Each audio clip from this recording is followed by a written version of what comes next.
Robert Orange. Robert Orange being a continuation of the history of Robert Orange, MP, and a sequel to The School for Saints by John Oliver Hobbes. Chapter 1. One afternoon during the first weeks of October, 1869, while wind, dust, and rain were struggling each for supremacy in the streets, a small yellow brougham, swung in the old-fashioned style on cumbersome springs and attached to a pair of fine greys, was standing before the Earl of Garrow's town residence in St. James's Square. The hall clock within that mansion chimed 4, the great doors were thrown open by 2 footmen, and a young lady wearing a mauve silk skirt deeply flounced, a black cloth jacket embroidered in gold, and a mauve hat trimmed with plumes appeared upon the threshold. She paused for a moment to admire the shrubs arranged in boxes on each windowsill, the crimson vines that brightened the gray walls, to criticize the fresh brown rosette under the near horse's ear, to bestow a swift glance upon the harness, the coachman's livery, and the groom's boots. Then she stepped into the carriage and gave her order, to the Carlton Club. The groom climbed onto his seat, and the horses, after a brilliant display of their well-disciplined mettle, suffered themselves to be driven, at an easy pace, toward Pall Mall. Lady Sarah Louise Tatiana Valerie de Treville, only child of the 9th Earl of Garrow, had been, since her mother's death, the mistress of his house and his chief companion. Essentially a woman of emotions, she was, nevertheless, in appearance somewhat dreamy, romantic, even spiritual. The eyes were blue, bright as a cut sapphire, and shone, as it were, through tears. Her mouth, uneven in its line, had a scarlet eloquence more pleasing than sculpture's severity. At the moment, she wore no gloves, and her tapering fingers shared their characteristic with her nose, which also tapered, with exquisite lightness of mold, into a point. For color, she had a gypsy's red and brown. The string of gold beads which she fastened habitually round her throat showed well against the warm tints in her cheek. Her long pearl earrings caught in certain lights the dark shadow of her hair black, abundant, and elaborately dressed in the fashion of that time. Passionate yet calculating, imperious yet susceptible of control, generous yet given to suspicion, an egoist yet capable of self-abandoning enthusiasm, she represented a type of feminine character often recognized, but rarely understood. On this particular afternoon in October, she had some pressing matters on her mind. She was considering, among other things, an offer of marriage which she had received by post 2 days before from a nobleman of great fortune, the Duke of Martyre. But Sarah was ambitious, not mercenary. She wanted power. Power, unhappily, was the last thing one could associate with the estimable personality of the suitor under deliberation. "I must tell Papa," she said to herself, "that it would never do." Here she fell into a reverie, but as her expression changed from one of annoyance to something of wistfulness and sentimentality, the question of marriage with the Duke of Martyre had clearly been dismissed for that moment from her heart. At intervals a shy smile gave an almost childish tenderness to her face. Then, on a sudden, her eyelashes would droop, she would start with a sigh, and, apparently caught by some unwelcome remembrance, sink into a humor as melancholy as it was mysterious. Quiet she sat, absorbed in her own emotions, heedless alike of the streets through which she was passing and the many acquaintances who bowed as she drove by. It was her daily custom, when in town, to call at the Carlton Club for her father and take him for a short drive round the park before his tea. Today he was already waiting on the club steps as the brougham halted before the entrance. He smiled, joined Lady Sarah at once, and seating himself by her side in his usual corner, maintained his usual imperturbable reserve. As a rule, during these excursions he would either doze, or jot down ideas in his notebook, or hum one of the few songs he cared to hear: "Go tell Augusta," "Gentle Swain," "Revenge," "Revenge," "Timotheus Cries," and "She Wore a Wreath of Roses."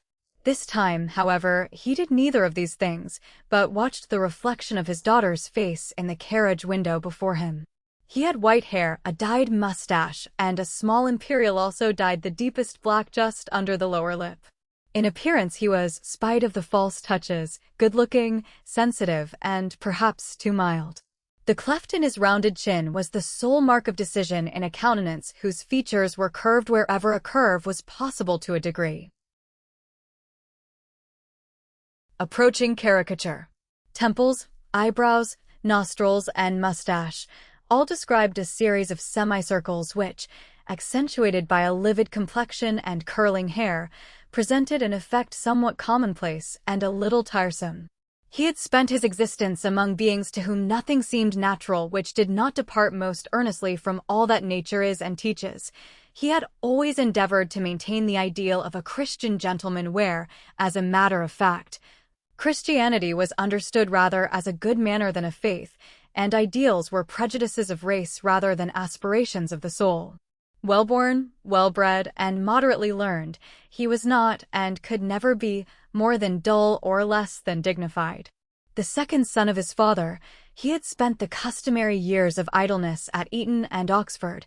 He had journeyed through France, Italy, and Spain, contested unsuccessfully a seat in Mertford, and thought of reading for the bar. But at 34 he became, through the influence of his mother's family, groom-in-waiting to the Queen's post which he held till his elder brother's death, which occurred 6 months later. At this point his court career ceased. A weak heart and a constitutional dislike of responsibility assisted him in his firm decision to lead the life of a country nobleman. He retired to his estate and remained there in solitude, troubling no one except his agent, till a Russian lady, whom he had first met and loved during his early travels on the continent, happened to come visiting in the neighborhood. As the daughter of a Russian prince and ambassador, she had considered her rank superior to Lord Garrow's, and therefore felt justified, as she informed her relations after he had succeeded to the earldom, in making the first advance toward their common happiness. The marriage was soon arranged. The alliance proved successful if not always serene. One child, Sarah Louise Tatiana Valerie, was born, an event which was followed, 9 days later, by the death of the Countess. Lord Garrow, a man of refined ideas rather than profound feelings, displayed in mourning his wife's loss the same gentle, dispassionate, and courteous persistency with which he had remained constant to his first impression of her charms. She had been a beautiful, high-hearted girl. She became a fascinating but wayward woman. She died a creature of such mingled ferocity and sentiment that, had she not perished when she did, she must have existed in misery under the storms of her own temperament. As Garrow watched his daughter's face, he may have been touched to a deeper chord than usual at the sight of her strange and growing resemblance to his dead Tatiana. Did she too possess, as her mother had possessed, the sweet but calamitous gift of loving? He himself had not been the object of his wife's supreme devotion. Before the child's birth she had given him an emerald ring which, she declared, was all that she valued on earth. It was no gift of his, it had belonged to a young attaché to her father's embassy. Affection had taught Lord Garrow something. He asked no questions. The jewel was placed, by his orders, on her dead hand. It was buried with her, and with that burial he included any jealousy of her early romance. He had been sincerely, wholly attached to her. He had been proud of her graces and accomplishments. He knew her virtue and honored her pure mind. She was the one woman he had ever wished to marry. He did not regret, nay, it was impossible to regret, their marriage. But she had been ever an alien and a stranger. Each had too often considered the other's heart with surprise. True love must rest on a perfect understanding. At the first lifting of the eyes in wonder there is a jar which by and by must make the whole emotion restless. An unconquerable curiosity lay at the very root of their lives. She thought him English and self-sufficient. He thought her foreign and a little superstitious. This ineffable criticism was constant, fretful, and ever nearing the climax of uttered reproach. Sarah had inherited all the amazement, but she owned, as well, its comprehension. She adored passionately the mother she had never seen. She loved her father, whom she knew by heart. After exchanging an affectionate glance with his lordship, she began to draw on her gloves. Whilst buttoning one, she said, "Have you seen him?" "No," he replied, "but in any case I think he would have avoided me today." "Why?" "From motives of delicacy." Henry Martyr is a man of the nicest feeling. He is never guilty of the least mistake. Sarah smiled and so disguised a blush. I did not mean Martyr, she said. I was thinking then of Robert Orange. Robert Orange, exclaimed Lord Garrow in astonishment. Yes, dear papa. Is he not sometimes at the Carlton with Lord White? He seems to me a coming man, and so good-looking. We must really ask him to dinner. Some minutes elapsed before the Earl could utter any comment on a suggestion so surprising, and at that particular moment so inconsequent. Was his daughter not weighing with prayer, he hoped, and certainly with all her senses the prospect of an alliance with the Duke of Martyr? How then could she pause in a meditation of such vital interest to make capricious remarks about a mere acquaintance? Does Martyr know him? He asked at last. I hope so. He is a remarkable person. But the party is blind. My dear, the English are an aristocratic people. They do not forgive mysterious blood and ungentle origins. While we have our Howards, our Talbots, and our Poulets, to say nothing of the De Courcys and Cliftons, it would surely seem excessively absurd to endure the intrusion of French _émigrés into our midst. How I hate the great world, exclaimed Sarah with vehemence. How I dislike the class which ambition, wealth, and pride separate from the rest of humanity. My only happiness now is found in solitude. Your mother, dear Sarah, had or fancied so this same desire to shun companionship and be alone. Her delicate health after our marriage made her fear society. There are days when it seems an arena of wild beasts. Nevertheless, my darling, at your age you must learn to live among your fellow creatures. How can I live where I should be afraid to die? Ought you to give way to these moods? Is it not mistaking the imagination for the soul? Young people do this, and you are very young, but 22. I am double-hearted, said Sarah, and when one is double-hearted the tongue must utter contradictions. I like my advantages while I despise them. I wish to be thought exclusive, yet I condemn the pettiness of my ambition. And so on. I fear, said Lord Garrow gravely, that your mind is disturbed by a question which you must very soon, my dearest child, answer. Papa, I cannot. Surely you will gratify me so far as to take time before you object to what might possibly be most desirable. It may be desirable enough, but is it right? Right, repeated her father, with exasperation. How could it be otherwise than right to marry a man of Martyr's position, means, stamp, and general fitness? You would be in possession of a station where your interest would be as independent as your spirit. Nothing could have been more brilliant, or flattering, or more cordial than his offer. I argue against my natural selfishness for your welfare. I don't wish to part with you, but I must consider your future. He spoke with energy, and Sarah knew, from the length and substance of the speech, that the subject had been for some time very near his heart. She resolved, on the instant, not to fail him, but as she foresaw his crowning satisfaction, she permitted herself the luxury of prolonging his suspense. I do not love him, said she. In marriage one does not require an unconquerable love, but an invincible sympathy. An invincible sympathy, she exclaimed. I have had that for certain friends, for one or two, at any rate. For Robert Orange, as an example. That man again? Why do you dwell upon him? He is interesting, he has force, and as for origin, do people ever repeat pleasant facts about a neighbor's pedigree? I believe that his family is every bit as good as ours. His second name is de Hussey. No one can pretend that we are even so good as a genuine de Hussey. We may make ourselves ridiculous. Let me entreat you to guard against these inequalities in your character. Today I could even accuse you of levity. Dearest Sarah, Martyr is hardly the man to be kept waiting for his reply. I am not well, said Sarah, almost in tears. There are hours when I would not give my especial blessings for any other earthly happiness, and then, a moment after, the things which pleased me most become vexations, all but intolerable. How little importance, then, should we attach to our caprices, when we know, by experience, how short is the pleasure and displeasure they can give, was the careful reply. Caprices, said Sarah, yes, you are right. My mind gets weary, disgusted, and dismayed. But the soul is never bored, never tired. Poor prisoner. It has so few opportunities. She sighed deeply, and her father saw, with distress, the approach of a sentimental mood which he deplored as un-English and feared as unmanageable. What is this languor, this inability to rouse myself, to feel the least interest in things or people? She continued. I am not ill, and yet I have scarcely the strength to regret my lassitude. What does it mean? He put his hand upon her jacket sleeve. Is this warm enough? He said. The autumn is treacherous.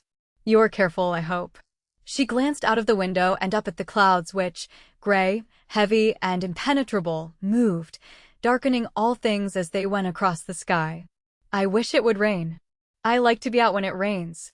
A strange fancy, said her father, but tastes, even odd ones, give a charm to life, whereas passions, he put some stress upon the word and repeated it, passions destroy it. Martire, at any rate, does not seem to possess either. Well, a man must begin at some point, and, at some point, he must change. He admires and respects you, my darling, so we may hardly quarrel with his judgment. Sarah shrugged her shoulders and turned her glance away from the few carriages filled with invalids or elderly women which were still lingering in the row. Some people, said she, are driven by their passions, others, the smaller number, by their virtues. Martire has asked me to marry him because it is his duty to choose a wife from his own circle. I have no illusions in the matter. Nor, I fancy, has he. We have talked, of course, of love and platonism till both love and platonism became a weariness. Very far indeed am I from thinking you just. I have had an extremely kind note from the Duchess. An old tyrant. She wants a daughter-in-law who will play piquet with her in the evenings and feed her peacocks in the morning. She is tired of poor Miss Wilmington. An old tyrant.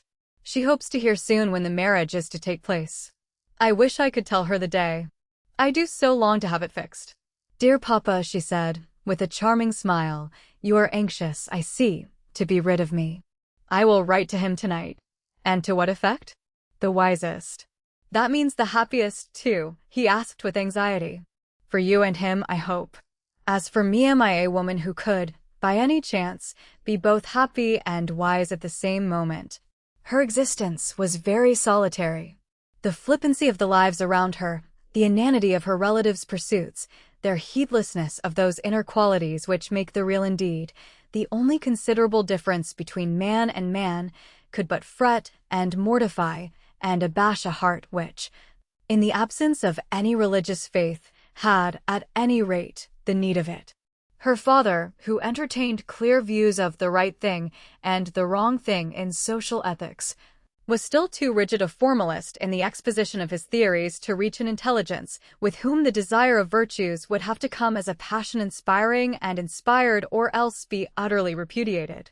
Utilitarianism, and the greatest happiness of the greatest number, comfortable domestic axioms, little schemes for the elevation of the masses by the classes, had, on their logical basis, no attraction for the skeptical, wayward girl. To be merely useful was, in her eyes, to make oneself meddlesome and absurd. The object of existence was to be heroic or nothing. She could imagine herself a poor Claire. She could not imagine herself as a great young lady dividing her hours judiciously between district visiting and the ballroom, between the conquest of eligible bachelors and the salvation of vulgar souls. Martire, she knew, had sisters and cousins who did these things and were considered patterns. No wonder then that she turned pale and became fretful at the prospect of her views clashing inevitably with his. I cannot be wise and happy at the same moment, she repeated. At that instant the carriage, which was then rolling toward Hyde Park Corner, came to an abrupt standstill, and, on looking out, Lord Garrow observed that the coachman had halted in obedience to a signal from a gentleman who was galloping, at a hard pace, after their brougham. It must be wreckage, said the Earl. I never knew a man so fond of riding who rode so ill. What, I wonder, does he want now? Said Sarah, flushing a little. I didn't know that he was in town. By that time the pursuer, a handsome man with an auburn beard and very fine blue eyes, had reached them. This, he shouted, is a rushing beast of a horse. But before he could explain his errand, the hunter, who was nearly quite thoroughbred and a magnificent animal, dashed on, evidently determined to gain, without delay, some favorite destination. "Extraordinary," said Lord Garrow. "Extraordinary. But so like him," observed his daughter. "And he has made us late for tea. What a stupid fellow." It was exactly 5 minutes past 5 when they reached St. James's Square. The sun, a globe, set in thin lines of yellow light, shone out above the trees, which were dull but not yet leafless. Gray and sulphurous and gold-edged clouds floated in masses on the blue sky. It had been a day of changes, yet it seemed to Sarah, whose own moods had been as various, the ordinary passing away of time. "Upon my word," said his lordship, "it is too bad. They may say what they please about Wreckage, but I call him a spoony. That horse was a noble horse, a most superior horse. He couldn't manage him. I wish he would sell him. He would never do anything so much to his own advantage," was the dry response. "Poor Wreckage is a brilliant fool. He's selfish, and therefore he miscalculates."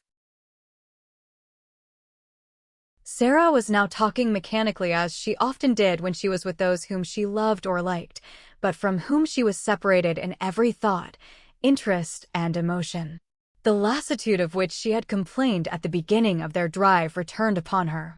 Sighing heavily, she entered the house and mounted the long staircase to the drawing-room, where the tea-table was already spread, the flame quivering under the kettle, the deep pink china laid out on a silver tray.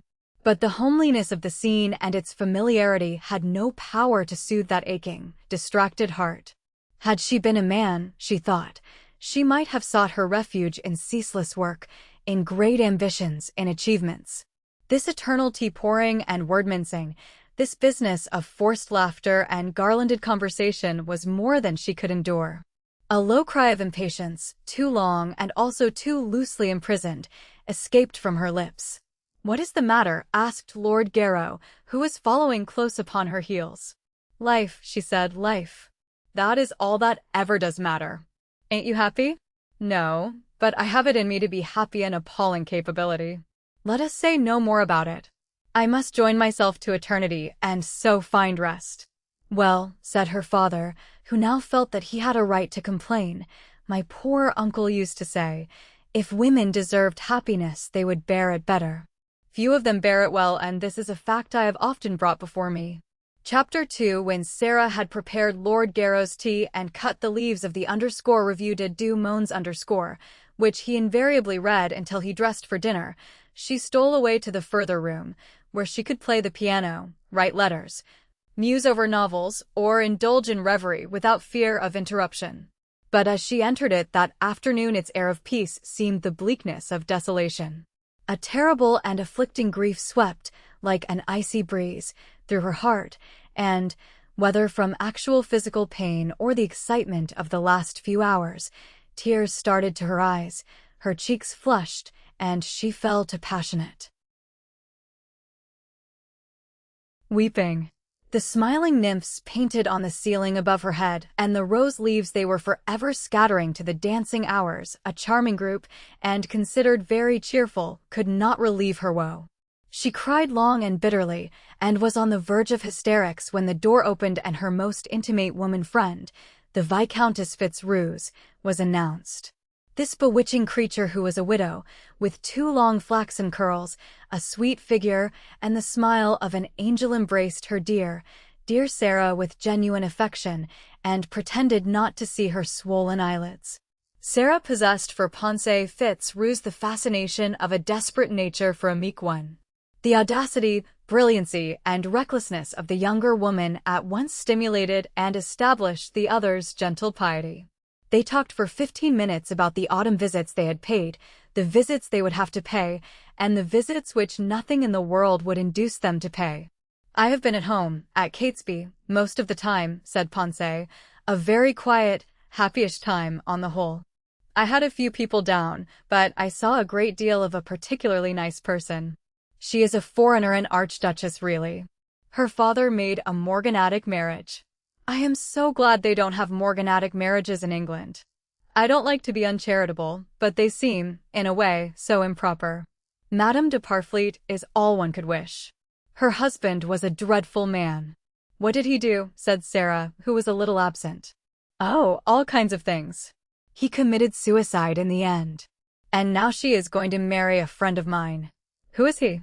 I never told you about him before, said Ponce, but I am so miserable today that you may as well know. He was a sort of brother, yet much more. One didn't meet him often in our set, because he didn't and doesn't care about it. Life, however, threw us together. She covered her wan face with her hands. How am I to give him up? She asked. How shall I bear it? I get so unhappy. I asked my little boy the other day what he did when I went away from home. He said I gathered chestnuts and feel lonely. And I asked my little girl what she did, and she said I cry till you come back again. There's the difference between men and women. I am like my poor Lillian. You, Sarah, if you could be wretched, would be more like the boy. Do you think so? Said Sarah. That wonderful passage in the New Testament, I often remember it. After all the agony and separation were over, Simon Peter said to the disciples, I go a-fishing. He went back to the work he was doing when our Lord first called him. What courage! Go on, said Sarah, go on. Of course, my heart has been taking an undue complacency in the creature, and this seldom fails to injure. I have a wish to be free from distress and enjoy life. As if we were born to be happy. No, this world is a school to discipline souls and fit them for the other. I must forget my friend. Nonsense. It will be very hard. I took such an interest in his career. If I didn't mention him to you or to other people, I mentioned him often to God. And now it is somewhat awkward. You little goose, said Sarah, you have a heart of crystal. Nothing could be awkward for you. My heart, said Ponce, with a touch of resentment, is just as dangerous and wicked as any other heart. You misunderstand me willfully. I like prayer at all times, because it is a help and because it lifts one out of the world. Oh, when shall every thought be brought into captivity?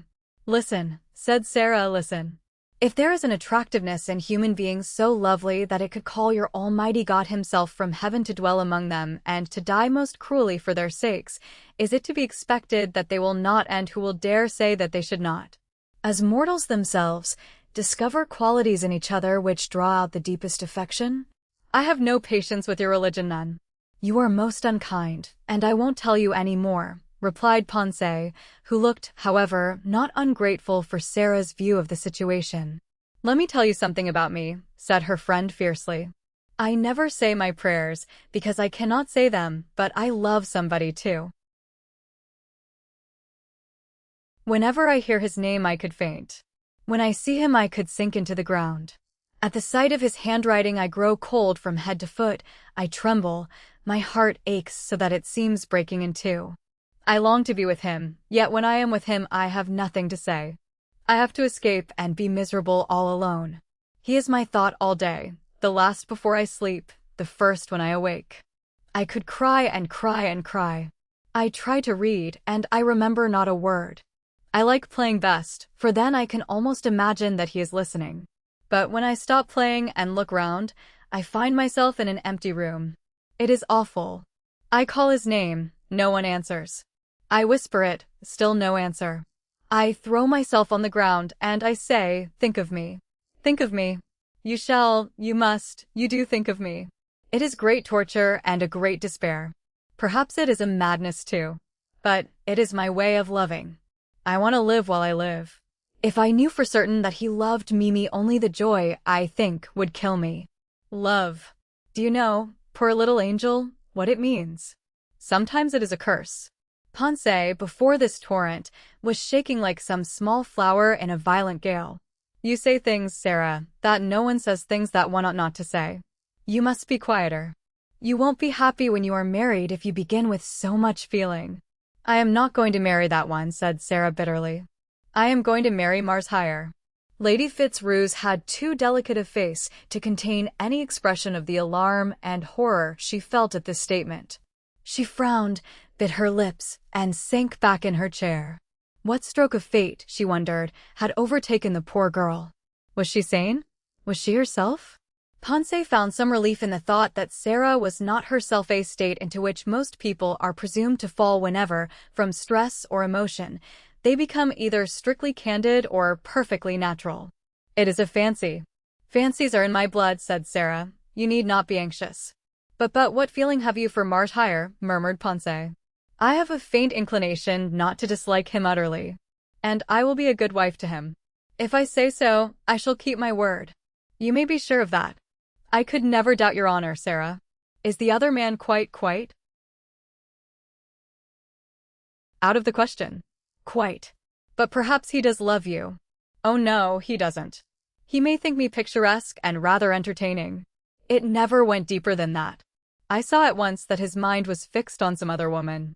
I suppose one can always tell when a man's affections are really engaged, said Ponce, with a sigh. Yes, beyond any doubt. You feel that they are comparing you at every point, in a silent, cold-blooded way, to the bright particular star. I envy you, Ponce. You, at least, were desperately loved by Lionel. But I never was loved except once. Who was he? He was a Russian, very good-looking, and a genius. But, oh, I wasn't old enough to understand him. When he died, I cried for half a day and 7 nights. And after that, not a tear. You see, I didn't understand myself either. Do I know this other one? The one now? I won't tell you his name. Perhaps another time, when we are all very old. And he is dead. Or I am dying. Oh, don't say that, exclaimed Ponce, don't say that.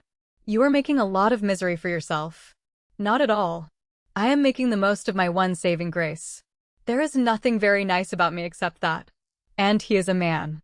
The only real one among all our friends, the only one for whom I have the least respect. If any woman had his love, how sure, how happy she could be. I could work, and starve, and lay down my life for a man like that. If he had loved me, I think I could have been almost a good woman, a downright good one, a Saint Elizabeth of Hungary. But you see that wasn't to be. And so I am just this. She looked in the glass and pointed a white finger, loaded with rings of black pearls, at her reflection. I am just this, a vain, idle fool like all the rest except you, poor darling. Why don't you keep up your music, your wonderful playing? Everyone says it is so wonderful. That's a great outlet for emotion. And your languages, why not work an hour a day each at Italian, Spanish, German, and French? That would kill 4 hours of the day straight off. Bah, said Sarah, I cannot play unless there is someone to play for. As for languages, I cannot talk alone. And as for reading, I cannot find all my world between the covers of a book. But live for others, dear Sarah. I want to live for myself. I have one inseparable companion, that is myself. I want to suffer my own sufferings and enjoy my own enjoyments. This living for others is absurd. I hate second-hand emotions. They are stale and dull. But, Ponce, you haven't told me the name of your friend. I thought I had, said Ponce, simply. You will see it in the marriage notice the day after tomorrow. It is Robert Orange. Sarah stared for a moment. Then the string of gold beads which she wore round her throat suddenly broke, and the shining ornaments fell all about her to the floor. Dear me, said Sarah, kneeling down with a ghastly laugh. Ponce knelt too, and they gathered the scattered necklace between them. Dear me. I was never more surprised, never, and yet I cannot think why I am surprised. He is very handsome. Any woman would like him. I wonder, said Ponce, full of thoughts. Sarah proceeded to count her beads, lest one should be missing. But they were all there, and she tied them up in her handkerchief. Ponce, she said, presently. I will tell his name after all, because you have been so frank with me. The one I love is Beauclerc Wreckage. As she uttered this lie, she cast down her eyes and blushed to the very heart. Beauclerc, exclaimed Ponce in amazement. Then there is some hope after all. There must be. Beauclerc. He is engaged to Agnes Caroline, of course. But all the same. The conversation flagged. Lord Garrow, who had heard a distant murmuring but not their words, now, as their animation failed, came in. My little girl, said he, has been moping. I am very glad that you called. Very glad indeed. And Sarah, my darling. Yes, Papa. Have you asked Ponce the name of that extremely pretty song she sang for us when we all dined together at Lord White's? You remember the evening. But Sarah, with a wail, fled away. Ponce caught a glimpse of her white, agonized countenance as she rushed past them, moaning, to her own room. "This is dreadful," said Lord Garrow, horribly annoyed. "Dreadful." "It is indeed," replied Lady Fitzroose gravely. "I suppose." She wanted to say that she hoped the Marshard-Treveril alliance was still undecided. But something in his lordship's airy hardness she had never thought to see in his regard forbade any reference to the subject. He conducted her to her carriage, wished her good-bye in his court manner, and led her to understand, by an unmistakable glance, that a certain marriage which had been arranged would, inasmuch as it was entirely agreeable to the will of Providence, take place. Chapter 3. Lord Wreckage, in the meantime, had not been able to draw rein until he reached Grafton Street, where the Hunter, of its own will, stopped short at a door, half glass and half mahogany, before which a groom stood watching, evidently with some suspense, for their approach. At the first sight of the animal and its rider, he hastened forward and, seizing the bridle, assisted his master to dismount. Once on the ground, the young man satisfied his spleen by hitting the horse several vicious cuts with his whip. Then he informed the servant that it was his intention to walk home, and, with an ominous scowl, watched the rushing beast led from his sight. No one, except himself, was permitted to occupy that saddle.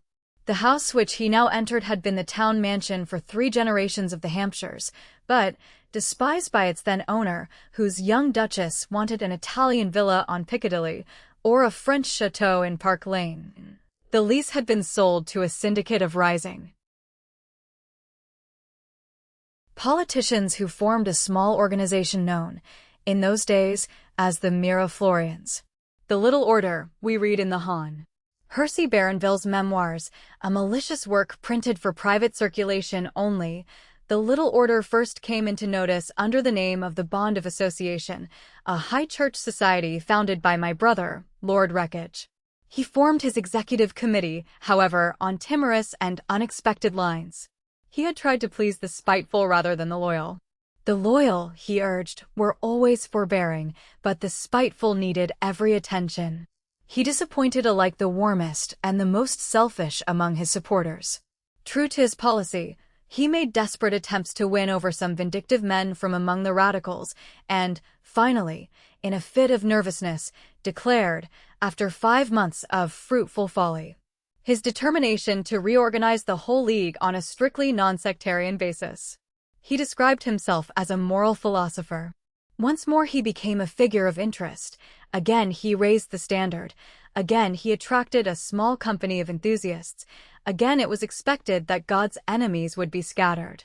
He invited his former secretary, a Roman Catholic, to join the new society, but he made it clear that Orange, a man of real distinction, was in no sense a prominent member.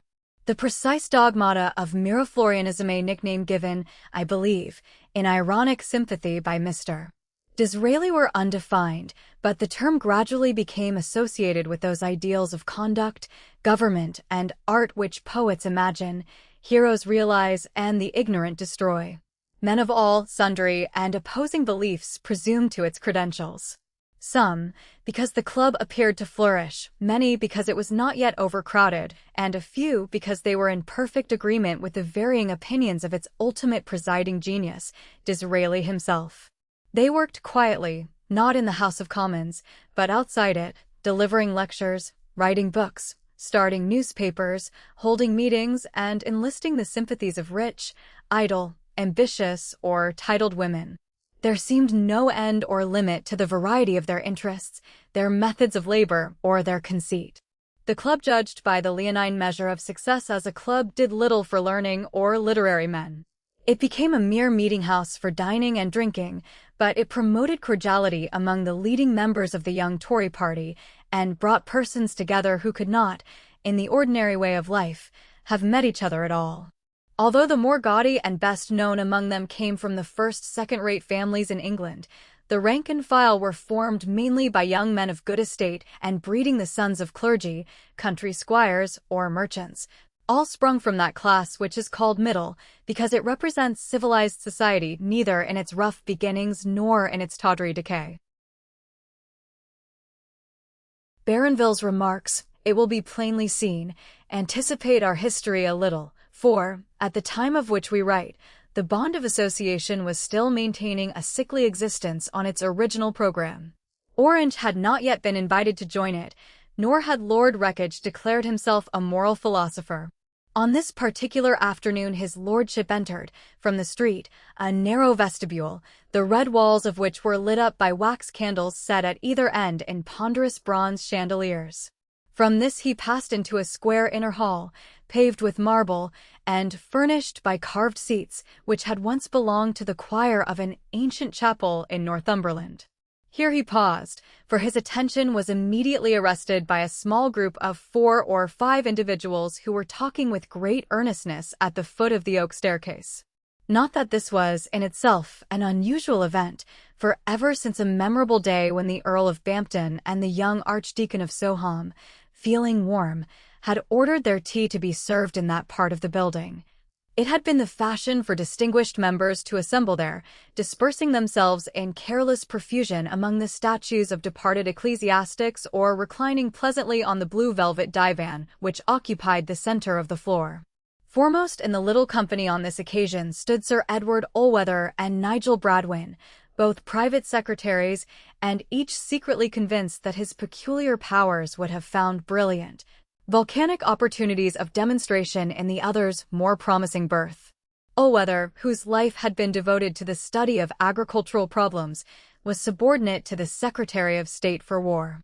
Bradwin, on the other hand, who had planted his soul in the East, was now learning what he could, at the nation's expense, of the nation's domestic policy.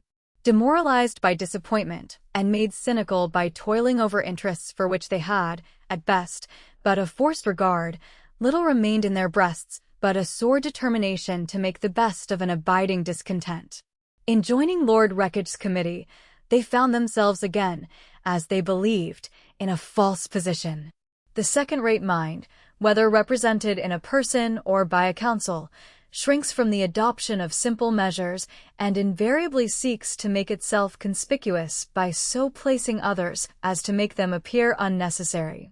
The special genius of Lord Wreckage was shown, perhaps, in his abilities in this direction, and, while he missed no opportunity of engaging men of proved capabilities for his service, his jealousy drove him so to employ them that they were never permitted to do their best either for him or for themselves.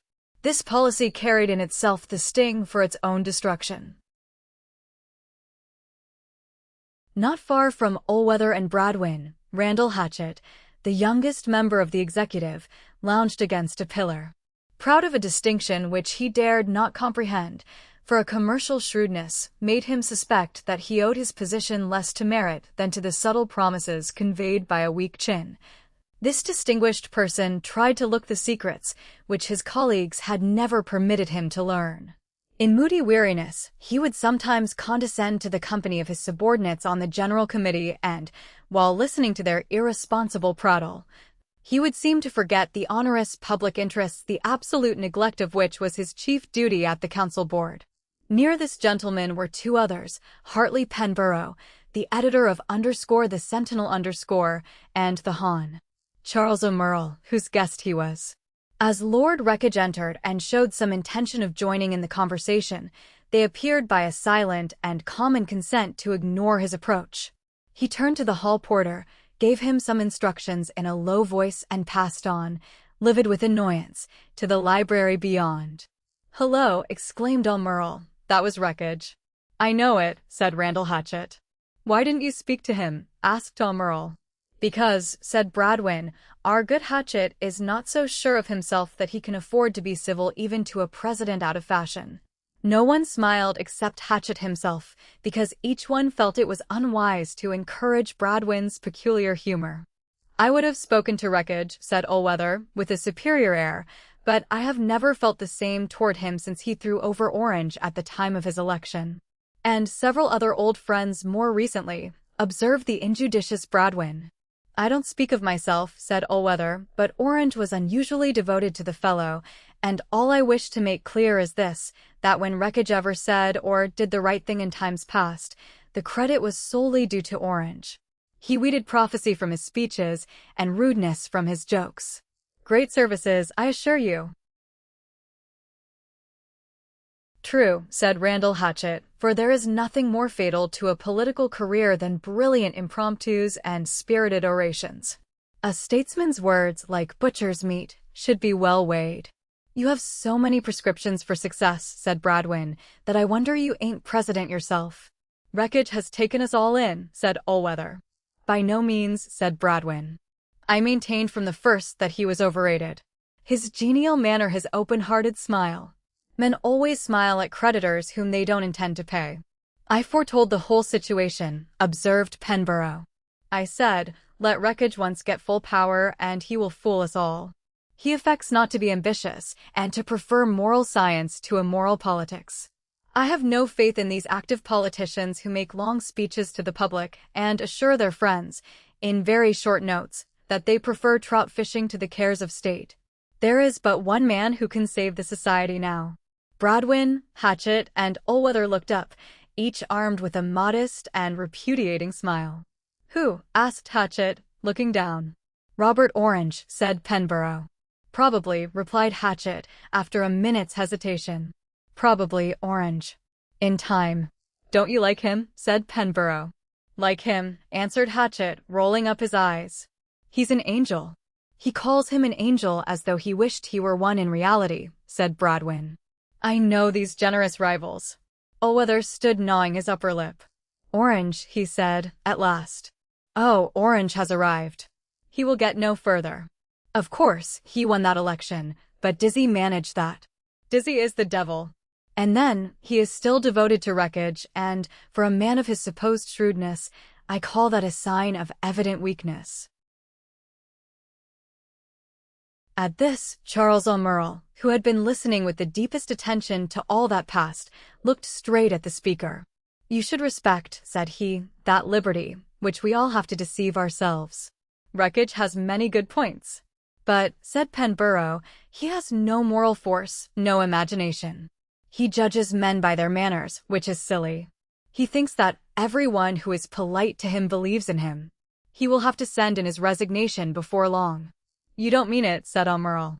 I mean more, continued Penborough. He could not choose a better moment than the present. In another month, on its present lines, the whole league will have foundered. Should he remain, he would have to sink with the ship. Now, however, it appears safe enough people see only what you see, a good cargo of influential names on the committee and a clear horizon. He could plead ill health or his marriage, in fact, a dozen excellent reasons for momentary retirement. The world would praise his tact. As for the rest, those who have been disillusioned will lose their heads. Those who are merely self-seekers will probably lose their places, but the trimmers always keep something. The thing, then, is to cultivate the art of trimming. But you forget that Wreckage is going to marry Miss Caroline, said O'Merle. Miss Caroline will always advise the safe course. That's all very well, said Bradwin, but there has been too much arrangement in that marriage. I can tell you how the engagement came about. She was intimate with his aunt. He acquired the habit of her society on all decorous occasions. Still, he never proposed. The aunt invited her to Almouth. She stayed 2 months. Still, not a word. Her papa grew impatient, ordered her home. The next day she came to the breakfast table with red eyes and announced her departure. The boxes were packed. She went to take a last look at the deer garden. Wreckage followed. Fate accompanied him. He spoke.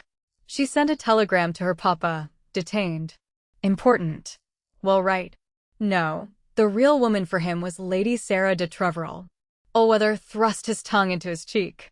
Lady Sarah has been called to higher destinies, said he, than the heavenly sweet hand in hand. I see you know, said Bradwin, with a mysterious glance. Yes, said Allweather. The friendship of the Duke of Martyre for Lady Sarah increases every day, and the little fit of giddiness, which seized him when he was dining with my chief, makes me think that admiration is developing into love. I am in great hopes that this match may come off. As to that, said Hatchet, her father and the Duke were the night before last at Brooks's, but no conversation passed between them. This does not look as though a very near alliance were in contemplation. There are prettier women than she in the world, said Almirall. I have never seen her, said Penborough. Large eyes, a small head, and the devil of a temper, said Bradwin, and sympathies there never was a young woman with so many sympathies. There is an old proverb, he added, with a sneer, they are not all friends of the bridegroom who seem to be following the bride. Allweather was still absorbed in his own meditation. Martyr, said he, is the man for us. We might do something with Martyr. Nevertheless, said Penborough, I have my eye on Orange. I say, exclaimed Bradwin, be careful. Here is wreckage again. How the dickens did he pass us? The men glanced up at a solitary figure which now appeared descending the broad staircase. In silence, and with a studied expression of contempt, without a look either to the right or to the left, the unpopular leader passed through the hall and out into the street. A lonely beggar, after all, said Bradwin. Chapter 4 Wreckage was dining at home that evening with Orange, whose marriage was to take place at the Alberian embassy on the morrow. The young man was not in good spirits at his friend's step, for he himself was about to take a wife also, and much of the apprehension which he felt on his own account found its vent in dreary soliloquies on the risk, sacrifices, responsibilities, and trouble involved by the single act of saddling oneself for a lifetime with some one woman. Wreckage, for his own part, had loved one lady very well, yet not so madly that he could resign himself to loving her only, to the exclusion of all others. He walked along toward Almouth House in a mood of many vexations, cursing the impudence of Bradwin and Allweather, wondering whether he had done wisely, after all, in engaging himself to the blameless Miss Caroline, sighing a little over a rumor which had reached him about Sarah de Treville and the Duke of Martyr, deploring the obstinacy of Robert Orange where Mrs. Parfleet was concerned. He admitted that Mrs. Parfleet was an exceedingly beautiful, young, and, as it happened, rich person. He owned her delightfulness for a man of Robert's dreamy, romantic, intense temperament. But marriage between two idealists so highly strung and so passionately attached as these two beings were, what would happen? No doubt they would be able to endure the inevitable disillusions, inevitable because nature is before all things sensual and has no care for mental prejudices one way or the other, the inevitable disillusions of family life. It was scarcely possible that the devotion of Robert and Mrs. Parfleet would not waver or seem less exquisite under this discipline. Their dream of love would become unparadised. It would gain a sadness, a melancholy, a note of despair hard to endure and most difficult to repress. Wreckage had no transcendentalism in his own philosophy. He divided men into two classes, those who read, and those who could not stand, Dante. He included himself among the latter with a frankness at once astonishing and welcome even to numbers who thought him, in most matters, a hypocrite. The hold of the world was growing daily stronger upon him. His ambitions were already sullied by many unworthy and deadening ideas. He dwelt a great deal on the fleetingness of life and the wisdom of making the best of its few charming things. Food and wine and money and fine houses and amusements were subjects on which he expended a large amount of silent enthusiasm. But for all this, he could still see much to admire, perhaps to envy, in Robert's more spiritual mind, and he dreaded, as men often do dread in such cases, the effect of a woman's companionship on so ascetic a character. He knows nothing about women, nothing, he told himself. He has no experience. He takes them too seriously. He was, while he admitted his own unreasonableness, a little shocked at the very notion of Orange with a wife and children. It went against the grain and upset the ideals of austerity which he had carefully planned, not for himself, but for his friend. Robert, he urged, was born to be an example and encouragement to those who were called, by the mercy of God, to less rigorous vocations. Wreckage suffered many scruples of conscience on Robert's account. He surveyed him with a sense of disappointment. He had always supposed that he would ultimately turn Jesuit in sober earnest and die a martyr's death in the Far East. This would, in his opinion, have been a fine end to a quixotic, very touching, most remarkable life. Would he now immaturely fall a victim to an enticing face and the cares of a household? Would he be able to sustain his character? One thing was certain. He could never again expect to exercise precisely the same potent influence as he had in the past over his earthbound, self-indulgent friends. Self-indulgent people always exacted unusual privations from those who would seek to move them, and Robert's call was clearly to materialists rather than to the righteous. Pusey married, it was true. Keble married. No one thought the less of them on that account. Even the judicious Hooker married. And they were clergymen. Wreckage called them priests. But Newman did not marry, and while Wreckage was unable to agree in the main with Newman's views, he had a fixed notion that he was the strong man, the master spirit among them. And another consideration. The passion of love has a danger for very sensitive, reserved, and concentrated minds unknown to creatures of more volatile, expansive, and unreflecting disposition. Wreckage knew well that he was himself too selfish a man to let affection for any one creature come between his soul and its God. There was no self-discipline required in his case when a choice had to be made between a human being and his own advantage, whether temporal or eternal. He had never since he was a youth felt an immoderate fondness for anybody. He had likes and dislikes, admirations and partialities, jealousies, too, and well-defined tastes where feminine beauty was in question. But it was not in him to err from excess of charity. The imaginative and visionary parts of life, and no one is holy without them, soon turned into severe reality whenever he found himself confronted with that soul-absorbing interest, his career. Marriage, in his own case, seemed an imperative duty. He was an eldest son, the heir to an earldom and a vast estate. He wished to lead a distinguished, comfortable, and edifying existence. His wife would be a helpmate, not a snare, the mother of his children, not the light of his eyes. But what a difference in Robert's case with his capacity for worship, for really intense and absorbing passion.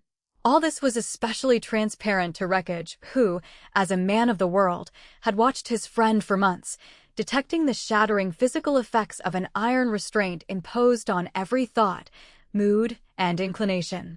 He had enjoyed the spectacle. It was a good fight, this sharp, unceasing struggle between mere human nature, young, vigorous, sane, indefatigable, and an upright soul full of tenderness, yet forced to live in constant warfare.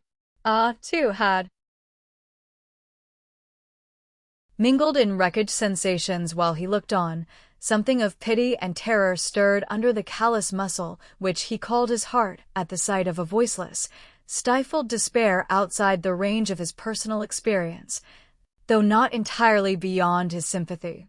All men did not love after this fashion, he knew, but humanity was full of surprises, and he had been too calm a student of other men's lives to feel astonishment at any fresh revelation either of their pain, their perversity, or their humors. He had felt so sure, however, that Robert would, in the end, get the better of that unhappy attachment. Everything in the process of time had to surrender to reason, and it was not possible, he thought, that a strong, self-reliant man could long remain subdued by a mere infatuation. And why doesn't he think of his health? Insisted Wreckage. It is really going between all this sleeplessness and fasting and overwork. Flesh and blood cannot bear the strain. He is never idle for one moment. He is afraid of brooding. It was with these sentiments of fear for the one creature he believed in, and hostility toward the woman who had presumed to interfere with the progress of that clear spirit, that he found himself at Almouth House. The blinds of the dining room were but partially down. He could see the menservants within preparing the table which, set for 2 covers, showed a pretty display of cut glass, flowers, old silver, and shining damask under the yellow rays of the lit candles. Some family portraits by Gainsborough and Reynolds, a Holbein, and a Van Dyck, with lamps shining like footlights beneath them, were darkly visible on the dull blue walls. The famous mantelpiece inlaid with uncut turquoise was also within sight, and the sideboard with its load of Sèvres china and gold dishes. Wreckage took great pride in these possessions, but it shocked his sense of dignity to see them thus exposed to the vulgar gaze. He let himself into the mansion with a latchkey, stormed at the servants for their carelessness, and made what is commonly known as a scene. Then he crossed the hall and went into another fine room, which led by steps into a garden, and caught the sunset. Here, standing by the window with his back to the door, looking at the clouds, grayer than a gull's wing, which fled like driven souls across the sky, stood Orange. He turned as the latch moved, and Wreckage, coming in, perceived the pale face, resolute, a little proud, and thoroughly inscrutable of his former secretary. Of fine height and broad-shouldered, Robert bore himself with peculiar firmness and ease. His brown eyes, with their brilliant, defiant glance, his close, dark beard, and powerful aquiline features, the entire absence of vanity, or the desire to produce an impression which showed itself in every line of his face and every movement of his body, indicated a type of individual more likely to attract the confidence of men than the sentimentality of women. The two young men greeted each other pleasantly, but with a certain reserve on each side. "So you are here," said Wreckage, seating himself. "I am sorry to be late. The fact is I caught sight of old Garrow and Sarah de Treville driving together in the park, and it suddenly occurred to me to ask Em to dine with us tonight. I raced after their brougham, but my brute of a horse Pluto, you know the beast gave me such a lot of trouble that I couldn't speak to them. How are you? You don't look very fit. Perhaps you're glad that we are alone. But Sarah is a nice girl and full of kindness. She's a good friend, too, just the friend for your wife." "I thought of that." Robert resumed his post at the window and studied the heavens. But if he sought for any answer to the many impassioned questions which were thronging his heart and mind at that moment, he looked in vain. For himself, the struggles of the last year had been to a great degree subconscious. He had been like a sick man who, ignorant of the real gravity of his condition, fights death daily without a thought of the unequal strife, or the suspense of his physicians. He had abandoned himself to study, immersed himself in work. He was neither morbid nor an amorist, and while he felt a stinging misery forever in his heart, he bore it with manly reticence, without complaint, without despair. Love, in his case, had meant the idealization of the whole of life, the life of action, and the life within the soul. It had transfigured the world, lit up and illumined every dark corner, answered every turbulent doubt. From the habit of this holy mental emotion, he had lost, little by little, the sense of the actual bodily existence of the woman herself. It is true that he thought of her always as someone modestly beautiful, of childish form, with a face like a water nymph's imperious, magical, elusive, yet, whenever he found himself in her presence, she seemed further away than when they were, in fact, apart. The kiss he had given her on the day of their betrothal had been as strange, indefinable, and irrealizable as the passing of 1 hour into the next. There had been the time before he kissed her, there was the time afterwards, but the transition had been so swift, and so little recognized, so inevitable, that while it drew both their lives down deep into the wild, pitiless surge of human feeling, she still remained more dearly and completely his by intuition than when he held her, a true woman, in his arms. The moral training of a lifetime, the unceasing, daily discipline of a mind indulgent to others, but most severe with itself, had given him a self-mastery in impulse and desire which, although the aspect of affairs had changed, he could not easily, or even willingly, relax. His soul drew back from its new privileges, sweet as they were, and he was too honest to deny their overpowering sweetness. They seemed like the desecration of a most sacred thought. Vainly he reasoned, vainly he admitted the folly of such scruples. They remained. Asceticism is a faithful quality. It is won by slow and painful stages, with bitter distress and mortifying tears, but once really gained, the losing is even harder than the struggle for its acquisition. And so the young man found himself in that hard position when judgment and prejudice stand opposed so utterly that victory either way must mean a lasting regret. Perhaps he was not the first bridegroom who felt loath, on the eve of his marriage, to change the delicate, almost ethereal tenderness of betrothed lovers for the close and intimate association of husband and wife. The one relationship has something in it immaterial, exquisite, and unearthly, a bond invisible and yet as potent as the winds we cannot see and the melodies we only hear. The other, with its profound appeals to mortality, its demands upon all that is strongest in affection and eternal in courage, its irreparableness, suffering, and constancy, might, indeed, have the grandeur of all human tragedy, and the dignity of a holy state, but that it could ever be so beautiful as the love which is a silent influence was to Robert then, at least, an inconceivable idea. He felt upon him and around him, in his flesh and in his spirit, in the air and in the whole world, the all-enveloping shadow of remorse. The dormant possibilities of his own fanatical nature rose up before him, pale, inarticulate fiercenesses crushed so long, and now trembling eagerly under his breath at the prospect of a little more liberty in loving. A suspicion that already he loved perhaps too well and far too passionately thrilled through his conscience, and tortured a heart to whom thought was a refuge and feeling a martyrdom. Wreckage, watching Robert from a corner of the room, grew irritated at the silence and wondered, with a cruel and jealous curiosity, what was passing in his mind. He wondered whether he was praying.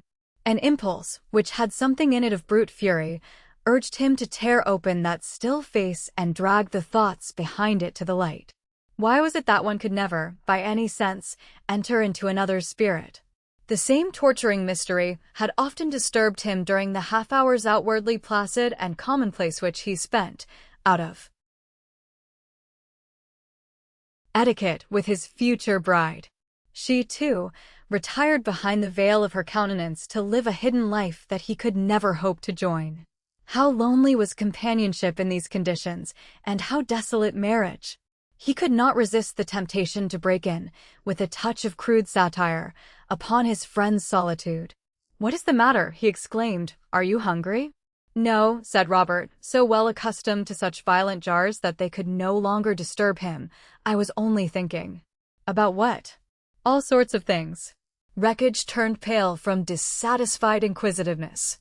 "I think, too," he answered, "but I can throw out a word now and again." Then, making the remark that he was not dressed for dinner, he left the room. Chapter 5. The dinner, in the ordering of which the host had expended all his gastronomical knowledge and much anxiety, seemed long. Orange found himself opposite the famous portrait of Edwin, Lord Wreckage of Almouth, which represents that nobleman elaborately dressed, reclining on a grassy bank by a spring of water, with a wooded landscape, a sunrise, and a squire holding 2 horses in the distance. Robert studied, and remembered always, every detail of that singular composition. The warrior's shield, with its motto, _Magica Sympathia_, his fat white hands, velvet breeches, steel cuirass, and stiff lace collar remained for days a grotesque image before his mind. He traced, too, a certain resemblance between Wreckage and that ancestor. They both wore pointed red beards, both were fair of skin, both had a dreaming violence in their blue eyes. "You must have some pheasant," said his lordship, at last. "You are eating nothing. And that Burgundy, you know, is unique of its kind. It was a present from the Emperor of the French to Mamma. Her people were civil to him when he was regarded as a sort of adventurer. And he never forgot it. He's a very decent fellow. I dined with him at the Tuileries. Did I mention it?" Robert replied that he fancied he had heard of the occurrence. "Well," continued his friend, "I might have enjoyed that experience, but I was feeling depressed at the time. A lot of the depression went under the influence of frivolous talk, military music, and champagne. Yet, all the same, do these things really count for much?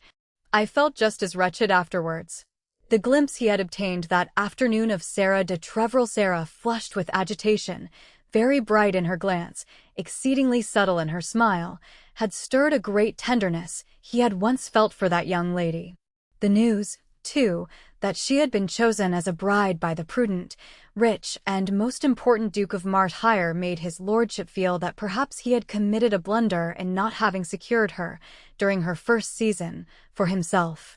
He feared that he had lost an opportunity, and this reflection, while it lowered temporarily his self-esteem, placed Sarah on a dangerous eminence. She would be a duchess, one of the great duchesses. Little Sarah. She was looking extraordinarily handsome, he exclaimed. Of course, she means to take him.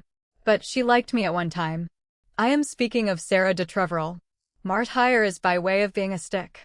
Who could have imagined him going in for a high-spirited, brilliant girl like Sarah? Formerly, he had always spoken of Sarah as a clever little devil, but Robert showed no surprise at the new adjective. Brilliant, repeated his lordship. Don't you agree? Absolutely. She is the most brilliant girl in London. But heartless, said his lordship pathetically. She hasn't one bit of heart. There I don't agree with you. Of course she is strange and rather wild. Underscore Tetmonty, underscore, and then the Asiatic streak. True. The fiercest wind cannot take the angles out of the bough of a tree an inch thick. You may break it, but you cannot destroy its angles. That is so, no doubt, with one's racial tendencies. The girl is willful and romantic. It will be very bad for them both if there is no love on her side. She is capable, I should say, of very deep affection. She did like me, said his lordship, with emphasis and satisfaction. She really did.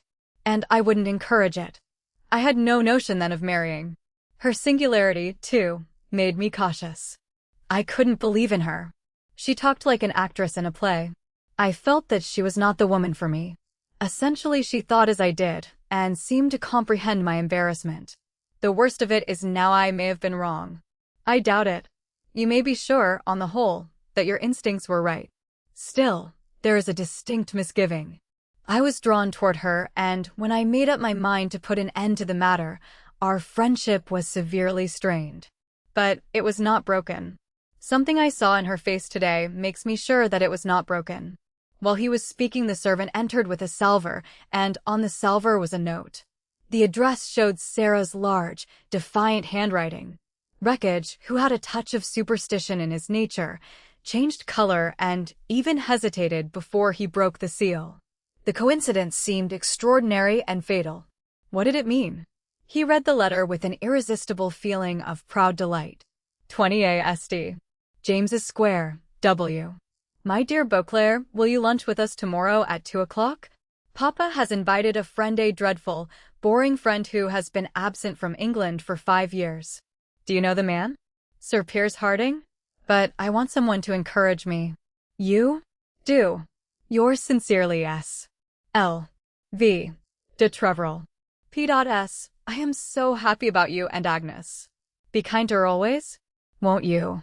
All his life he had found a difficulty in understanding women, the significance of their words, the precise translation of their glances, and their motives generally. He had nourished his experience on French novels. He had corrected it by various friendships.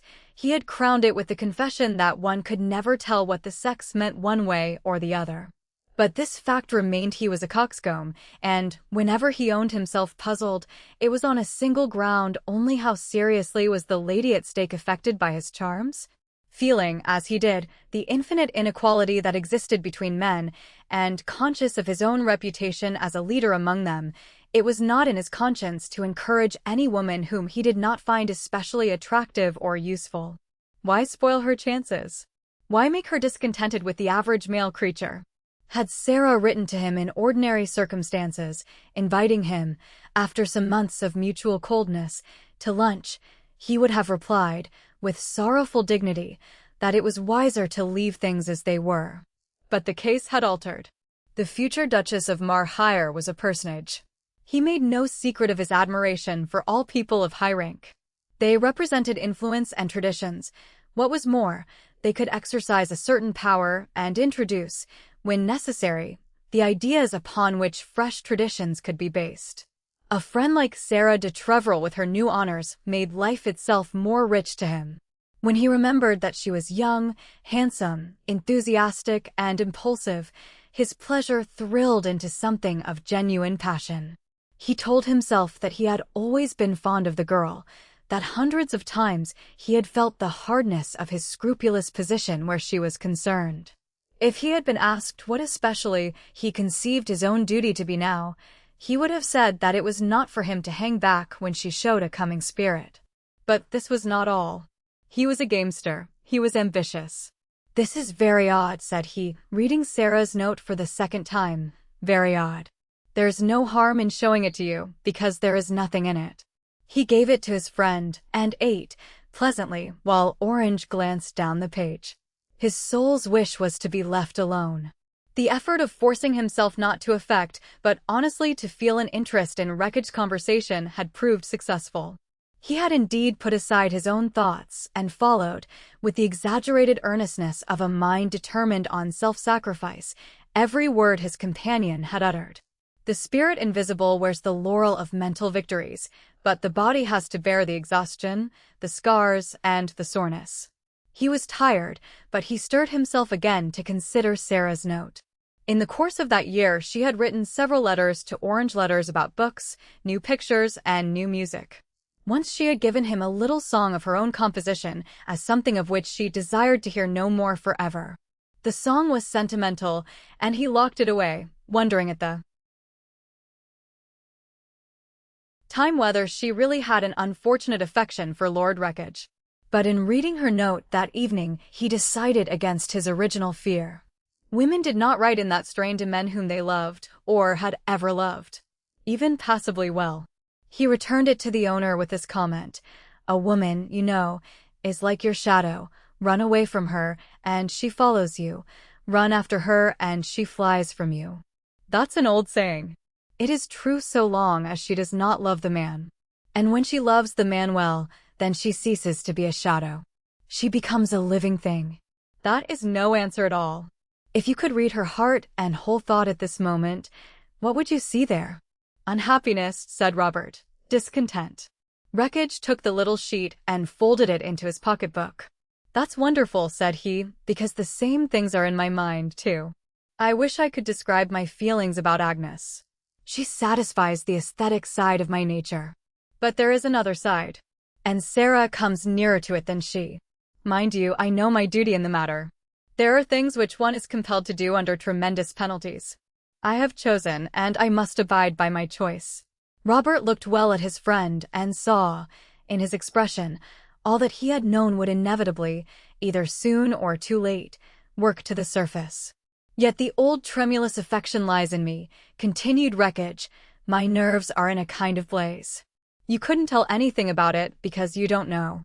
The Emperor's Burgundy, no doubt, had warmed his spirit to communicativeness. He drew his chair closer to the table and talked in a low voice about his ghastly solitude of soul.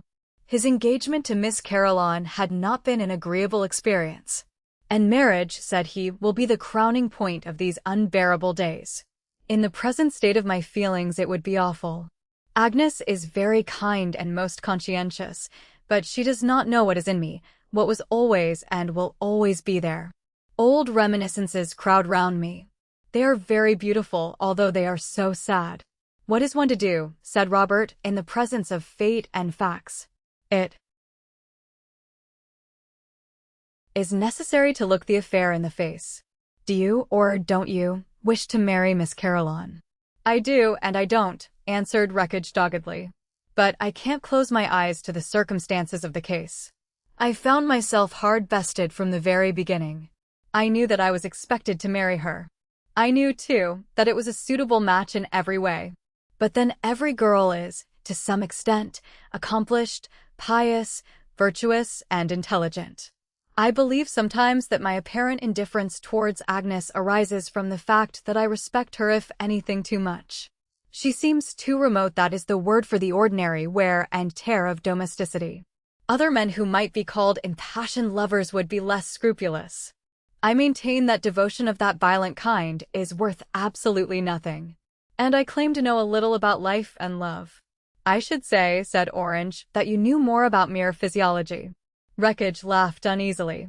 "You keep your medieval views," said he. "Perhaps I envy you." "I can't say. I don't think I envy anyone. I am quite contented." "Then what are you driving at?" "Oh well, a fellow must think. You see, Sarah suits me in a sense. I am not afraid of her.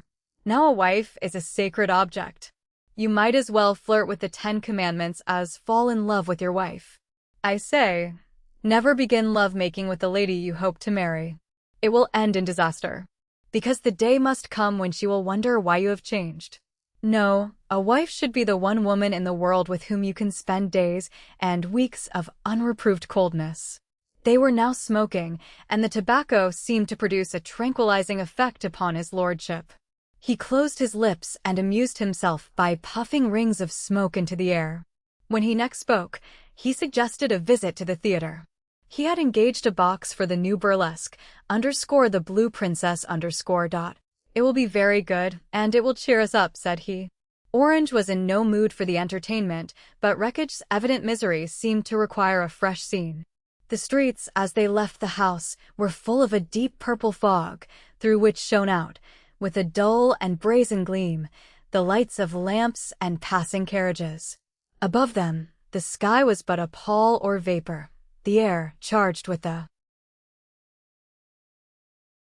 emotions, the struggling energy, the cruelty, confusion, painfulness, and unceasing agitation of life in a vast city was damp and stifling, a noise of traffic as loud but not so terrible as a breaking storm destroyed the peace of night.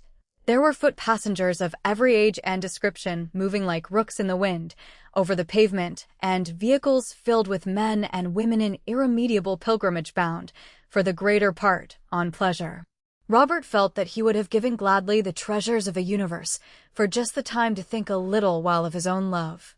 So far that great attachment had brought him aberrations, sorrow, and perplexities. All its sweetness had flown, moth-like, into his heart, there to be burnt yet left unburied. All its happiness had glorified his life against his will. All its beauty had been starved with a pitiless rigor. What then had remained? A certain state of mind, a passionate resignation to its own indomitable cravings. And now on the eve of his marriage, a marriage never so much as imagined, far less hoped for, he could not have the leisure to behold, through tears of relief, the complete transformation of his destiny, once so frightful, now so joyous. The theater was crowded, and when the two young men entered their box, the burlesque was at the beginning of the second act. The scene represented an orange grove by moonlight, and a handsome girl in spangled muslin was whispering loudly, to an accompaniment of harps, her eternal fidelity to a gesticulating troubadour. Both performers were immensely popular, and the duet, with its refrain, "Love, I will love thee always, for ever is not too long, love, e'en in dark and dreary days, this shall be my one song," was repeated 3 times to the smiling, serene, and thoroughly convinced audience. Wreckage, who attended public places of amusement solely from the desire of exhibiting himself, gave but a side glance at the stage and turned his opera glass upon the auditorium. "Really, town is very full," said he. "I suppose many of them are up for the Hockenberg wedding. There's old Clidston, just look at him. Did you ever see such an infernal ass? Hello. I thought that Millie Warfield wouldn't be far off. She's a perfect rack of bones. Lady Michelle Marsh is getting rather pretty. It's wonderful how these dowdy girls can work up their profiles after a month or 2 in town. She was a lump as a bride, a regular lump. You never met anything like it. A Merle is talking to her now. He was at the Capitol this afternoon. He begins to give himself airs. I can't stand him. In fact, I cannot understand those fellows on my subcommittee. Sometimes they are, if anything, too civil. A bit servile, in fact. Then they turn out and look as though they would like to make their teeth meet in my backbone. They sulk, and whisper in groups, and snicker. I am getting sick of it. I must get rid of them. By Jove! There's David Wren, the painter. I thought he was at Amesbury with the Carillons, doing Agnes's portrait. It can't be finished. She said distinctly in her letter this morning, I may not add more because I have to give Mr. Wren a sitting while the light is good. Where's the letter? I must have left it on the breakfast table. Anyhow, that is what she said. I'll catch Wren and have him up. He is not a bad sort. The act drop had now descended, the lights were turned on to their full power, and Orange, following the direction of Wreckage's gaze, saw, in the last row of the stalls, a large man about 39 with an emotional, nervous face, a heavy beard, and dense black hair. He was leaning forward, for the seat in front of him was, at the moment, vacant. His hands were tightly locked, his eyes fixed on the curtain. At last Wreckage's determined stare produced its effect. He moved, glanced toward the box, and, in response to his lordship's signal, left his place. 2 minutes later, Orange heard a tap at the door. "That's right," said Wreckage as Wren entered. "Take Orange's chair. He doesn't care a bit about the play or anything in it. He is going to get married tomorrow. You know Robert Orange, don't you? You ought to paint him. Saint Augustine with a future. _ mon devoir, mes livres, et pouce. Et pouce, madame, ma femme, _ The Emperor's Burgundy, indeed, had not been opened in vain. Wren could talk well, sometimes brilliantly, often with originality, and, with the tact of all highly sensitive beings, he led the conversation into impersonal themes. He said Miss Caroline's portrait was not yet finished, but he changed that subject immediately, and the evening, which had been to Orange a trial of patience, ended rather better than it began. Lord Wreckage invited Wren to accompany them home. The artist did not appear at first in the mood to accept that invitation. He, too, seemed to have many things he wished to think about undisturbed, and in the silence of his own company. His hesitation passed, however. The kindness in his nature had been roused by something unusual, haunting, ominous in Robert's face. "I will come," said he. All the way, on their walk to Almouth House, he kept Wreckage amused. Orange never once felt under the necessity to speak. He was able to dream, to hold his breath, to remember that he loved and was loved. Again, that he would see her tomorrow quite early, and then, no more unutterable farewells, heart-desolating separations. He surprised himself by saying aloud, "I love you. I love you." The two men, engrossed in talk, did not hear him. But he had caught the words, and it seemed as though he heard his own voice for the first time. "You must want some supper," said Wreckage, "a rum omelette." No, I couldn't." He sat down to the table, however, and watched them eat. First the burlesque was discussed, then the actresses, the dresses, the dancing. "Russia is the place for dancing," said Wreckage, "I assure you. There was a dancer at Petersburg. Something or other _ was her name, and a fellow shot himself while I was there on her account. An awful fool. I can tell you who painted her portrait. A Frenchman called Carolus Duran. I believe he has a career before him. What is your opinion of French art?" Wren had studied in Paris and was well acquainted with the artist in question. They talked about the exhibitions of the year and the prices paid at a recent sale of pictures. "Old Garo has some fine pictures," said Wreckage. "I would give a good deal for his Ghirlandaio. Do you know it? And then that noble Tintoret? There are so many persons whose position in life compels them to encourage art without having any real enjoyment of it. Garo is one of those persons. But his daughter, Lady Sarah, has a touch of genius. She's a musician. You have heard her play, haven't you, Robert?" Yes. Robert had, at that instant, observed upon the mantelpiece a letter addressed to himself. It was from Bridget. He grew pale and retired, with the little envelope lightly written on, to a far corner of the room. For some moments he could not break the seal. The sight of her writing filled him with a kind of agony, something beyond his control, beyond his comprehension. What did it mean, this tightening of the heart, this touch of fear and love and fear again, so deep that the whole web of life trembled and its strings grew confused one with another, and all was anguish, darkness, self-renunciation, and a dreadful mystery of human influence. At last he opened the letter. "My dearest," it began, "I can never say all that I wish to say. Because when I am with you I forget everything and watch your face. When I am away from you I forget your face, and I long to see it again in order that I may remember it more perfectly. It is so hard not to think of you too often. But I have had a great deal of sorrow, and everything I have in the world except you is a grief. I know that we are not born to be happy, and so, I wonder, have we stolen our happiness? If it is a gift, I know not what to do with it. I cannot speak a happy language. The atmosphere is strange and frightens me. Dear Robert, I am terrified, uncertain, but when we meet tomorrow you will give me courage. And then, as we shall not part again, I need never again be, as I am now, too anxious. You're Bridget. Wreckage's voice broke in again. I do wish you would try this rum omelette. It is capital. Orange laughed, but left the room. Ren remarked that he had a powerful face. Yes, he has a strong character. And he would never deceive another. But he deceives himself hourly daily. In what way? Asked Ren. He doesn't know, said Wreckage. What a devilish fine chap he is. I wish to God that I could prevent this marriage. Why? I say nothing against Mrs. Parfleet. She's a high-class woman and so on. Awfully beautiful too. As clever as they make and not a breath against her. All the same, I am not very sweet on love matches for men of Orange's caliber. They never answer never. I don't agree with you there, replied the artist, because I believe that a love match, even when it dissolves, as it may, into a mistake is the best thing that can happen to any man. After this they discussed findings. Lord Wreckage was the first amateur authority on the subject.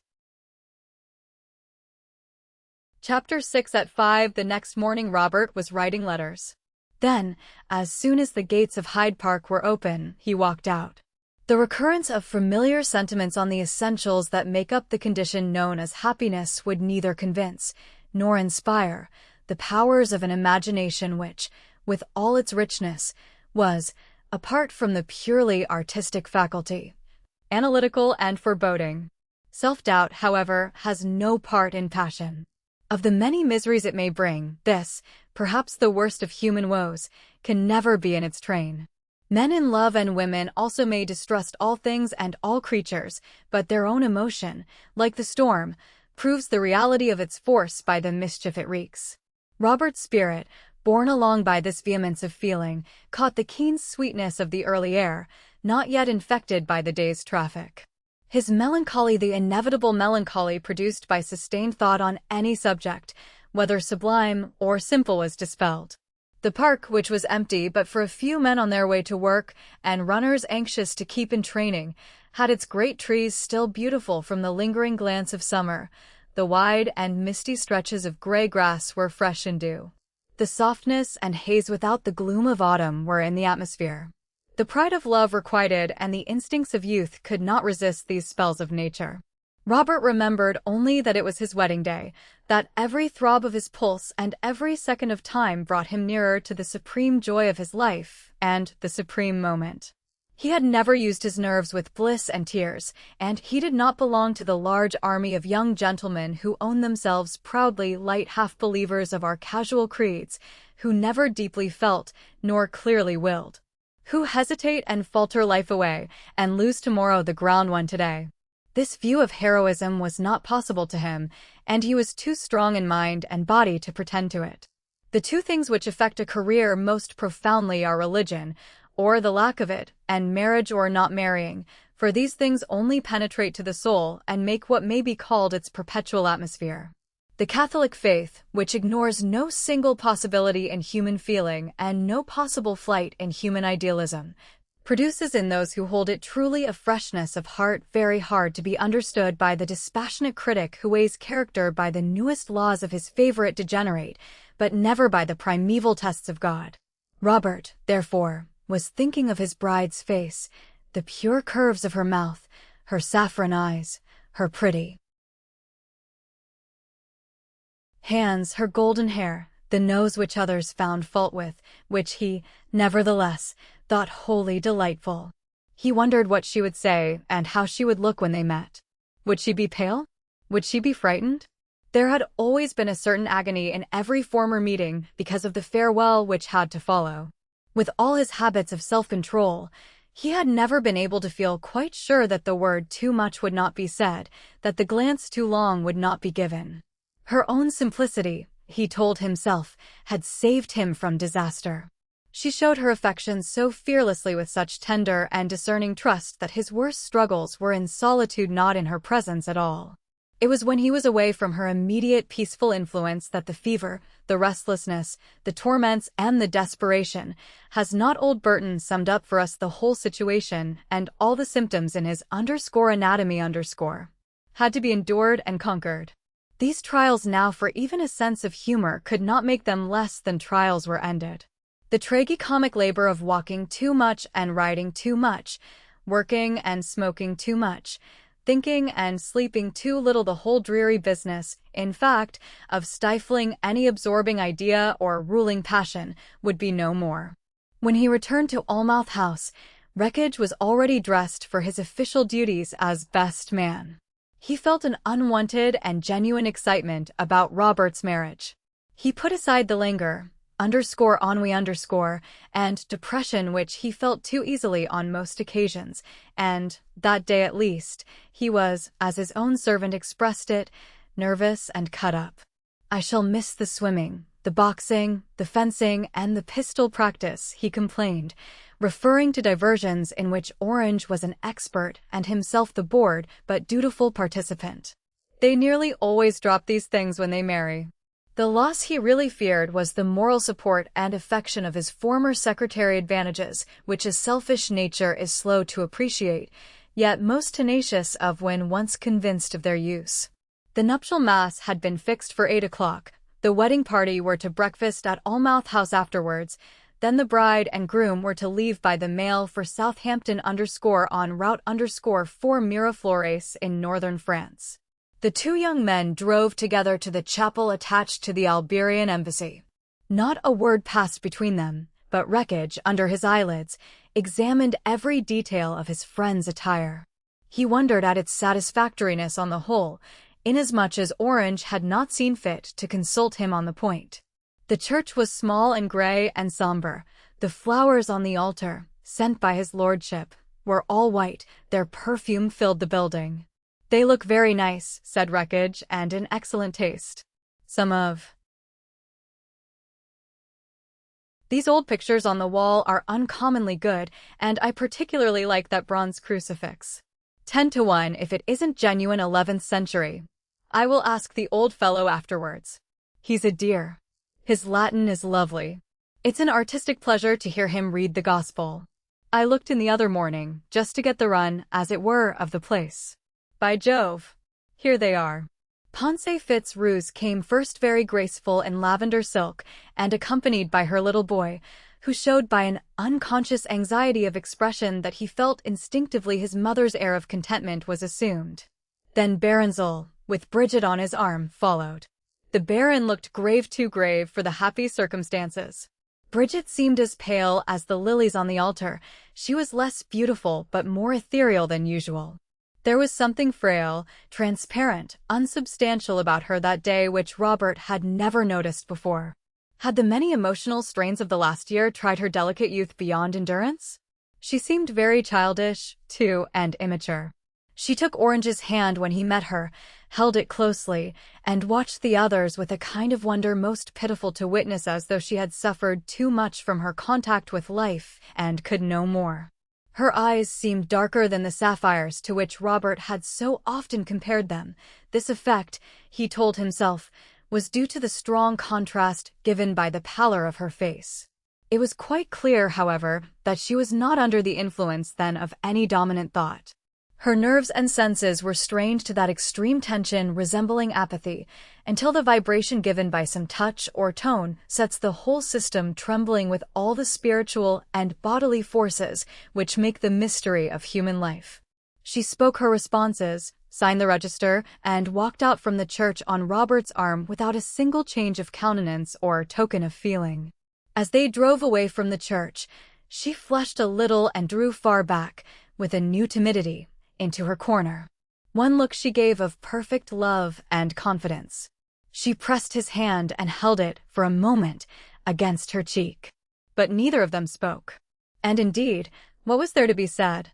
The identification of their two minds had been full and absolute from the moment of their first encounter long ago in Chambord. The accidental differences of sex and age, training, accomplishments, and education had not affected and could not affect a sympathy and temperament which depended not on the similarity of opinions but on a similarity of moral fiber.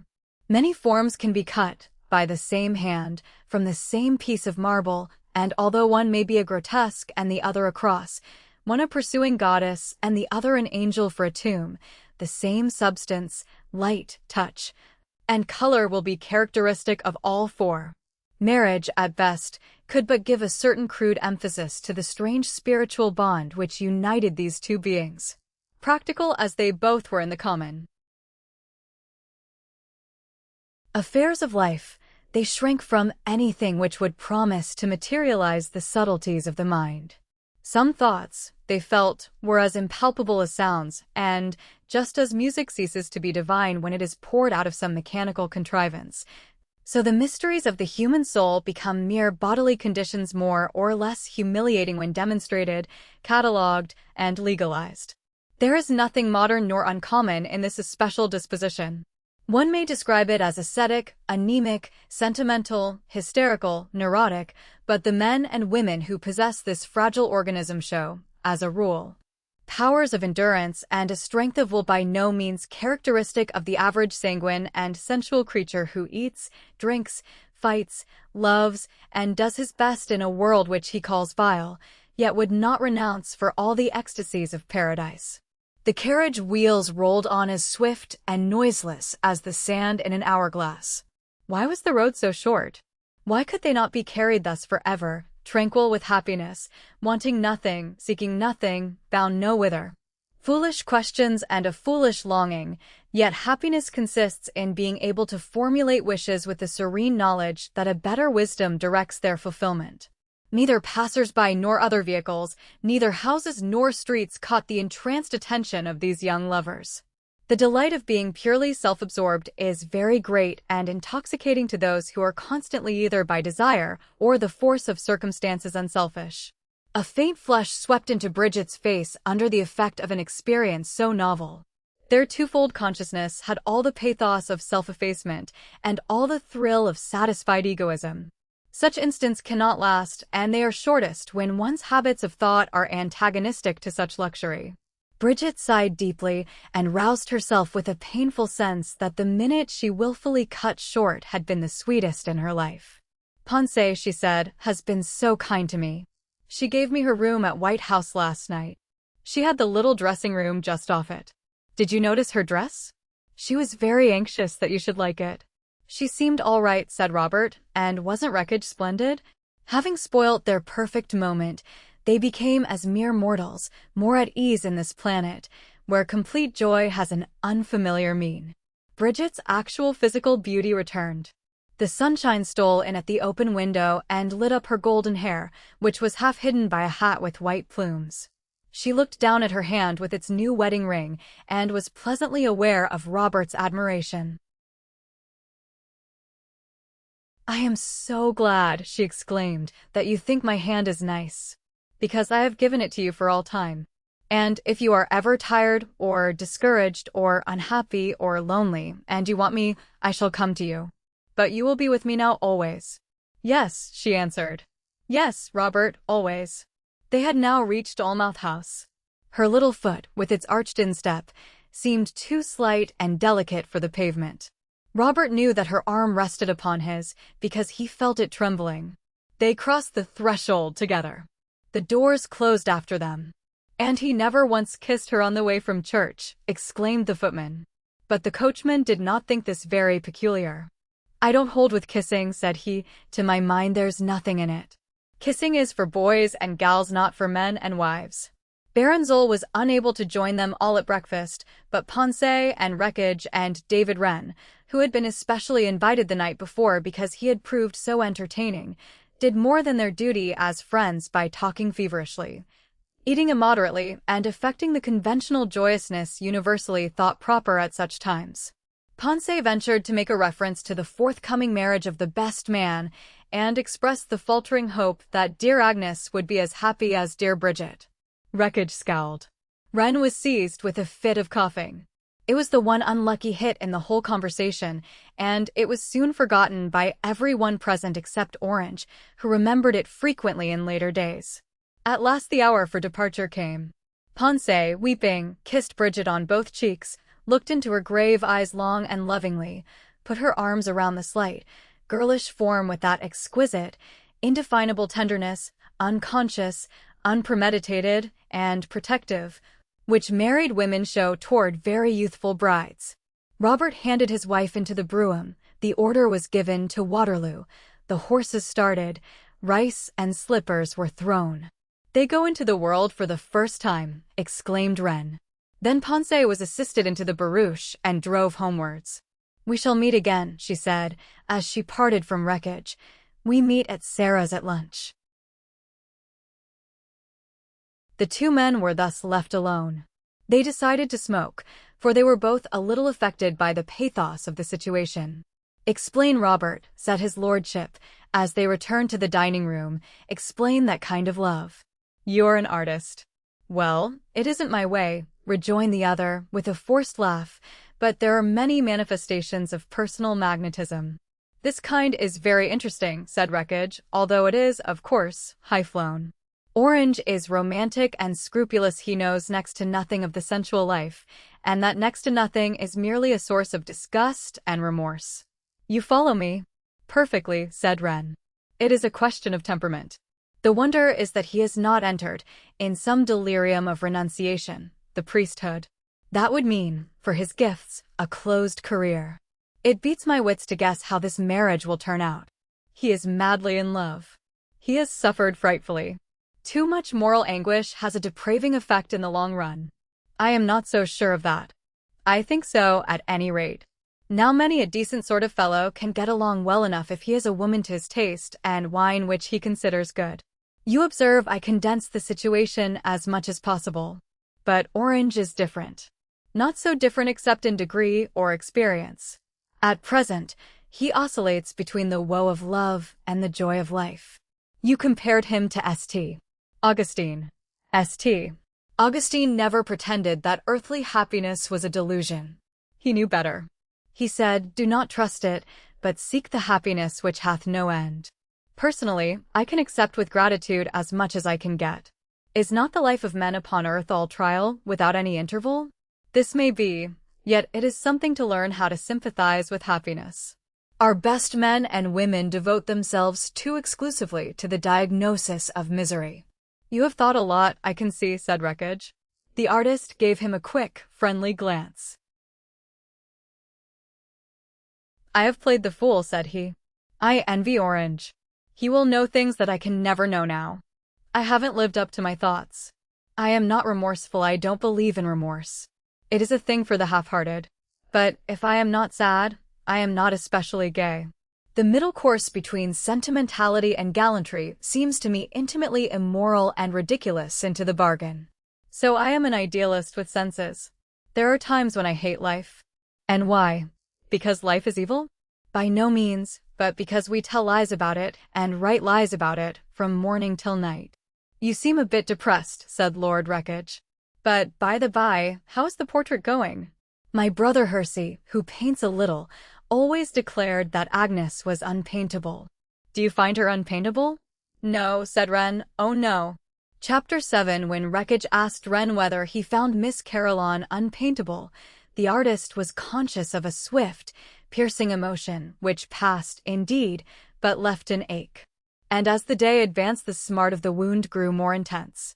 A visit to the National Gallery, a call at his tailor's, an inspection of maps at his club, afforded little relief to the indefinable misery. He was tortured by the disingenuousness of his own mind. He had done so much, and thought so much, and read so much. He could give so many scientific reasons for each idea and each movement of his mental and physical being, that the joy of life had been cut up in its machinery. He had lost the power of being natural either in his pains or his pleasures. He knew all the answers, but not one of the questions which trouble youth. He had never wondered at anything. Wonder the lovely mistress of wisdom had taught him none of her secrets. Dead certainty had dogged his steps from his first appearance on this unknowable world. Once, when a very little boy, he admired a vase full of pink roses. "They will keep twice as long," said his nurse, "in dirty water. It is such a waste to put fresh water on roses." This remark's light in itself remained in his memory as the first truth, the Logos, in fact from which all other truths generated. He was now 39.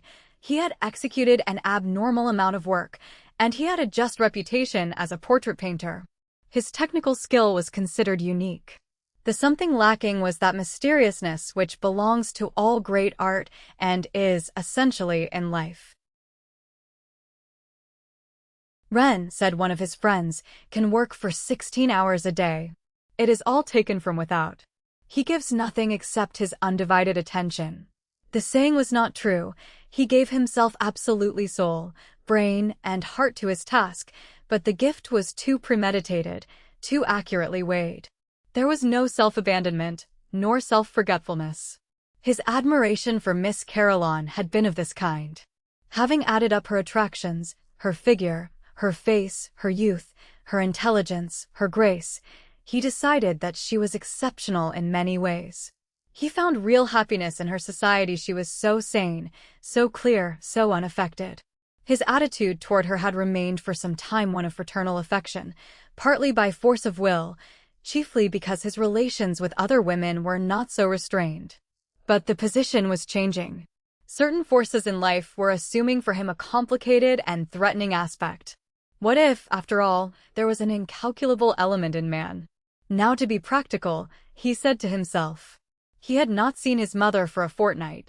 She lived in Kensington Square. I must really go and see my mother. The cab drove quickly. The little grey house was soon reached.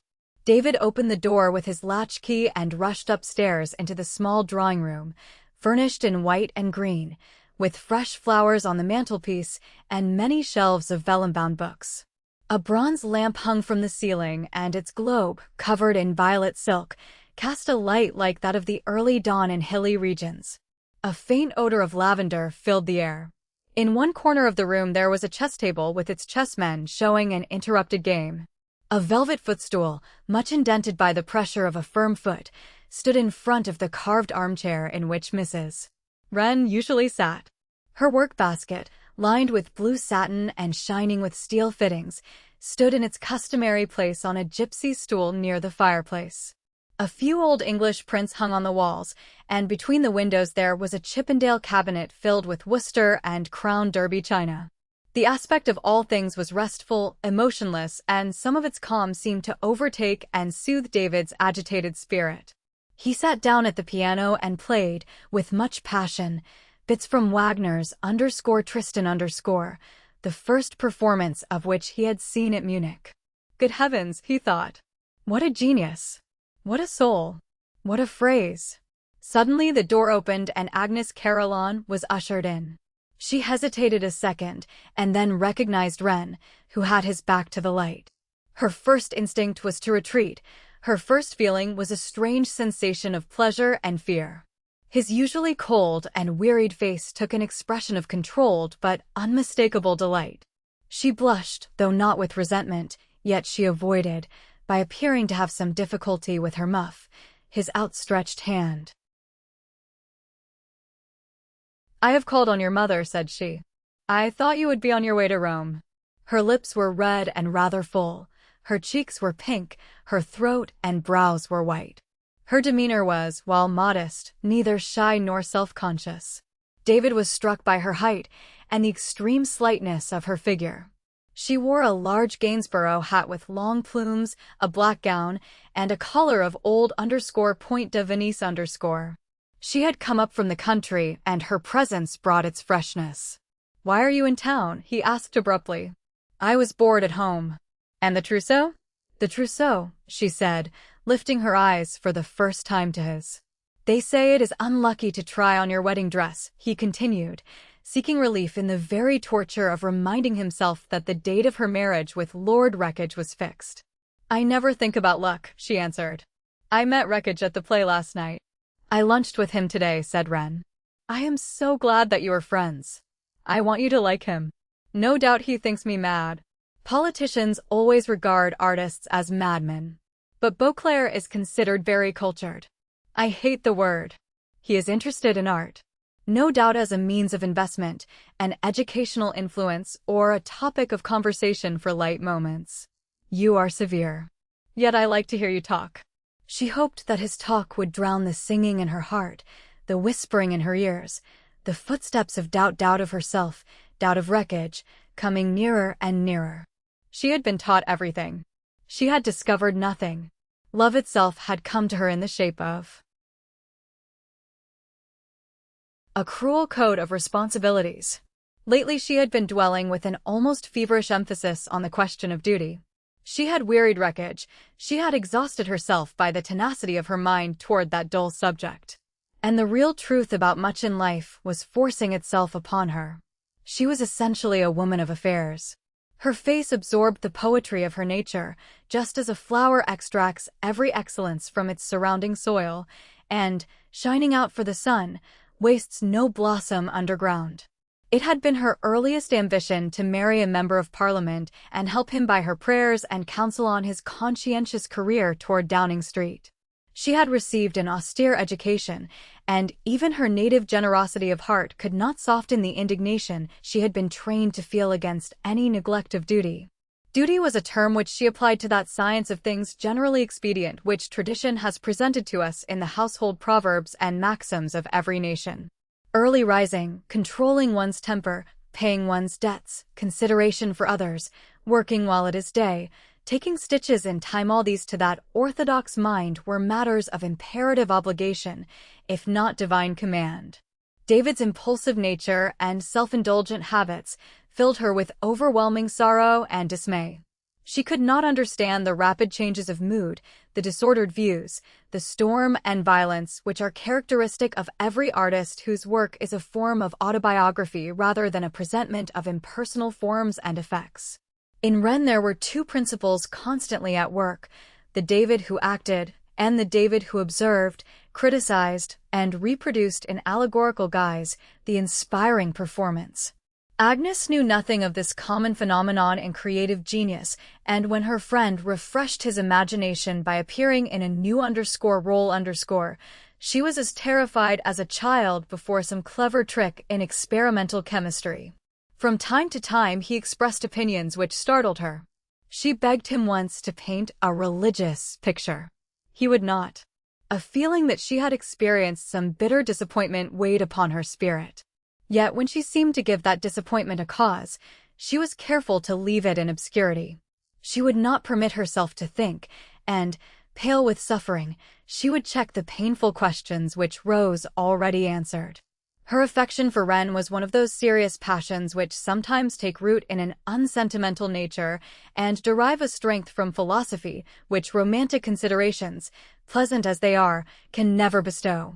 Romance will add a magical delight to the pleasures of existence, but for the burden of the day one needs a sobriety of thought which would ring singularly flat in a love lyric, which is certainly opposed to those emotions which produce what is commonly regarded as interesting behavior.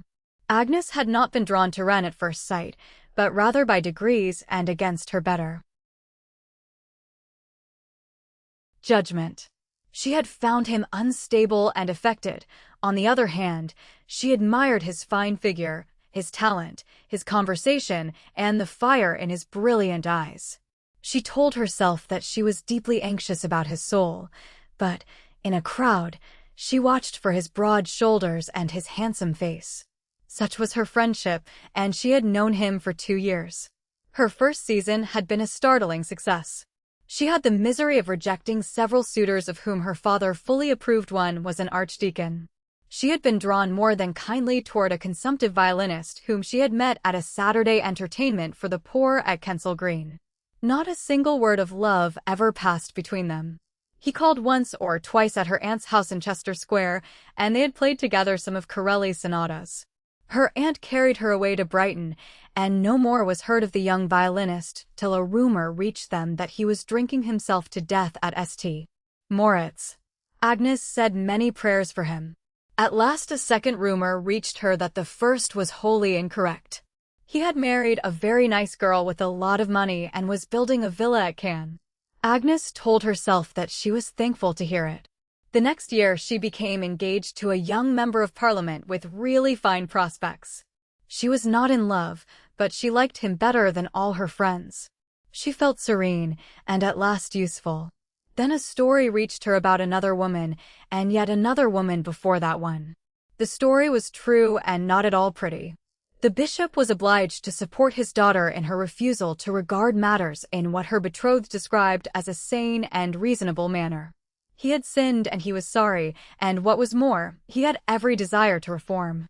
But Agnes remained firm, although she had probably never been so nearly in love with him as she was on the day when she returned all his charming letters and the ring and his photograph. It was a trying moment. She was ordered abroad, and she spent the winter at Rome, where she read ancient history and visited churches and excited a great deal of admiration. Mrs. Wren and David were also at Rome.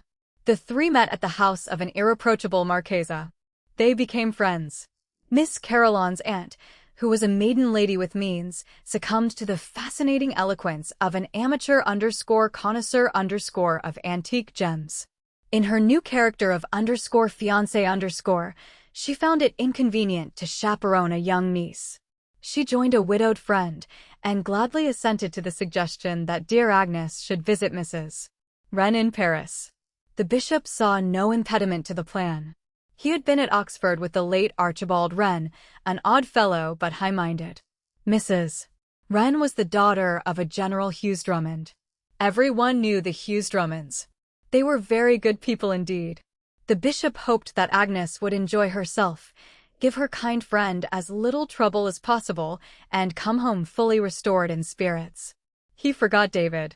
It may be that others omitted to mention him. The bishop was not pleased. When the rumor reached him that this artist was included in the party, what were his habits? What were his prospects? Were his artistic talents such that he might reasonably hope to become a royal academician and maintain an establishment? What class of pictures did he paint? Were they lofty in tone? Did they exalt and purify the mind? Would they make good engravings, such engravings as one might hang on one's walls? The correspondence and the questions were endless. David spent a weekend at the Episcopal Palace and behaved so well that he became frightened at his own capabilities for John Buellism. He was a little annoyed, too, to find himself at ease in a British home circle. The bishop was, at all events, satisfied. Agnes was enchanted and, transfigured by unconscious passion, looked more beautiful than ever. David enjoyed the services in the cathedral. He liked the quiet Sunday afternoon. He was impressed by Dr. Caroline's real earnestness in the pulpit. The visit was a great success. Before he left, he begged Agnes to write to him, when she could spare the time. The young man had tried everything except a platonic friendship with a lovely girl. He fancied that he found in Agnes Caroline that purity coupled with magnetism, which makes such experiments attractive. They corresponded regularly, but they did not meet again for several months. When he returned, a little tired of platonism, letter-writing, intellectuality, and longing a great deal for the sight of her face, he found her engaged to Lord Wreckage. So nature revenges itself. He detected a certain triumph and also a certain deep reproach in her gaze. She insisted that she was more than happy, but something under these words seemed to murmur, "You have spoiled our lives." Her manner, nevertheless, never altered. She was invariably sympathetic, gracious, delicately emotional. In letters she signed herself, "Yours affectionately, Agnes Caroline." "How I should like to paint you in this light," he said, all at once. "That is the dress I love best. Don't wear it often." The remark was slight enough as a pretty speech within the bounds of flirtation, but the tone in which he uttered it meant more, and the girl's womanly instinct told her that the dangerous limit in their friendship had been reached. He saw her turn pale. She looked away from him and swallowed thoughts which were far more bitter than any words she could have spoken. "You never used to say these things," she exclaimed at last. "Why do you say them now?" "I thought them always," he answered. "But I am a pagan. I tried to keep my paganism for others, and what you would call the best in me for you. You may be able to understand. Anyhow, I made a mistake, a terrible mistake. It was a false position, and I couldn't maintain it. Now I don't even want to maintain it. Then it was a kind of vanity. I mean that time when I was at the palace. I had been reading a lot of beautiful, unreal stuff about the soul. I thought I had reached a very high place. Of course I had, because nothing is higher or purer than real human love. But I wouldn't call it love. So I went abroad and wrote any amount of literature to you. And all the time Wreckage was here asking you, wisely enough, to marry him. And you, wisely enough, accepted him. Agnes sat still, with her eyes down, cold, silent, forbidding. She did not understand him. She had neither the knowledge of life nor the imagination which could make such understanding possible. But she saw in his look that he loved her, that he was unhappy. She knew that Wreckage had never shown so much feeling. Yet had she not given her word to Wreckage? Was it not irrevocable? Was Ren behaving well in speaking out too late? Was it too late? A torrent of questions poured into her mind. She dragged off her gloves and spread out her hands, which were slim and white, and stared at her sapphire engagement ring. A weak man submits to destiny, said Ren. A strong one makes his own. It is what we think of ourselves which determines our fate. If I regard myself as a poor creature, I shall, no doubt, act the part of a poor creature. But, he added, with an ironical smile, it is never too late to give up one's prejudices. I can't stand by and look on any longer. I intend to leave England for some years. I hope we may never meet again. Don't answer me, because there is nothing for you to say.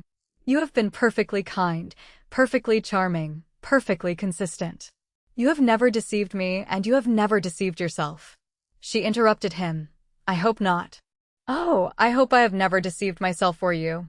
I was grateful for your friendship, he said. I can't be grateful for it now. Agnes drew a long breath and murmured random words about the time. Was it getting late? Yes, replied Ren, too late. Did I ever tell you why my father, with all his prospects, became a drawing master?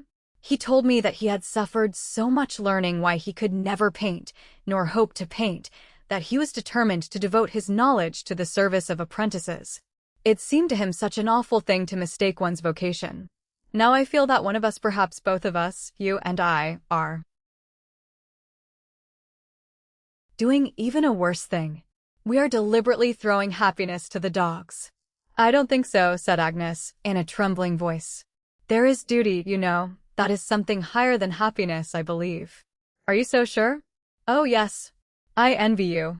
I don't even know what you mean by duty. It seems to me another name for the tyranny of false sentiment.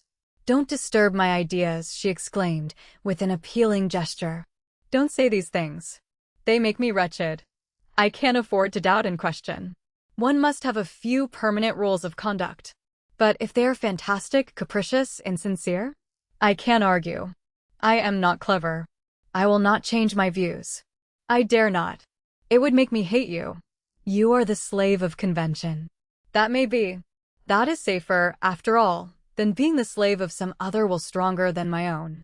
Why do you try to disturb my life now after so many really happy months of friendship? Were they so happy? Agnes, were they happy? She hesitated. Yes, she said, at last, relatively yes. It is quite true. Good women drive us to the bad ones. Oh, what can you mean? Surely we are saying too much. We shall reproach ourselves later. I live, again and again, through one conversation. The phrases come into my mind with every possible shade of significance. She pushed back her hat and pressed her hand to her brow, which was contracting nervously as she spoke. I don't wish to be altered by any change in principle, she continued, nor distracted from my plain obligations into other interests. I dare say I sound quite heartless and odd. I dare say you won't like me anymore. Her voice faltered, but her lips remained precise. But one must know one's mind, one must underscore. You don't know yours. That is the whole trouble, David. She had never called him by his Christian name before, and now the forced sternness of her tone gave it almost the accent of a farewell. Perhaps we have helped each other, she went on. At all events, you have taught me how to look at things. You are clever and original and all that. I am rather commonplace, and I never have new or surprising thoughts. The more I learn, the more I grow attached to the ordinary ways. Once you called me the ideal bourgeois. You were right. Not entirely, said Ren. You think too much. You taught me that. I never used to consider people or notions. I accepted them without criticism. The madness of criticism has entered into you, he said. It is the worst, most destructive thing on earth. How could I have accepted you as my friend without it? She asked. You puzzled me. I tried to understand you. No one had ever puzzled me before. No one, you may be quite sure, will ever puzzle me in the same degree again. She gave him a long, tearful glance, in which defiance, reproach, determination, and a certain cruelty shone like iron under water. He made a movement toward her. The strength of his more emotional nature might have made a final assault not uselessly on her assumed reasonableness. No appeal, no threat could have moved her from the mental attitude she had decided on the duty of keeping her word to Lord Wreckage. But she might have been urged to the more candid course of ascertaining how far his lordship's true happiness was really involved in the question. At that moment, however, Mrs. Wren came into the room. She gave a little cry of surprise when she saw her son. Then she kissed Agnes and sat down, looking anxiously from one to the other with something not unlike grief, not unlike jealousy. Her life and habits of thought were simple, but she had been highly educated. She was an accomplished linguist, a good musician, a most intelligent companion. Things which she could not comprehend she would, at least, accept on faith. There had never been the shadow of a quarrel between David and herself. But she felt, by intuition, that Agnes Caroline had, in some way, affected his life, his work, his whole nature. She could not blame her, because she knew nothing definite about the understanding which existed, plainly enough, between her son and this young lady. She had a horror, however, of flirtation and flirts. It seemed to her that, under all this talk and correspondence on art, poetry, scenery, and the like, there was a strong undercurrent of emotion. So she smiled upon Agnes with a certain reserve, as though she were not quite sure whether she had any great reason to feel delighted at her call. At a glance from David, however, her look softened into real friendliness. "I was so surprised to see Mr. Wren here," said Agnes. "I am surprised, too," said the older woman. A restraint fell upon all three. David walked about the room, looking for things he did not want, and asking questions he did not wish answered, although he hoped they would interest his mother. But his spirits soon flagged. The conversation became trivial and absurd. "Where are you staying?" asked Mrs. Wren. "I am with Ponce Fitzrose," said Agnes. "She has gone in the carriage to do a little shopping. She will send it here for me." The carriage was at that instant announced. David went down the stairs with Agnes and handed her in. He said nothing. Mrs. Wren watched the pair from the window and nodded her farewell with much gravity. When David returned to her, he found her reading peacefully Trollope's last novel. It was for these graces that he loved her most. He scribbled letters at her writing table for the next hour. Then he spoke. "I am going," said he, "to the East. I need a change. I suppose it will mean 6 months. But how you will enjoy it. And what will you do? I live from day to day, my dear. I am quite contented. This journey is not a mere caprice. I have been contemplating it for some time," he said. Mrs. Wren's hair was white and her long, equine countenance sallow. When her feelings were stirred, she showed it only by a cloudy pallor which would steal over her face as a kind of veil separating her from the rest of mortals. "One has to get away from England," continued Wren. "One has to get away from oneself." "And where is yourself now?" she asked, not venturing to look at him. "With that girl," he answered, suddenly. "With that girl." "Do you love her?" "I don't know.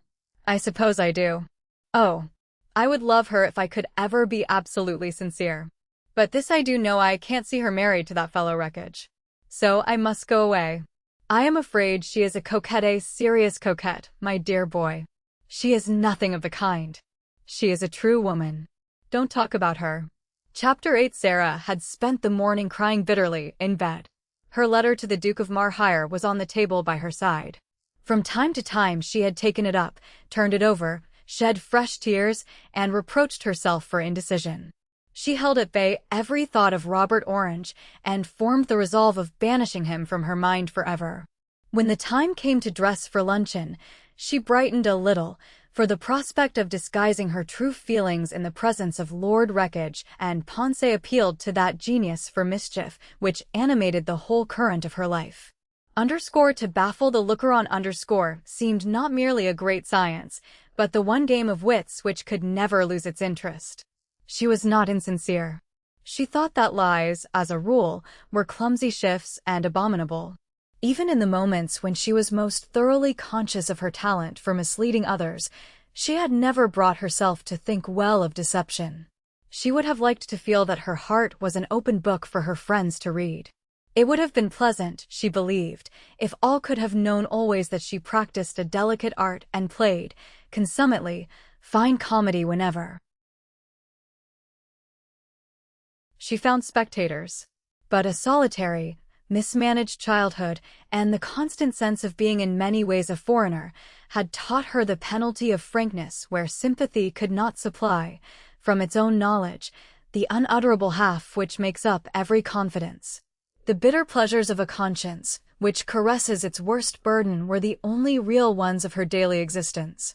When she could say, at the end of the day, "I have fooled them all. They think I am happy, I am not. They think Wreckage amuses me, he doesn't. They think I delight in these dull dinners and balls, I hate them," a sort of exultation, the pride of a spirit singing under torture, would fill her whole being. All youth that is strong and thoughtful has much of this instinct of dissimulation. The world to a young mind appears controlled by elderly, suspicious, hateful custodians ever on the alert to capture or thwart every high enterprise and every passionate desire. There seems a vast conspiracy against happiness, the withered, dreary wiseacres in opposition to the joy, the daring, the beauty, the reckless vitality of souls still under the spell of spring. When poor Sarah could escape from town into the country, mount her horse and tear through a storm, the neighbors compared her to a witch on a broomstick and, shaking their heads, would foresee much sipping of sorrow by the spoonful in the future of Lord Garrow. Today, however, the young lady assumed her most demure expression and received the guests at luncheon as though she had never learnt the meaning of tears nor joined the gale in spirit. Sir Piers Harding was the last to arrive. He was a thick-set, livid man with an unyielding smile and the yellow eyes of one whom rich diet rather than an angry god had rendered melancholy. "You haven't changed in the least," he said, considering Lord Garrow with some resentment. Well," replied his lordship, 11 years do not make much difference at my time of life. You, however, are decidedly grayer. Where have you been hiding yourself? I think you were foolish to leave England." Gladstone was remarking, but the other day, Harding was always so cocksure. "And wasn't he right?" said I. "Of course," said he, and that was the worst of him. He was right. Who could stand it? That's the world.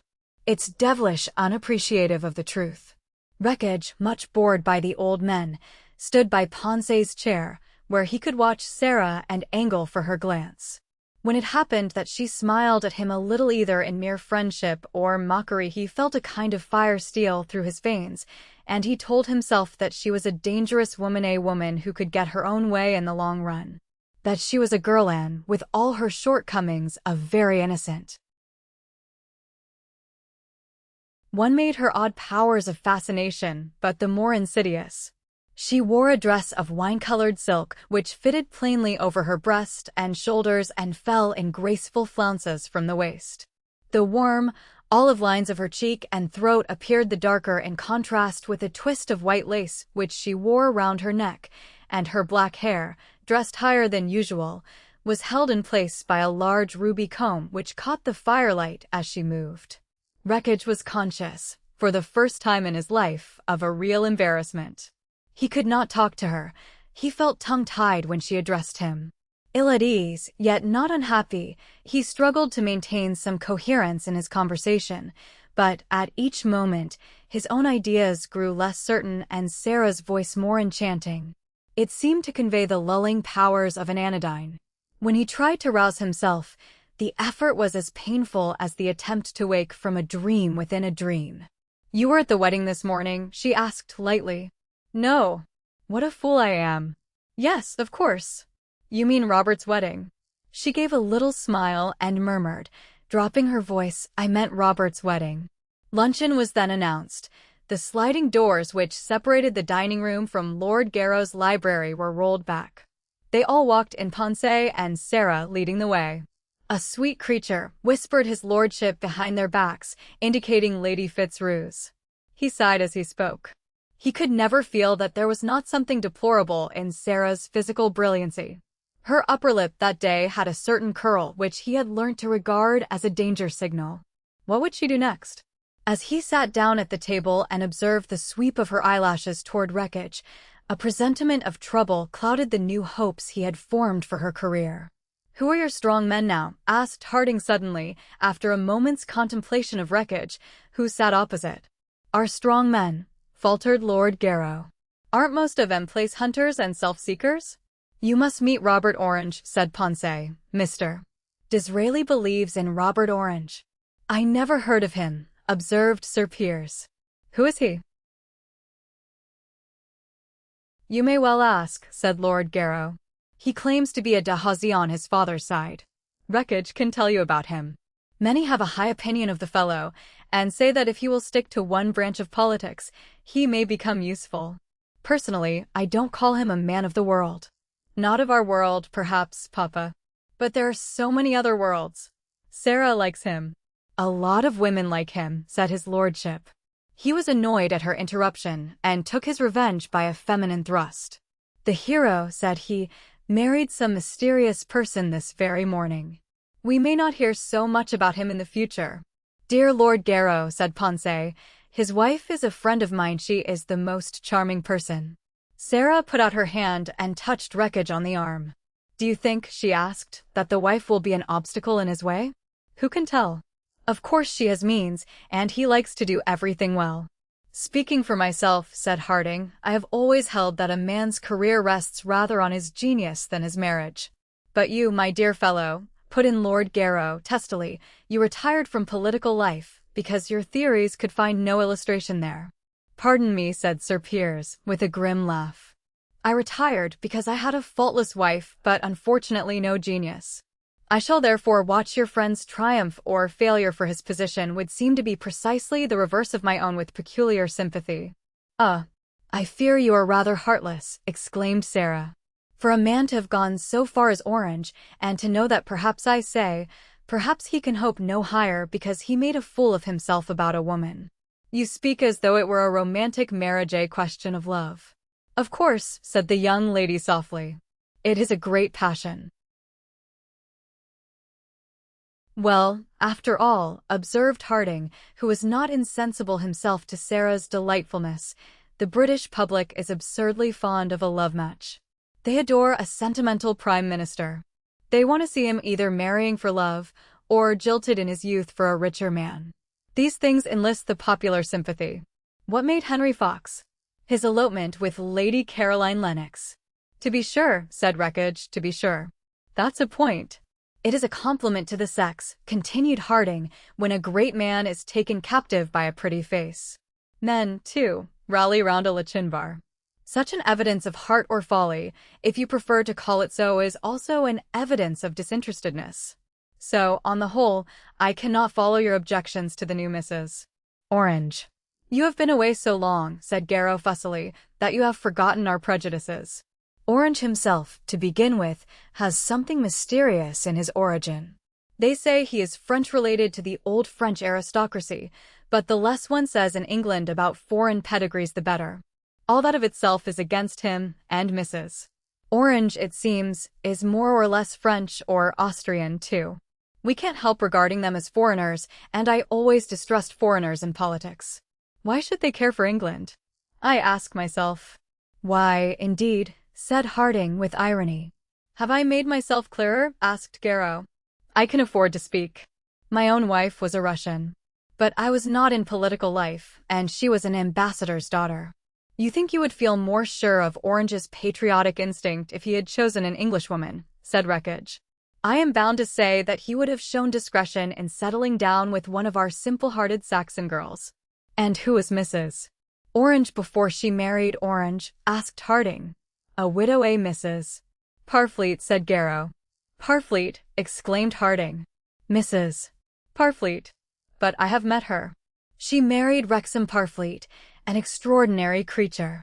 He lived for years with the Archduke Charles of Alberia. People used to say that Mrs.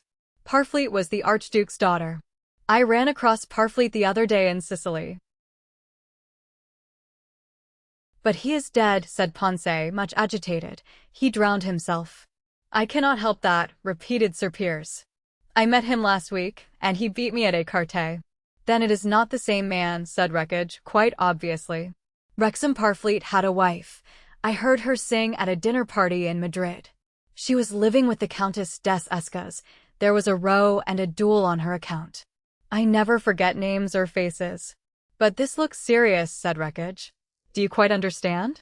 It's the sort of thing one hardly dares to think. That is to say, if you mean what I mean. The marriage can't be legal. The two women turned pale and looked away from each other. I mean as much or as little as you like, said Harding. But Parfleet was alive last Monday. But bigamy is so vulgar, observed Lord Garrow. You must be mistaken. It is too dreadful. Dreadful indeed. And a great piece of folly into the bargain. It is selling the bear's skin before you have killed the bear. Lady Fitzroose glanced piteously at the three men and wrung her hands. Don't you see, she exclaimed, don't you see that if there is the least doubt of Mr. Parfleet's death, we ought to go to them. Someone must follow them. There is that touch of the absurd about it, said Wreckage, which makes it difficult for a friend to come forward. To pursue a man on his wedding journey, it is no laughing matter, put in Lord Garrow, and if the woman has deceived the poor fellow, it's a monstrous crime. Oh, she hasn't. She couldn't deceive him, said Ponce. I know her intimately. She was considered very clever at Madrid, said Sir Piers, finally. To you she may appear more to be pitied than she really is. Don't say such things. I won't hear them. I love her very much. Perhaps she is clever enough to appear stupid in public. No, no. Her voice trembled and tears gushed from her eyes. You will regret these words. This news will kill her. Something must be done, said Sarah. Beauclerc, you ought to follow them and tell them. Ponce is right. This will make a horrid scandal, said Lord Garrow, who was appalled at the prospect of being mixed up in so disagreeable an affair. Why not leave it alone? It is not our business. But it is Beauclerc's business, Papa. Just put yourself in his place. Surely that is not asking too much. We must avoid everything precipitate, said Wreckage. We mustn't be over-hasty. Lady Fitzroose wiped her eyes, rose from the table, and began to draw on her gloves. But we must be friends, she said. If you cannot go to them, I will. Do you realize the poor child's position? An illegal marriage. She is the most gentle, beautiful person I ever saw, with the best head, the purest heart. She professes nothing. I judge her by her actions. But you must see, said Wreckage, that I can't give Orange all this pain unless I have something more definite to go on. Sir Piers tells us that he played cards with Wrexham Parfleet last week. He paused. Wait a moment, said Harding. Wait a moment. Does anyone present know Parfleet's handwriting? I do, said Ponce. I saw his last letter to his wife. He wrote it before he committed suicide. Sir Piers took out his pocketbook and, from the several papers it contained, selected a three-cornered note. By the merest chance, said he, I have this with me. The others unconsciously left their seats and looked over his shoulder, while he smoothed out the sheet.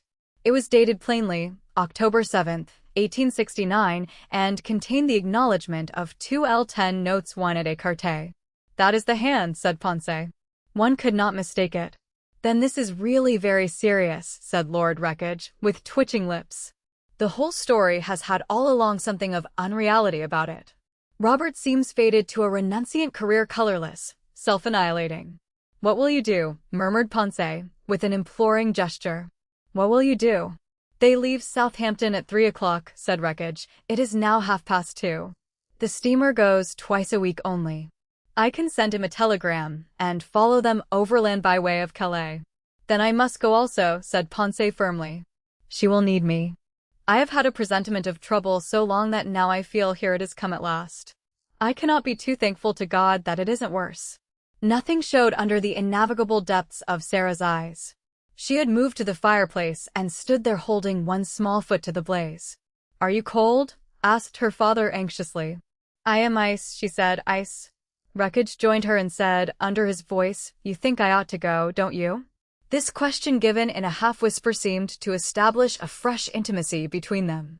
It was the renewal of their old friendship on deeper terms. "Yes, you must go," she answered, "and Beauclerc, write to me and tell me how he bears it. He is accustomed to a repressive discipline on these matters. The philosophic mind, you know, is never quite in health. Probably he won't show much feeling." His gaze seemed to burn into her face. It was as though she had been walking in an arbor and suddenly, through some rift in the boughs, found herself exposed to the scorching sun. She felt dominated by a force stronger than her own nature. A little afraid, she shrank instinctively away from him, and as she dared not look up, she did not see the expression of triumph, mingled with other things, which, for a moment, lit up Lord Wreckage's ordinarily inscrutable countenance. Lately, he had been somewhat depressed by his encounter with refractory wills. His horse, his colleagues on the bond of association, his future bride, had showed themselves fatiguing, perhaps worthless, certainly disheartening and independent accessories to his life. Here, at last, was someone brilliant, stimulating, by no means self-seeking, quixotic in enthusiasms.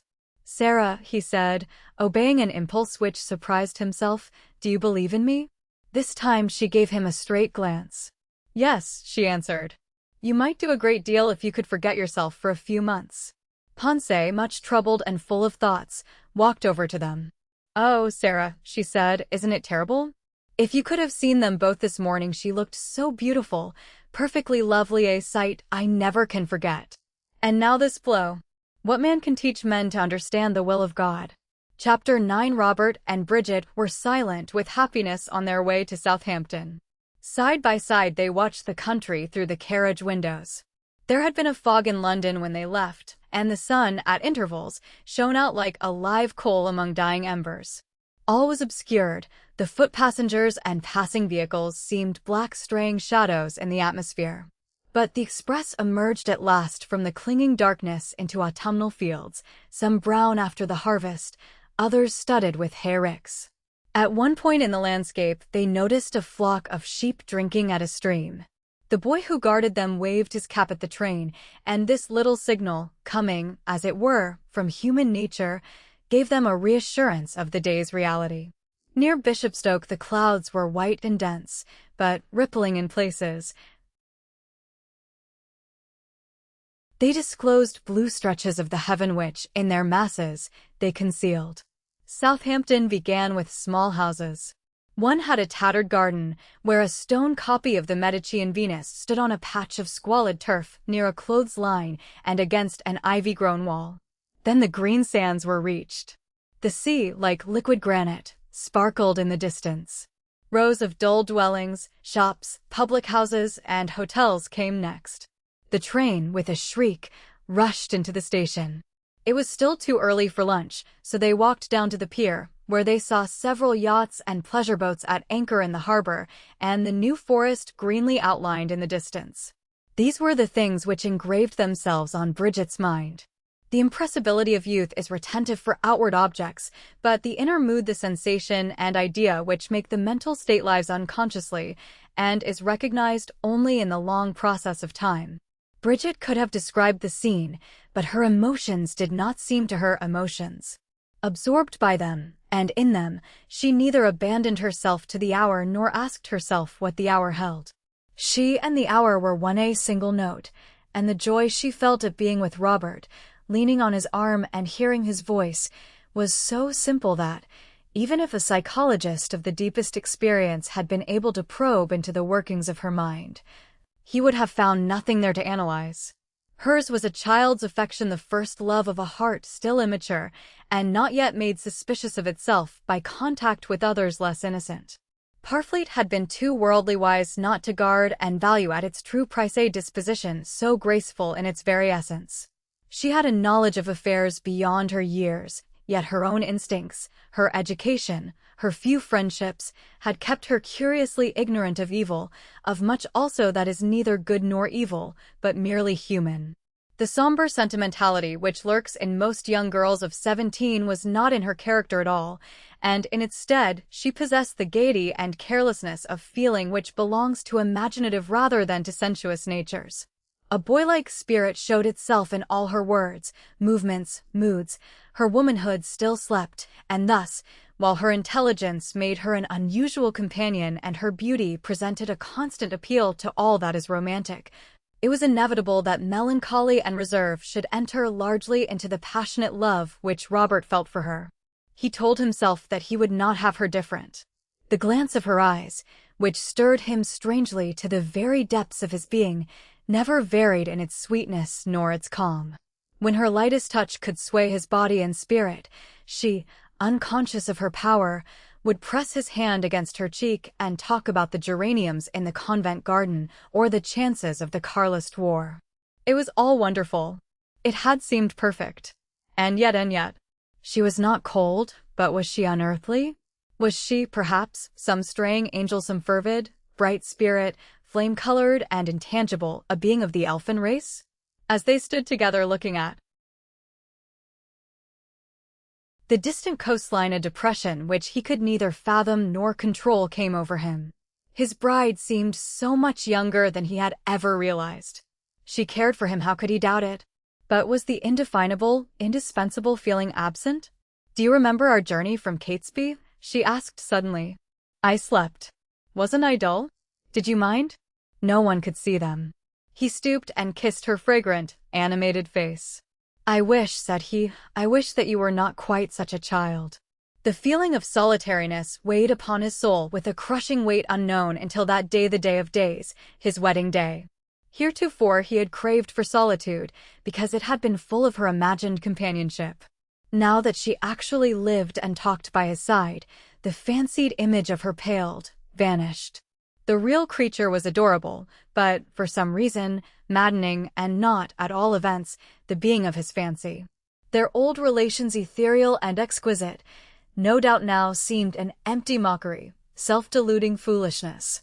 He colored at the remembrance of all that Disraeli had hinted and Wreckage had brutally declared on the large topic of idealism in passion.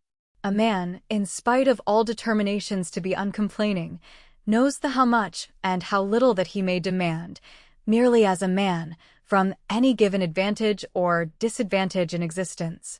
Robert, hating himself, condemning himself, was conscious, in spite of himself, that Bridget's affection for him was not love in the full human sense of the word.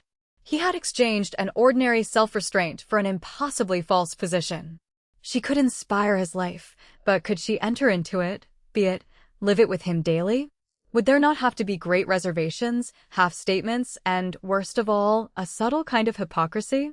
He reproached himself for selfishness, yet the fear came, and it remained. He had captured the rainbow and married the goddess. Were there not many legends illustrating this folly, stories of men who had married divinities and perished, not because the divinities were at fault, but because mortals must wed with mortals? The sight of his wife's beauty caused a sudden, violent irritation. He wished she had none, for then, perhaps, he thought he would have been satisfied, more than content, in the placid consideration of her charms of character. He found himself reduced to the absurd predicament of deciding to banish her from his thoughts, a last sophism which showed him, all too clearly, how wretched he was. Their silence, which had been due in the first instance to the sufficient delight of being in each other's company, became that long pause which arises from an unutterable embarrassment. Bridget felt by instinct some change in Robert's mood, but as she could not account for it then, her sympathy failed. The keen salt air filled her with its own free buoyancy. Her delicate skin flushed in the wind. She forgot the nervous strain of the morning, the awfulness of the gray chapel, the new state of things, griefs that were past, responsibilities that were to come. She turned to Orange as a child would turn to its inseparable comrade, and clapped her hands with amusement at an organ grinder with a monkey and a dog whom she noticed sitting at the end of the pier, waiting, apparently, for one of the excursion steamers bound for the Isle of Wight. "Pennies for the monkey, Robert," she cried, "a lot of pennies. And then we must have our lunch. May I have some chicken and one of those very droll, very stupid, English rice puddings? Please let me have one. And may I kiss the dog? It is a nice little dog, quite as nice as Ponce's Fidelio." Now I am going to talk to the monkey." She ran toward the little animal, who was shivering, pathetic and grotesque, in a military cap and red petticoat trimmed with yellow braid. The dog, which was a young pug with excellent points, gave Bridget, after many entreaties, his paw. She addressed the monkey in Italian and laughed till she cried at its absurdities.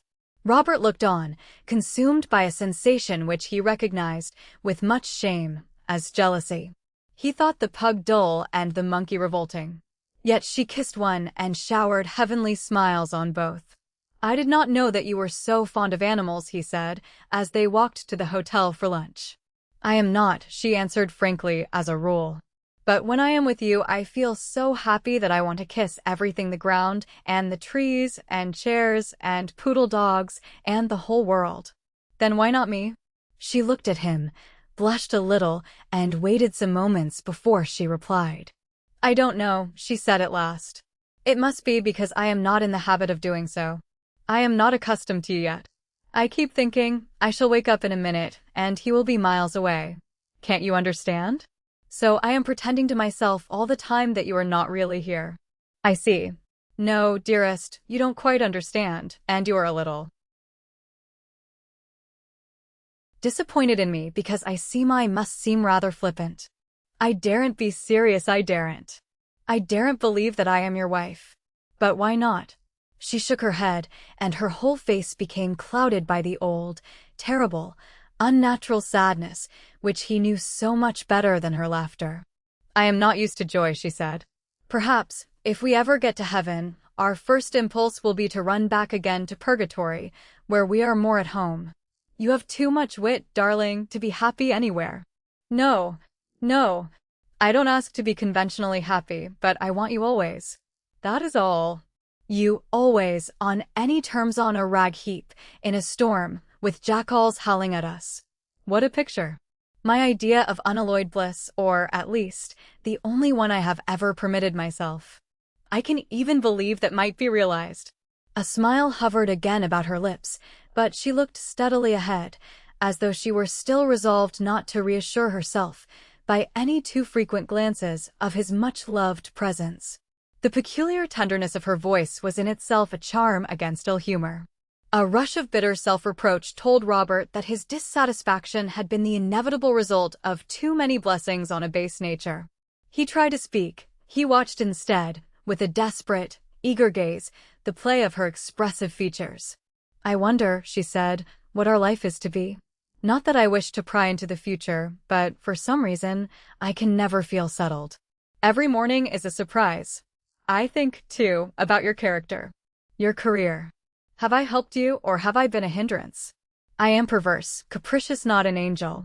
No human influence can help me very much. I must depend on the discipline of God. Oh, if I could know all that He wants me to do. Most of us have that desire, Bridget. At least it is better to be damned, in the world's opinion, trying to do the will of God than saved doing nothing. One has to take a good many chances, even the chance of displeasing Him if it comes to a crisis." "Many people would call that reckless." "Let them call it anything," said the young man. "Names do not matter. The ghastly, unspeakable dread is to be timorous, halting, the creature of indecision." "We are too much alike," she sighed. "Oh, Robert, if we did not suffer horribly within ourselves when we do wrong, I believe we should both defy every law in the world. I am a born rebel." More than a note of her mother's insolence was in the speech, but the whole spirit of the dead actress seemed to possess Bridget for that moment. Her being rippled, as it were, with a new disturbance, just as a pond will tremble to its edges at the mere dip of a swallow's wing. The artistic hatred of all restraint and the wild desire of liberty were the imperious passions of her heart, more vehement than any other feeling, even her love for Orange. "I could fight," she said, "a visible devil, but this struggle with moods and tastes is deadening." "What are the moods and tastes?" he asked. "I cannot describe them well. But music calls me. I hear it trilling and sobbing and whispering everywhere, and sometimes it is so loud and so beautiful that I wonder why everyone else doesn't stop to listen. They never do. So I sing back my answer. It is silent singing. You would only wonder why I was so quiet all at once. but I have heard you sing. Not with my real voice, Robert. It is stronger than it used to be. She checked herself and hesitated, stopped by a sudden scrupuleux sort of delicacy. She thought nothing at all of her beauty and never of her fortune, but in giving Robert her voice and the nameless ambitions which enveloped it, she was conscious that she had made, in some way, a renunciation. Say what you were going to say, dearest. I cannot forget, she exclaimed desperately, that Mama was an actress. And I remember some of the nights at the theater. I liked the theater. I believe I could act. I have learned the whole of _Phaedra_ and the whole of _Juliet_. That is why I live. This avowal of her secret overruling instinct set free the sanguine strength which circumstances had imprisoned, but could not destroy, in her character. The constant effort of hiding from all observation the irrepressible yearnings of a talent that would not be denied, had given her that quality of mysteriousness, of dreamy habits of thought, of languor, which, even to Robert, had looked as though she might find this earth too rough to live on. But the despair which comes from fighting, unsuccessfully, the world, is not that appearance of weakness, which is the result of fighting more or less effectively one's own energy. In this latter issue the beaten foe joins forces obediently enough with the conqueror, till at last the opposing elements are directed, whether for good or evil, by one will. So you want to go on the stage, said Orange quietly.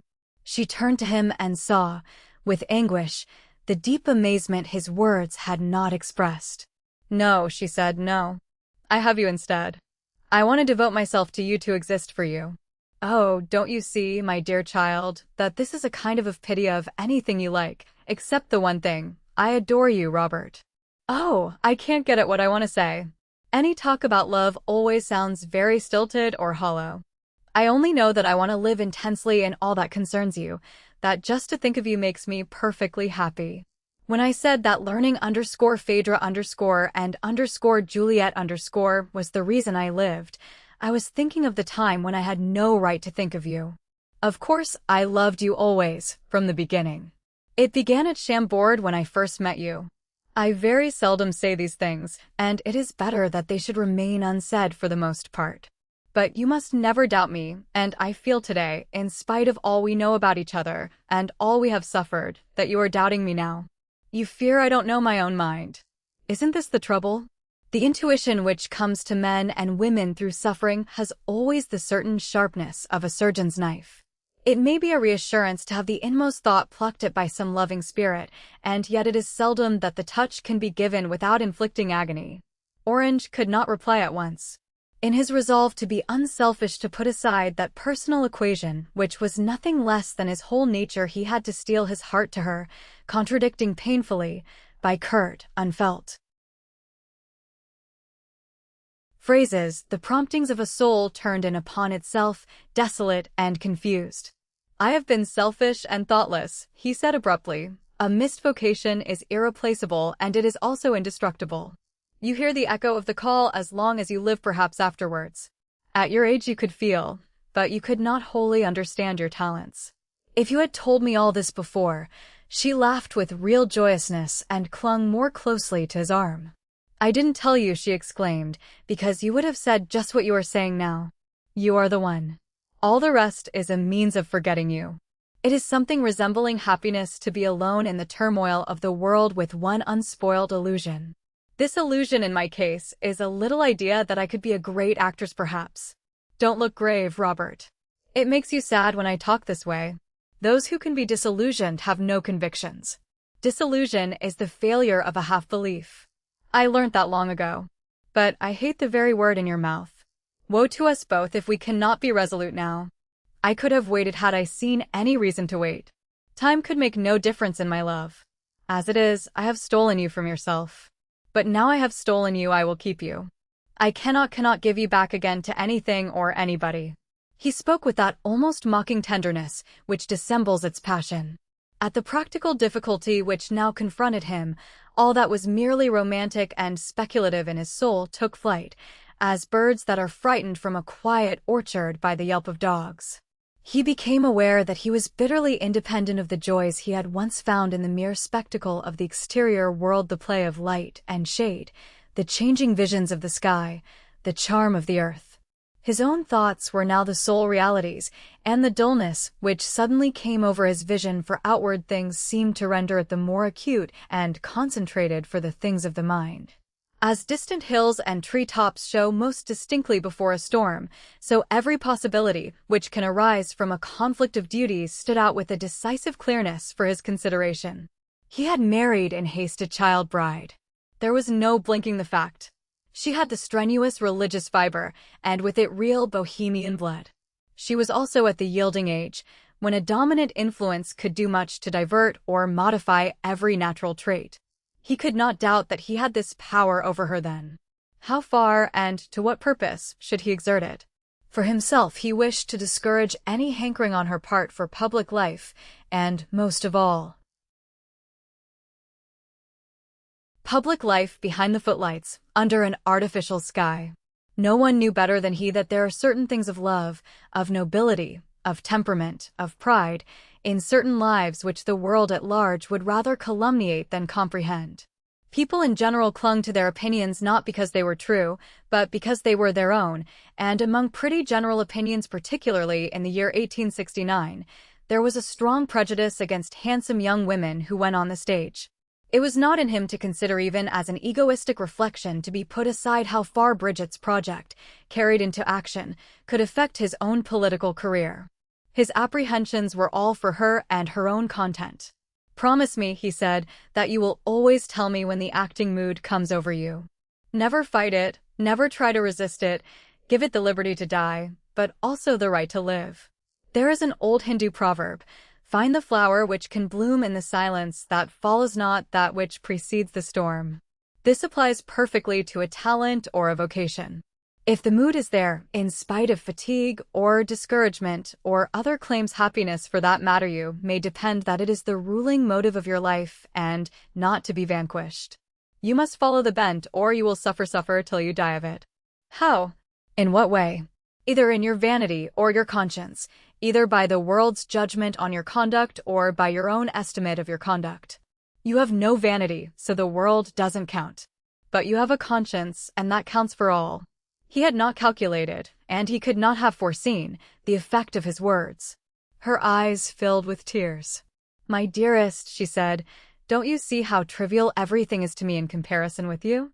But I dare not love you so much as I can. So I encourage other enthusiasms out of fear. Sometimes it seems as though the extraordinary, impossible ideal would be to have you with me forever, and be an actress as well. But that is out of the question. And if I had my choice, if I could be as great as Rachel or Mrs. Siddons, or live with you on my dear rag heap, with the jackals howling, do you think that I would hesitate, that I could hesitate? If I believed you, I should be a dreadful coxcomb." "Risk the coxcomb," she said. "I can." A clanging bell and the noise of traffic on the quay recalled them to the moment. They had barely time to reach the steamer and get on board. A strong, cold breeze was blowing. The sun shone full on the sea, which, near the horizon, was as green as the sky on a summer evening. But clouds were gathering in the northwest, and the peculiar brightness which presages rain lent a fugitive brilliancy to the atmosphere. The town and its spires glittered. The water, frothing round the paddle wheels, sent its shining spray upon the brown boards of the wharf. Bridget kissed her hands toward France. "Soon," she exclaimed, "soon I can kiss its ground. How I love my country and the place where you lived, Robert, as a boy." Chapter 10. Lady Fitzroose had determined to prevent the marriage of Lord Wreckage with Agnes Caroline. She could not forget the dreadful scene with Sarah when that poor girl was endeavoring to reconcile herself to the Duke of Marshall's proposal. Ponce had studied each person concerned in the possible tragedy. She saw that Agnes was by no means serene, that the portrait by Wren somehow made no progress, that Wreckage was feverish and excitable. His bearing towards Sarah during the lunch confirmed Ponce's suspicion that the love which had existed between them as boy and girl was still unextinguished on either side. He would have been less than mortal, she thought, if he had not felt, with all the bitterness of a conscious fool, that he had missed his true destiny. Sarah possessed the warmth and wealth of heart, which were the complements his own bleak nature required. Agnes Caroline, with her accurate, invariable beauty, had a prim disposition, wholesome enough for a man of strange, dark humors like David Wren, but perilous always in its effect on any frigid or calculating mind. And Wreckage was known to be supremely selfish. It seemed to Ponce that Sarah had behaved very naturally, very touchingly, through the trying conversation on the subject of rising men and their marriages. Her demeanor had been unsurpassable. But it was not in nature that a woman who understood a man could look on, inactive and indifferent, while he fettered himself with some damaging influence. Perhaps her ladyship felt the situation the more keenly, because, much as she loved Mrs. Parfleet, she could not bring herself to think that she was the wife for Robert. She had spent many weeks refusing admittance to this thought, yet prudence was prudence, and, by virtue of its stability, it prevailed. The union, even viewed in the most favorable light, had always seemed imprudent. It was too hurried. Shocking, mortifying as the possibility of its being illegal was, Ponce's conviction that Almighty God ordered all things for the best seemed less of faith and more a matter of pure reason than was usual in the ordinary run of hard cases, which made demands upon her piety. "Two diamonds do not easily form cup and socket," was an old saying in her home circle. The more she had seen of Bridget Parfleet, the more she had been struck with her moodiness, struck with her contempt for received opinions, her vigor and independence of will. Was she the wife to further the advance of a man of extraordinary ability, already much handicapped on the world's course by a proud spirit, a reckless, impetuous disdain of creatures generally considered the pink of human excellence? He was passionately in love, and the strength of this sentiment carried, for the time, every thought of his being along with it. But love was not unalterable. The change would surely come. The fever and folly, the exaltation and ardors would fade into a sacred affection and instinctive tenderness, yet other interests, as vital and in their season more absorbing, would flock into his life. What then? Ponce and Wreckage did not exchange many words till they found themselves alone, face to face, in the railway carriage bound for Dover. Then they looked with wonder at each other, stupefied at the errand on which they were bound, and the strangeness of the whole proceeding. Wreckage noticed that his companion was attired so correctly and with such discretion that no one could have told she was a pretty woman. Her veil was not unusually thick, yet it disguised every charm of expression and feature. He had bought her a novel, some papers, and a few magazines. She turned these over listlessly and murmured, as the train sped along, "Of course, I had to come. No one will say a word when the circumstances are known. I hope Per Renshaw is comfortable in the next carriage." Wreckage replied, "You have behaved like an angel." He probably but half understood Ponce's character. He underrated her intellect, and he misconstrued her friendship for Orange into a weak infatuation.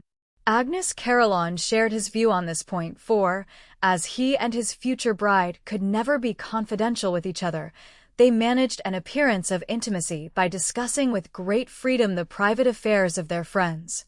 Agnes, in the fervor of godliness, had even seen much that was reprehensible in Lady Fitzrose's devotion to a man who had no idea of marrying her. She had declared that she could not understand it in attitude pleasing to her fancy and gratifying to her pride. Wreckage had thought it was not quite clear that the danger was immediate. Such was his feeling now toward Ponce, although he was conscious of a certain curiosity with regard to her motive in taking Bridget's part with such magnificent self-effacement. This seemed to him unnatural, and although she had impressed him with the highest opinion of her kindness, he could not believe that a woman of genuinely tender sensibilities could have approached such an altruistic height. She was an excellent creature as creatures went, he thought, but hard in a feeble way.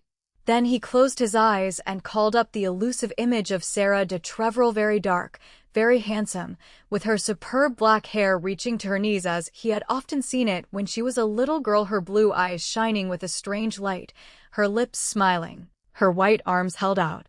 "Sarah may not be a happy girl," said Ponce suddenly, "but she is a clever one." Wreckage started from his reverie. How odd, he exclaimed, surprised into candor. I was thinking of her at that very moment. Ponce had read as much on his face, but she did not tell him so. I feel for her very much, she observed instead. She must be the greatest possible comfort to her father, although he may not realize it. Yet he is forcing on the engagement to Mars Hire.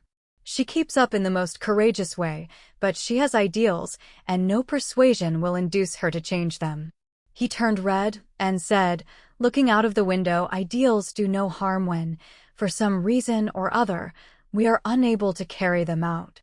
I cannot imagine what she will do, or how she will bear her life if things continue as they are. What things? She is like a slave to Lord Garrow. She is with him constantly, reading to him, and doing everything for him. She will be a cruel loss to his home when she marries. I rather revel at the thought of the dismay which will attend her final capture of Mars Hire. I used to hope that you perhaps. He glanced up and smiled with an air of satisfaction. I don't like the appearance of measuring myself against Mars Hire. But he certainly seems, in character, the culminating point of mediocrity. In fact, Mr. Disraeli, whom I seldom quote, so described him. What a husband for that brilliant, affectionate girl. She likes all that is simple and grand. A real love, if it were a happy one, would make her even more charming, and if it caused her suffering, it would make her even more noble. But failing this, there will be a frightful void in her life. Wreckage, whose imagination began to play round this thought, replied with unusual seriousness, I should be horribly grieved to see any declension from her better nature. I think I am getting to think less of mere social power. I feel more than I used to do that, if one could literally live one's theories on moral strength, it would be a complete refutation of these ideas about the influence of money or a big accidental position. Old Harding was right when he said at luncheon today that disinterestedness counted very highly in the popular vote. The point about Henry Fox's elopement with Caroline Lennox was sound. It would not have been sound, said Ponce, if Caroline Lennox had been a third-rate woman. A man can be desperate so long as his choice, on the whole, justifies, either by her beauty or her talents, or something uncommon, an extreme measure. Now, Robert may not have made a wise choice, but it is certainly a distinguished one. It can be understood, and it commands respect. Oh, yes, his is a thoroughgoing emotion, and one couldn't find a fault with its object. A strong man is always a man who feels strongly who can carry his feeling into action. Robert, with all his mysticism, is never subject to the deep depressions of spirit which usually afflict men of his gifts. He does not know what it is to be languid, or to have invincible indecisions. He will die game even if he does know German. Metaphysic backwards. She was astonished. How well you understand him. He leant forward a little and adopted a more confidential tone. Sarah spoke of him at lunch. Her judgment of men and affairs for so young a woman is nothing short of amazing. I attribute it to the Asiatic streak on her mother's side. It is a kind of second sight. What a wife for a prime minister. And Mars Hire, a fellow of middling ability and no experience, has had the sense to perceive her qualities. My feelings can't be easily defined, nor, indeed, is it necessary they should. I have gone so far that I cannot see anything for it but to go on. You mean in your own marriage? He sighed profoundly, remained for several minutes silent, and finally roused himself with a painful effort. There are some griefs which can defy any consolation save that of time. Time ultimately cures everything. It is a matter of history that I was once very much attached to Sarah. I know, murmured Ponce. I know. He covered his eyes with one hand and looked through his fingers at her face, asking himself by what transition he could best arrive at a frank exposition of his embarrassed sentiments. It seemed to him that she was intelligent as well as trustworthy, and he felt impelled to call in her assistance, being sure that, in any cause where love could be pleaded, she would show a judicious leniency. If you have not observed that I am still too interested, you have not observed with your usual sagacity, said he. I think, if I may say so, that time seems only to deepen a sorrow of that kind, particularly when it is associated, as in this case, with a certain self-reproach. In times of trial my pen is my refuge. I could not write for a year after I had decided irrevocably, as I believed that Sarah and I could not make each other happy. Then you never actually proposed to her? There was never any tacit understanding. Never. And if there be any part of my conduct in life upon which I can look with entire satisfaction, it is my behavior with regard to Sarah. I did not mislead her in any way. I was even over-scrupulous and purposely avoided opportunities of meeting.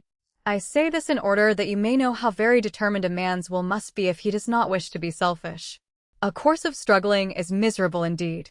I spared her any knowledge of my misery. She might have been happier had she known of it. Last year she remained entirely alone, and solitude is full of bad things. It is very dangerous, however much one is accustomed to it. Poor girl! But I could not, in honor, suffer a false impression to be formed. As a matter of fact, my family wouldn't hear of the match. There is no denying that they were set on my marrying Agnes. At last he had been able to mention her. He leant back and relied on his companion's tact to elaborate the theme. Ponce murmured, "Dear Agnes, if there are storms, they won't come from her side. She is of a very elevated spirit." He winced, but she continued, "Generous, sternly honest, greatly esteemed by everyone. Neither pique nor passion nor petty feelings could ever influence her mind. She is the most angelic, good woman I ever met. She is one to whom one may complain and be a bore. She has such utter patience. You would not be impressed by professions, nor am I very clever at making them," said he, "but you know, by sympathy, that my affection for her is the heroic feeling of devotion which has also a kind of exclusiveness." He could not finish the sentence. "It leads you to imagine that you could never survive her loss," said Ponce gravely. "But need you lose her as a friend?" Something in his countenance encouraged her to pursue this train of thought. "Agnes has the deepest admiration for your qualities. No doubt, you truly realize the high standard of character which she would hope for in one to whom she gave her love. You have proved yourself worthy to call out her best feelings." Wreckage was very touched by this tribute. "And her best feelings," said he, "ought to make us at our best very humble." Ponce lifted her veil just above her eyes, clasped her hands tightly together, and kept her earnest glance full upon his. "I believe," she continued, "that if it were in man or woman to command the heart, you would have her entire affection.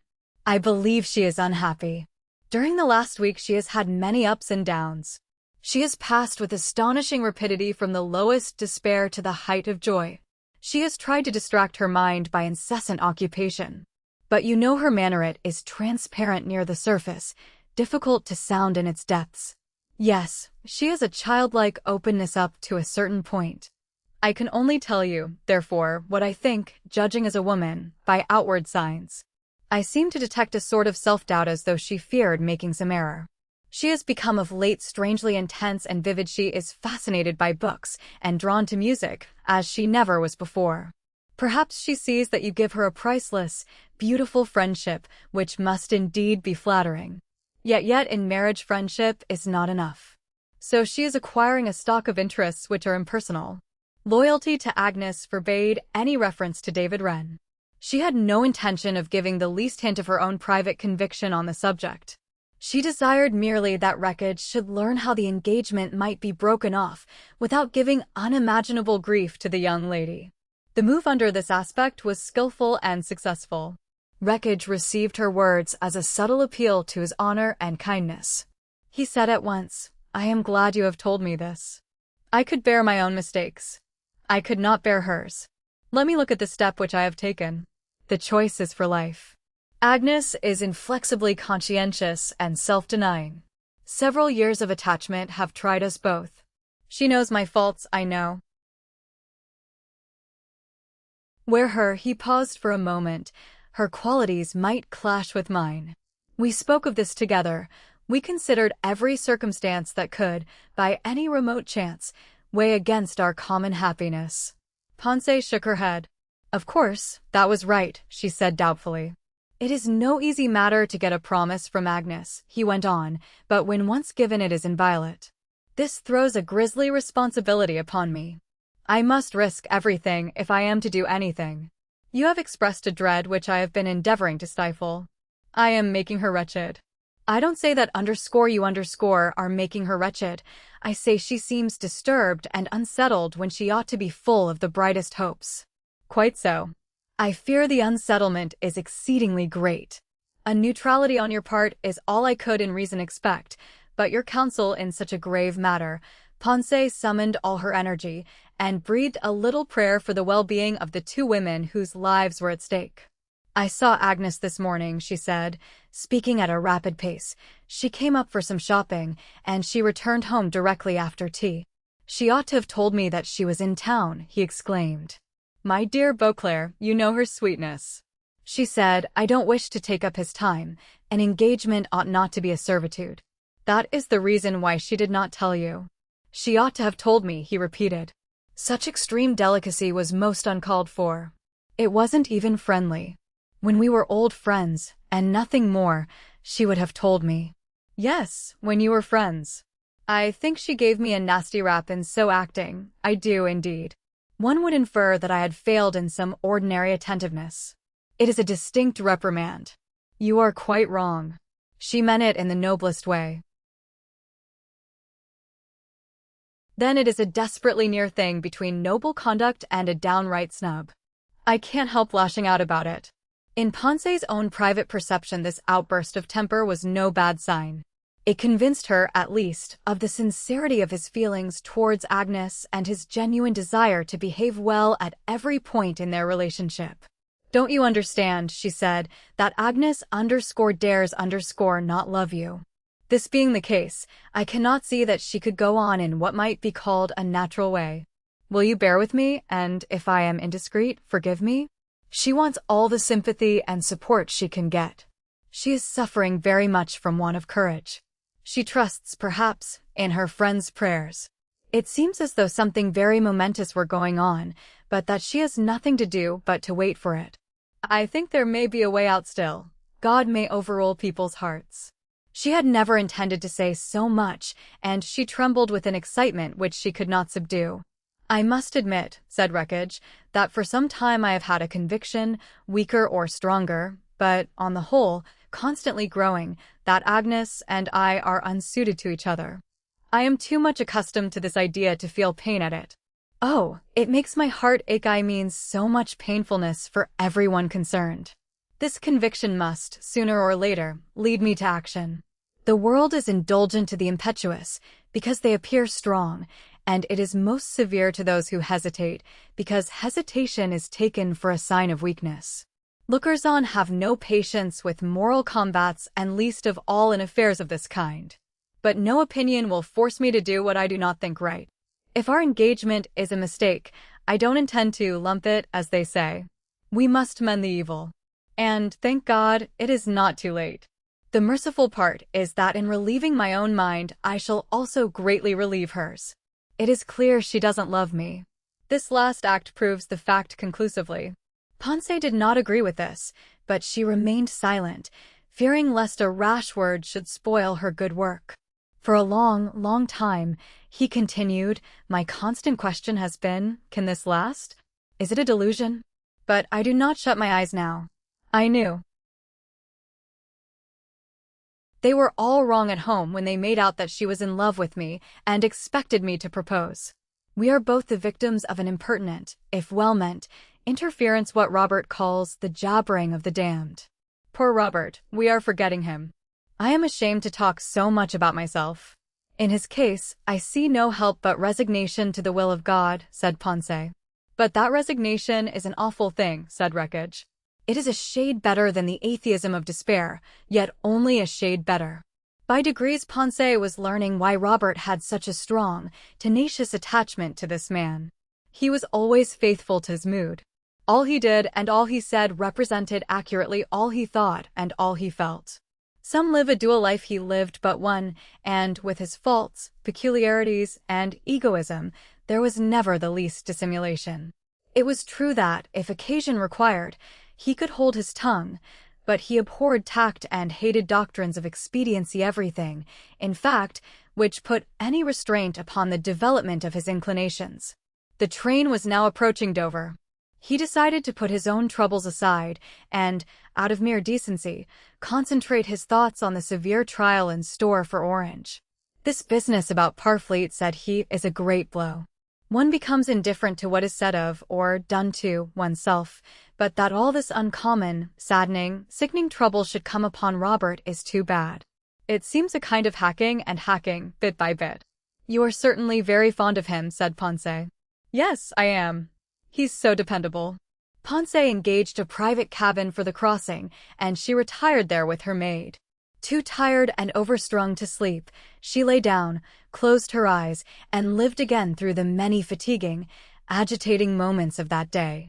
Her affection for Orange had been so steeped in hopelessness from the hour, months before, when he told her of his love for Bridget, that the wedding of these two had been a relief rather than a final anguish. The agonizing possibilities which had sometimes darted into her mind would never again surprise her. The questions which she had always striven to prohibit were no longer even in existence. He had taken the unredeemable step. He was married. Jealousy had no part in her suffering. Robert had never given her the smallest right to feel slighted or neglected or abandoned. Some women are jealous by temperament, but the greater number are jealous only when their trust is insulted or their dignity brought down to the humiliating struggle for a lost empire. Empire over Orange she had never possessed or claimed. She could feel no bitterness, therefore, at the thought of the small place she occupied in his destiny. The sorrow which cut and severed her heart was loneliness. She felt that, after the wedding, she could hardly do anything or take interest in anything. It seemed as if the waters were gathered in heaps on either side. Things, she thought, could not be better or worse. God was with her still, and her children, her dear children, were with her still, but she could not disguise the greatness of the loss. Her single wish, as far as she dared have a wish, had been to benefit Robert and to win his confidence. She had seen his mind working in various directions, and although she was not, in the faintest sense, his fit companion intellectually, she had a knowledge and experience of life which made her friendship valuable, a gift worth offering to any man. She had been able to advise him. Bridget now had even this privilege also. I shall seem an intruder, thought Ponce, again and again. It was altogether a terrible crisis. How she should struggle through all the parts of it, or what she should be when it was over, she could not trust herself to say. The world seemed too heavy a burden to be fought against. Yet with what thoughts and aspirations and earnest prayers she had stood by Bridget's side at the altar rails. She had been given a supernatural strength for the marriage ceremony. She was by nature and before all things, from first to last, unalterably a good friend, and at that moment of intensest difficulty the sight of Robert's happiness had made her oblivious to every other consideration. Glad tears had risen to her eyes. She had been swayed by one feeling, a deep, sincere thankfulness that his love story, which had promised sorrow only from the very beginning, was ending, unexpectedly, so well. She might have feared that he was changing one form of unhappiness for another, but she knew his impatient spirit, and, knowing it, she could not imagine that any earthly pain could try him so sorely as a lifelong separation from the one woman he loved to the pitch of madness. And then in one moment the strange tidings came which drove her from the stupor of resignation to fevers of anxiety more consuming than any she had ever felt before. A great flame, successive flames of terror swept over her as she feigned placid sleep in the little cabin, at the thought of the news poor wreckage would have to break on the morrow. How would Robert bear it? That he would act a noble and true part she could not doubt. But at a certain degree of suffering, the strongest man can think of nothing except himself, and she felt already, in anticipation, the dumb torture she would have to endure in looking on, helpless and unnoticed, at an agony which she could neither share nor relieve. The fear of losing him had been dreadful, but it was even more dreadful to know that although she might have, after all, a certain right now to offer him sympathy, she could never make him happy, that she could never hope to learn the secret regrets, griefs, and torments, the unspoken broodings which would surely enough prey upon his spirit. She pictured herself sitting at his side, or walking with him, for hours he absorbed in his own sorrowful thoughts, she striving vainly to distract him by a tinkling prattle on every topic except the one nearest his heart. Oh, how fearfully wide asunder they were! A sensation of the enormous distance which can exist between two souls in daily companionship filled her with a sickening, shivering heaviness. She thought she would have to cry out because of the slow fire which seemed to scorch her dry and aching eyes. Robert would never really need her, never really care about her.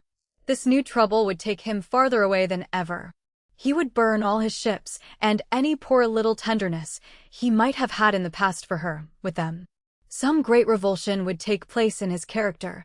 He would perhaps grow silent, reserved, enigmatic. His face would show to the world the terrible, false, unnoble peace, which is the veil of the dead. It was useless to smooth her difficulties which existed. It was foolish and wrong to encourage herself in unreal ideas about him. It was best always to be straightforward and admit the truth no matter how bitter. And yet he had been kind and helpful to her in a way in which scarce anyone else could have been. She clung to the belief that she would be able to do something to make his hour of trial less severe. The hope which insinuates itself into every unrequited love still lingered. He could at least always talk to her about Bridget. That common memory would be a constant link between them. She had earned his esteem, and perhaps with his esteem and affection deeper than he himself realized. Under the pressure of a sudden and tragical necessity, he would turn to her with the certainty that she would not fail him. She was modest enough about her own powers. A remark she had once heard Wreckage pass, to the effect that religious women of devoted lives were unhappily conspicuous, as a rule, for feebleness of mind and strength of prejudice, haunted her as a kind of doom from which there was no appeal. She knew, too, the verdict usually passed on those of either sex who have the courage to maintain an unselfish attitude whether toward God or some fellow creature. But here she comforted herself by deciding that her utter isolation in this universe rested on the fact that she did not much deserve to be loved by anybody. This granted not without a pang she felt the signs of weariness in her heart, but none of wavering. She resolved to be foolish in the eyes of the self-satisfied. Lord Wreckage meanwhile was pacing the deck. His conversation with Ponce had cast a darkness over his spirit.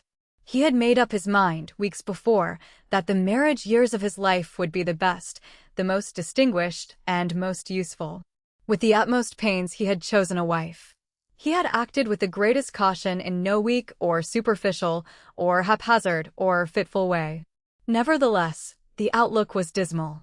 This first step in decline from his ideal caused him much pain and restlessness, and led him to think cynically of many doctrines to which, in serene moments, he had unconditionally subscribed. He compared his own case with Robert's. Robert, in his headstrong passion, had certainly rattled up sleeping lions, heedless of all consequences and in defiance of every warning. He had now met, poor fellow, with an appalling chastisement, but could anyone pretend that he had not brought it, to a great extent, upon himself? Wreckage, however, had behaved, from first to last, in an unexceptionable manner. He had studiously avoided the one girl of whom he was inclined to be immoderately fond. It was true that he had practiced this restraint less in her interest than his own. But this was because he feared, as every creature will fear by instinct its mortal enemy, the power of an ardent attachment. His mind had revolted in a panic at the thought of becoming dependent on a woman's humors. The noblest of the sex were capricious, and far and away the best course was to select a partner whose unavoidable nonsense would leave one, merely from indifference, undisturbed. Sarah de Treveril, in the past, had been, by her vagaries, directly responsible for several sleepless nights, and a sleepless night was one of the few things he simply could not stand. Thoughts of her had seemed to unfit him for his work, to weaken his nerves, to act, in various ways, to his disadvantage. She had been exacting in her demands upon his nature. They were not uttered demands, or demands which he could formulate, but he had been conscious of them always. He had been obliged to pause and ask himself at every thought, at every step, what would Sarah say to this? It was a tyranny if not a species of witchcraft. and so he had determined to see her no more. Following the usual, most correct method in such procedures, he went abroad.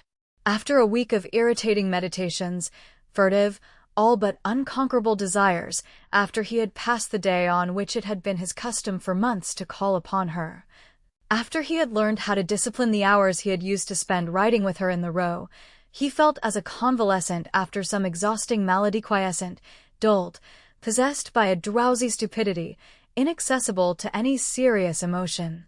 He was cured of his fancy, although no effort of will could protect the soreness of the bruise. He had persevered in his course of treatment, congratulating himself, at the end, on his escape from a dangerous obsession. The picture of Sarah grew paler and paler before his eyes. Indeed, it seemed to fade all too quickly, and, with the perversity of consistent egoism, he felt many twinges of sadness to think that he had forgotten her so soon. His vanity would have preferred a longer combat, for even the most shallow admit the romantic admirableness of an obstinate love. Still, what could he ask better than this triumph over a cruel and obstructive memory? He had regained, so he believed, his old independence as the man of action, energetic, self-controlled, moved by one passion only, and that the finest of all ambition. In surveying once more the great design of his career, he found it an effort to bring up from the far recesses of his experience the poor little sentimental episode, so insignificant and commonplace, which, in a kind of aberration, he had taken for an affair of the heart. He returned to England. He threw himself with vigor into the questions which were then disturbing churchmen. He revived a touching acquaintance with Agnes Caroline, an acquaintance which was peculiarly soothing to his preoccupied mind. Here was a girl, he thought, who could be a fit helpmate. She asked for nothing, absorbed nothing, and gave a great deal of gentle, kind companionship when he wanted it. When he did not want it, she understood perfectly, possessing, in an eminent degree, the rare domestic art of being able to make herself scarce alike in his thoughts and his engagements. The truths did not occur to him that a woman in love could never have been so unnaturally prudent, or that a woman whom he loved could not have interested him so slightly. He took great pride in her perfect skin and hair and eyes, in her beautiful, graceful, and gracious manners, but his soul never kindled at her approach, his pulse beat no slower at her departure. He requited her agreeableness with respect. And so they had become engaged, to the unbounded gratification of all his relatives, amidst the congratulations of his friends. There seemed a certain shadowiness in his conception of their future existence together as man and wife, something which he recognized as an interior voice chimed in, from time to time, with provoking interrogations, mostly unanswerable. A plaintive need of happiness, melancholy, obscure, but recurrent, mixed in his fluctuating thoughts. Finally, it pursued him, haunted him, and caught him with the strange tenacity of an incorporeal grasp. Sarah, now dethroned from her place of power, loomed in all his dreams. Irresistibly, he was drawn toward the forbidden recollection of her delightfulness. There seemed no longer any danger in these musings. He had entrusted his actual life to the safekeeping of the nicest woman he had ever known. Where then was the harm in harking back, merely in reverie, to the frivolous, amusing phantom of a renounced sentiment? Yet, after a reverie of the kind, why did he often wonder how he and Agnes could look in one another's faces and pretend to any sort of real intimacy? Sarah knew him better than he knew himself. Her sympathy ran into 100 sinuosities. She understood his silence as well as his conversation. He was never conscious of the smallest strain, the least dissimulation, in her society. Beneath their curious disparities in identity seemed to unite them. There was an unrepenting quality in her conscience which braced and stimulated his moral courage.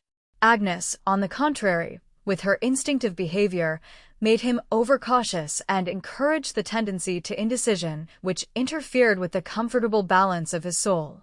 And he wished his faculties to work with astronomic punctuality. It is certain, however, that he would have accepted his choice as a thing settled beyond any readjustment, but for the news of the Duke of Marshall's proposal, and the sight of Sarah herself on the fatal afternoon when he was feeling especially forlorn. She had thrown him a glance in which defiance, disdain, and an indistinct affection were blended in one provoking dart. He was a moralist who believed that there is always, between men and women, the dormant principles of mistrust and hatred. He had discussed this theory frequently with Robert, who found the notion as repulsive as it was false. But it seemed a truth beyond contradiction to Wreckage, who possessed, in his own mind, constant irrefutable testimony in support of the view. Sarah had never before defied him.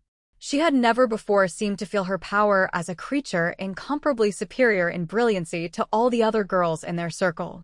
She had never before seemed to pity him as a man who had feared to do what Marcheret, being considered remarkable only for his family and his fortune, had boldly, gladly volunteered to carry out to the ultimate consequence. That glance pierced his self-love, his pride, his will. After his long hesitations, after the wearisome, interminable debates between his judgment and his inclination, he decided suddenly, all at once, without further reflection, that he no longer belonged to himself. He was the slave once more of doubts, fears, and temptations. His excited nerves and troubled senses asserted their right to be regarded as threads, at least, in the web of destiny. From the hour of that chance encounter in the park till he and Sarah met at Lord Garrow's that day, he had not been able to escape from the inexorable cruelty of an ill-used passion, once more in full command. Every individual has his rule, could one but find it out in a rule to which there are no exceptions. With Wreckage it was simple enough. He invariably followed the line of his own glory. The distress he suffered really, and not colorably, took its rise from the intervention of Marhire. He felt as a racing man feels when he sees a friendless horse, which he might have purchased, beat the Derby favorite by some 3 lengths and a half. He winced at the suspicion that he had committed an error in judgment and lost a great opportunity. The words of Sir Piers Harding on the subject of audacity in love had fallen on his ears with startling force. It was an illustration of that old saying, the appetite, the occasion, and the ripe fruit. Convinced now that his reputation, his career, and his comfort depended on his conduct toward Sarah, all hesitation left him. He would have to drive Marhire, in confusion, from the field, and bear away the prize himself. Ponce's observations with regard to Agnes had cleared away most, if not all, of his difficulties in that particular quarter. No one had ever accused him of cowardice. Whenever he took refuge in procrastination or deceit, it was never because he was afraid, but in order that nothing might interfere with the purpose he had in hand. The growing miseries of the situation which he saw, already in part, served only to augment the violence of his resolve. His vanity forbade him to believe that Agnes would not suffer very much when he told her, as he intended, that they had both mistaken a profound esteem based on reason for love, which, as all the world admits, is something remote indeed from one's will and one's power.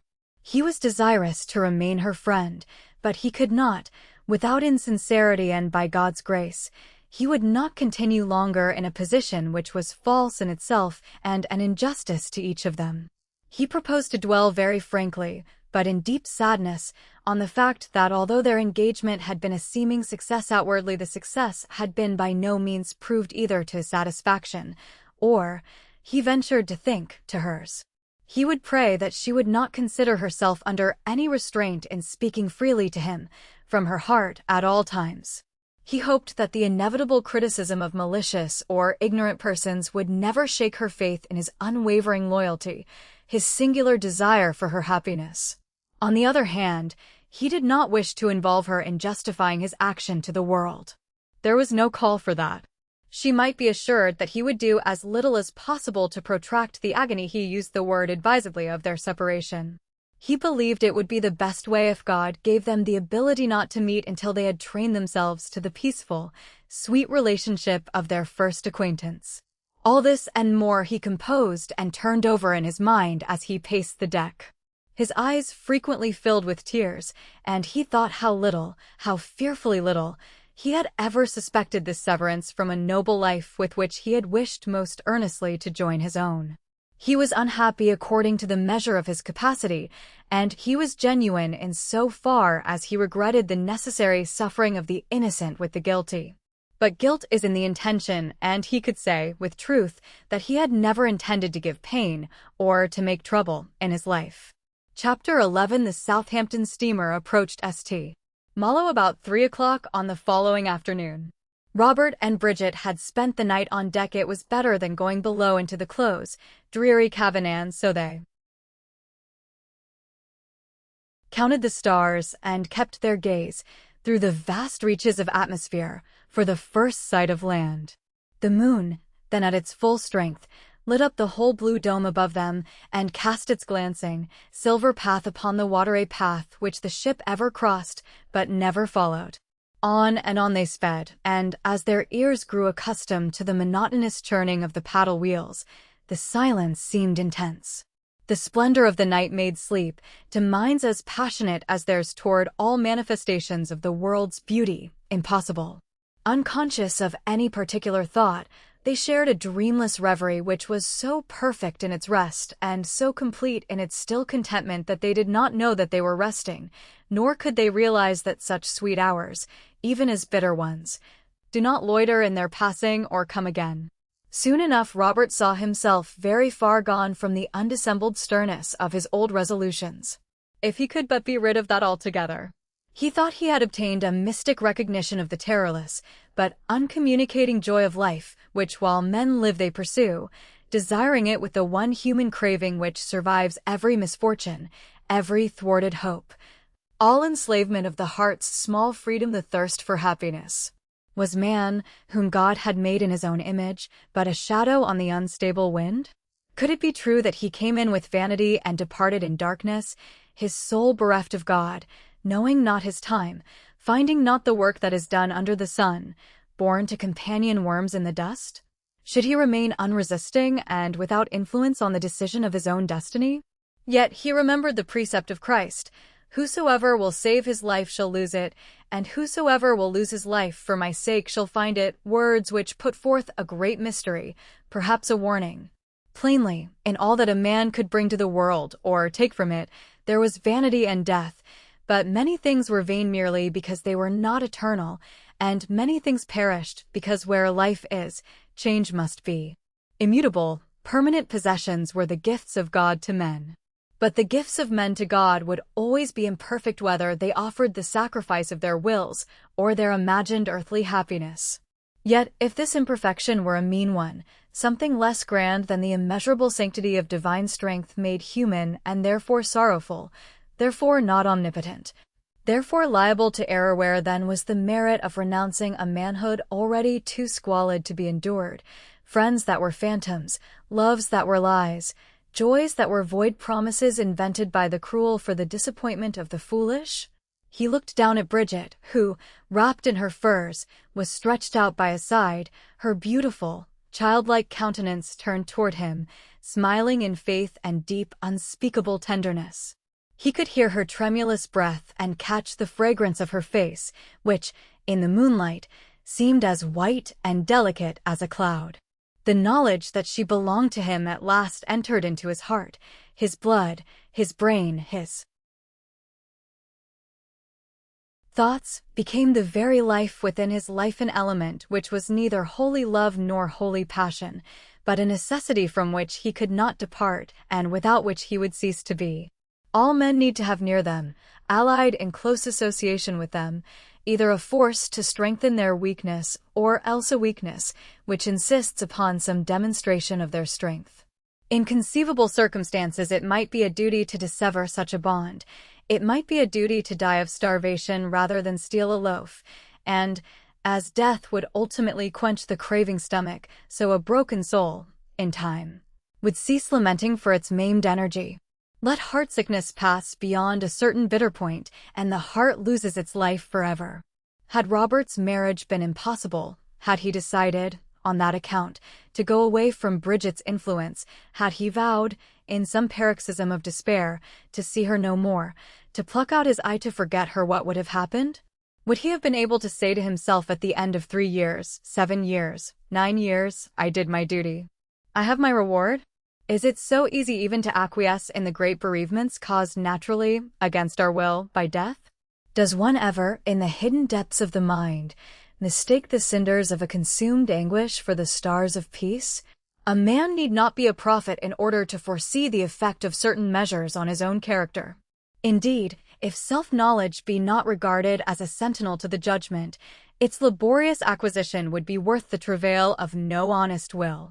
Gained, it remains like an interdict upon all undertakings, projects, ambitions, setting forth clearly all that one may, or may not, attempt in common life, and, above all, in heroism understood truly, not the false ideals of idle, untaxed sentiment. Robert shrank from examining the sharpest nail of the several which had been piercing his heart for weeks from the day when he had first received the news of Parfleet's death. Had he not often suspected, until then, that, for some reason, he had been called to renounce the hope of marriage? True, he had never been certain of this, and, certainly, the chain of events, even considered without prejudice, seemed altogether favorable to an opposite view. His resolution had been to remain single so long as he could not marry the woman of his choice. Firmly enough he had taken his stand on that ground, realizing to the utmost every difficulty to be encountered, every interest to be thrown aside, from the exigencies of such a position. The misunderstandings which would arise, the restraint, the loneliness, the possible morbidity of his own feeling, the sure absence of charity and all outside criticism of his conduct, were not overlooked or underestimated by a man so versed as himself in the tariff of the marketplace. He had known full well that his decision, robbed of its romantic and picturesque motives, would affect very seriously every step in his career and influence, as only violence to one's human affections can influence, his character, his mode of thought, his whole view of life and his work in life. This he had known, that is to say, as much as anything may be known of a plan not yet executed and destined to a slow accomplishment, which finds its final seal of success or failure neither in this existence nor in death, but beyond the grave. Now, however, that the exterior obstacles to a happier scheme were apparently removed, the more formidable opposition of his own secret ideals stirred ominously in his conscience. Men's designs are never so indefinite and confused as when they meet with no outward resistance. A close attack has proved the salvation of most human wills and roused the energy of many drooping convictions.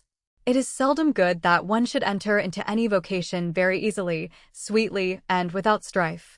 The best apprenticeships, whether ecclesiastical or religious or civil or military or political or artistic, are never the most calm. Whether we study the lives of saints or the lives of those distinguished in any walk of human endeavor where perfection, in some degree or other, has been at least the goal, we always find that the first years of the pursuit have been one bitter history of temptations, doubts, despondencies, struggles, and agonizing inconsistencies of volition. To natures cold originally, or extinguished by a false asceticism, many seeming acts of sacrifice are but the subtle indulgence of that curious selfishness which is not the more spiritual because it is independent of others, or the less repulsive because it is most contented in its isolation from every responsibility. A renunciation means the deliberate putting away of something keenly loved, anxiously desired, or actually possessed. It does not mean a well-weighed acceptance of the lesser, rather than the greater, trials of life. When Orange had faced the desolate road before him, it was as though men plowed into his heart and left it mangled. Submission to the severities of God, whatever they might be, obedience to authority, a companionless existence, these were the conditions, he knew, of the meager joy permitted to those who, full of intellect, feeling, and kindness, undertook the rigorous discipline of a solitary journey. The world seldom takes account of the unhappy sensitiveness in devout souls. It thinks them insensible not only because they know how to keep silent, but how to sacrifice their secret woes. And what, after all, are the gratified expectations of any career in comparison with its hidden despairs? It may be a fact that love, in every imaginative mind, approaches madness. On the other hand, the least imaginative are often not merely attracted but carried away, without any sort of consent, by some overmastering human magnetism. To love well is a quality and temperament, just as to preach well, or to conduct a siege well, or to tend the sick well, or, in fact, to do anything well, is a special distinction. A ruling motive in the great pursuit of absolute felicity, a pursuit which is the inalienable right of all human creatures, whether fixed mistakenly in this world, or wisely in the next. No calling can be obeyed without suffering, but as in the old legend each man's cross was found exquisitely fitted to his own back, so a vocation is found to be just when, on the whole, one has fewer misgivings that way than in any other. By the exercise of self-discipline one may do much that is not repulsive only but suicidal. A man may so treat his spirit that it becomes a sort of petrified vapor. When, however, he has dosed, reduced, tortured, and killed every vital instinct in his nature till he is an empty shape and nothing more, he must not flatter himself that he has accomplished a great work. Life is not for the dead, but for the living, and in crucifying our flesh, we have to be quite certain that we are playing no ghost's farce, inflicting airy penalties on some handfuls of harsh dust. Robert could not feel that absorbing interest in himself which enables so many to cut themselves adrift, painfully, no doubt, from every creature and all impersonal anxieties. If he wished for fame, power, wealth, it was that he might use them to the advantage of his friends, or for the reparation, in some degree, of his father's sin. But all the joy and all the melancholy in love give a free rein to egoism, and now that he had gained, as he believed, the desire of his eyes, the confused, tyrannical, inexplicable, triumphant selfishness dormant in him, as in all of us, began to assert its terrible power. He forgot the agonies, storms, and fevers of the past. Work had not always been able to dominate his unrest. There had been times when he had been compelled to follow the beckoning dreams, when, in tightening his clasp about the mockeries of his hope, he lost the pale happiness which he held already. Whole days had passed when some oppressive thought had spread its dark wings, as a bird of prey, over his whole being, crushing him gradually down to the earth. Now the occasion, the solitude, the glory of the night cast their spell over his soul. For the first time his emotion, so long dumb and imprisoned, found speech. Bridget listened, almost afraid, to his burning words, which, new and strange to her, were, in reality, but the echo of his interior life, his secret intimate thoughts, the pent-up eloquence of a latent habitual devotion long distrusted for its very strength and kept till that hour in strict silence, lest in the torrent of feeling it should say too much. The love to which he had long since surrendered himself now had complete possession of him. He spoke as he had never spoken before, as he never spoke again. The storm was restrained, subservient possibly still, but it was there, not to be forbidden, denied, or gainsayed. One has to be very strong in order to support the realization of a long-deferred, almost abandoned, hope. Affliction seems to intensify a personality, adding to it a distinctness, a power altogether commanding and irresistible. But even in our purest happiness we lose something of ourselves, and become, momentarily at least, less our own masters, and more pliant to the reproof of chance, the sport of destiny. As Robert uttered his passionate confession, he was conscious that much in him which had once seemed strong was conquerable enough, and, in the torture of the indescribable variety of vague, menacing feelings which this suspicion called forth, he revolted against the influence which held him, which left him neither liberty nor security, which, for a few days of mad exultation, cost him 1,000 bewildering, desolating fears. Did he guess that when one most eagerly desires happiness, one is most near to it? Already, he remembered, with a sudden pallor and a sharp contraction of the lips, that death, in time, would certainly claim both of them, and his soul was pierced at the thought. For nothing seemed imaginably so perfect as the wild gladness of that poor human hour then gliding, with pitiless beats, toward the past. Already the moon had ceased to weave her magic, the sun rose over the unrebukable sea, and the distant coast, obscured in a purple vapor, seemed but a line of darkness against the flushed horizon. The sky was gray, opalescent in the north, tenderest green and azure in the east, while large, motionless clouds, as blue as vine-clad hills, shadowed in great clusters the vast canopy. But if the dawn of day wrought a progressive disenchantment of the dreamer, Robert felt with the recurrence of the morning the usual prayer rise to his lips in a long weeping, inarticulate cry to God, "Thou knowest that I love thee. Thou knowest that all my life is but a desire of thee, thy will, not mine." And he heard again the promise, "Thou art my servant, I have chosen thee, and not cast thee away. Fear thou not, for I am with thee. Be not dismayed, for I am thy God, I will strengthen thee, yea, I will help thee." As the silent disquietude of night gave place to the intense tranquility of day, the impenetrable secret of life, though still profound, unviolated, and eluding, was hidden in a shining, though not a blinding, mist. Was night less night because it paled gloriously before the sun? Was day less day because it darkened into evening? Was joy a false thing because it passed? Did not sorrow pass also? If that sweet journey was the first and last in all his life, was it not still a miracle of blessing, nay, every blessing, to have known even once the power of mortal happiness? "What are you thinking of?" asked Bridget suddenly, touching his arm with her hand. "I am thinking that there is but one way of resisting the woe of life. The infinite must oppose the infinite. Infinite sorrow must be met by infinite love. I suppose we have the sorrow, and the infinite love is God's. We mustn't call even our love infinite, Robert." He hesitated for a few moments before he replied, "I call it no name." "Still," she said, "the very book in which the vanity of all things is most insisted on has lived itself nearly 3,000 years. Solomon has given the lie to his own despair of being remembered. This is why I never feel sad now when I think about the other fears which made him discontented. Were they fears? I believe he wanted to conquer the world, which is strong, and his own weakness, which was even stronger, as an adversary. We must know the measure of a man's desires before we can sound the depths of his regrets." Again she put out her hand, but this time she took his, following the instinct of a child who finds itself with a trusted companion in a gloomy road.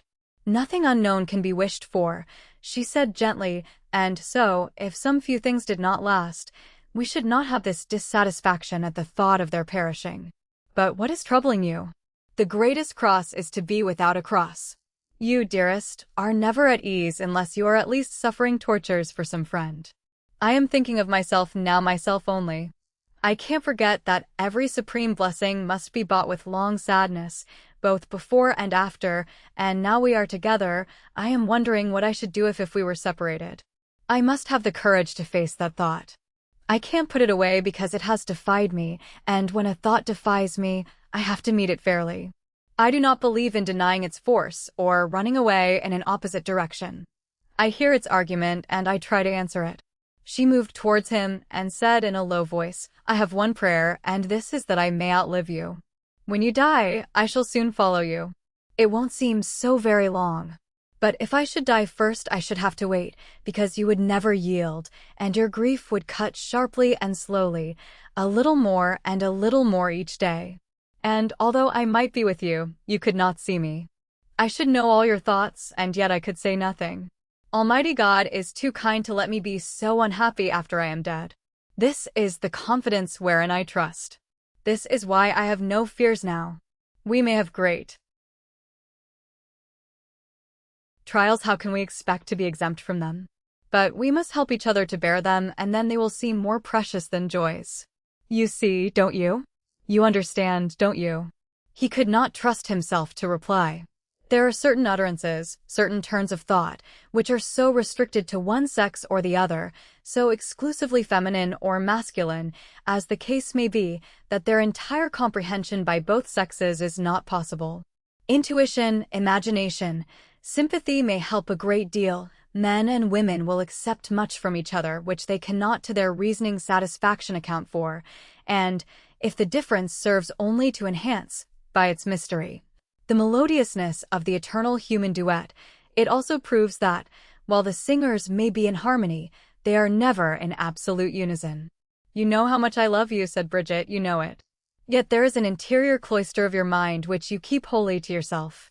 You never ask me there. I watch your face, it tells me nothing. You have not yet made me your friend. If you were in trouble you would go to Ponce, because she is older and she is used to responsibilities.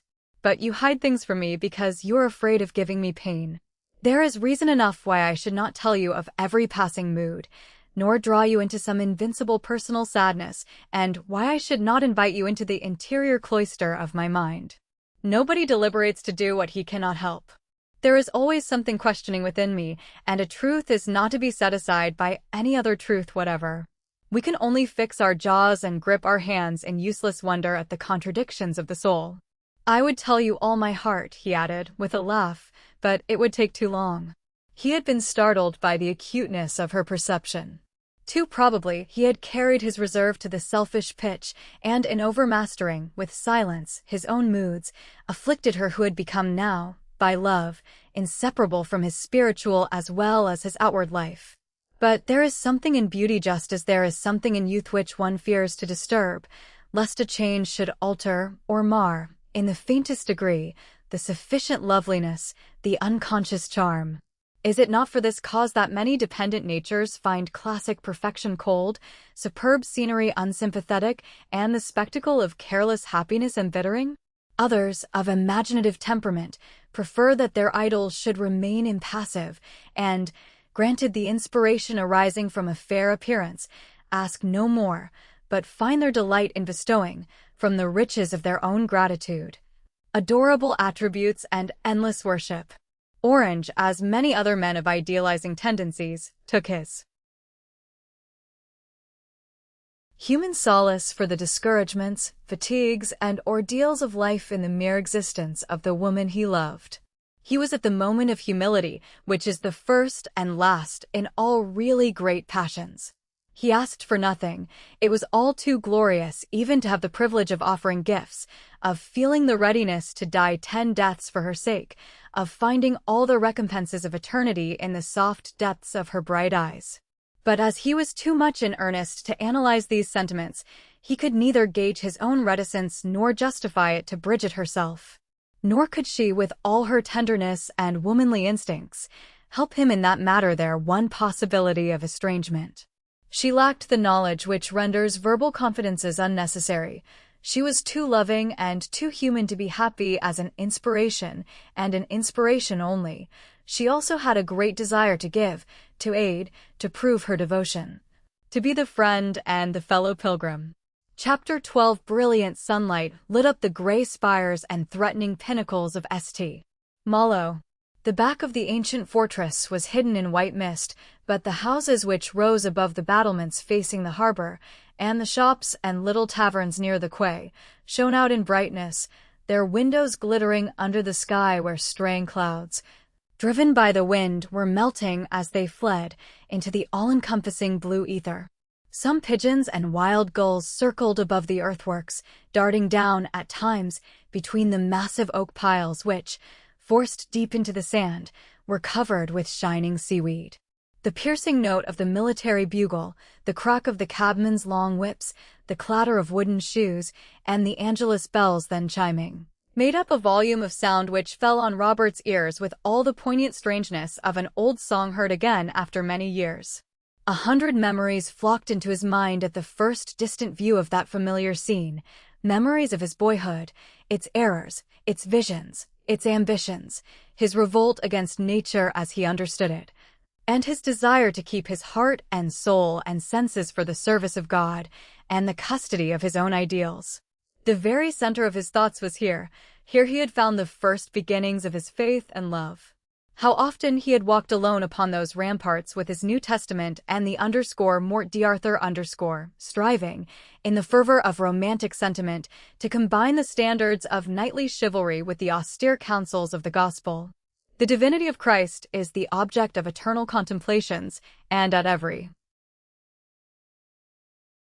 age not of the world only, but of the individual. His humanity, under our fresh knowledge, demands a different study and a fuller understanding. What changes, therefore, experience and suffering had wrought in those early, untried speculations? The ideals remained, but they made for swords, not peace. The sweetness of the dream had become an inflexible law of conscience, the doctrine of a transcendent disdain of this world, accepted in solitude by the obscure youth brought up in a provincial town, had exacted its tax to the uttermost farthing from the man who struggled now with the rich and powerful in a great city of the great universe of affairs. He thought of his dead godmother, Madame Bertin, with her still, pale face and beautiful hands, a cold, blameless woman who had treated him kindly and misunderstood him always. She had been his father's friend. She had loved him, in her own stern, silent fashion, for his father's sake. Oh, if she might only know now how much he treasured every impression he had formed of her strong character. She had given him all the tenderness she had, and all the motherly influence his childhood had received. What might his life have been without that early association with a noble if somewhat restricted nature? But these and similar thoughts, while they went deep, passed swiftly and did not return again till a very different moment, when they came with agony and remained forever.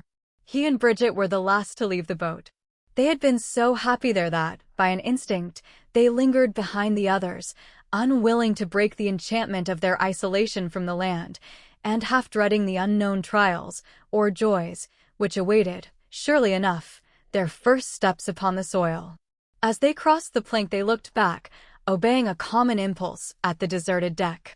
Their chairs had already been moved away, and the leeward corner, which had seemed so much their own, was filled up by a small group of sailors who were quarreling about the division of _pourboires_. The drive to Miraflores is long and winding, past several small villages, and approached finally through a large tract of fields and orchards. But for the changing crimson of the vines, it might have been August weather. Robins, however, were singing, and the golden, brown, and russet butterflies of autumn were floating languidly above the wayside hedges. The cawing of rooks, the cooing of wood pigeons, and the hum of insects invaded the stillness of the lonely farms which, at long distances, gave picturesque evidence of the human toil expended on the careful, rather melancholy charm of that northern landscape. The Villa Miraflores, an elaborate reproduction of the celebrated Villa Madama near Rome, stood on a wooded hill rising out of a river, facing the rocky seacoast. Built by the Archduke Charles of Alberia for his morganatic wife, Henriette Duboc, and pulled down since for the erection of a convent, it is never mentioned in history, and it has been long forgotten by the few inhabitants of the neighborhood. But as the young couple entered the lodge gates that day and drove along the stately avenue, the beautiful ill-fated structure rose before them as some castle in the air brought down to earth by a magician's wand. Was this their home? They dared not speak lest the vision should fade too soon. But Orange remembered it all. This was no dream. There were the winding alleys leading to peeps of water, land and sky. There was the path which he had followed, years before, in search of his destiny. He drew a long breath, drinking in the intoxicating strength of the fresh sea air wafted through pine trees. The atmosphere was charged with the very madness of youth and joy. Who could have hoped for such a miracle as this? Had the whole course of fate a like to show? Did it not seem a triumph over life and its threatened deceptions?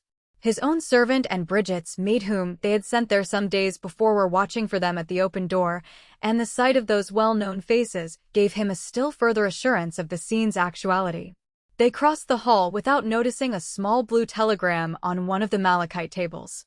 They walked together through every room, wondering at their treasures, looking out of the windows, amazed, bewitched, gradually becoming used to the fact of each other's company in such a solitude.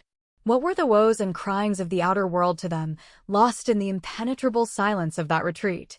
A strange, double sensation of delight and forgetfulness surged in them both. All knowledge of disturbing human influences, of the fret and discord and inquietude of common existence seemed trivial and even false. They looked with confidence into each other's eyes, as though they were the sole inhabitants of some brilliant, inaccessible star set far above the earth and its evil. They were to remain there one month at least, and after that would trials, or labor, or sorrow deluge in bitterness the sweet, eternal recollection of such days? A table had been set for them in one of the small pavilions leading onto a balcony. The scent of flowers, mingling with the sunlight, came in through the open windows, bringing the garden's freshness to the faded lilacs on the carpet and tapestry. Bridget went to the looking-glass, took off her hat, and apologized for her frightful appearance. She had thrown her veil and gloves on the sofa, and the mere sight of them there gave a homeliness to that forsaken room which, with its rococo decorations, painted ceilings, and gilded doors, had something of the dead gaiety of an empty theater. Bridget made the tea, following the English custom taught her by Ponce. Was the water boiling? Did he like sugar? How absurd not to know whether one's husband took cream. The two had seen so little of each other in domestic surroundings that this little commonplace intimacy had an intoxicating charm. "Are you happy?" she asked suddenly. "Do you know that you are all I love in the world, and I am yours forever and ever?" "Yes, I know." "And how much do you love me?" "I shall never be able to say how much." She took his hand, kissed it, pressed it to her heart, then asked him, with some confusion, if he liked grapes better than pears. "You are so beautiful," he replied. "Not today," she answered. "Today I am quite dull." "But you're handsome. I saw them looking at you on the boat. And I was so proud to think that you were mine." When they had finished their meal, she opened the piano and struck out some chords, which echoed with a kind of wail through the long corridors outside. The instrument was out of tune, and the strings seemed muffled. "Something is inside," she said. They looked and discovered a few sheets of music which had slipped down upon the wires. The sheets were dusty, stained with age, blurred by damp, but one bore the name Henriette written in the corner in a large, defiant hand. Joining the fragments, they found it was an arrangement in manuscript of Poe's ballad, Annabel Lee. It was many and many a year ago, in a kingdom by the sea, that a maiden there lived whom you may know by the name of Annabel Lee, and this maiden she lived with no other thought than to love and be loved by me. But our love it was stronger by far than the love of those that were older than we, of many far wiser than we, and neither the angels in heaven above, nor the demons down under the sea, can ever dissever my soul from the soul of the beautiful Annabel Lee. As Bridget read aloud these words of haunting pathos, the very trees, rustling outside in the October wind, the faraway sound of the waves beating upon the sand, seemed to Robert an ominous accompaniment, half a warning, half a promise. "I wonder," he said, "I wonder why that was there?" He was uneasy, he could not say why. He was conscious of some influence in the room. He felt, unaccountably, that they were not alone. Looking round for some confirmation of this strange instinct, his eyes fell on the small blue envelope which had been placed on the mantelpiece by a servant. It was addressed to himself. Fortunately, whilst he was opening it, Bridget's attention was still riveted on the old song which she was humming over at the piano. She spoke to him 3 times before he answered. "This telegram," he said, at last, trying to control his voice, "is from Wreckage. He is on his way now to see me." "He is coming here? Why is he coming here?" He put his arm round her in a desperate, long embrace, kissing her face, her eyes, her hair. "What is it, Robert?" she said, clinging to him, for she heard something like a sob under his breath. "You have had bad news. You must tell me. It may not be so serious. Perhaps it is badly worded. But Ponce is coming with him, and he says quite plainly that there is some legal difficulty about our marriage." "Some legal difficulty," she repeated. "What is the use of that now? I can't leave you again. I'll die first. I can't bear it. Oh, Robert, I am so tired of the law. There are no laws for the birds, or for the flowers, or for the trees, or for anything that is happy. Why should we be made so miserable just to please the magistrates and mayors? But it is more than that, I am certain. Suppose it has something to do with Parfleet? With Wrexham? How could that be? He is dead. He may not be dead." She sank down to the floor on her knees. "Oh my God. You know that he is living. Wreckage doesn't say so. But would he and Ponce come unless they felt we should need them? I need no one except you. I don't want to see them. I don't want to hear their news. They are killing you. You seem calm, but your face.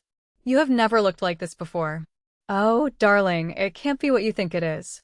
He lifted her from the ground and took her in his arms again, as though he could defy the cruel, invisible fate which had decreed their separation. In any case, he said, I won't give you back, I cannot. It is too much to ask. You were mine, you were never his never. God is not unjust, and this is unjust. As for other people and outside opinion, they have not mattered to me at any time, and least of all can they matter now. I won't give you back. She held him closer, already feeling, in spite of his words, the first agony of their inevitable farewell. You love me, she said. You must never leave me. Kiss me and promise me that you will never leave me. Grief and horror had broken down every barrier of reserve between them. The pent-up passion on his side, the intense unconscious tenderness on hers seemed to meet and blend in the one consuming thought that they belonged to each other, that, in the awful struggle between the force of circumstances and the force of life, they might have to part. Why should we two matter in so large a world? She cried. Surely we need not suffer so much just for the discipline of our own souls? I cannot go away. I can't live without you. I can't die without you. I am tired of being alone. I am tired of trying to forget you. And I have tried so hard. Her face, from which all color and joy and animation had departed, seemed like a June rose dead, in all its perfection, on the tree. One may see many such in a garden after a sudden frost. You mustn't leave me. They all frighten me. I have no one but you, she continued. God will understand. He doesn't ask anyone to be alone. He wasn't even crucified alone. He didn't enter into paradise alone. Ask me to do anything, but don't ask me to go away to go back to Wrexham. You are much stronger than I am. If you thought you ought to cut out your heart by little pieces, you would do it. But you must think of me. They may have all my money, that is all they care for. But I must have you. Although she made the appeal, he had resolved, in silence, long before, that, come what might, he would not give her back. The decision rose on the instant, without hesitation, doubt, or misgiving, a deliberate choice between two courses. You cannot return to Parfleet, he said quietly. Don't despair. Your marriage with him may be annulled. That aspect of the question is revolting, abominable, but we are both in such a false position now that we owe it as much to other people as we do to ourselves to put everything in a true light. You are so brave, Bridget. I am tired of being brave. Her slender arms tightened about his neck. He could feel, from the whole abandonment of her attitude and the slight weight of her childish form, how little fitted she was physically for the squalid ordeal of the law courts. If she could live at all through horrors of the kind, it would have to be by a miracle. And has one the right to hope for miracles where the question of happiness or unhappiness in human love is the egoistic point at stake? But, right or no right, there was in them both that supreme and fatal force of affection which, if it be unusual, is at least usual enough to be at the root of most mortal tragedies. I am tired or being brave, she repeated. I want to rest. In the mirror opposite them he saw the reflection of the bright garden outside. How calm and still it seemed. Had he wandered there, years before, with a beating heart, in search of his destiny, merely to find it at last after the humiliation of a public scandal? Had his idyllic, almost mystical romance, with all its aspirations, grace, and unspeakable strength, been given to him just to be called from the housetops and discussed in the streets? Was this the end of all sublime ideals? Did every delicate, secret sentiment have to endure, soon or late, the awful test of degradation and mockery? Did it have to come this terrible day of trial when the love which moves the sun and the other stars had to pass through the common sieve with dust, ashes, and much that was infinitely viler? No, he told himself no, 10,000 times no. Listen, he said, listen. You need not go back to him. He knows, everyone knows now that we love each other. We can't live together because our marriage is not a marriage. Your marriage with Parfleet was not a marriage, but it appears so to the world. Is it worthwhile to undeceive the world? When I think of the cost of such a proof, I say it is too great.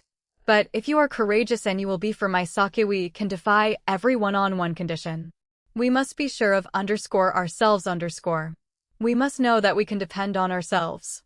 We may have to separate now for some months, perhaps a year, perhaps longer. We must school ourselves to look upon each other as friends, nothing more. It will be very hard for me, and it is on my account only that we must separate now. But you will accept this, even if you cannot understand it, because my life here depends on you. I don't say anything about my happiness. I leave that out of the reckoning. But if I am to live to get through the day's work, I must love you and I must see you. Later on, we may be able to meet quite often.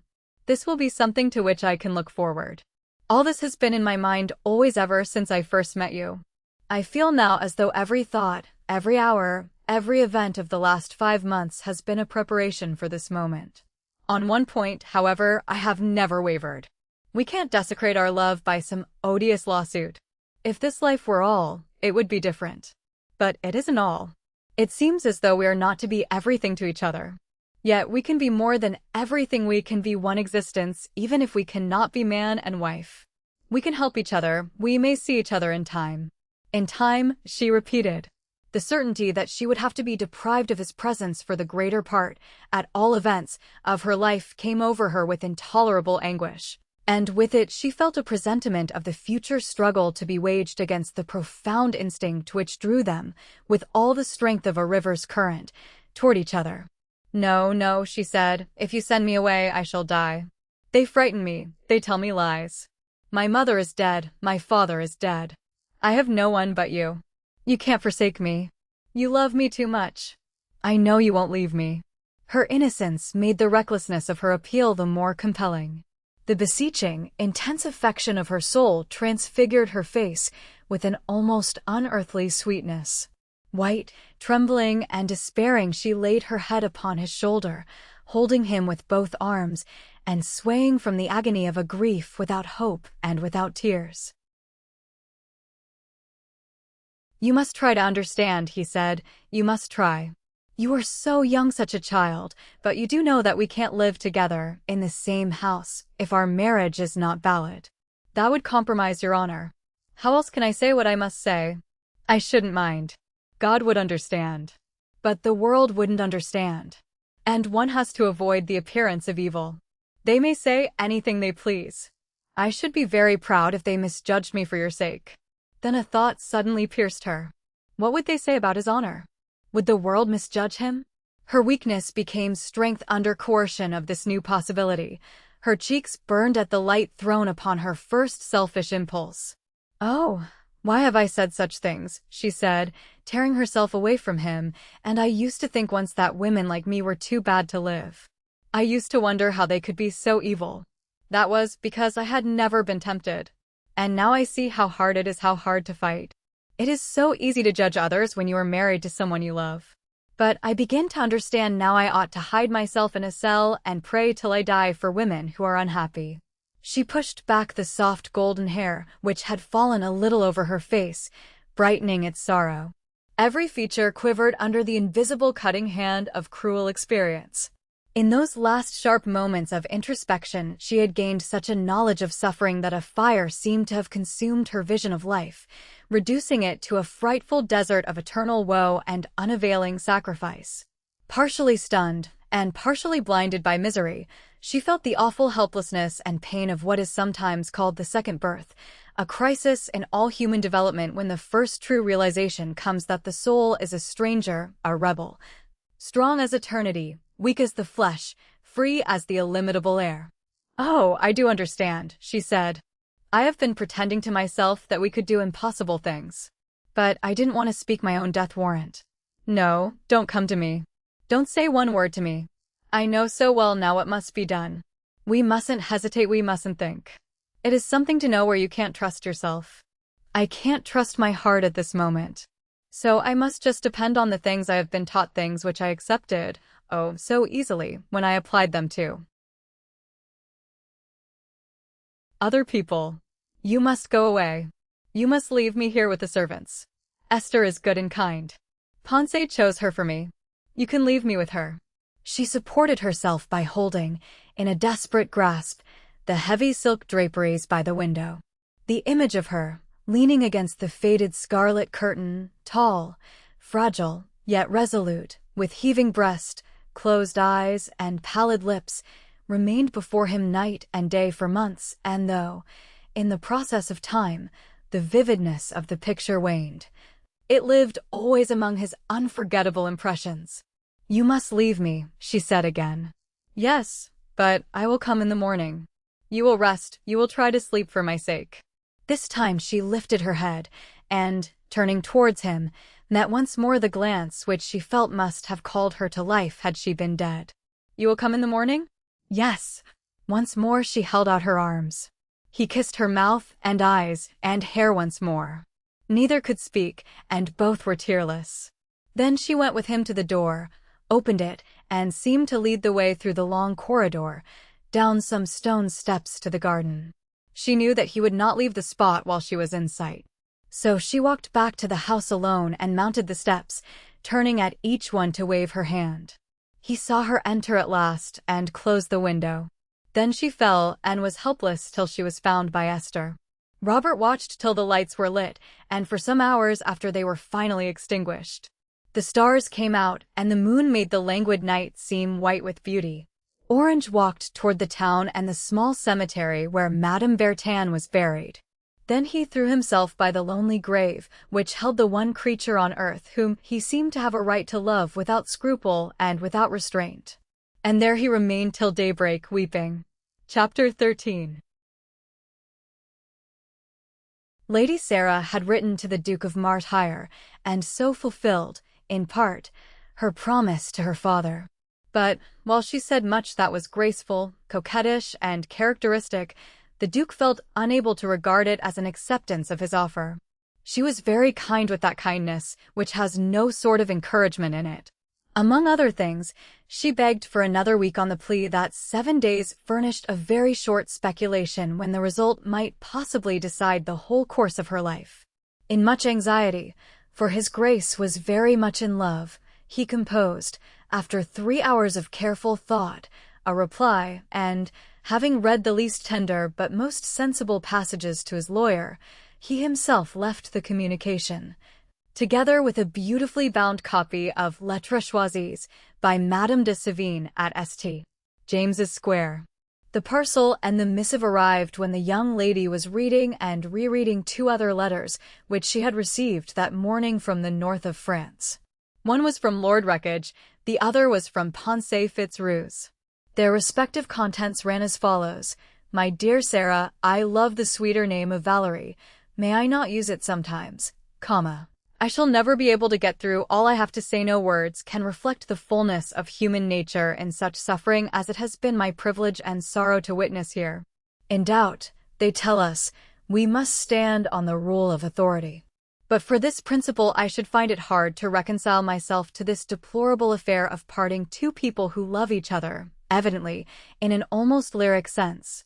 You, I know, will understand that this expression contains no sneer at a frame of mind altogether surpassing my own capacity for idealism. Are there many, or any of us nowadays, who feel that there are certain things which we must do, not do, or perish eternally? I have never detected this narrow, vindictive, inherently superstitious view in Orange. I am forced to the conclusion, therefore, that his truest happiness consists always in his submission to the will, as he understands it, of God, as he understands him.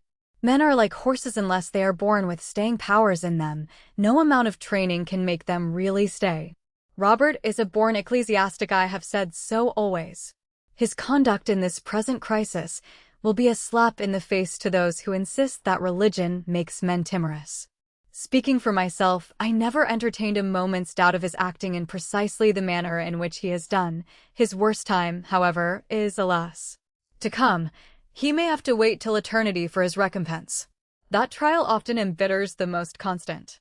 The devil is never embarrassed, and where virtue is found superhuman, he takes every care to keep it on a sourif. Ethereal diet. You will beg for less comment and more facts. Let me give them. Orange himself, pale, restrained, haggard but superb, met us at the station on our arrival. He had been waiting for us at the hotel. Mrs. Parfleet was at the Villa Miraflores. The two had discussed the situation and parted on the mere reading of my telegram. I cannot say that they might have acted otherwise, but only that they acted as they did. There must have been, nevertheless, a considerable scene. The idealist driven into squalid actualities deserves a martyr's crown. In one single misfortune he suffers all the calamities of the human race, and in one personal horror he sees the death, emptiness, and corruption of all human endeavors. In this exaggeration, these mystics show their genius. They suffer too much in order that ordinary people may suffer a little less. Poor Orange. He is certainly fine, for, even if I discard the underscore mannerisms underscore, the eccentricity, the possibly underscore natural underscore self-sufficiency, all that is essential in his character remains and must remain undeniably chivalrous. It was an immense relief to find that he had decided, without suggestions on my part, on his course of conduct. I hate a fellow who tries to be more than friendly, and I dreaded making the experiment. I did venture to point out to him that there might be some way of annulling the Parfleet marriage. But idealists abhor lawsuits. Parfleet, not underscore being an idealist, may take some steps on his own account. I refrained from touching on that possibility, although I see much hope that way for our unhappy lovers. The world might cry out a little at first, but success justifies everything. Meanwhile, Robert and Mrs. Parfleet have formed a resolution not to meet again for a year or more. After that, they hope to be on the unearthly terms of Laura and her Petrarch. It is magnificent, but is it love? I long to hear your views on the subject. I have no influence over you, I wish I had. I am the most sincere of all your friends. The others either care too little for you, or too much for themselves, to run the risk of giving you offense. But I would risk all to gain even a little where you are concerned. May I call on my return? Orange comes back with me. His own instinct tells him that there is a suggestion of the ridiculous to the mere onlooker about this interrupted honeymoon. He is determined to face it out in London and resume his life on the old lines. He will finish his volume of French history, resume his post with Lord White, and take his seat in Parliament. If he can succeed in living down this absurdly tragic catastrophe, he will achieve a notable triumph. It gives me a cold feeling at the heart when I think of the dreary heroism he must display. Nothing picturesque, nothing striking. He must simply baffle the scoffers by an inscrutable endurance. Mrs.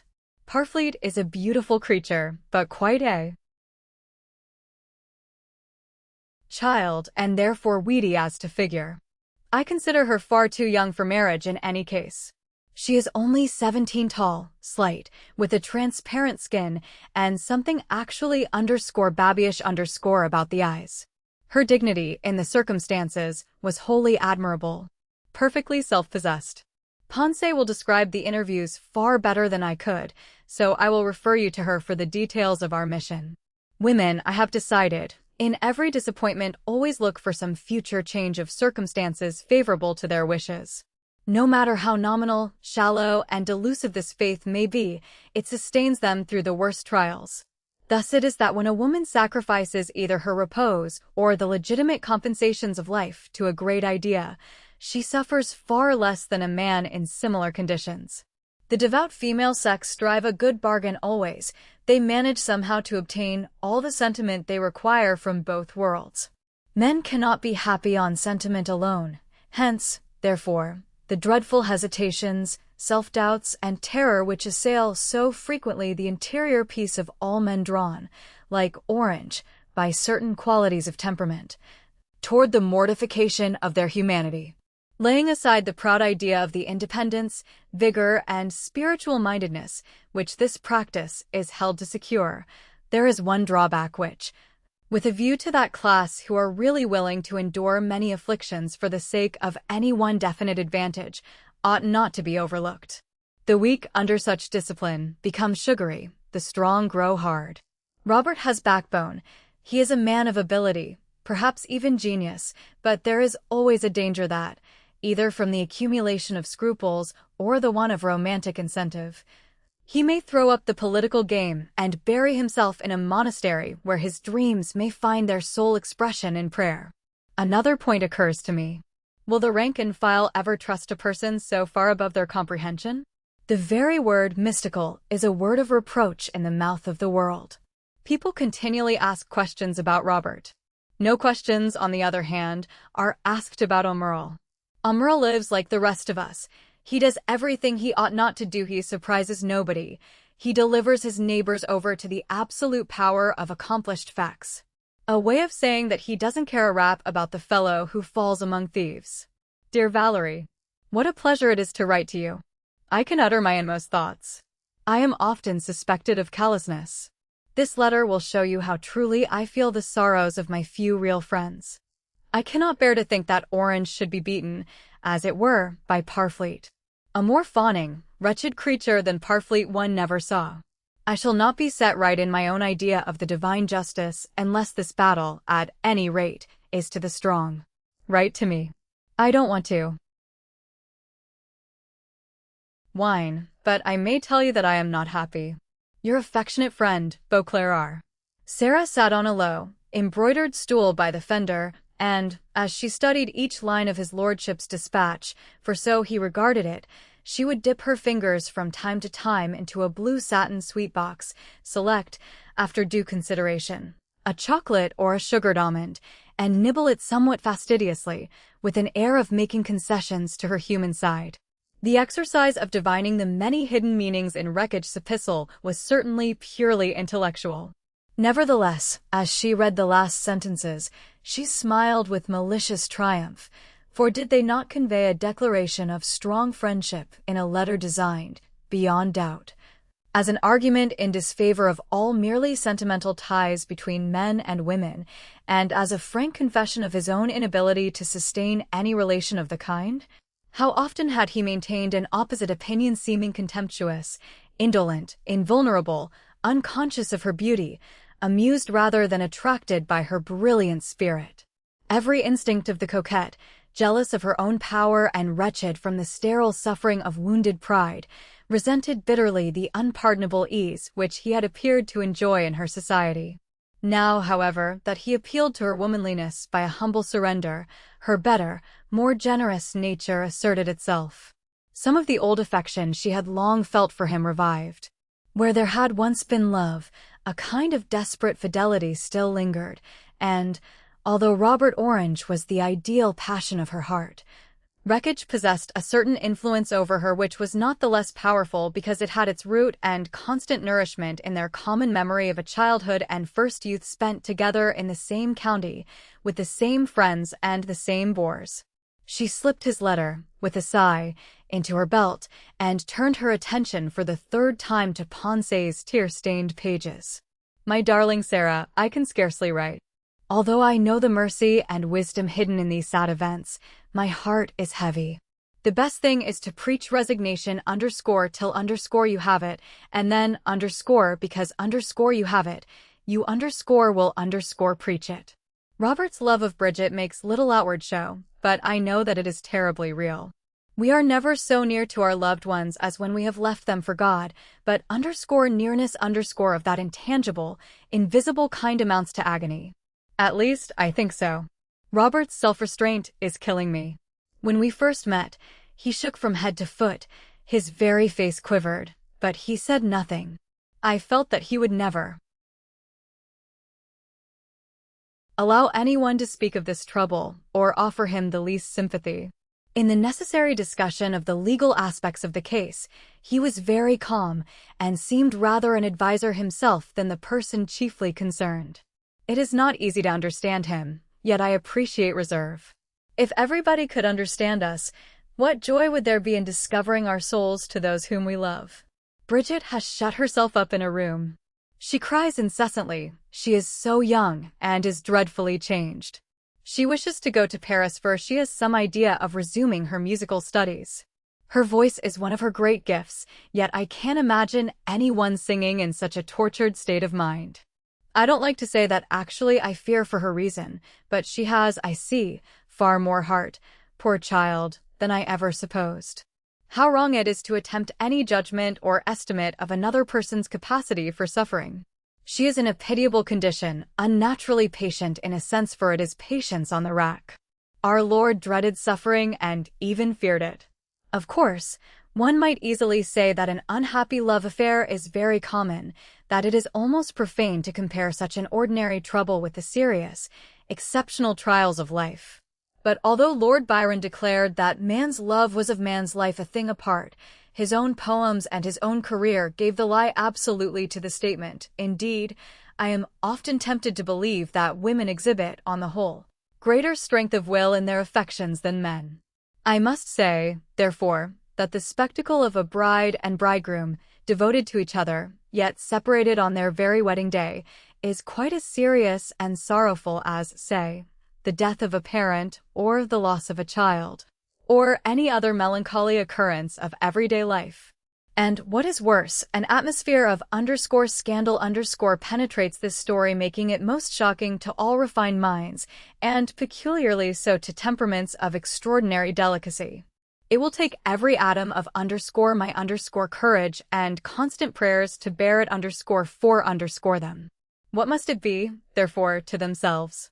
I tremble at the appalling things in future for us. As for my uncle, I dare not read his letter yet. He must be so upset, so _horrified _.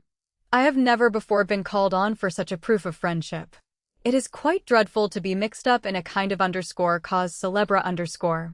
The great justice of God is always mixed with great hardships, and is often executed by those worthy neither of confidence nor respect. I am sure that we shall all have to go through many humiliations before this matter is settled.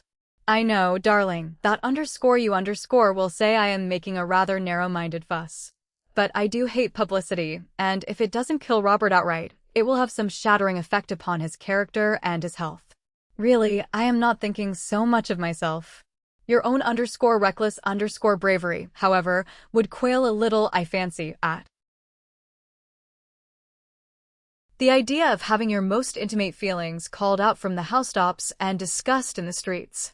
And remember, please, that Robert is a dreamer, a poet.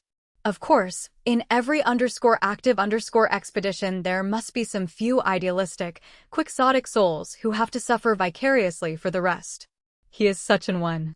But that sort of feeling of soreness which comes from the sense of martyrdom is not quite the same as a raw wound on one's own personal score. I do hope I am clear. I try to look on the bright side, but there are days when the unseen world and its glorious realities become dubious. These are trials of faith, I know. If one could be wise, one would keep silent at such times. Now, dearest Sarah, good night. Yours ever lovingly, Ponce.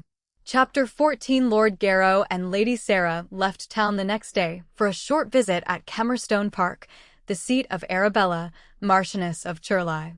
Lady Churleigh had a favorite nephew for whom she was extremely anxious to do something. Vague by nature, she had never been able to define her ambition in more precise terms, but as she entertained influential people only, it was considered, in many circles, that she overdid her civilities toward the mammon of unrighteousness. Those who were not invited called her heartless. Those who accepted her hospitality found fault with her brains. All praised her cook, and no one ever thought of her nephew. It was known that she could not leave him her money.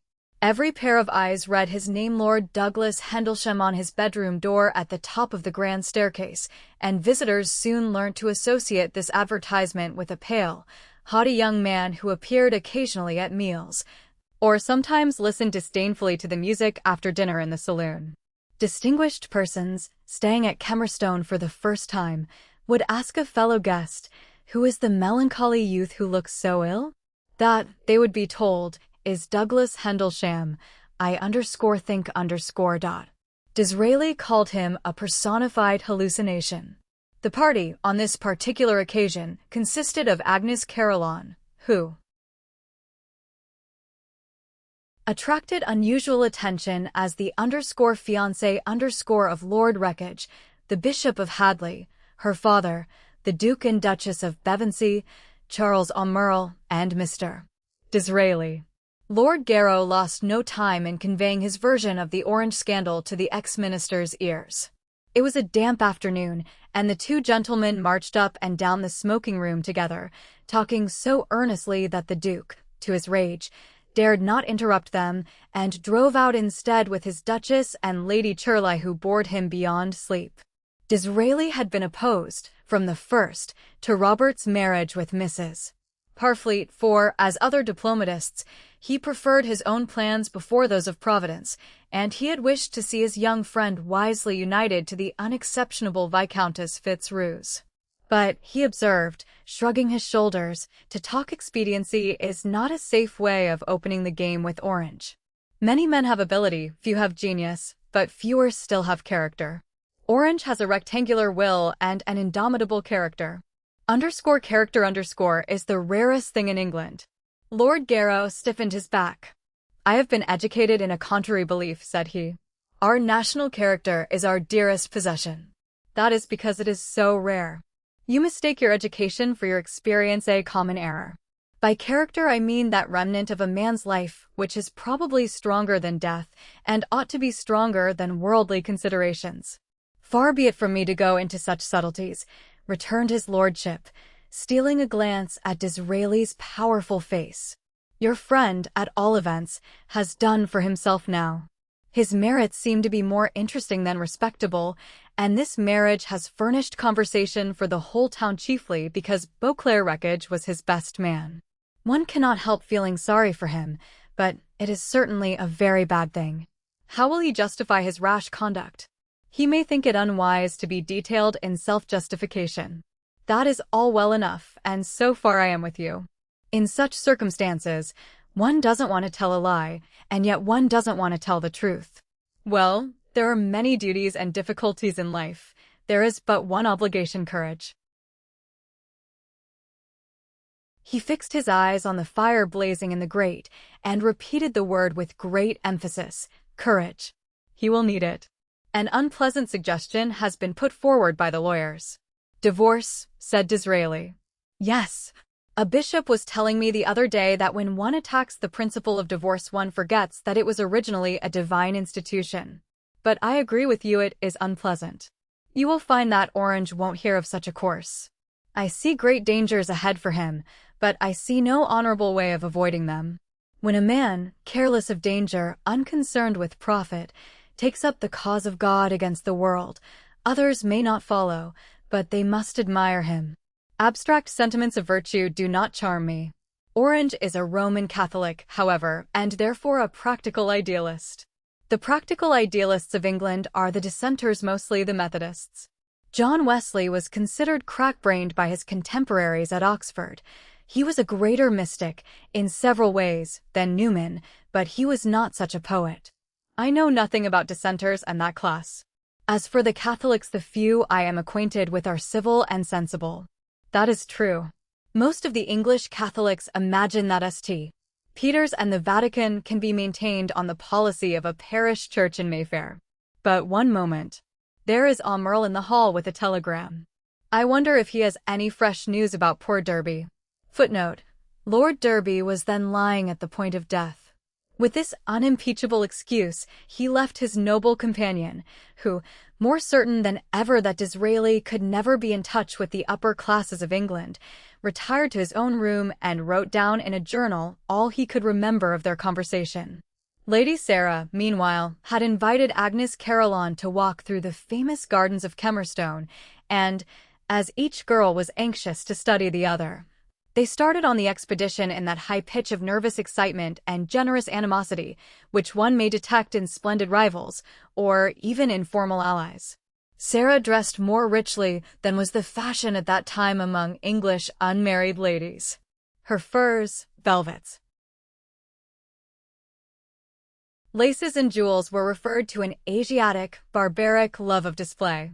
Agnes, therefore, who had attired herself in protest even more plainly than usual, was a little taken aback to find her remarkable acquaintance in brown cashmere, a cloth jacket, and a severe felt hat of the Tyrolean shape, which, poised upon her chignon, tilted far over her fine blue eyes. Both women, however, were so young and handsome that even the trying fashions of the period could not destroy their brilliant appearance.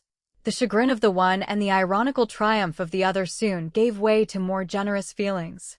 Each took her companion's measure with a swift, intelligent, respectful glance. "Shall we need umbrellas?" said Agnes. "I have nothing on that will spoil," replied Sarah, "but I am a little anxious about your shoes. Are they thick enough?" Miss Caroline was above many vanities. She left her facial beauty to take care of itself. But her feet were uncommonly well molded, and she was careful not to disguise them in the hideous porpoise-hide boots with flat soles and no instep, which found favor with her generation. "They look very nice," continued Sarah, "and I really think they are worth a slight cold. Take my arm, for then we can walk better. How nobly Lord Wreckage has behaved in this dreadful affair of Robert Orange. You won't think me strange for introducing the subject at once? It must be on both our minds, for you are naturally thinking of Wreckage, and I am thinking of dear Ponce. Beauclerc is very fond of Mr. Orange. He must be. Do notice the autumn tint on those beech trees. How I envy artists, although it is not their business to contend with nature. The great vice of the present day is _bravura _ an attempt to do something beyond the truth. That reminds me, how does the portrait grow? David Wren is extremely clever. Beauclerc admires his work. He considers him finer than Millais. What does he think of the portrait? He hasn't seen it yet. My people are much pleased with the likeness. I find it flattering. Indeed, said Sarah thoughtfully. Did you give him many sittings? He knows my face pretty well. We are acquaintances of some years' standing. Papa has a high opinion of him. And you? I am no judge. Women can know so little about men. I don't agree with you there. They are far more conventional than we are. They are trained in batches. Thousands are of one pattern, especially in society. But each woman has an individual bringing up. She is influenced by a foreign governess, or her mother, or her nurse. This must give every girl peculiar personal views of everything. That is why men find us hard to understand. We don't understand each other. We suspect each other. We have no sense of comradeship. Perhaps you are right, said Agnes rather sadly. Yet our troubles all seem to arise from the fact that we cannot manage men. It matters very little really whether we can manage women. With women, one need only be natural, straightforward, and unselfish. You can't come to grief that way. But with men, it is almost impossible to be quite natural. As for being straightforward, don't they misconstrue our words continually? And when one tries to be unselfish, they accuse one of hardness, coldness, and everything most contrary to one's feelings. Of course, she added quickly, I speak from observation. I have nothing to complain of myself. Of course not. Neither have I. I have grown up with most of my men friends. I had no mother, and I exhausted dozens of governesses and masters. I am sure I was troublesome, but I had an instinctive horror of becoming narrow-minded and getting into a groove. My English relations bored me. My foreign ones made my dear papa jealous and uncomfortable. Then you liked them, said Agnes at once. Enormously. You see, I am always an alien among English people. Agnes, following an instinct of kindness, pressed her arm and murmured, No, no. Yes, my dear, yes. And this is why I am devoted to Mr. Disraeli and so much interested in Robert Orange. We three are citizens of the world. But English people who have lived, for any length of time, abroad are quite as sensible and tolerant as you are. Take Mr. Wren, of whom we are just speaking. To be sure. But artists and poets are like stars, they belong to no land. A strictly national painter or a strictly national poet is bound to be parochial kind of village pump. And you may write inscriptions all over him and build monuments above him, but he remains a pump by a local spring. David Wren is a genius. I am glad you think so, said Agnes, with flushing cheeks. I wonder whether he will ever be an academician? Would you feel more sure of his gifts in that case? There was a slight note of sarcasm in the question. It is stupid of me, I know, said Agnes frankly, but one can't help feeling rather shy until one's opinions are officially endorsed. How British! I suppose it is my bringing up.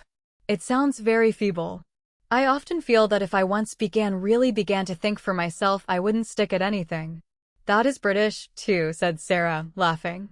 You are a true _Jane_Bull. But as you are going to marry a public man, that is as well.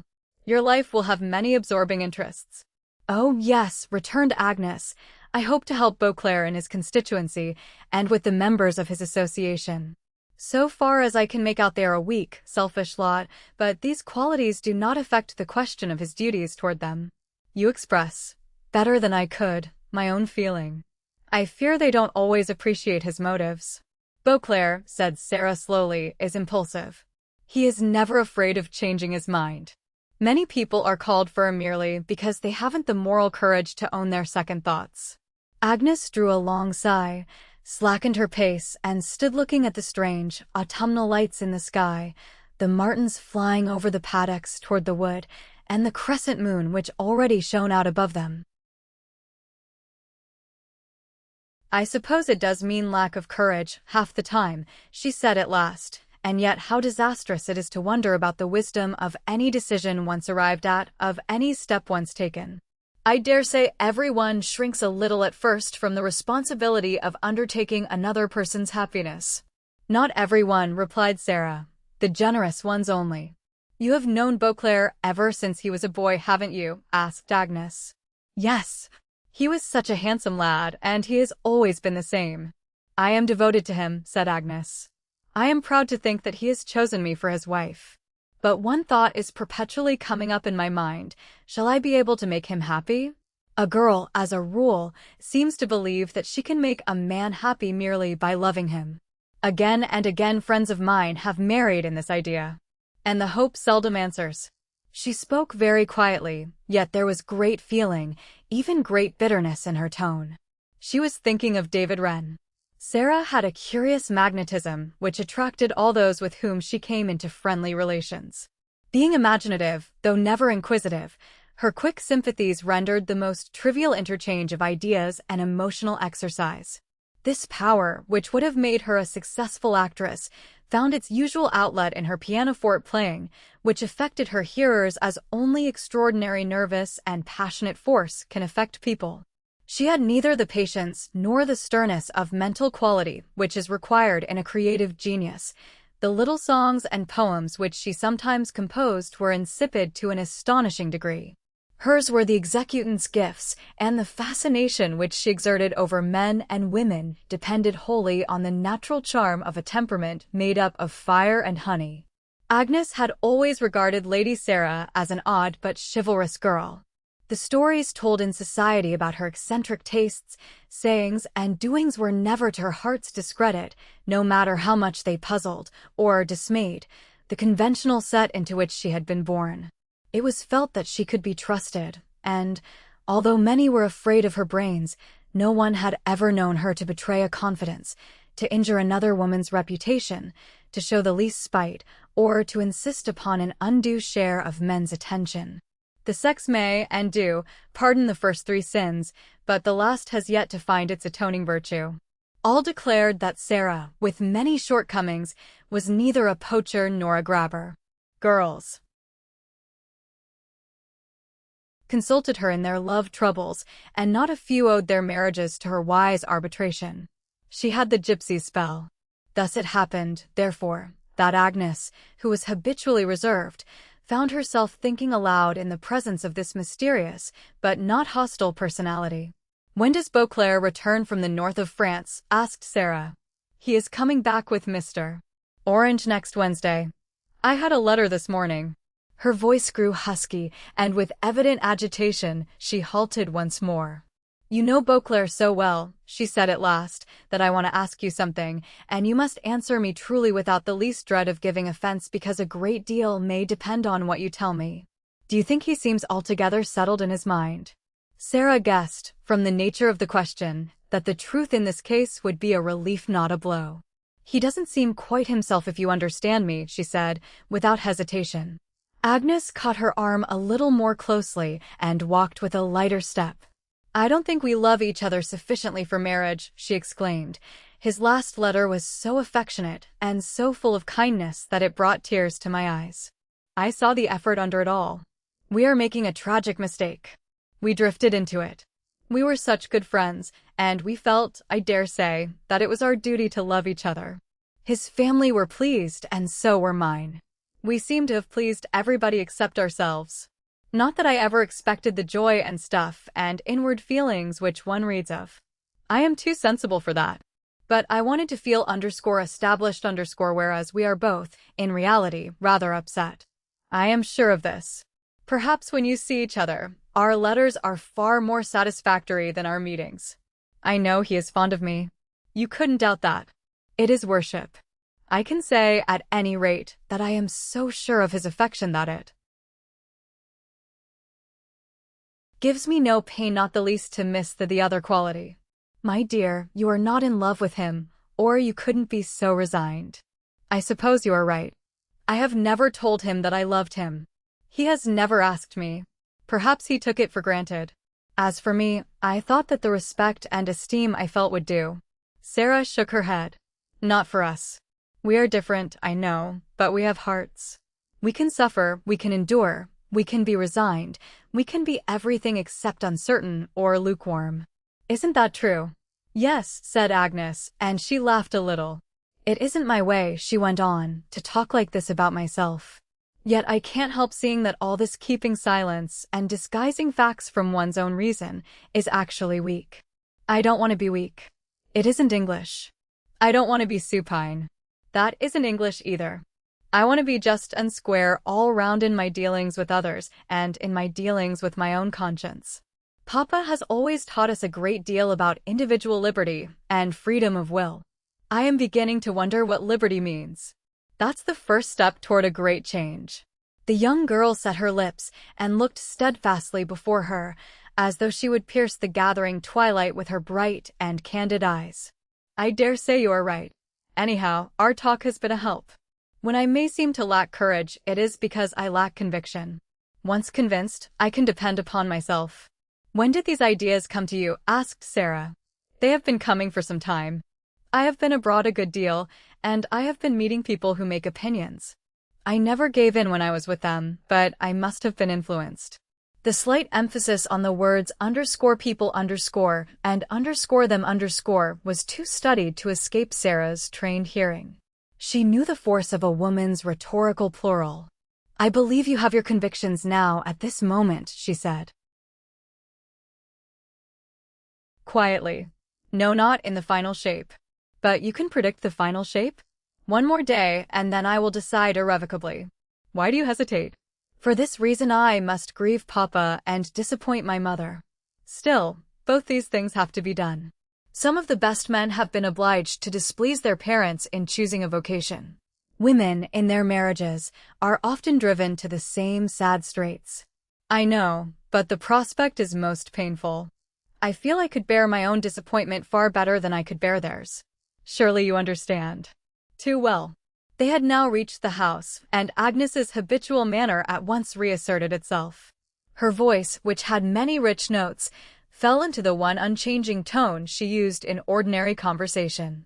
Her countenance seemed as placid as a pink geranium under glass. "Thank you for a very pleasant walk," she said to Sarah. "I shan't forget it." "Nor I. And please, after this, always call me Sarah. And may I call you Agnes? We have just time now to write a few letters before dinner." Chapter 15. Robert, accompanied by Lord Wreckage, arrived in London the following Wednesday. Ponce and Bridget went from St. Malo to Paris, where the unhappy girl hoped to enter the conservatoire. All had been arranged by Robert himself, and he had shown a calmness during the ordeal which might have deceived his two friends had they been even a little insincere themselves or a shade less fond. His journal at that period contains 2 entries, however, which show that neither Lady Fitzroose nor Wreckage were wrong in fearing he had received a mortal blow which no earthly influence could make endurable. October 1869. I am once more at Almouth House. Beauclerk's consideration for me is almost more than I can bear. The rest is not borne. If it were not cowardly, I would go away alone, and brood at my leisure, and yield to the appalling yet all but irresistible wretchedness which calls me, which I actually crave. An effort not to depress or discourage others may be right and my duty. I cannot be sure of this.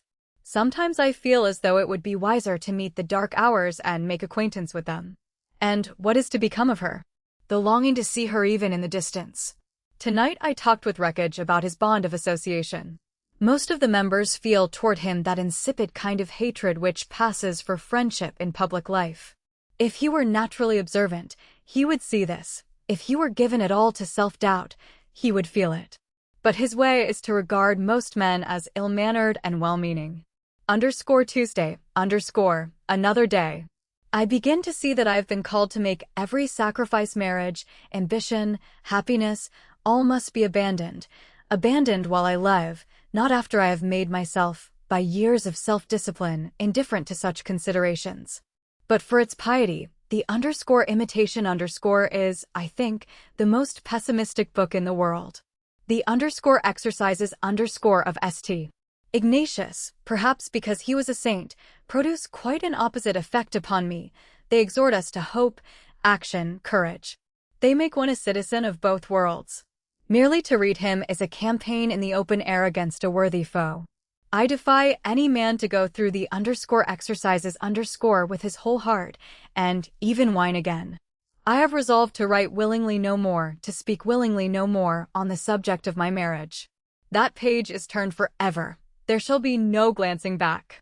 Moods inevitably must come. Spasms of despair are as little tractable as spasms of physical pain. But I can at least keep silent about their true cause. The first step toward the cure of egoism is to lock away one's journal. I shall add no more to this till I have mastered my present state. And I wonder what that mastery will mean? Are some victories better lost? The journal ends abruptly at this point, and no more was added that year. His letter to Lord White has been preserved because his lordship sent it to Ponsay in some anger, begging her to explain such callousness. Ponsay, being a woman, brought a gentler understanding to the inquiry. "Don't you see," she said, "that his heart is broken?" "I see," returned his lordship drily. "He is a born See. Ecclesiastic. Religious instinct is the ruling passion of Orange. That poor young woman with whom he is madly in love was merely an accident of his career. She has affected his character, yes. I suppose Cardinal Manning's wife had her influence in her day. But Robert will work better than ever after this.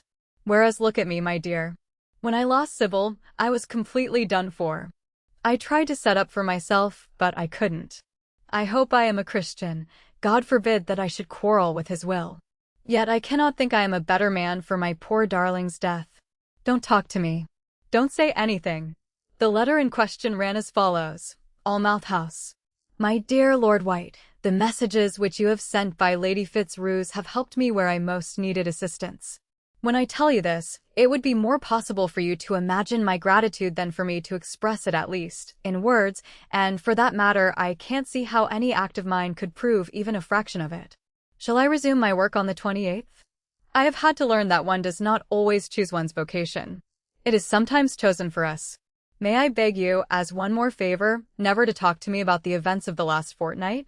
In one sense, I am able to discuss them. This is why I must not indulge myself. In times to come I may find it, perhaps, a certain effort to speak of it all. Then I will tell you gladly anything your kindness may seek to know.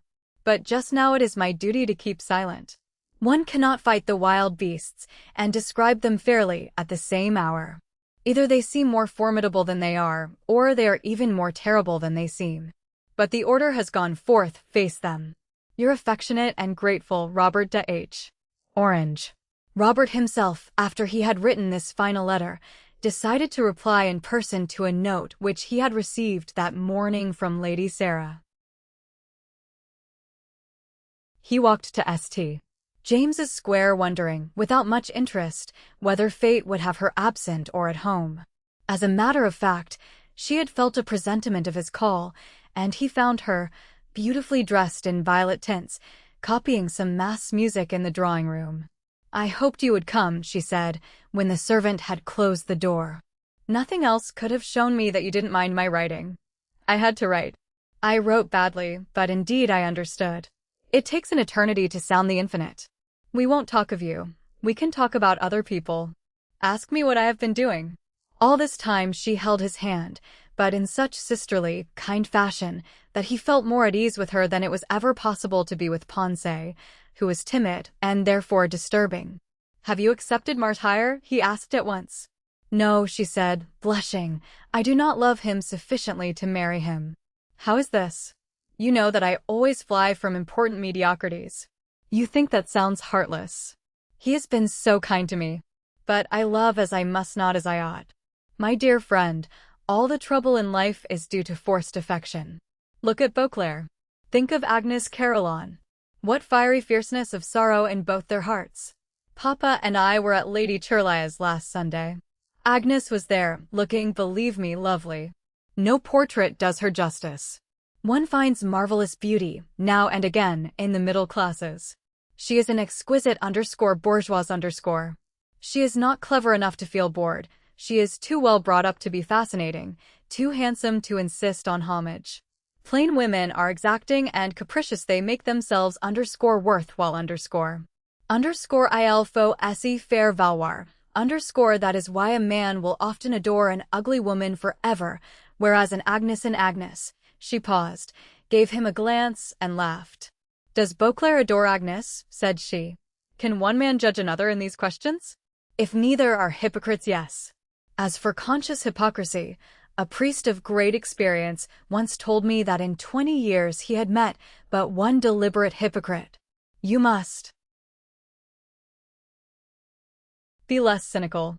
Men, however, don't watch each other closely as a rule in sentimental matters." "If that is a reproof, I thank you for it," she answered. "It may do me good. This wayward soul of mine is all wrong. Be patient with me. I can't help thinking that most men living are, at the bottom, wholly selfish and truly miserable. Very few people are truly miserable. If this were not the case, the world and all creatures must have perished long ago. Well, I can tell you of 3 wretches at any rate. 3 against the world and all the planets and heaven," said he. "Yes, they are Beauclerc and Agnes and I. We want time and space annihilated in order that we may be happy. We must be humorous studies to those looking on, but we are, nevertheless, utterly desperate. This is true. Scold me now if you can. Tell me what is to become of us if you dare." She stood up. She clenched her small hands, set her lips, and grew so pale that the pearls around her neck seemed dark. "Tell me what is to become of us if you dare," she repeated, "because mischief is certain. You belong to those who endure and fight good fights and keep the faith. Beauclerc and I are of another order altogether. We suffer without endurance, we fight without winning, and the little faith we have is so little that it is taken away from us. As for Agnes Waite, she is encased, at present, in conventionalities. But she is gradually getting rid of these wrappings and trappings. She will surprise you all yet. I can believe that. She is a woman, and a good one. All the surprising, inconceivable things are done by good women. And most of the wicked things, too. Possibly. Let me tell you then that, if it is possible in the circumstances, Agnes ought to give Beauclerc his release. It would be no more than his right to demand this. A right is something independent of circumstances and paramount to them. But when you once talk of your rights and your wrongs in love, all love is gone or going. I hope it hasn't come to that with Wreckage. You have great knowledge of him and know how to press it home when you choose. Can't you see, plainly enough, that he is on the road to disaster? No. One may easily be a long way from happiness and still be nowhere near disaster, he said, checking a deep sigh. Of course, if he feels that he cannot in honor remain in his present situation, he must act at once. Men who are desirous to satisfy all their friends soon become irresolute on every occasion. That is all I shall say upon the subject, and this, perhaps, may be saying more than I ought. Another reproof. So be it. But I am thinking of his contentment, and you are thinking of his duty. What is duty? It generally means that which your acquaintances for no reason and without warrant expect of you. I take a larger view. People of Beauclerc's stamp are so constituted that they can rarely find contentment by defying a general opinion. But Agnes is not a pretty, crying, fluttering creature who would excite compassion. Who, for instance, could jilt Ponce? I don't wish Beauclerc to jilt anybody, however. I want Agnes to take the step. Why? He asked. Because he will break his heart and die if she doesn't. There. Then it will be your fault. Mr. Orange. You know it, and I mean it. She smiled at him and shrugged her shoulders. Do you think I would ever take the commonplace course? She said proudly. I did hope that you could appreciate motives for which the world at large is slow enough to give credit. Beauclerc is weak, attractive, and in perplexity. I search my heart again and again, and I find nothing but friendship there for him. I am careful of every word I speak, and every look, and every thought. My interest is unselfish. But, she added, what can any of us do, after all, toward raising either dead bodies or dead souls? Dead souls. Yes. Beauclerc might have been something once. He is still very clever. He will soon be a man for occasional addresses. I believe in him, you see. I know that. She was smiling, yet almost in tears, and her voice trembled. He wished to speak, if only to break the sudden, oppressive silence which followed her last words, but neither of them could find a thought to offer. They sat facing each other, lost in following out unutterable conjectures, fancies, and doubts, each painfully aware of a certain mystery, each filled with a sure premonition of troubles to come. I could almost pray, she exclaimed at last, that you didn't trust him. Because in spite of himself he must disappoint everyone. He is not a deliberate traitor but a born one. As Sarah spoke, the double doors were thrown open. Lord Wreckage was announced. Beauclerc, she exclaimed. His lordship, self-absorbed, did not perceive her confusion, which she was too young to dissemble perfectly. The man told me that you were here, he said, addressing Orange and seating himself by Sarah. I call this luck finding you both together. I have just been with my committee. They always expect the worst of me now, and they are always cheerful in the expectation. Sarah began to disentangle some silk fringe on her skirt. She did not look up, and she offered no comment. What is the matter now? Asked Robert. They want to get rid of me. You see, one might practice very considerably on the credulity of the members if one chose, and these fellows on the executive wish me to take a cautious line with regard to Dr. Temple's nomination. Footnote. Mr. Gladstone's nomination of Dr. Temple to the See of Exeter. It is all very well for Pusey to write. Do you prefer your party to Almighty God and to the souls of men? But, as Almerle says, Pusey is not in the House of Commons. An attack on Temple will be highly unpopular. We have sounded opinion in various quarters, and we received the unanimous reply have nothing to do with it. There is a feeling in the clubs, too, that vapid, colorless orthodoxy is not wanted in England. Healthy disagreement within limits suits us. The question is, then, ought I to go against this strong tide and get myself disliked? Yes, said Sarah at once. You think so? Beyond a doubt. Of course, said his lordship, readily enough, a combination in defense of any article of the faith is a noble thing. My original idea was to get up a combination of high and low and broad churchmen and make a stand on purely legal grounds. For instance, how can the bishops, without previous explanation, consecrate one lying under the censure of their house? That is all. There is nothing offensive in that. We merely ask for an explanation. We offer no judgment.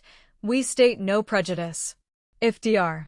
Temple intends to withdraw his paper from essays and reviews well and good. Personally, he bears the highest character. He would be, in many ways, an acquisition to the Church. But does he himself believe in the Church as a divine institution, mark you, divine institution? Neither the outs nor the ins I should think, could object to this question. Almerle and the executive, however, are dead against any proceedings at all. They think we ought to give our association a more secular character. They say we are hampered by too vehement a religious tone. They say that broad Christian principles are more workable. Besides, the word Christian always attracts the nonconformists in spite of themselves. They are bound to support you if you stick to the line of a believer in Christ irrespective of particular doctrines. And so on and so on. I prefer something more hard and fast myself. Yet they may be right. One must go with the times. He shifted his chair several times during this speech, looking first at Orange and then at Sarah for encouragement. Your executive are poor creatures, said Sarah, with a curling lip. Your weak theologians have become flabby politicians. Their one rule of action is to avoid everything which demands even the possibility of self-sacrifice or adverse criticism. That is most unfair, said Wreckage hotly. One must see where one is going. The world, said Sarah, in the long run, despises those who pander to it. Yes, but it is in the _long_run and no mistake. What a fellow you are, Robert. Why don't you suggest something? Are you trying to find the civilest thing you can say of the performance? It is the system which you must attack in the present difficulty. The system is at fault, not Dr. Temple, said Robert. No other system can be now looked to as a substitute, answered Wreckage impatiently. The thing cannot be done away now, the danger is too near. Exactly. The English can never deal with systems or ideas. They can only attack individuals. You depend in a crisis on the passions of men, never on their reason. Whereas if you overhauled their reason, worked it and trained it, the passions, at the critical moment, would be roused with better effect and would be properly organized. Organized passions are what you need for a strong public movement. Whirling emotions in contrary currents are utterly futile. I dare say. I hoped we might make such efforts as to fix a lasting impression on both houses that the state appointment of bishops, coupled with the farce of A_Conge d'Elire_, is rank blasphemy. This outrage on good taste ought to occupy the attention of every man. It is quite enough to fill the minds of all. It won't, said Robert. You must remember that whatever strikes the mind of an average man, as the result of his own observation and discovery, makes always the strongest impression upon him. Now the average man is not engaged in studying church government. He will not thank you for calling his attention to it. Then what do you want Beauclerc to do? Asked Sarah. He must fight just the same, of course. I merely wish him to see what he has to encounter. By dragging the clergy into the movement, you make it savor to the popular intelligence of professional jealousy. By making Dr. Temple your example, you render those who respect his character powerless to express their opinion. Given the system, he is unquestionably the fittest man to profit by it. Wreckage took many turns round the room. The personal character of Dean Ethvin, he said, at last, is not exactly square. He acts a trimming part. But now and again he sums up a situation. He says that the English people do not choose to keep up an established church which shall be independent of its sovereign and legislature. I have seen most of the bishops and archdeacons. They are against Temple. They say very little about the system. Even men with nothing to gain by it, he added, ingenuously, don't appear to criticize it. For all that, the church must deliver her conscience at whatever risk. She ought to assert her will even against her interest in order to show England that she is her own mistress. You mean that ironically. What does for Rome, however, doesn't do for us. The Church of England is it not she to most people? As for Rome, nothing in her belongs to humanity, except the Vatican discipline, the life of which, I confess, is a permanent miracle. My best friends, entreated Sarah gaily, do not fight. Be nice to each other and listen to me. The English never read history. Why not get up a kind of historical commission and examine the validity of the Anglican orders? There you can work at the roots of things. After that, introduce a bill for the admission of clergymen to Parliament. You have spiritual peers, why not spiritual commons? One at a time, said Wreckage. What ideas you have? Say them again. I believe they are not half bad. But do go more slowly. Sarah, with a becoming instinct of meekness, took her favorite seat on the fender, and at the feet of the two men, looking up humbly, began to explain herself with that lightness of phrase only possible to those who have a profound knowledge of their subject. Her submissive attitude, her soft, musical voice, and her docile expression made both men insensible to the actual commands insinuated into the emotional wit and acute arguments of her little speech. Wreckage was fascinated. He sat there drinking in her beauty and wisdom. The one stimulated his senses, the other pierced his intelligence, making him feel that, with such a companion ever by his side, he might achieve heroism with a good conscience. As matters were, he was often dissatisfied, sleepless, and oppressed, particularly under praise. He was not often set right, as he would have said it, in his own opinion even when the world and his executive committee were disposed to cry out, "Well done." "I didn't run within pounds of my form," was the cry of self-reproach he invariably heard above the applause of his colleagues or the commendation of the press. Sarah, he believed, would give him the courage of his own better nature. These thoughts were passing rosily in his heart when Lord Garrow, accompanied by Agnes Caroline, entered the room. "My love," said Lord Garrow to Sarah, "I met Miss Caroline on the steps of the London Library, and I have brought her in to tea. But why do you sit in the firelight? Why haven't they lit the gas? And who is here?" A sudden flame from the grate illuminated the faces of Orange and Lord Wreckage. The two ladies greeted each other. All spoke, and then all were silent. It was an awkward meeting for everyone present.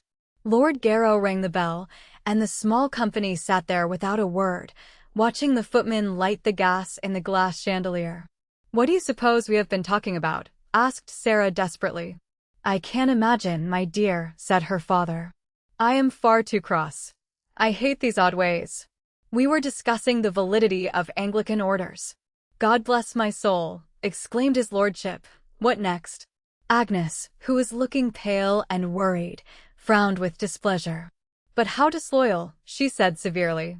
"As if one could even discuss such a question." "Mr.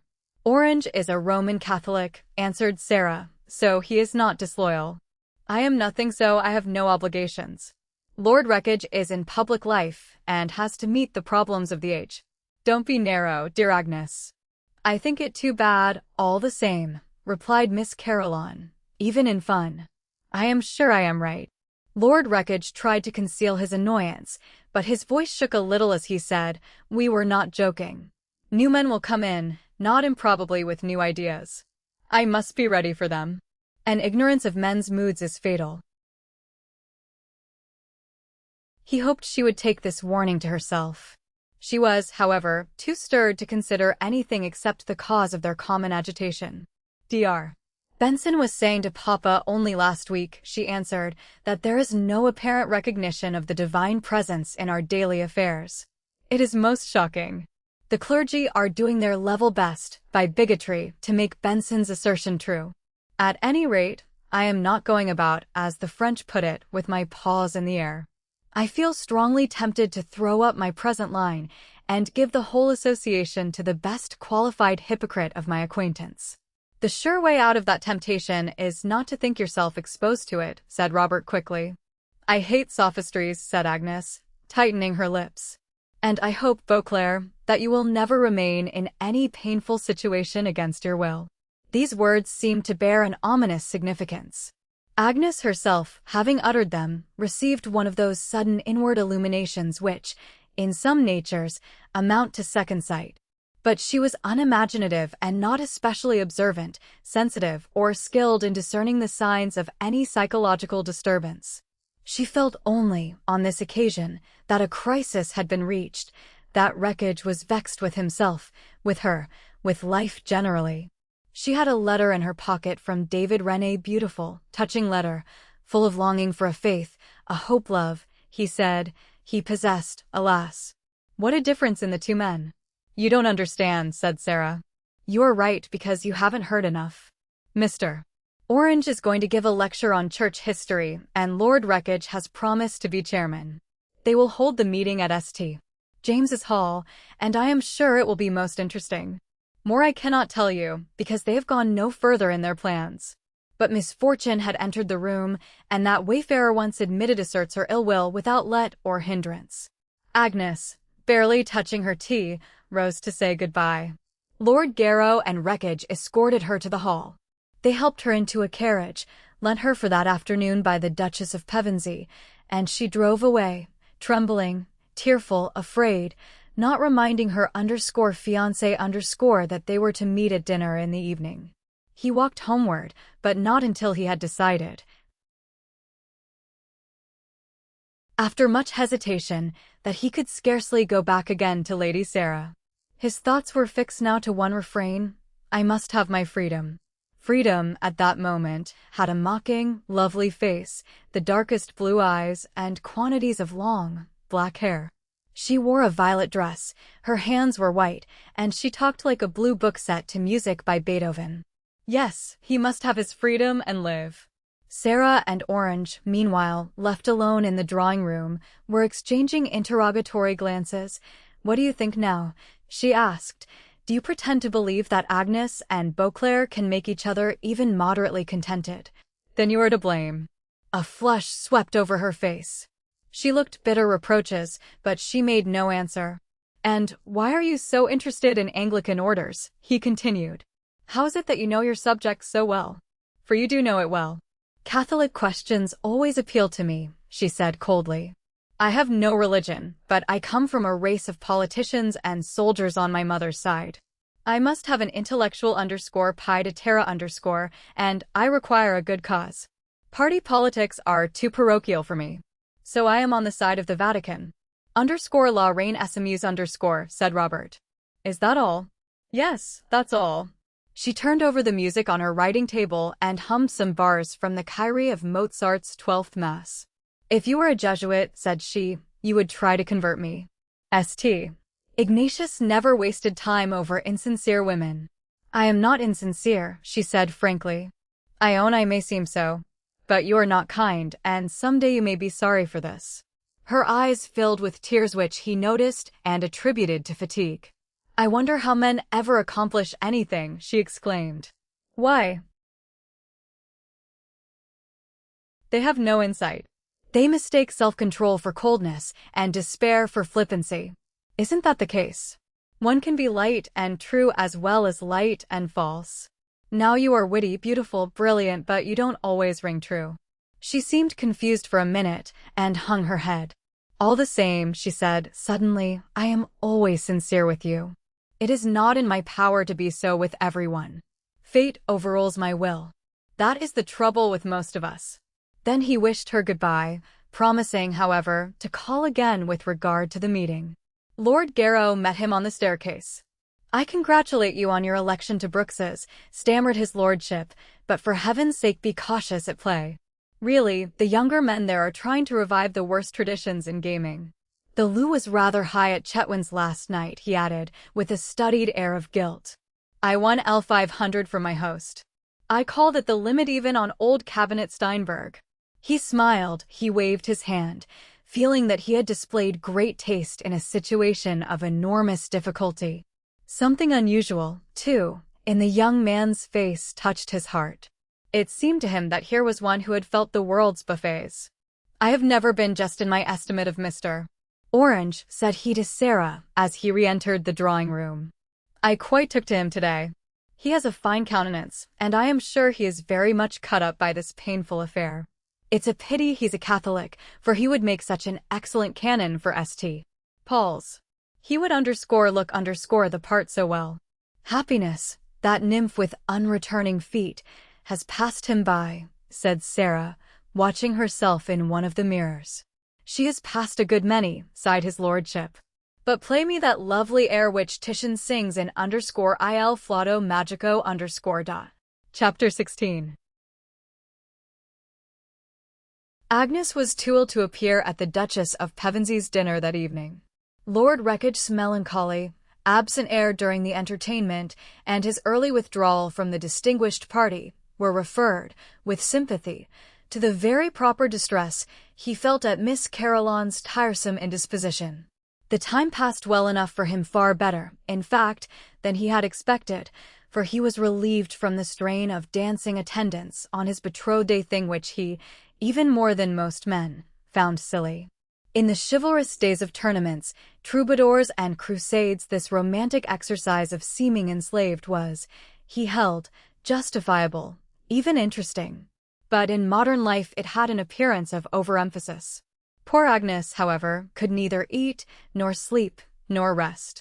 Her temples throbbed, her eyes ached, every nerve was a barbed wire, her soul was manacled by promises. She would not use her reason. The fever in her veins was not to be quelled. And the one agitating relief to her physical suffering was a constant perusal of David Wren's letter. It was the first passionate love letter she had ever received. Just as a river may stream peacefully through pastoral lands till it joins the sea and becomes one with that vast element of unrest, so the little flame of her girl's nature was absorbed at last into the great fire underlying all humanity. Was she in love? She asked herself. When she was with Ren, she became silent, incapable of conversation, of thought. All she asked was to be near him, to watch him, to hear him. Was this love? Was it love to press his letter to her heart, to read it again and again, to keep it under her pillow at night?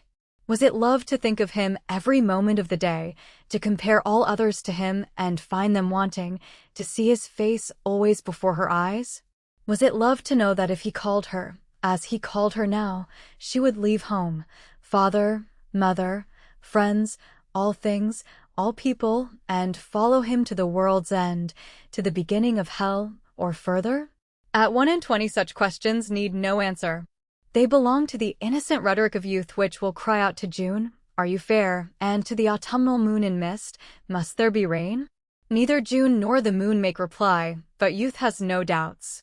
The girl, weeping tears of joy over Ren's perilous words, had but one clear regret in her mind: she could not see him for some hours. His declaration dispelled the terrible bitterness, skepticism, and indifference to all sentiment which had gradually permeated, during their acquaintance, her whole heart. Repulsed affection may turn to hatred in haughty, impatient souls. But in Agnes it produced a moral languor, mental indolence, the feeling that no one was in earnest, and nothing ought to matter. The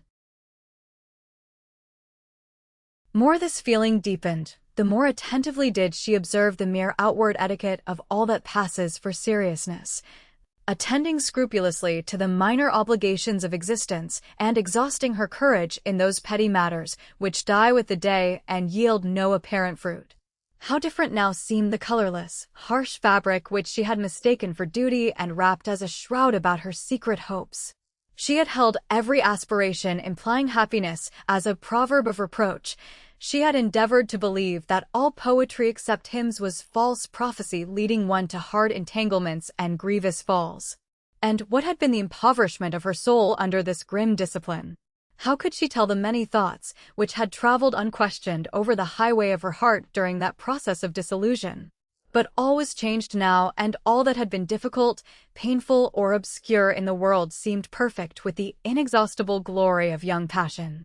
Ren begged her to see him once more before he left England for some years. Would she meet him in Kensington Gardens? She had often walked there, under the old trees, with himself and Mrs. Ren, and the place had become very dear, very familiar to her from these associations. At any other time, however, the idea of a clandestine meeting with David would have been intolerable. To go now was misery, yet she dared not stay away. The sunny morning mixed with her mood, which was one of determination to risk all in order to win all. Driven by a sense of her capabilities for endurance, she faced, with a kind of exultation, the possible disaster or remorse which might follow her action. Was there not a possible joy also? For 10 days now she had been ill in body as well as mind. She had suffered a hard struggle. She knew now that she could not, no matter what happened, become the wife of Lord Wreckage. The result of great self-delusion for so long a period was a condition of mind in which she was practically unable to distinguish between candor and disingenuousness. Any appearance of deceit which she regarded as wrong in itself always excited her scorn, but desperation now urged a step which might lead, she thought, to much good or much evil. That it could lead to more evil than a loveless marriage was not, however, to be feared.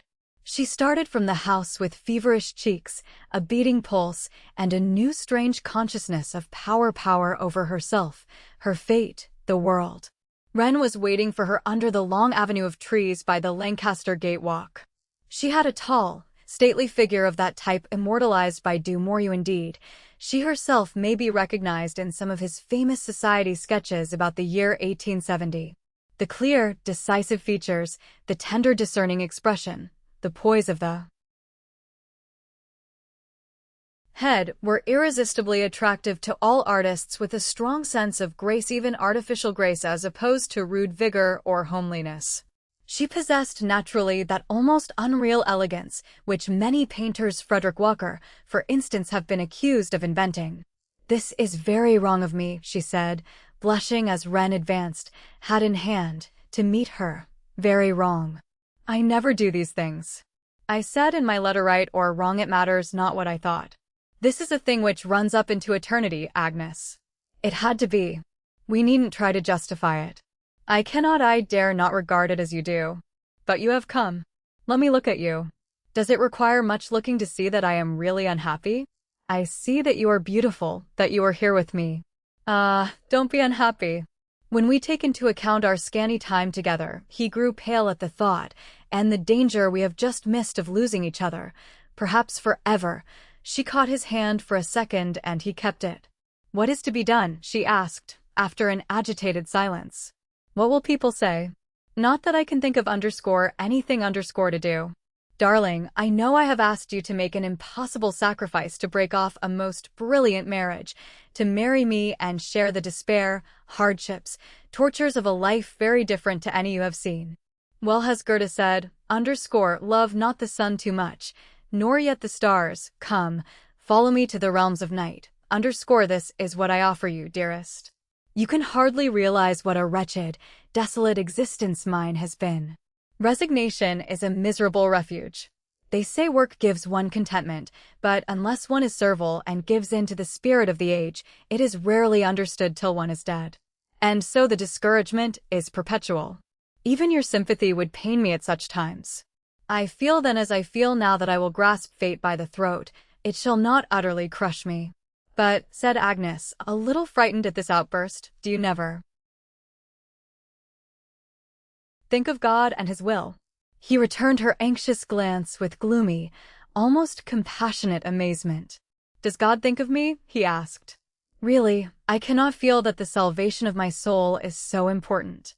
Indeed, any idea of immortality is awful. How could it ever be a consolation except to a smug, very self-satisfied egoism?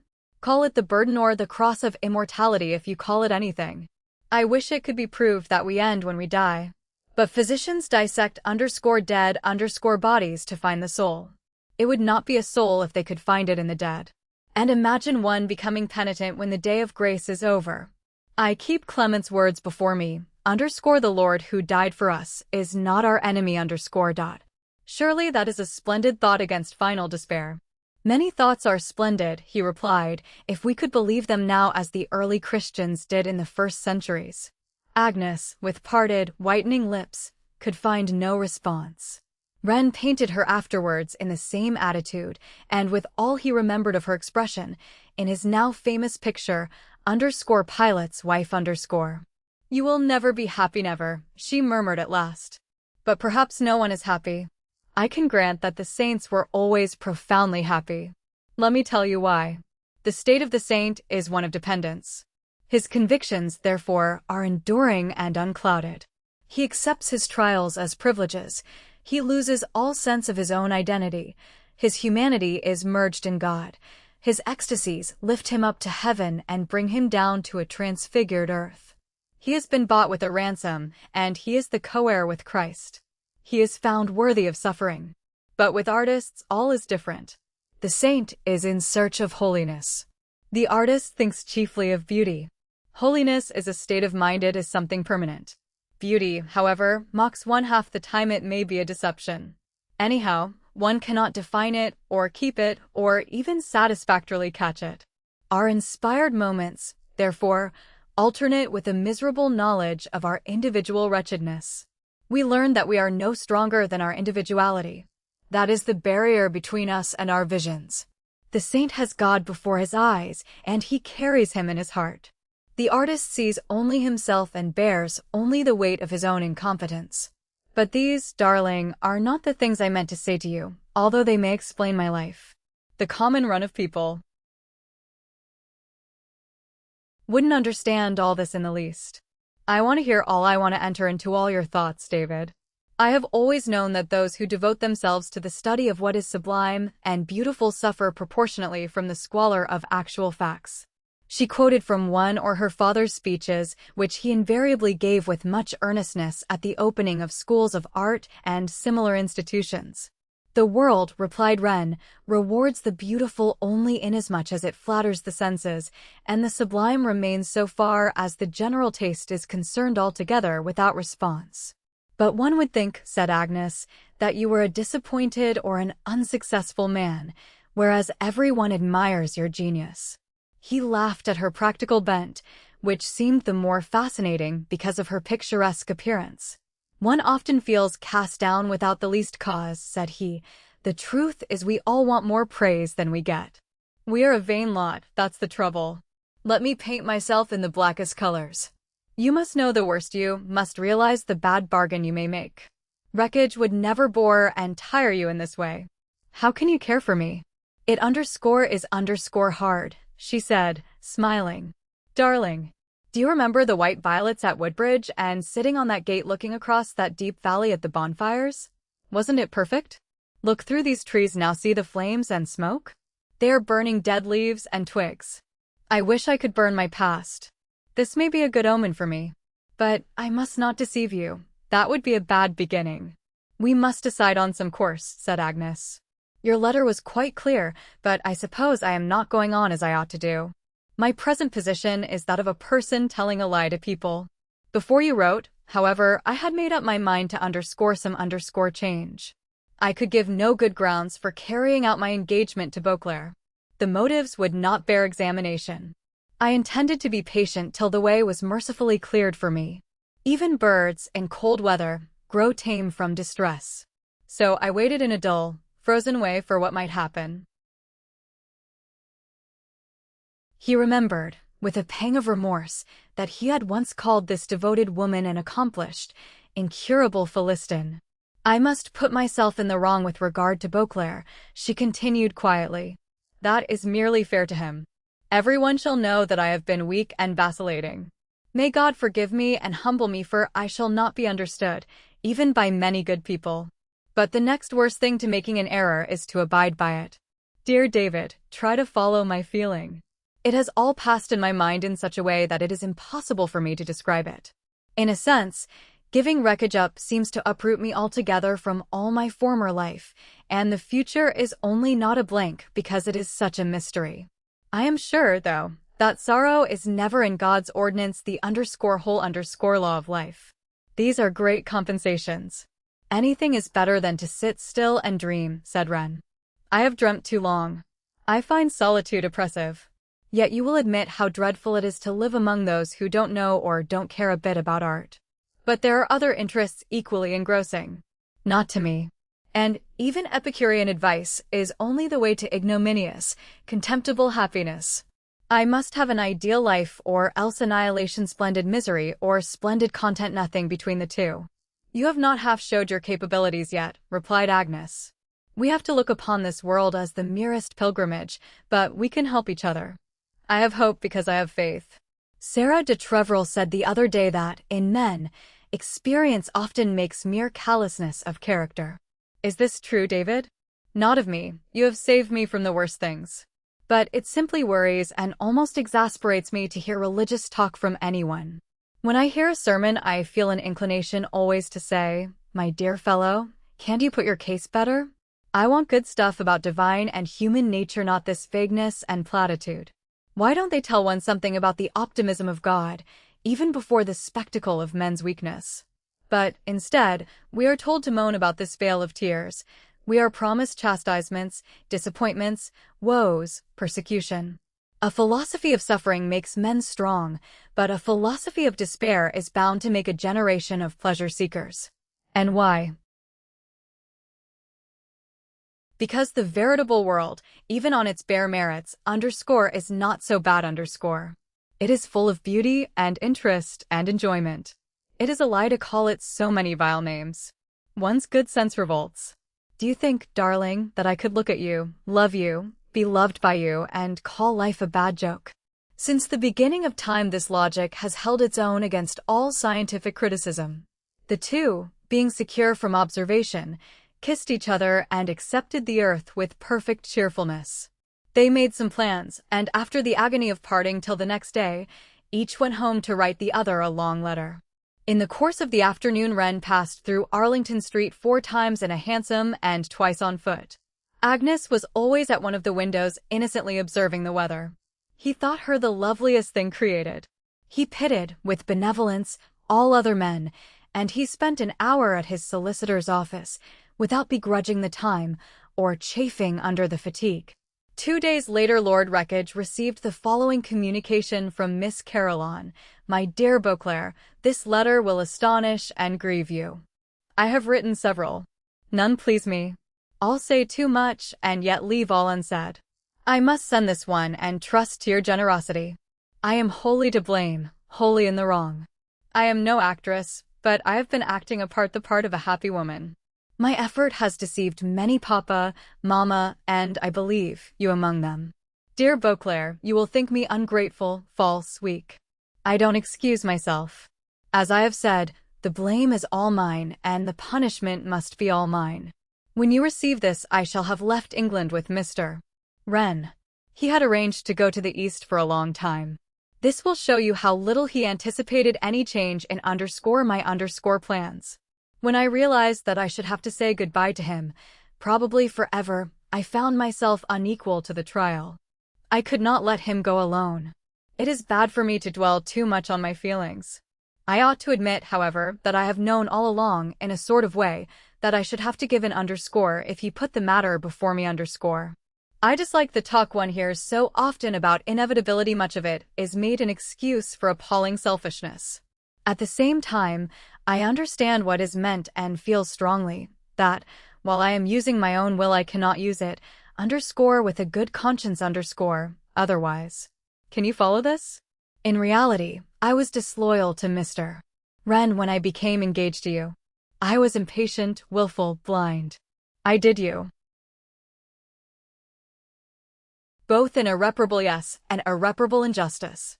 He must always think me fickle, and you will always condemn my weakness. I dare not ask you to forgive me. I dare not hope for contentment after such a bad beginning. One of Papa's favorite texts rings in my ears. Underscore, is it a small thing for you to weary men, but will you weary my God also? Underscore, I mustn't be insincere with God. But I do want you to see that my affection for Mr. Wren has taken such a hold of my life that I simply cannot fight against it. I am not sentimental, as you know. I can be quite as sensible as other people about life and its obligations. I don't expect romance or joy. Had I, by any misfortune, met Mr.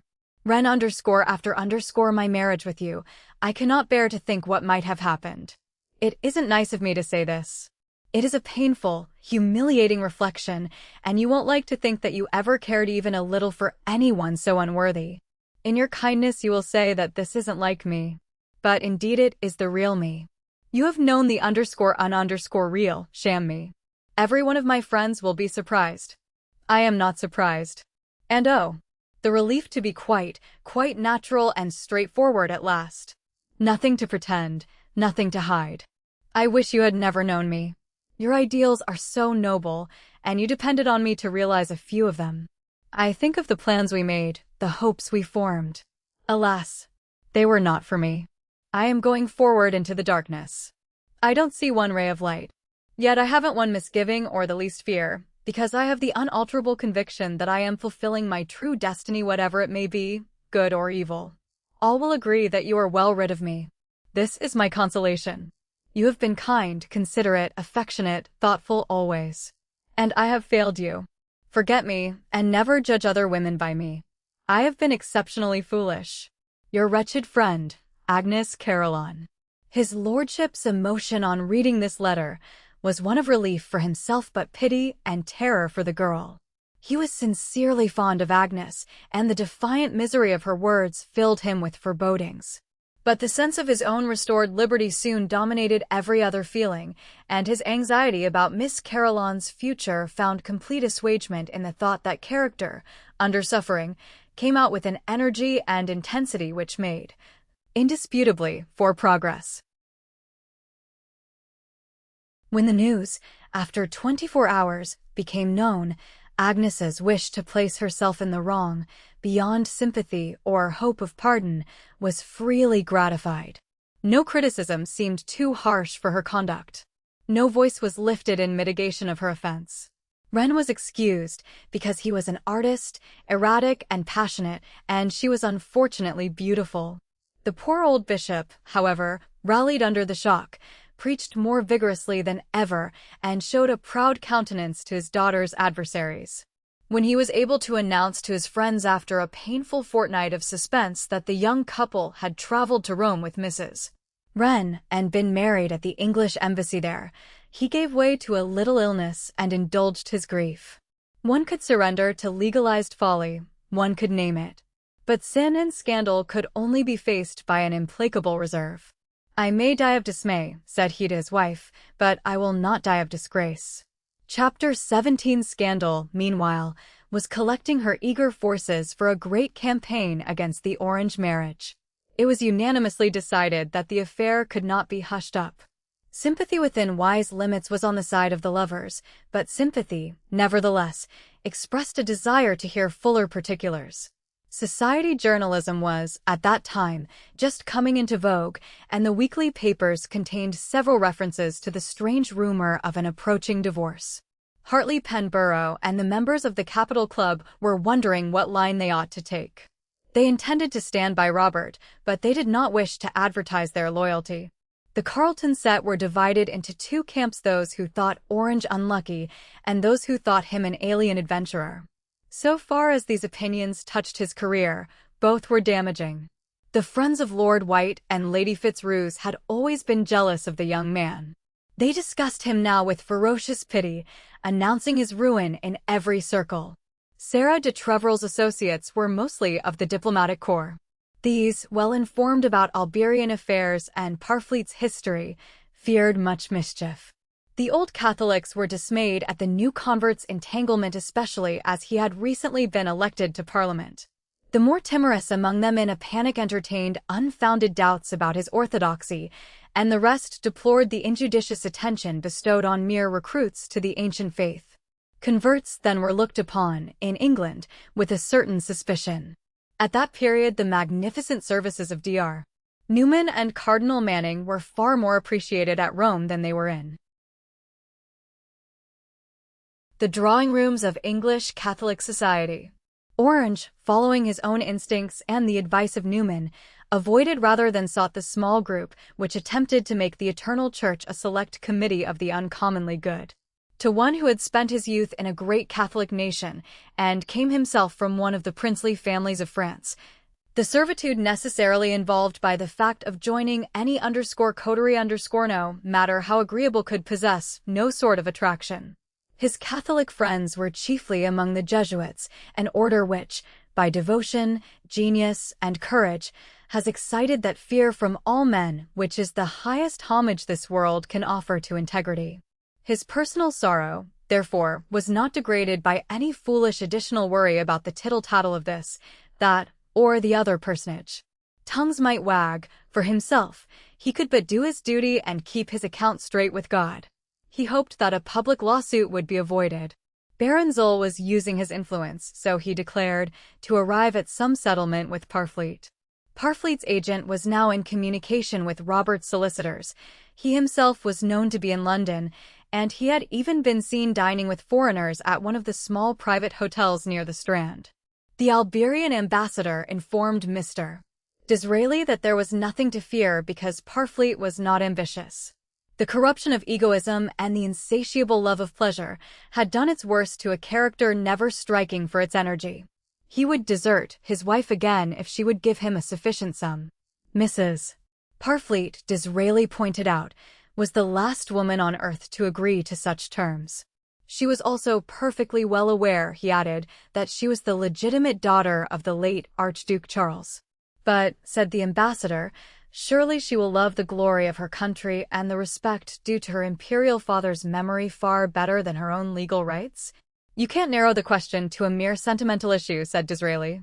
It is no such thing. She has to defend her character. Orange must clear his reputation. Disraeli had formed the opinion that Alberia, as represented by His Excellency, was by no means anxious to see Mrs. Parfleet's innocence established that, in fact, the whole disaster had been planned and executed in the sole design of compromising her status. All that had occurred, all that he had observed led him to this conviction more and more. It was decided that Bridget should be summoned at once from Paris to take up her residence at the convent, where she had been well protected during the earlier part of the year. There is to be no appeal _ad misericordiam wrote Disraeli to Orange. What you have done in good faith and perfect honesty. Parfleet, beyond a doubt, will take some action. His conscience provides him, in this difficulty, with the best means of self-advertisement he has yet found. He has consulted several bishops, the Lord Chief Justice, all the ambassadors, and most of the intelligent peers. He wanders from one confessional to another, St. Philip, St. Teresa, St. Benedict, and St. Dominic are invoked perpetually for the disarmament of his scruples. Vanity blinds him to the danger of assassination. Alberia is in a red mood. _Carissime_, the dark, inevitable hour will come. Be prepared for it. Depend entirely now on the might of your religious belief. Men cannot assist you. I have helped many, but no one has ever helped me. Political life must be taken as you find it, and it is neither in my disposition, nor, I am sure, in yours, to indulge in complaints of unkindness. I have reached a point now when I should like to quote Dante. Consider him quoted, and believe me, ever yours, D. The course of the intrigue may be followed most conveniently at this point in the document known as Madara's Confession. Madara, it will be remembered, was in the Alberian Secret Service. Footnote: see the School for Saints, p. 395. He it was who confirmed the false news of Parfleet's suicide, and did so much to hasten Orange's marriage. He says in his narrative, the death of the Archduke Charles, which occurred some weeks before it was anticipated, put the Alberian government to very grave embarrassment. 1.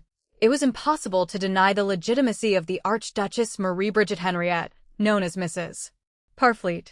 The rumor was officially denied, and every proper measure was taken for the suppression of a fact dangerous at all times and especially so during a national crisis.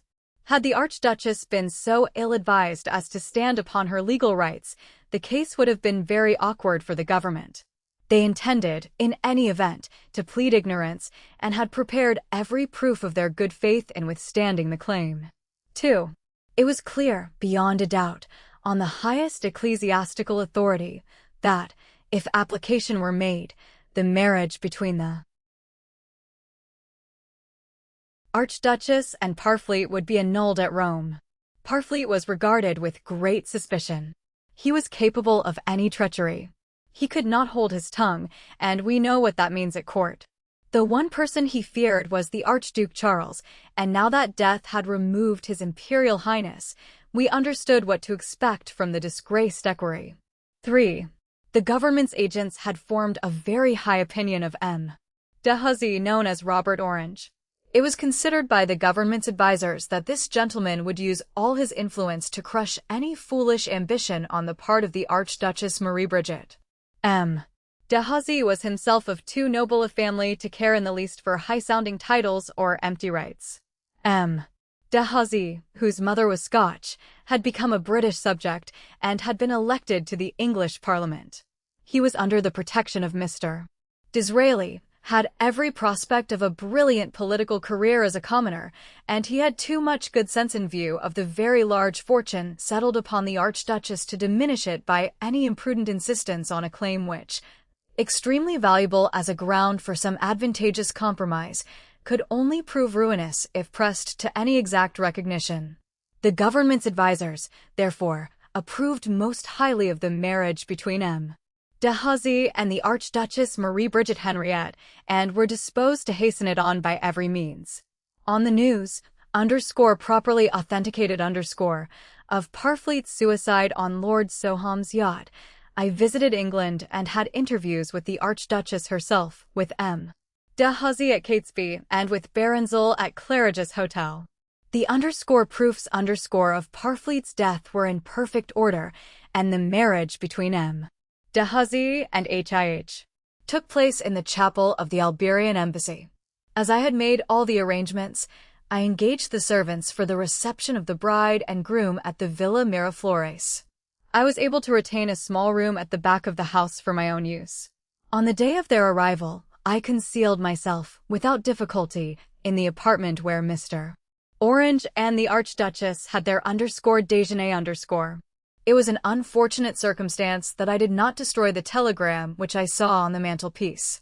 But I supposed it contained some ordinary congratulations. A more vulgar prudence than mine would have read and burned it in any case.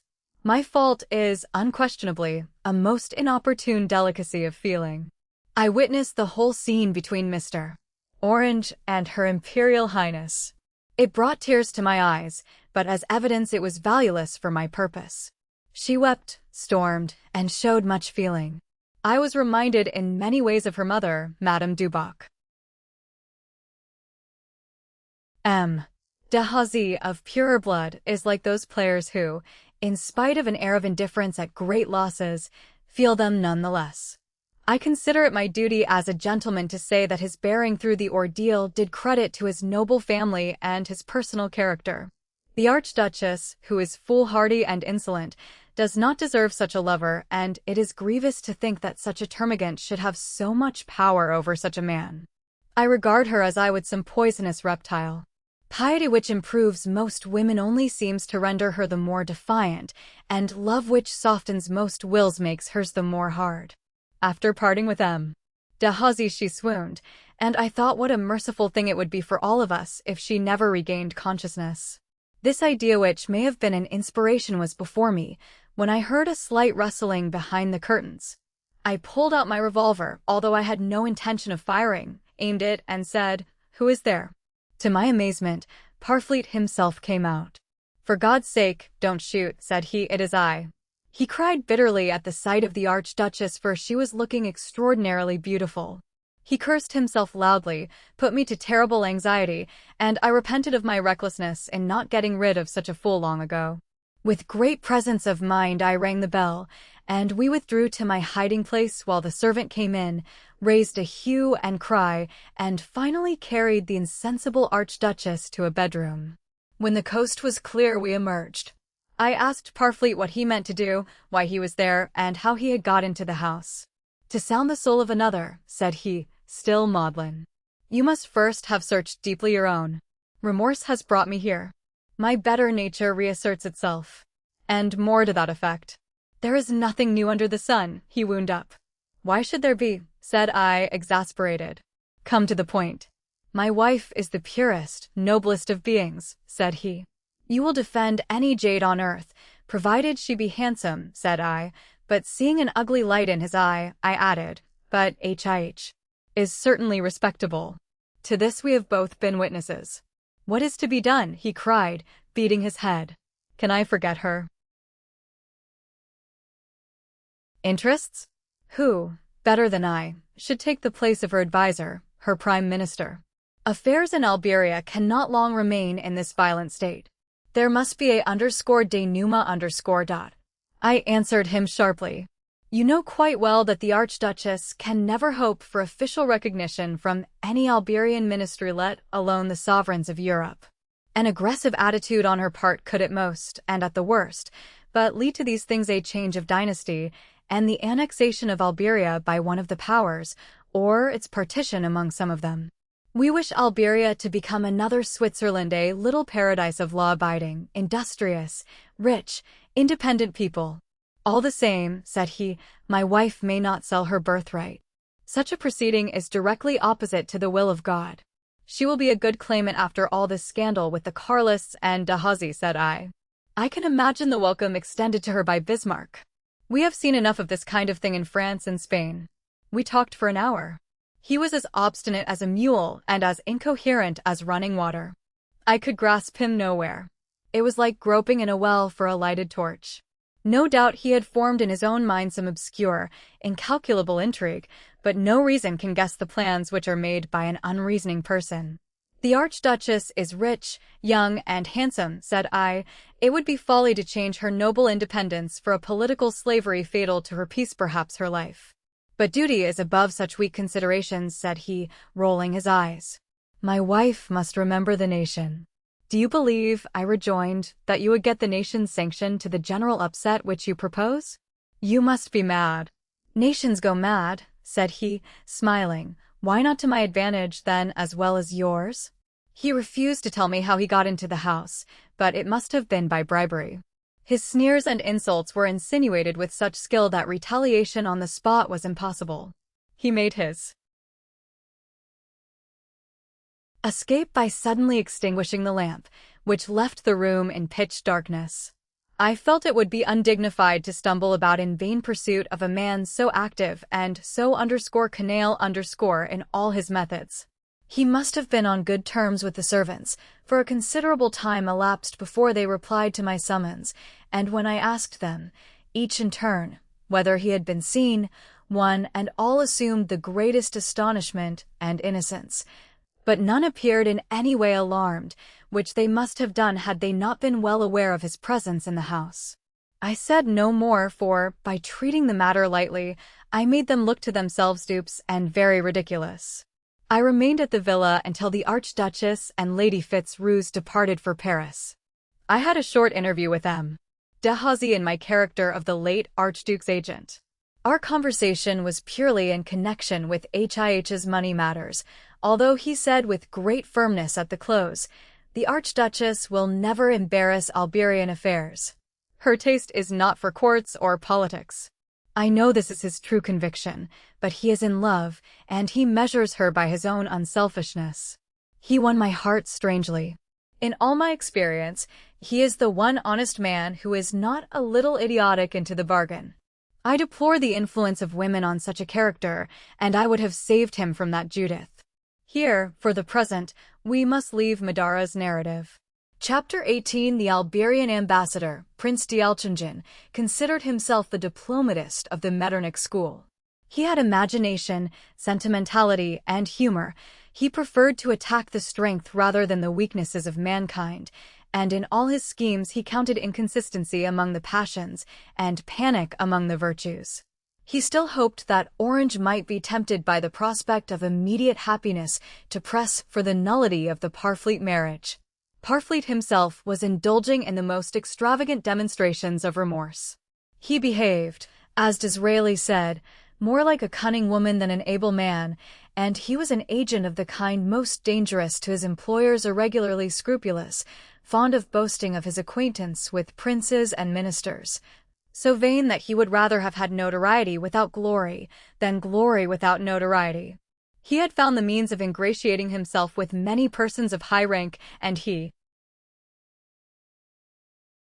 knew how to avail himself, with each, of his influence with the others.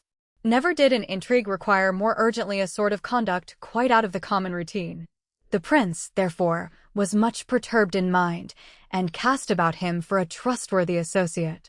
By an associate, he meant someone on whom he could test the quality of his deceit. In other words, he liked to try his sword on gossamer and granite before he struck out at commoner materials. Among his friendships, he prosecuted none with such zeal as that with the Lady Sarah de Treverel. As the member of a great Russian house, she was especially attractive to Alberian speculation, but her beauty and cleverness no doubt assisted the ambassador's determination to make himself agreeable. The two constantly exchanged letters, and, as the Princess Dialcingen was an invalid who devoted her hours to spiritual reading, she gladly permitted Lady Sarah's influence, realizing with the priceless knowledge of a spirit made reasonable through pain that the girl was romantic and the prince incurably old. His flaxen wig heightened the tone of a complexion much ravaged by gout and its antidotes. His nebulous eyes with twitching lids were not improved by the gold-rimmed glasses, which magnified their insignificance. He possessed a striking nose and chin, but as these features were more characteristic than delightful, they offered his wife no occasions for serious anxiety. Whenever His Excellency required feminine advice, it was considered quite in regla that Lady Sarah should be consulted. The princess herself drove him to St. James's Square on the afternoon following Mr.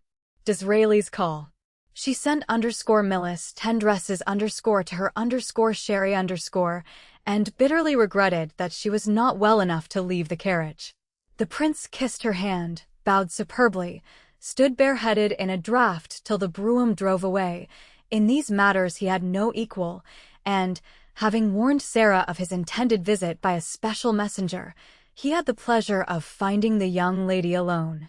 Following her custom, she was appropriately dressed for the occasion in prune-colored velvet, which suggested dignity, and very beautiful antique Spanish lace, which symbolized the long endurance of things apparently too delicate, subtle, and trifling for the assaults of time. The prince kissed both of her white hands and lamented the obstacles which had kept them apart for so many insupportable weeks. He had lived on her letters. They had been, however, few and short. "What is troubling you, sir?" asked Sarah. "You look pale." "For once in my life, I wish to do a foolish thing _poor encourager les autres _ was his reply. "I intend to meddle with a love affair." "Whose love affair?" "I will tell you presently. I never venture upon any work trusting alone to my hopes. I am not of those who discover rifts in their harness only on the morning of the battle. I prepare for all contingencies. First, then, let me put you through a little catechism. Do men ever believe evil reports about the women they love? The _posse non pecare is not the non posse pecare said Sarah quickly. Do you mean that they can believe the evil, but, as a rule, they won't? Returned the prince. You translate freely, but you have caught the spirit. Very well. I come to my second question. Is a man better off with a dangerous woman whom he adores than with a good woman who adores _him? All men who desire love deserve it, said Sarah. The means to this are always, in a manner, certainties. The _and is always problematical. But those who want love could never be satisfied with mere welfare, never.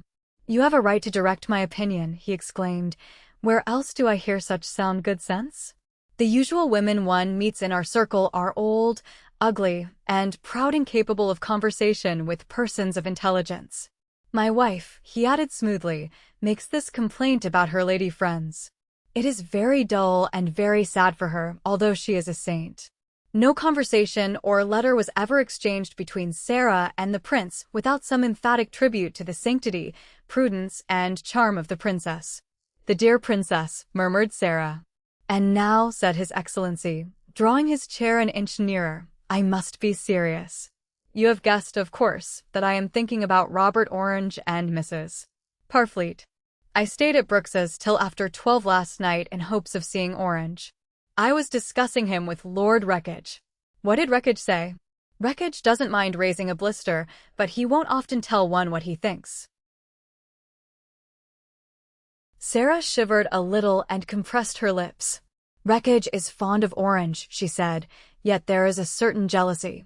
Formerly, Orange had need of Wreckage, and depended on him. Now Wreckage needs him, and depends on Orange.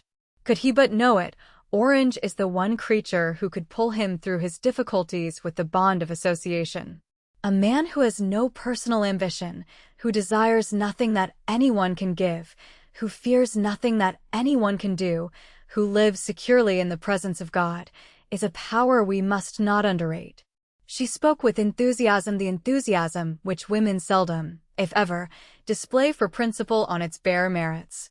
By the deepening color in her eyes and sudden clearness in her cheeks, the ambassador felt that he had reached a point where the emotions would have to be considered, even though they might not be counted on. I have not time to tell you all the nonsense Wreckage said, he answered. So far as my own judgment can serve for a guide, I believe that he would like to see Orange under the care and discipline of St. Ignatius. He wishes him to become a Jesuit priest? How selfish. Such is my impression. He wants so competent a colleague removed from the political sphere. If his words and actions are of a piece, he will certainly work hard to attain this object. He is saying everywhere, Orange is a born ecclesiastic. Orange is a mystic. Orange is under the influence of Newman. Orange begins to see that marriage is not for him. Such remarks don't help outside the church. Really, competition renders the nicest people detestable. Lady Sarah could not conceal her agitation. But she baffled her companion a little by saying, I suppose you want Orange to marry your inopportune archduchess? The lady in question is certainly inopportune. I have never called her an archduchess. I leave such audacities to her enemies. But tell me what you think of underscore Mrs. Parfleet underscore. I have never seen her. Ponce Fitzroos insists that she is beautiful, cold, determined, and uncommon. Generally, there is nothing so fatal to a woman's success in the world as an early connection with a scoundrel. I have odd accounts of Mrs. Parfleet from Madrid. The Marquis of Castrillon and an upstart called Bodava fought a duel about her in Baronzol's gymnasium. A man called William Caffel, who attended to their wounds, has given me fullest particulars of the affair. I don't wish to injure the lady, but on account of eventualities which might arise, I am obliged to look a little about me. I understand, said Sarah. The great point is not to let Parfleet take the lead in the settlement. His present course of action isn't quite decent or consistent. Will Orange do nothing? It is wise to make peace whilst there is some faint appearance of choice left on the subject, so there is no time to be wasted. What ought Orange to do?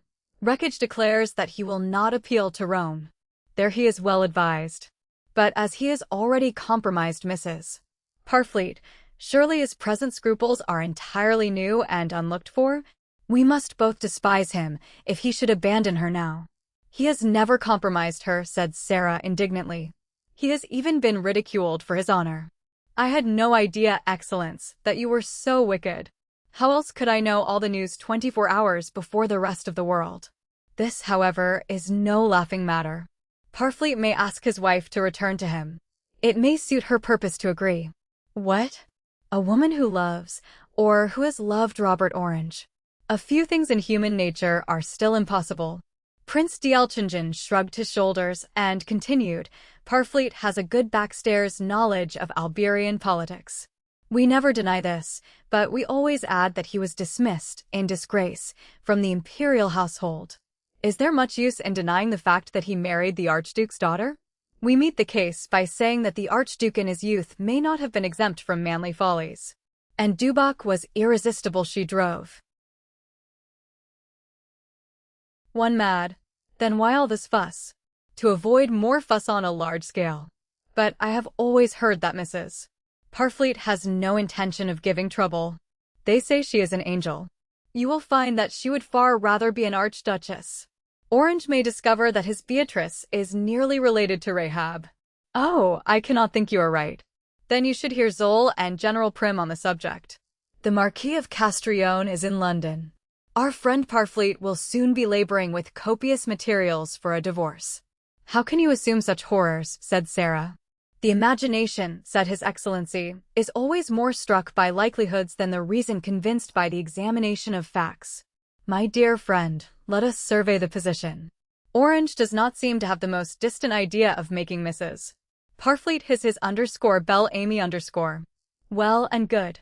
But ought he, at his age, so handsome, so brilliant, so much a man, to renounce all other women for the sake of a little adventuress? Can nothing be done?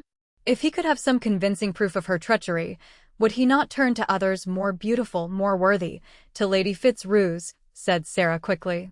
If you like, replied the prince, in his gentlest voice. For a second or two each of them looked away. Sarah glanced toward her canaries in their cage. Prince d'Elchingen leant forward to inhale the perfume of some violets in a vase near him. Delicious, he murmured, delicious. Mr. Disraeli, said Sarah, still gazing at the birds, has always wished for the marriage with Lady Fitzroos. Yet what can we do? I cannot see the end of it. The heroic are plotted against by evil spirits, comforted by good ones,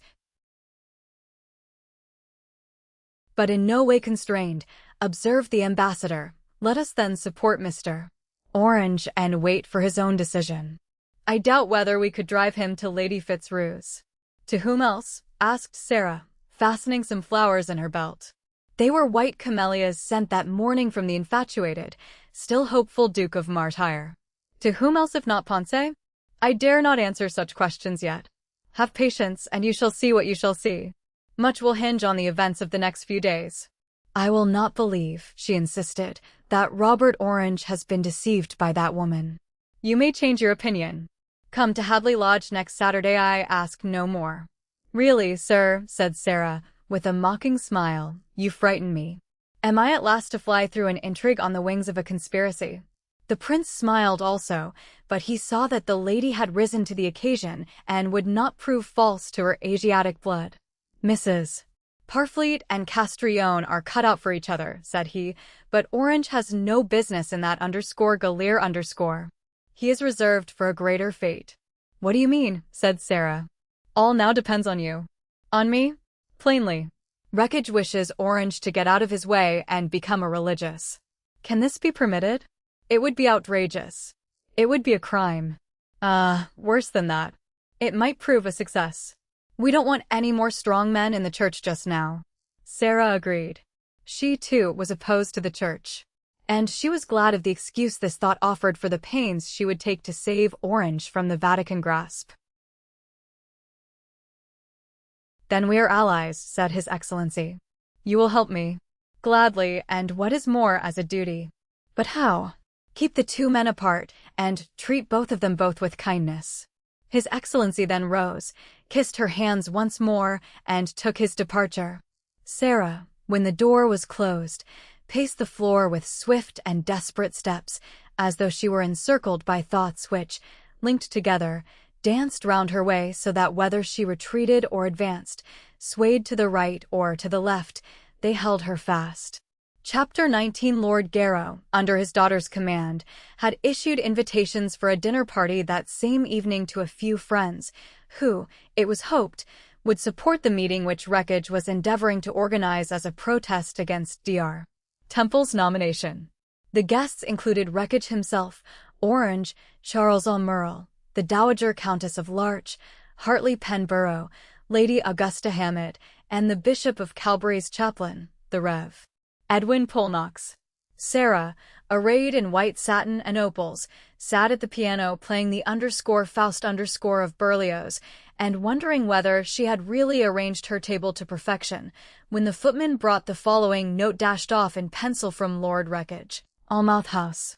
An extraordinary thing has happened. Agnes has run away with David Wren. She seems quite broken and her letter is too touching, too sacred to show. As for him, it is difficult to say what he could give, or what I would accept, as an excuse. She, however, has my full forgiveness, and perhaps good may come of so much sorrow and duplicity. I must see you after the others have gone tonight. My plan is to leave early, probably with Orange and Almerle, but I will return later. I need your counsel. B. Sarah, who was always in league with audacity, clapped her hands at the tidings of Miss Caroline's bold move. She was not surprised, for, as we have seen, she had read the girl's character truly and warned Orange that some event of the kind would happen.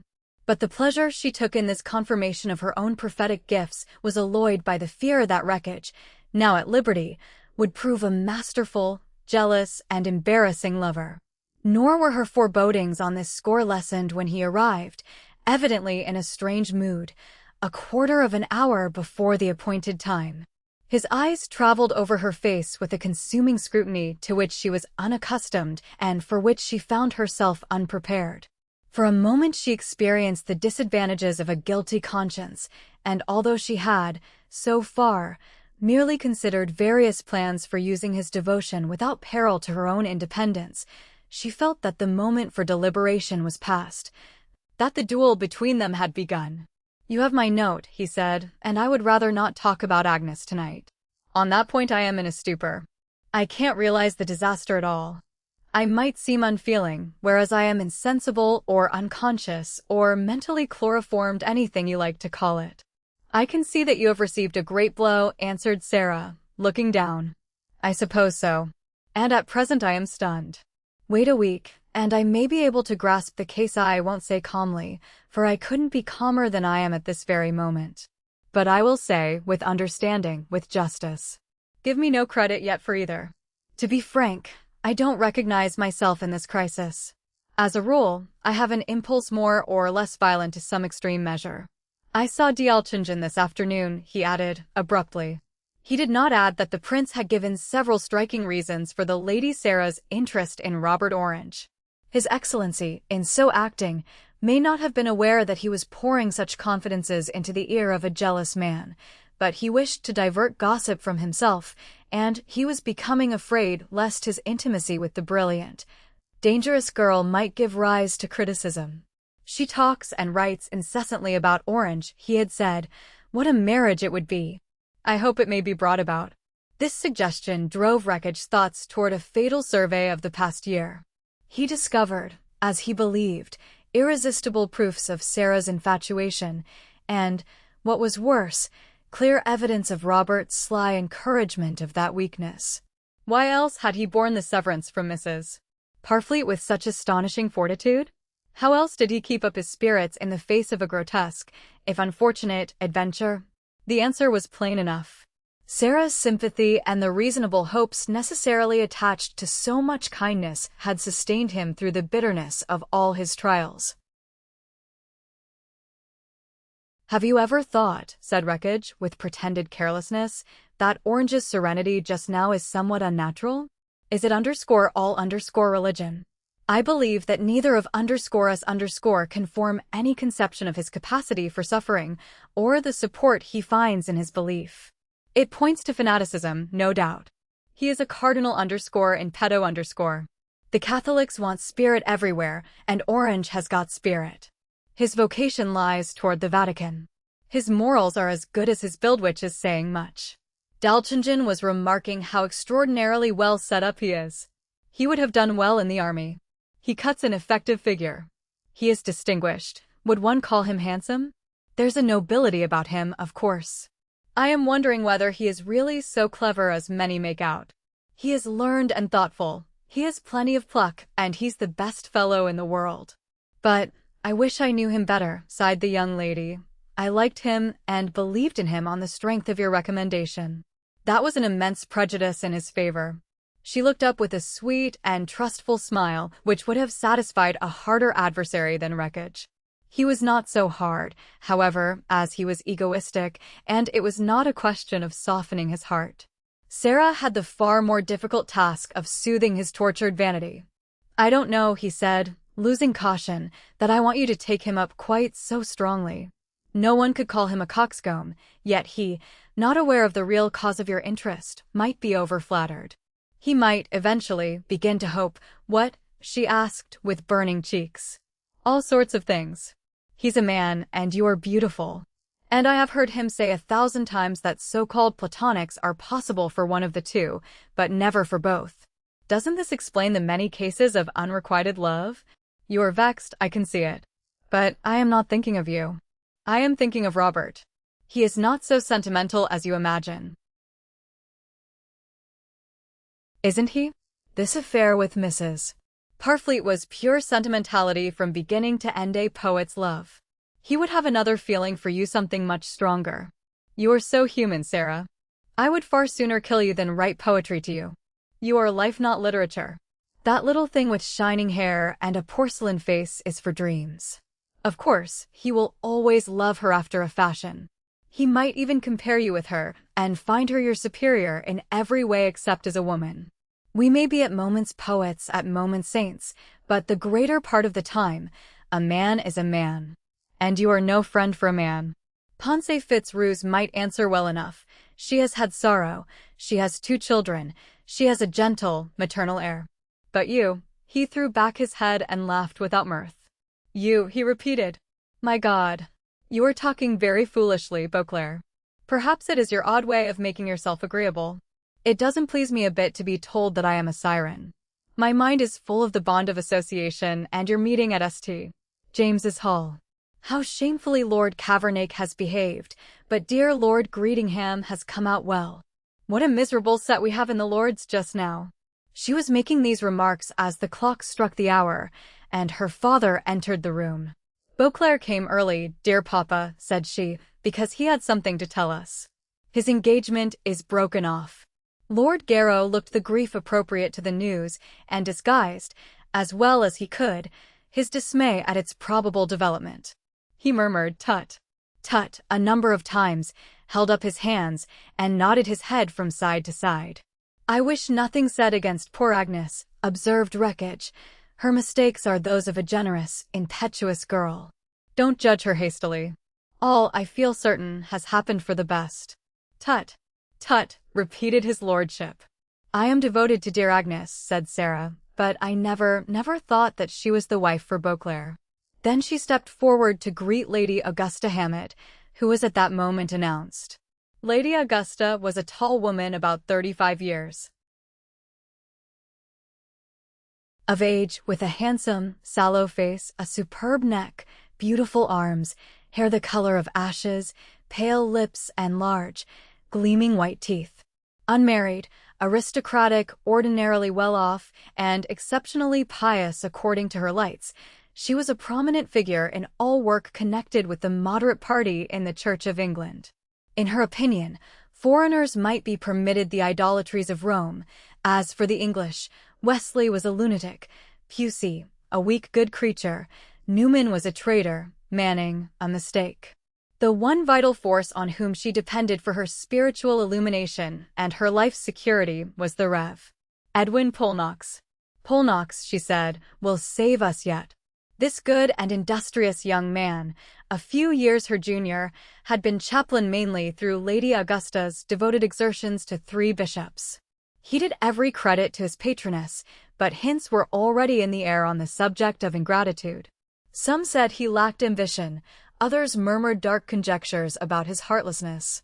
It was left to the Lady Augusta's fellow laborers in the sphere of beneficence to blurt out, with odious vulgarity, that he would never marry her in this world.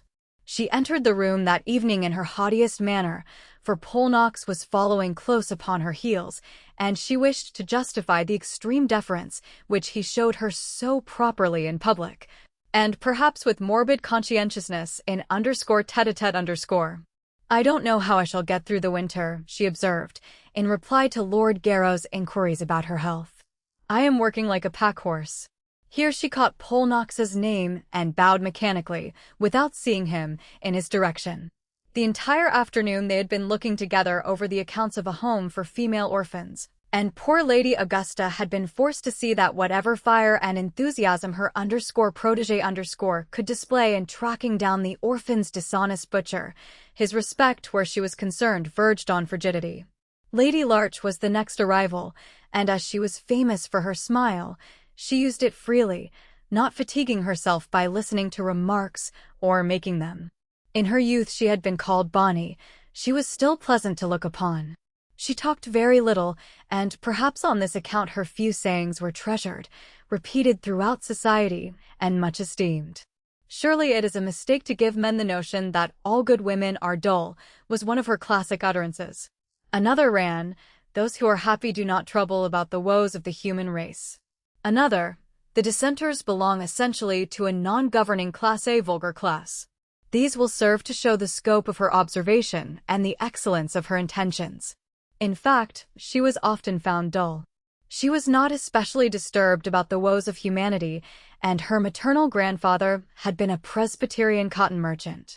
She bore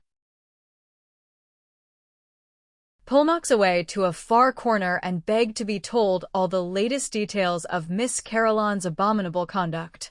I do not exactly know, said she, the state of things. The poor dear bishop must be in a dreadful state. Orange came in with Almurrel and Hartley Penborough. Lady Augusta, who was a kind, sincere woman, pressed his hand warmly and showed with her eyes that she appreciated the difficulties of his position. He had aged, Sarah thought, and he looked as though he suffered from sleeplessness. Otherwise, in manner and in all ways, he was just as he had always been. Sarah looked at him, and, looking, she read the secret thoughts in his mind. Yes, she was to him, no doubt, the undisciplined, passionate girl who lived on admiration, excitement, and false romance. He owned her beauty, he excused her faults, he liked her.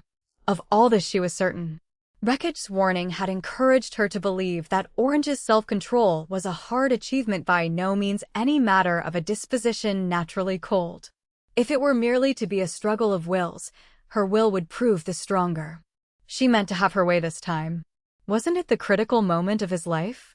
Every instinct had been roused: ambition, the love of adventure, the love of a woman. For a short while the means had been given him, humanly speaking, of gratifying these great passions. And then, at a stroke, he was once more poor and dependent, once more in a ridiculous position, and the woman he loved was further from his reach than ever. He still had the privilege of fighting and breaking his heart in the marketplace. He could still enjoy some kind of a career. Yet the long, embittering struggle with poverty and disappointed affection could but appear to him now desolate indeed, barely worth the difficult prizes of success. Lady Sarah was young, and she made the mistake, eternally peculiar to her sex, of placing love first, rather than last, among the forces in a strong nature. No powerful being ever yet either stood by the glory, or fell by the disasters, of a love affair alone, uncomplicated by other issues. It does its work, it must touch, in many ways, the whole character, but it is, in the essence of things, a cause not an effect. To Sarah there was one only consuming interest in life-love. All her talents were directed to the gaining, understanding, and keeping of this wonderful human mystery. She wanted wild scenes and ungovernable emotions. She was beautiful enough to figure in such situations, and fascinating enough to indulge in such crises without offense to the artistic proprieties. But she had resolved that the hero of her existence must, at least, look his part. No one denied that Orange had a remarkable personality. Everyone admitted that he was clever. These were the sternest estimates of his claim to social recognition. But she knew him to be a dahazi. She thought him superbly handsome. She had Disraeli's opinion that he was a genius. Here was a case where love would not have to be blind. Love, in this case, could defy the scornful and the proud. At last she could say, "My fate," and call the whole world to witness her surrender. Whether he loves me, or whether he hates me, she thought, I have chosen him. Sunitha, weaving spells by the moon, was not more determined or more irretrievably in love than Sarah. The danger of such wild moods is as attractive to the very young as it is terrifying to the more mature. Perfectly conscious of her beauty, she felt able to defy, sue, and conquer at the same moment. Orange had never seen her to such brilliant advantage. The instant he entered the room and met her eyes, which shone with a most touching kind of timidity and a most flattering joy, he had to realize the need of strict discipline where constancy is a rule of existence. Sarah's laugh, movements, way of talking, played a good deal on the heart, but even more upon the senses. Bridget's lovely face gained intensity only under the influence of sorrow. Then it became human. At other times it was merely exquisite. Now Sarah's countenance had all the changing qualities of nature itself.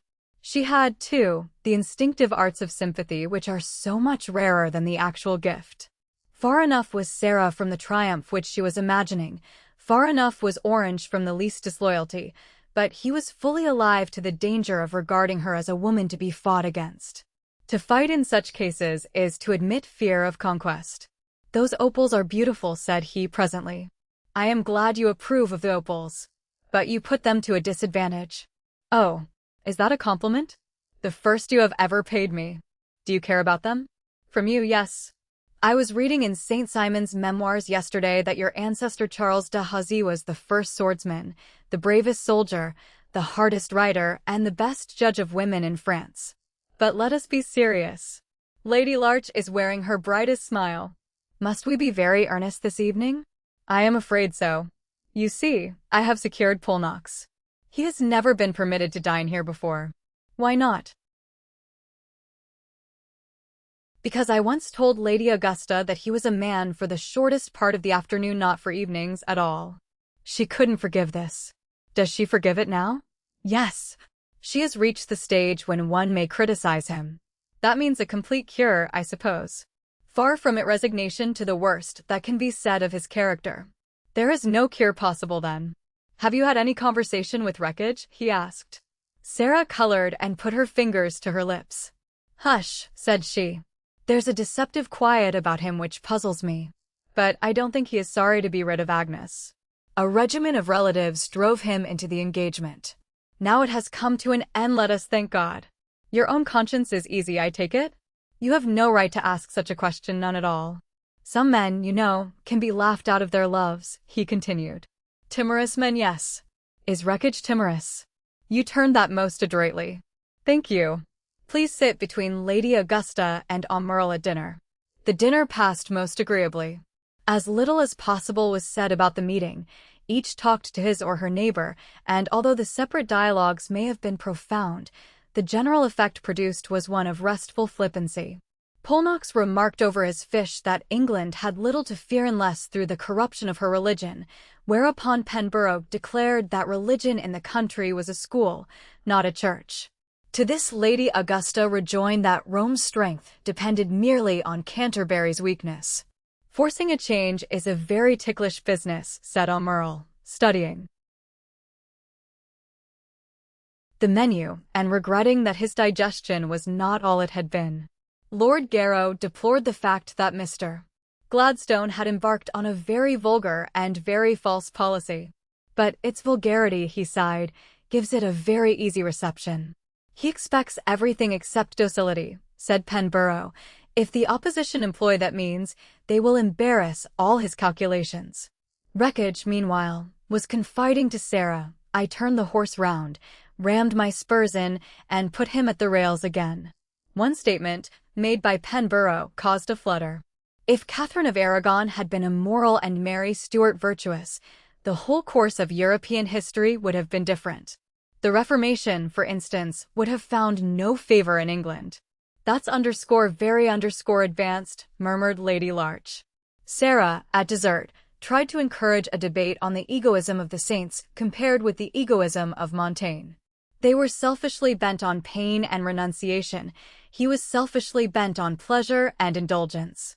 Isn't that the one difference between them, Mr. Orange? Orange refused to be drawn, but he promised to lend her the _Acta Sanctorum _ of the Bollandists in 60 volumes in folio. After you have read them, said he, I will tell you my ideas about Montaigne. Many other remarks were probably more amusing. These, however, were the most characteristic. When dinner was ended, Sarah and the two ladies withdrew to the drawing-room, where they discussed with the utmost vehemence Orange's illegal marriage and Wreckage's broken engagement. The sum and substance of their investigations were as follows.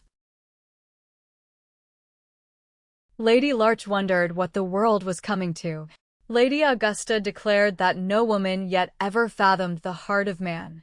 Lady Sarah maintained that it was a very good thing for both young men to have had such reverses before they finally settled down.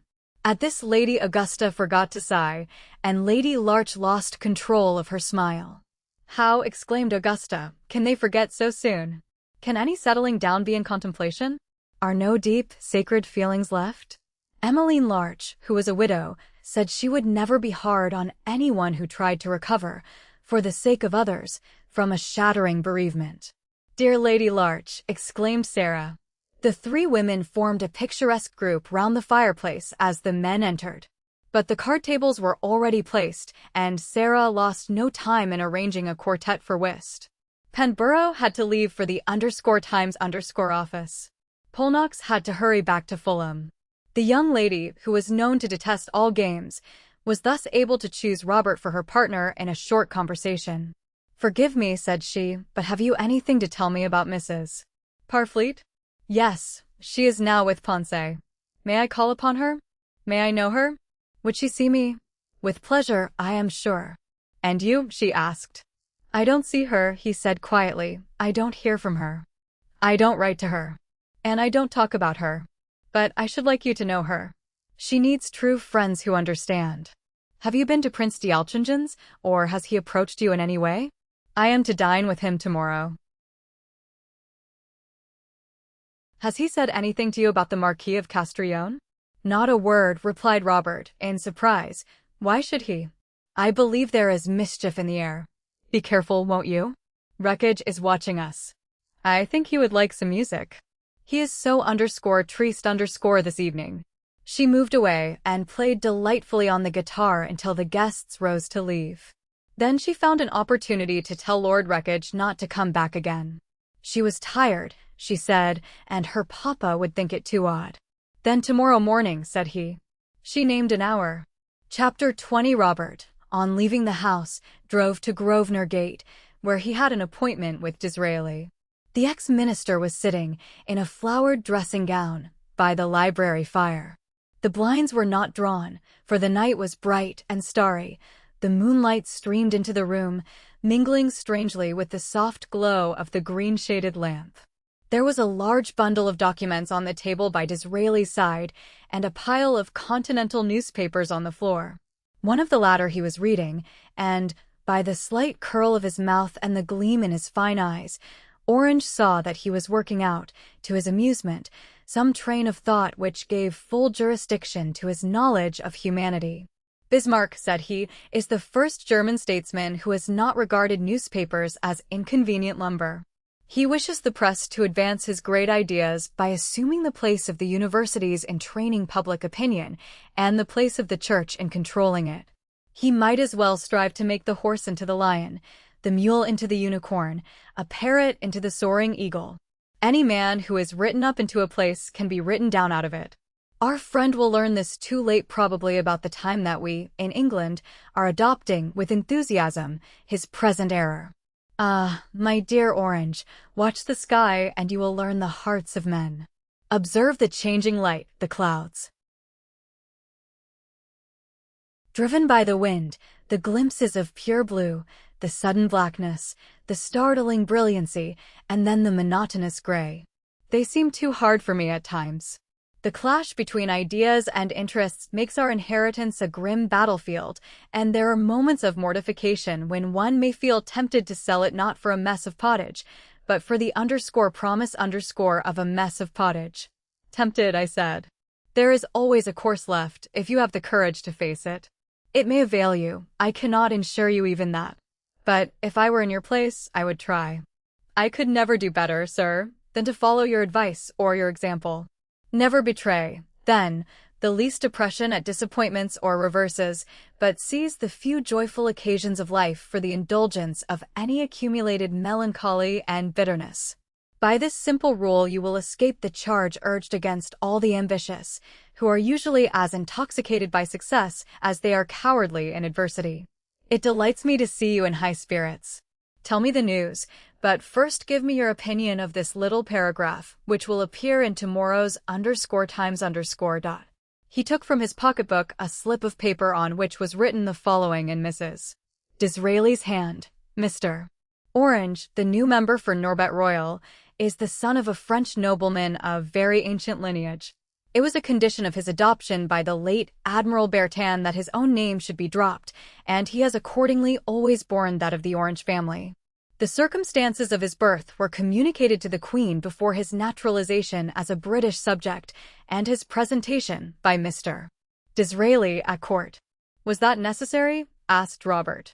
A public man must speak out, and this expedient occurred to me as a slight pull in your favor. The two things in life which are really gratuitous are the grace of God and one's pedigree. The rest depends upon ourselves. Now you can't think how much I am interested in every little detail of your mental experiences. I believe you will be a Jesuit yet. I have never concealed my respect for the Jesuits. When Spain and France expelled the Society of Jesus, they persecuted their truest allies. A terrible price, too, they paid for that crime. You see, then, that I understand staunch Catholics. If I could rouse an imperial feeling in England which would at all correspond with the feeling of Catholics for their church. Sometimes I dream this may be possible. Pope, the satirist, remained, in spite of his wit, a loyal son of the faith, while many dull worthies who shuddered at his epigrams were recanting daily either from fear or for some worldly advantage. In the same way, Robert, men who hate my novels because they contain a few truths, would sell England, if they could, tomorrow. I mentioned the fact about Pope to a gentleman who complains that you are by no means typical of your coreligionists in this country. The very expression, typical Catholic, is a paradox, replied Robert, who always accepted adverse criticism with good humor. There is one spirit, but it has many manifestations. From the apostles, saints, and martyrs to the rank and file, we have to recognize the individuality of each soul.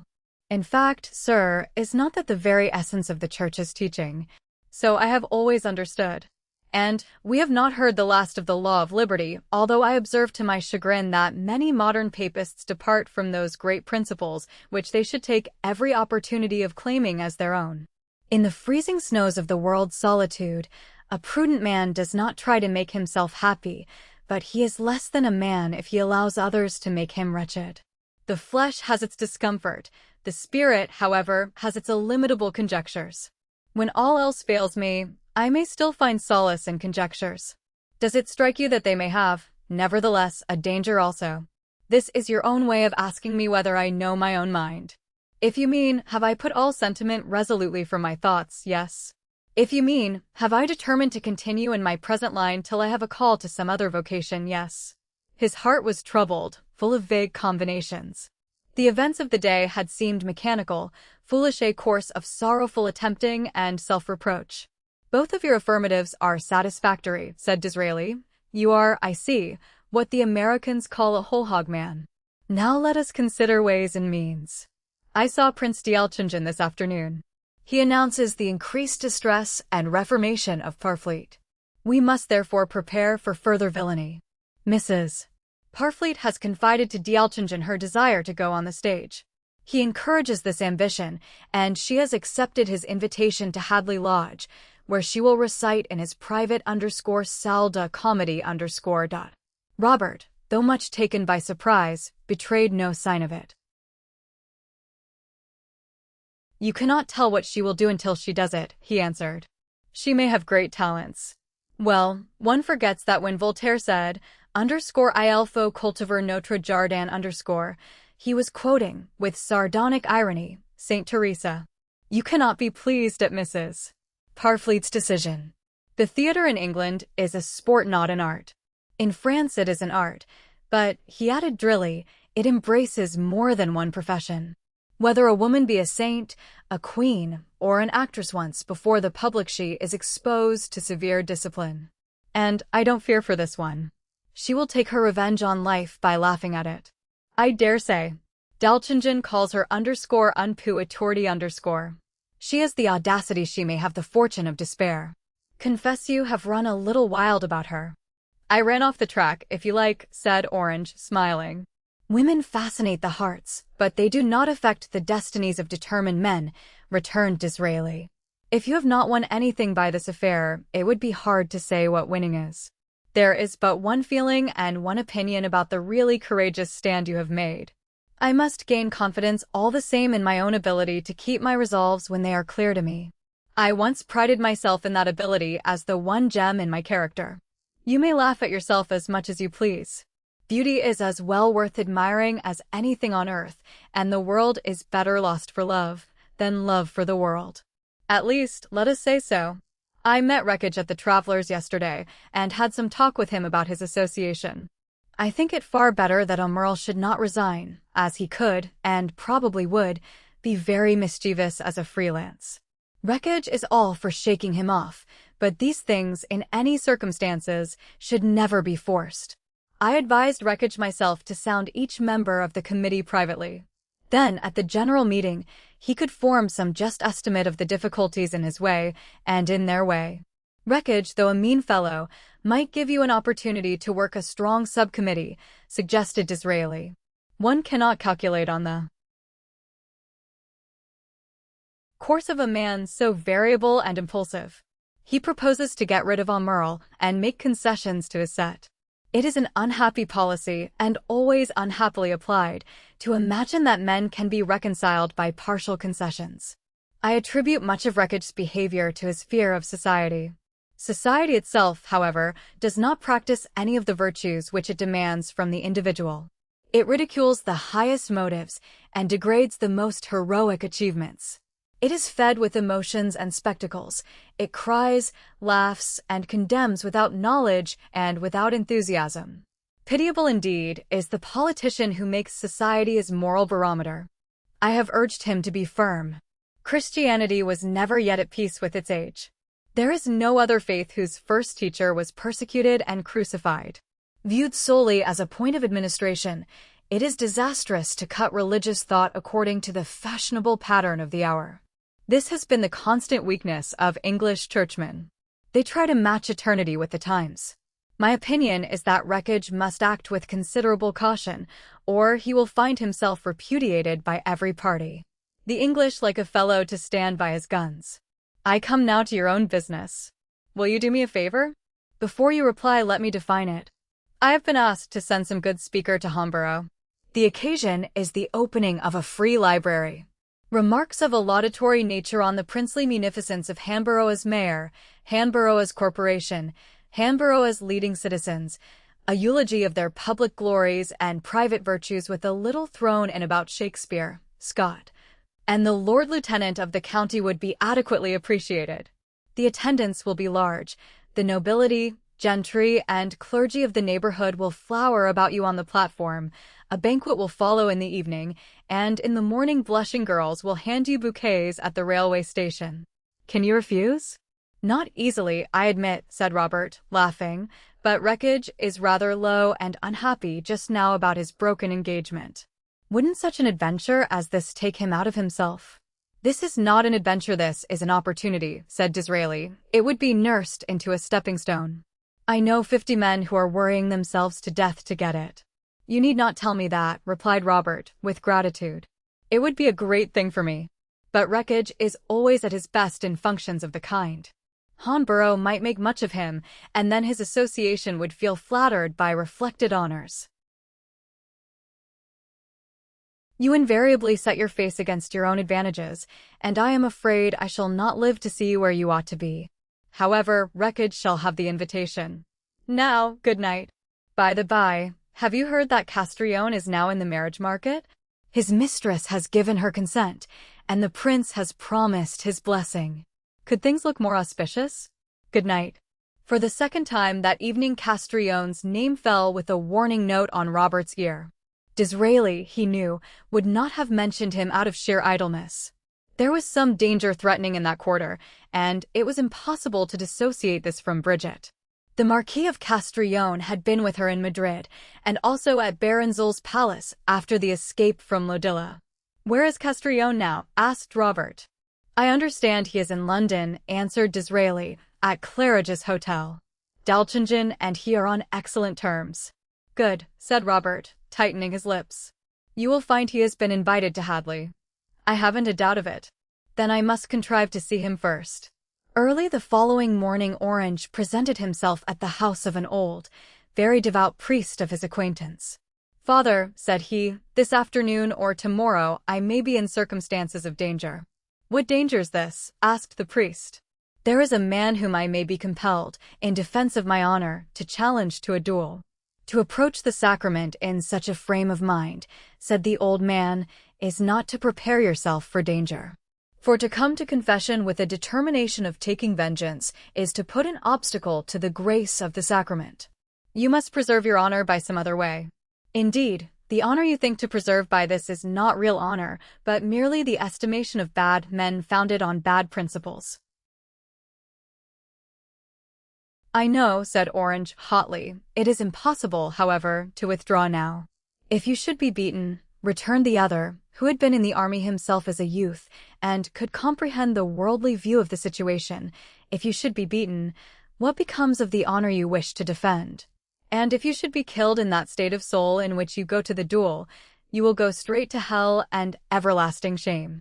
I implore you, Father, to pray for me, and to hear my confession, if you possibly can. Certainly, I cannot hear you, said the priest. But this is what I will do. Wear this _Agnes Day _, and perhaps God will have mercy on you for the sake of this, and afford you time for penance. Understand, however, I do not give it to you in order to encourage you in your bad purpose, but that you may wear it with all reverence and respect, and perhaps be moved to obedience. Robert thanked him, accepting the gift in a right spirit. His self-will, however, was aroused. He had determined to fight Castrillon, and fight he would. Chapter 21. Sarah awoke that same morning with a foreboding heart. She wrote a letter to Wreckage postponing his call, and another to Ponce Fitzruse, asking her to be at home that afternoon. At 2:30 the young lady drove up, in her brougham, to the widow's door in Curzon Street. The blinds were down, and the house gave every indication that its owner was not in London. Sarah, however, was admitted, and Ponce received her in a little room, hung with lilac chintz and full of porcelain, at the back of the house. Ponce, wearing a loose blue robe, seemed overexcited and sad with that sadness, which seems to fall upon the soul as snow upon water. She was reclining on the sofa, reading a worn copy of Law's_Serious Call_, which had belonged to the late Viscount, and bore many of his pencil marks. This in itself was to Sarah a sign of some unusual melancholy in her friend. "Why," she said, kissing her soft, pale cheek, "why didn't you let me know that you had returned? I thought you were still in Paris." "My dear," said Ponce, sitting up with a sudden movement and supporting herself on her two hands, "I am no longer my own mistress. I have become a puppet, marionette, a kind of lady-in-waiting, a person to whom women talk when they have nothing to say, and to whom men talk when they have nothing to do." Sarah chose a seat and studied the speaker with a new curiosity. She was charming. Vexation gave humanity to her waxen features, and the flash in her eyes suggested hitherto unsuspected fires in her temperament. "She has more spirit than I gave her credit for," thought Sarah, and she added, "darling," aloud. "Darling, indeed," said Ponce. "I can tell you I am tired of being a darling. There are limits. I have no patience with Bridget, and Robert drives me to the conclusion that good men are fools. I suppose he told you that I was in town again." "Yes." "Well, he won't come and see me himself because _she_ is here. That is merely a decision on principle. He longs to come." "Quite so. But the girl does not deserve him." Sarah showed no astonishment. She maintained her thoughtful air and replied with tranquility, "He thinks she is perfect. I find no vulgar faults in her myself, although there seems no foolish thing left that she hasn't done. I am sure that everyone will think her light, worldly, and frivolous. Let me say what I have been through. After the first terrible day and night at St. Malo, there was no more crying. There was not another tear. We went to Paris. She spent all her mornings at Notre Dame, all her afternoons with old Monsieur Lanatox of the Conservatoire, all her evenings at the theatre. She found many of her mother's old friends. In the theatrical world, I find much loyalty toward those actually born in the profession. They treated her as though she were a young queen. Lanatox managed to get her privately before the Empress Eugenie. She sang for the Empress. The Empress cried and gave her an emerald ring. Then she has talent." "Genius, I believe," said Ponce solemnly. "This makes her hateful and lovable at the same moment. She is determined to be an actress. She never speaks of Robert, and she shuts herself up in her room reciting Marivaux and Molière. The D'Elchingens have invited her to Hadley next Saturday. They encourage her theatrical ideas. And why? They wish her to lose caste. She is an archduchess, Sarah, an Iberian archduchess. What a living argument against unequal marriages. Will she go to Hadley? Yes, wholly against my advice. I don't trust Prince D'Elchingen. How I wish I could see her. She is in the library now. I will ask her to come down." Ponce left the room, and Sarah paced the floor till she returned. "She is coming," said Ponce. "Be nice to her for Robert's sake." Sarah nodded, and both women watched the door till the handle moved, and Mrs. Parfleet entered. She was dressed in violet silk without ornaments or jewels of any description. Her face was slightly flushed, and the color intensified the pale gold diadem of her blonde hair. The expression sweet-tempered, yet a little arrogant of her countenance, and its long oval form bore a striking resemblance to the early portraits of Marie Antoinette. Her underlip had also a slight outward bend, which seemed an encouragement when she smiled and contemptuous when she frowned. Her figure, though too slight even for a girl of 17, was extraordinarily graceful, and, in spite of her height, she was so well proportioned that she did not appear too tall. Youth showed itself, however, in a certain childlikeness of demeanor, a mixture of timidity, confidence, embarrassment, and, if one looked in her face for any sign of the emotions she had experienced, or the scenes in which she had played no feeble part, one sought in vain. Gaiety covered the melancholy, almost somber depths in her character. And it was the gaiety of her French mother, petulant, reckless, irresistible, giddy, uncertain. As a child, dressed up in ribbons and lace, with flowers in her hair, she had been the chief amusement and plaything of Madame Duboc, to be held on her lap, perched upon the piano, placed on high cushions in the carriage, and lifted on the table of the drawing-room, where she entertained a brilliant, if dissipated company, by her talk, her little songs, her laughter, her mimicry, and her dancing. She rarely danced now, yet all the seductive arts of perfect dancing seemed hers by right of birth. Each movement, each gesture had a peculiar charm, and her dark blue eyes, the more provocative for their lack of passion, were full of a half-mocking, half-tender vivacity. Sarah, a beautiful young woman herself, surveyed this unconscious rival and recognized, with good sense, a fatal attractiveness which was stronger than time and far above beauty. It was the spell of a spirit and body planned for fascination and excelling in this indefinable power. Had she been born to ruin men? Thought Sarah. Had she been given a glamour and certain gifts merely to perplex, deceive, and destroy all those who came within the magic of her glance? History had its long, terrible catalogue of such women whose words are now forgotten, whose portraits leave us cold, yet whose very names still agitate the heart and fire the imagination. Was Bridget one of these? She had nothing of the deliberate coquette who, eager to please, keeps up an incessant battery of airs and graces. Her enchantments depended rather on the fact that she neither asked for admiration nor valued it.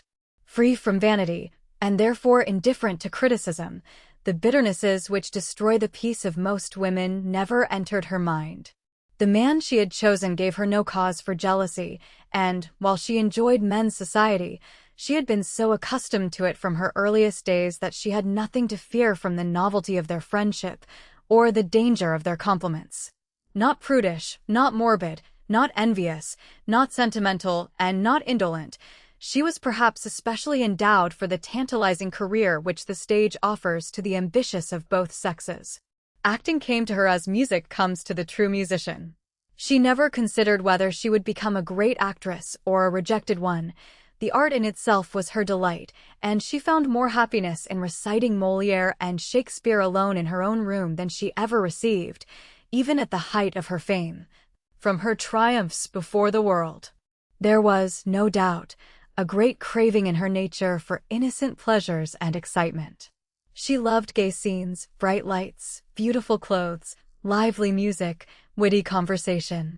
She had been born for the brilliant courts of the 18th century, when life in each class was more highly concentrated than is possible now, when love was put to severer tests, hatred permitted a crueler play, politics asked a more intricate genius, and art controlled the kingdom of the graces. The three women, as they faced each other, presented a remarkable picture.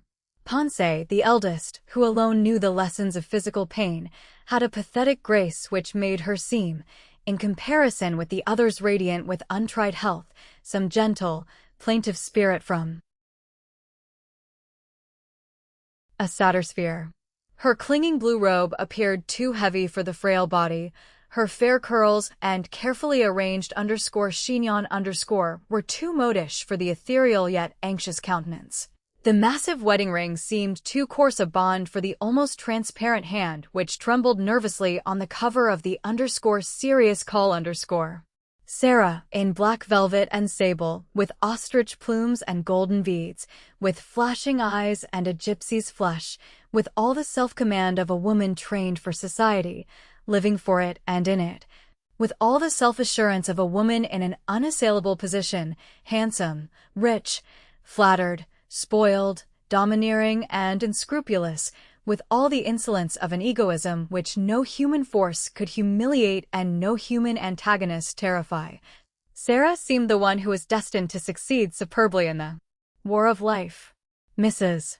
Parfleet, whose courage, determination, and powers of endurance were concealed by a face which might have been made of lovely gauze, seemed less a being than a poetical creation.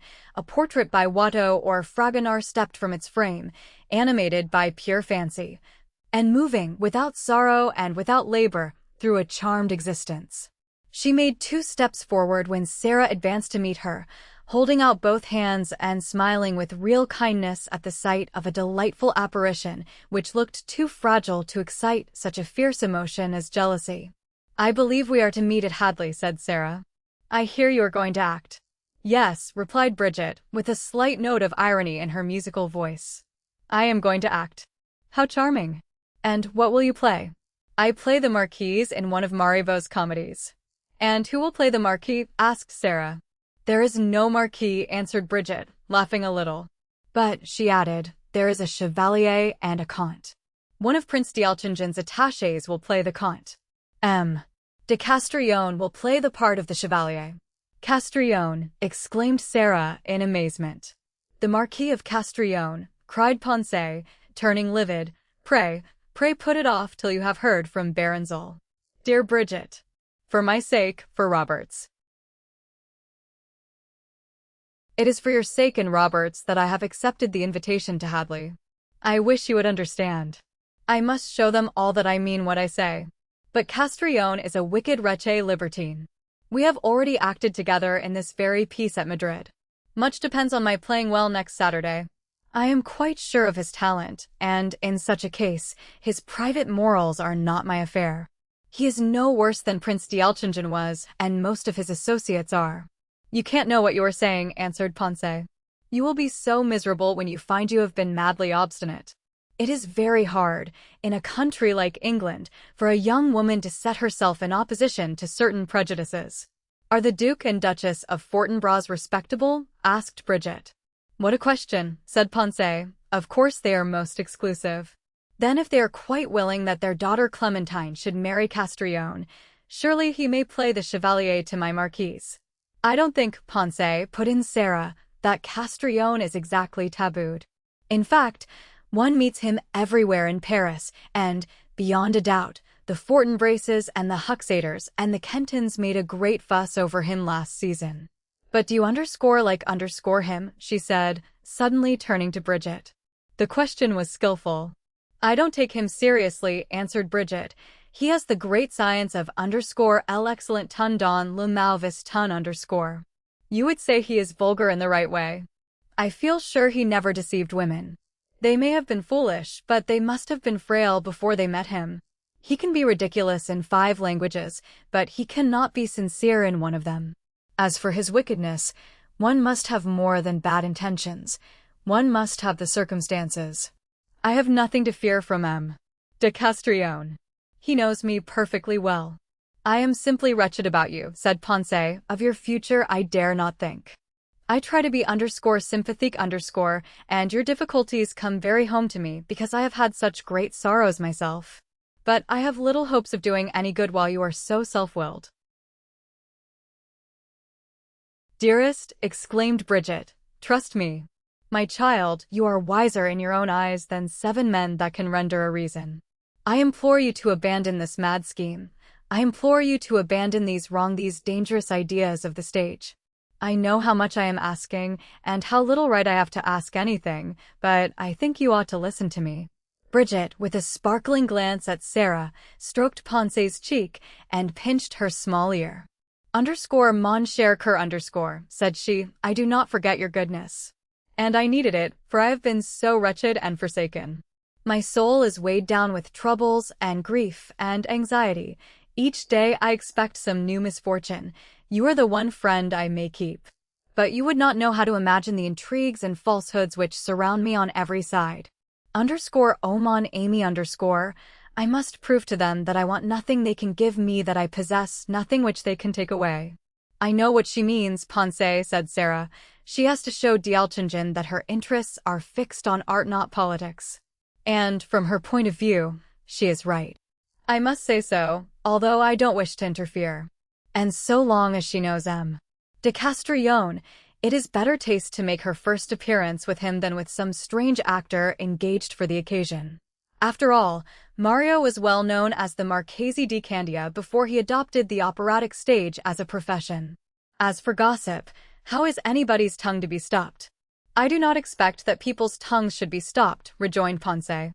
"What the world says of me I have learned to disregard very much," said Bridget. "If I vex my friends, I must nevertheless follow my vocation. It was good enough for my mother. I do not apologize for her existence, nor do I offer excuses for my own. She was an actress. I am an actress. She succeeded. I may not succeed. But if you fear for my faith and my character, it would be quite as easy to lose both in the highest society as in the vilest theaters. I foresee mistakes and difficulties. They must come. I shan't have a happy life, dearest Ponce. I don't look for happiness. Why then do you scold me? I am not scolding, said Lady Fitzrose. I have never blamed you, never in my heart. We shall get on better now that we have brought ourselves to speak out. How different it is when one judges for oneself. Or for another. I do believe in having the courage of one's convictions. But it was my duty to warn you. This is all I wanted, exclaimed Bridget, that we should understand each other and stand close by each other. I am not on the edge of a precipice, I am at the bottom of it already. Her eyes had grown calm from the mere force of sadness. You mustn't ask me to look back, she added. You mustn't ask me to choose again. A simple, quiet life is out of the question now. I have to learn how to forget. She moved to the door, kissed her hand to Ponce, and bowed prettily to Sarah. I must get back to my work, she said, and so left them. The two women turned toward each other. There is no hope for Orange, observed Sarah drily. No man would ever forget her. He needn't forget her, but yes, it would have to be sheer, absolute forgetfulness. I like her. I like all beautiful things, pictures, statues, bronzes, porcelains, and white marble visions. She is a white marble vision. And Orange will love her forever and ever and ever. And when she is dead, he will love her still more. She threw back her head and laughed till Ponce laughed also. Then they wished each other goodbye and parted. Chapter 22. When Sarah reached home, she was dismayed to hear that Lord Wreckage had called during her absence and was waiting for her return. The prospect of an interview with him seemed so disagreeable that she walked first to the library and sat there alone, for some moments, before she could summon the presence of mind which every sense warned her would be required for the ordeal. At last, with a pinched heart, she went up the great staircase and found Wreckage writing at her own table in the drawing-room. He turned quickly and jumped to his feet at the rustle of her dress. He was looking unusually handsome, she thought, very animated, very dashing. You will forgive these clothes, said he, but I have ordered Pluto round at 4 o'clock, and I am going for a long ride. What a strange idea, she answered, taking off her gloves. Where are you going? To Hampstead Heath. I need the air and the exercise. I have to compose a speech. The speech for the meeting? His brow darkened, and he pushed back with his foot a log which was falling from the open grate. No, not that speech. Another. Disraeli has asked me to go in his stead to Hamborough. I don't like to attach overimportance to the invitation, but he must mean it as an encouragement. Evidently, he wishes to show that O'Merle and the rest are without any shadow of right in their attacks. I have been above 5 years working up this society, and if, at the end of that time, I am president only by dint of _family interest _, be assured the situation cannot be worth having. When I leave, it will go all to pieces. But you don't intend to leave, surely? Indeed, I do. Have you hinted at resignation? No, I shan't hint. Hints belong to the unconsidered patience of fools. I won't give them an inkling of my real tactics. Let them lollop along in their own wretched fashion to some final imbecility. I have other matters to think of, Sarah. Doesn't Disraeli's action say, as delicately as possible, that I am wasting my time over small men? I have been altogether too easy of access. Simplicity and consideration are thrown away on the Snookses and the Pawkinses. With these gentry, one must be a vulgar, bragging snob, or they think one is not worth knowing. But you owe it to yourself and to Orange to hold the meeting tomorrow, she said, anxiously. There is a way out of it, he answered, avoiding her eyes. We can talk of that presently. Nothing interests me more. That is not true, he said, taking a chair near her. There are many things which must interest both of us much, much more than that stupid meeting. I prefer not to speak of them now, Beauclerc. I can't go on in this uncertainty. I am beginning to think I am a blundering fellow where women are concerned. When we were together as children, I seem to remember, looking back, that I always did the wrong thing. And later when you came out and I fancied myself a man of the world, it was the same. I don't know exactly what a girl is at 18, but I know that a fellow of 25 is an ass. He is probably well-meaning, he isn't hardened by ambition, and he is pretty sentimental, as a rule. Yet he doesn't have fixed ideas. One day it dawned upon me that I was in love. Now don't say that. I repeat it. I am far from wishing to pose as a martyr, but whenever one is happy, all one's friends think that one is going to make some fatal mistake. I suppose no battle can be won without a battle. But life has always had a good deal of painfulness to me, and I hate opposition. It isn't lack of courage on my part. I can fight an enemy to the death. When it comes to quarreling with relatives or those I care about, well, I own I can seldom see good reasons for keeping a stiff neck. I am perfectly convinced of your spirit, Beauclerc. Every circumstance serves to show it. There was never a time when you did the wrong thing in my judgment. You are generous, but I dare not believe you there. Much that I did and all that I left unsaid must have puzzled you. I wouldn't speak now, Sarah, if I didn't feel sure that in spite of my faults, my stupidity, my want of self-knowledge, you saw that I was destined to love you. It was impossible to deny this fact. She had been well aware always of his affection, and the certainty had given a peculiar emotional value to every scene, no matter how commonplace, to every occasion, no matter how crowded, to every conversation, no matter how trivial in which he figured or his name transpired. He and poor Marshire were the two men in the world who really loved her. Marshire was the more desperate because he was less intelligent and had fewer interests. Wreckage loved her with all the force of a selfish, vain, and spoilt nature. Such a passion, she knew, was not especially noble and certainly not ideal. But it was strong, and it made him submissive. Sarah, he said, you have got to help me. He put his arm round her waist, and as she inclined her face ever so slightly toward his, he kissed her cheek. How can I help you? She asked. Let us marry. I don't wish to marry anyone just yet, Beauclerc, she said. I like my liberty. I don't feel that I should make either a good wife or a contented one, as I am now. I want to see more and think more before I give up my will to another. I would not ask you to give up your will. We should be utterly miserable if I didn't. Believe me, it is the weak, effeminate creature who wishes to control women. Men of character respect women of character. These fellows who declare that they will be masters in their own house are masters nowhere else. I delight in your spirit. Orange and I have often agreed, he added, with a searching look, that you are the most brilliant girl in England. Why do you quote Robert? She said carelessly. Isn't your opinion enough for me? Can you pretend that his opinion has no weight with you? She laughed and stroked his arm. My dear, why should I pretend anything? To tell the truth, I am surprised that Orange has noticed me. I saw Mrs. Parfleet today. I understand his infatuation.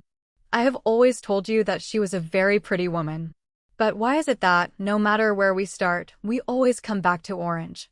I am getting sick of him. I dislike being a fiche as it were, to someone else. This marriage of his pursues me.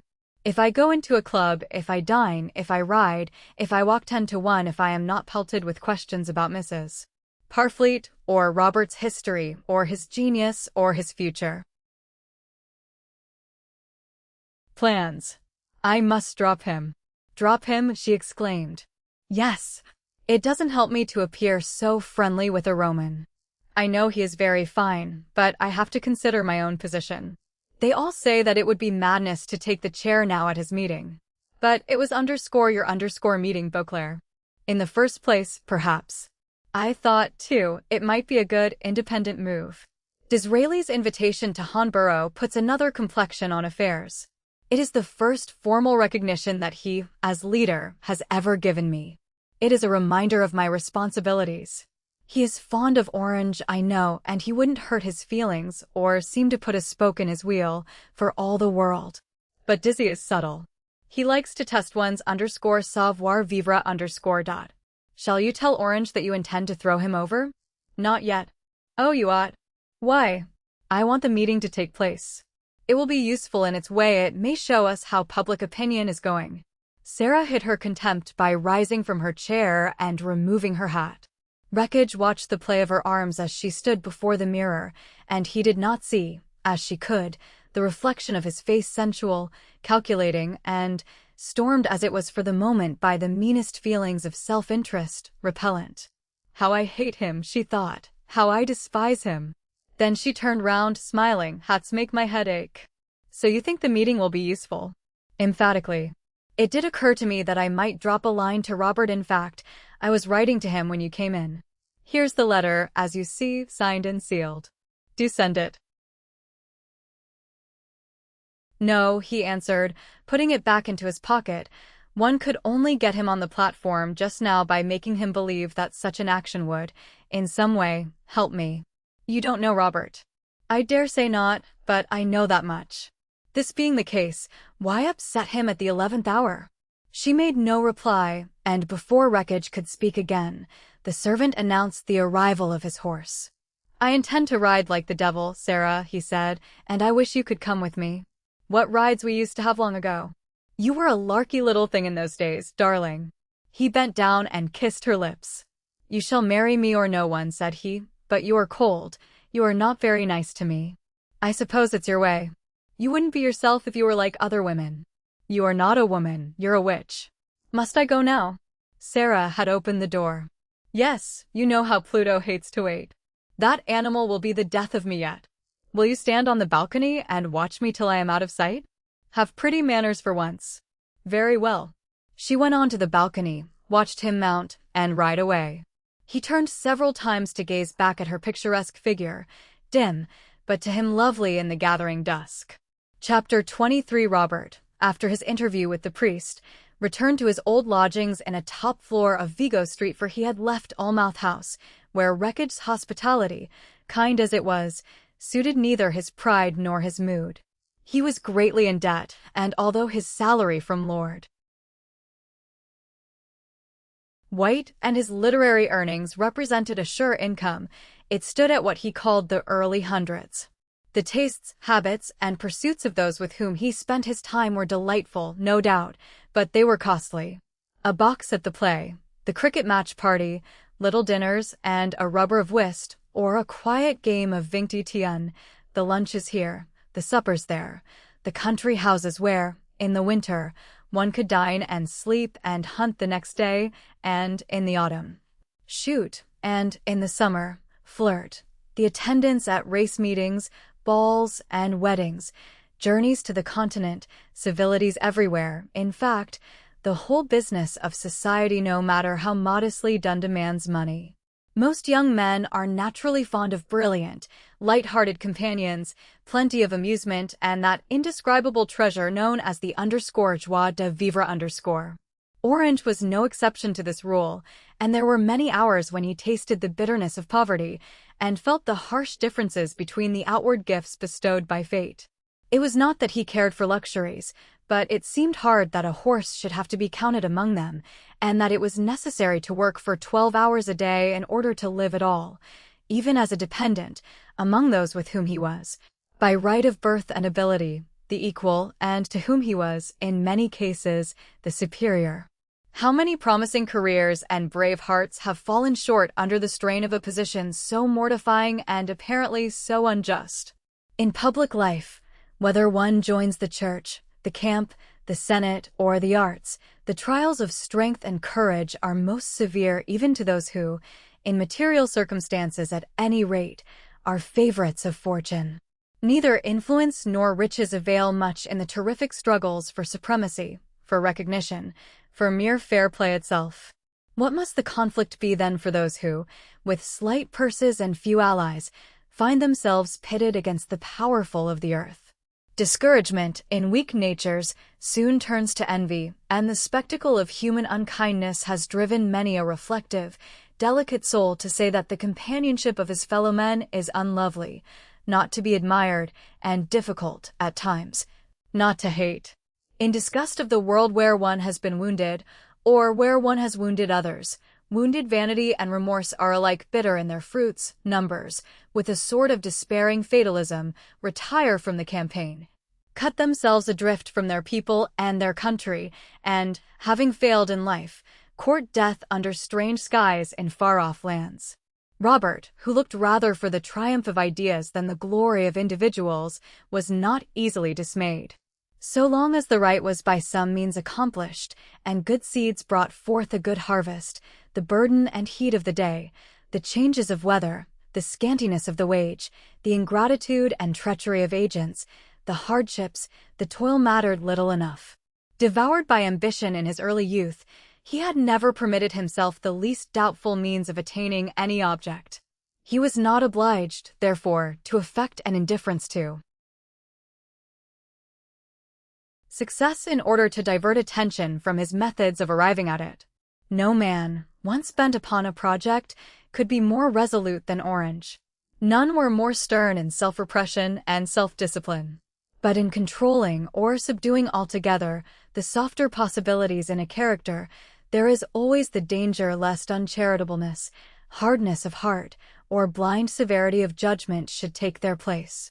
Young people with strong natures can seldom find the middle course between extremes, and this one, in curbing a desire for power, will fairly crush his whole vigor, while that one, in revolt against the tyranny of love, will become the slave of pessimism.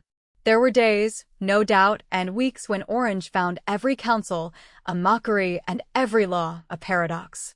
The strife between the flesh and the spirit went on in his life as it does in all lives, but he was one who held that, whatever the issue of it all might be, a man must be a man while he may losing himself neither in the whirl of passion nor in the enervating worlds of reverie, but accepting the fullness of existence, its pains, vanities, pleasures, cares, sorrows, with a fighter's courage and the fortitude of an immortal soul.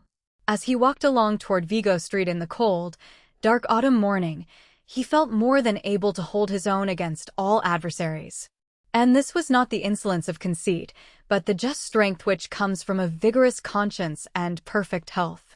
A soldier counts it no shame, but rather an honor, to die in battle, so Robert, surveying the chances before him, stood determined, in every event, to endure until the end, to fight until the end, to maintain his ground until the end. But if he had put sentiment from his path, it was not so easily weeded from his constitution, and while he was able to persuade himself that his renunciation of all passionate love except as a bitter wheat memory was complete, he had to realize that the old grudge against Castrillon had grown into a formidable, unquenchable, overmastering hatred. Where this strange obsession was concerned, no religious or other consideration availed in the least. Bit by bit, hour by hour, the feeling had grown, deriving vigor from every source, every illusion, and every experience. The books he read, the conversations he heard, the people he met all seemed to illuminate and justify, in some mysterious way, his enmity against Castrillon. He may have believed that he was resigned to his ill luck in love, but a sense that he had been defrauded haunted his thoughts always, and the longing to square his account with destiny was less a wish than a mute instinct. How great had been the temptation to defy all laws human and divine where Bridget Parfleet was in question, no one can know. In getting the better of it, the motive had not been, it must be confessed, the fear of punishment here or hereafter. This would not be a true history, nor a reasonable one, if it were not acknowledged that much of the victory in that situation had been due to the woman's youth and candid, sunny nature. No passion, far less a guilty one, he thought, could have had a place in that childlike heart. She was Pompilia, not Juliet, because, like the more ill-starred heroine, she had met sorrow before she met love, and the strong emotion which comes first in a young life makes the deep, the ineffaceable impression on its character. She had the strength to suffer undeserved woe, but the penalties of defiance and disobedience would surely kill her. The thought of any desperate step seemed impossible. The question of love at that point in Orange's life had therefore been decided as much by conditions as it had by principles and conscience. But with the Castrillon difficulty, it was a question of hatred, not love. In hate, Orange was as little given to brooding as he was in other matters. He had never been able to forgive the duel at Lodilla, which had occasioned so much scandal in Madrid and brought Bridget's name into bad company. Robert, before his meeting with Mrs. Parfleet, had fought several duels, and each of them about a different pretty face. Encounters of the kind form part of a youth's education on the continent. Such experiences are considered not romantic, not heroic, not striking, but merely usual and manly. It was impossible for one brought up in this view to feel that dueling under certain provocation and fair conditions was wrong. The custom was frequently abused, no doubt, yet the same could be said of all customs, and Orange, rightly or wrongly, held a conviction on the subject which no argument could affect. But with a lover's unreasonableness, he had found the fight between Bodava and Castrillon an insult to the lady at stake. He suspected, too, that Castrillon had spoken lightly of her to General Prim, to Zolle, perhaps to D'Alchingen. This was insufferable, and so, inasmuch as the mischief had been done, he would not and could not remain outside the combat. There seemed, also, a certain feeling at the clubs where the Madrid scandal had become known, that Castrillon, on the whole, had proved a more dashing, and was probably the favored, suitor. Orange, whose personal courage had been demonstrated too often to be called into doubt, had been criticized for an absence of moral, or rather immoral, courage with regard to Mrs. Parfleet. Wreckage sly phrases about the ecclesiastical temperament, the sneers of some adventurous women on the subject of platonic affection, the good-natured brow-lifting of the wits and the worldly were not easy to bear for a man who was, by nature, impulsive. By nature, regardless of every sacrifice and all opinions while a strong purpose remained unfulfilled. Robert made up his mind that, come what might, whether his action was approved or blamed, or whether he won or lost, pick some quarrel he would, and see how Castrillon liked it, and thus settle the matter then and for always. Castrillon had received a military training. He was a most adroit swordsman and a notorious shot. He would not be one to make a quarrel difficult. When Orange reached the house in Vigo Street, it was still early in the day. As he mounted the stairs, he noticed a fellow lodger, still in his evening clothes, entering a room on the second floor. He did not see the man's face, but he was struck by something familiar in his build. This impression was not haunting, it passed almost immediately, and the young man settled down with resolution to his work. At 1 o'clock, he went to Brooks's, had his lunch, met a few acquaintances who studied his face with curiosity, and a few colleagues who tried to persuade each other that he was a man who could play a deep game. He returned to his rooms and resumed work till about 6 o'clock, when his landlord informed him that a lady, who would not give her name, wished to see him. The lady was tall, handsomely dressed, darkly veiled. What, he thought, if it should be Bridget? What joy! What rashness! Robert went out into the hall to meet the strange visitor. She made a gesture signifying silence, and, on greeting her, he did not utter her name. It was Lady Sarah. She did not speak until she had entered the shabbily furnished sitting-room and closed the door. "This is a mad thing on my part," she said. "A mad thing. I know it. Of course, I might have asked you to come to me, but I couldn't wait so long. And I don't trust letters. Some news can't be written. It is not about Mrs. Parfleet," she added, hastily. "You need not fear that. It is about Beauclerc. He came to see me this afternoon. He is going to throw you over. He is going to fail you at the meeting. You are to test public opinion while he sits under shelter to profit by your experience. What do you think of that? You are very good to come. But I hope you are mistaken all the same. He may throw me over. I am sure he will send me a word of warning. That was his first intention. He gave it up, because he knew you wouldn't act without him. And he wants you to act for the reason I have given. Oh, I'm so ashamed, so humiliated to think that any friend of mine could be such a traitor." She unpinned her veil, and seemed all the handsomer for her scornful expression and flashing eyes. "You must be the first to retire," she continued. "I won't have you treated in this contemptuous way. I won't endure it. I want you to write to the committee at once without a moment's loss of time. This is why I have come here myself. You seem to have something in you which they take for weakness. You will stand anything. Oh, I know why well enough. You like to be a martyr, which means saying nothing and suffering a good deal. But I call it a mistake. I call it irritating, misleading, actually wrong. If I were a man, I would kill people. It is easy enough to kill. So they say. Be more unscrupulous, dear friend. Give your nature full play now and again. You can't make me believe that you are ever natural. Some can trust their natures. I don't trust mine. Don't you see how much more power you would have over men if you were more emotional, more spontaneous, more human? Who gives you credit for self-control? No one.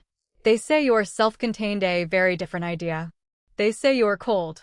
Now, I don't care what I do. I follow every impulse. I must follow them. I had to come here this evening. I had to tell you about wreckage. The landlord was odious. I met two men on the staircase. One actually tried to peer into my face. I have never submitted to such indignities. Heaven knows what they are thinking now. I shall remember their vile laugh as long as I live. But I was determined to see you.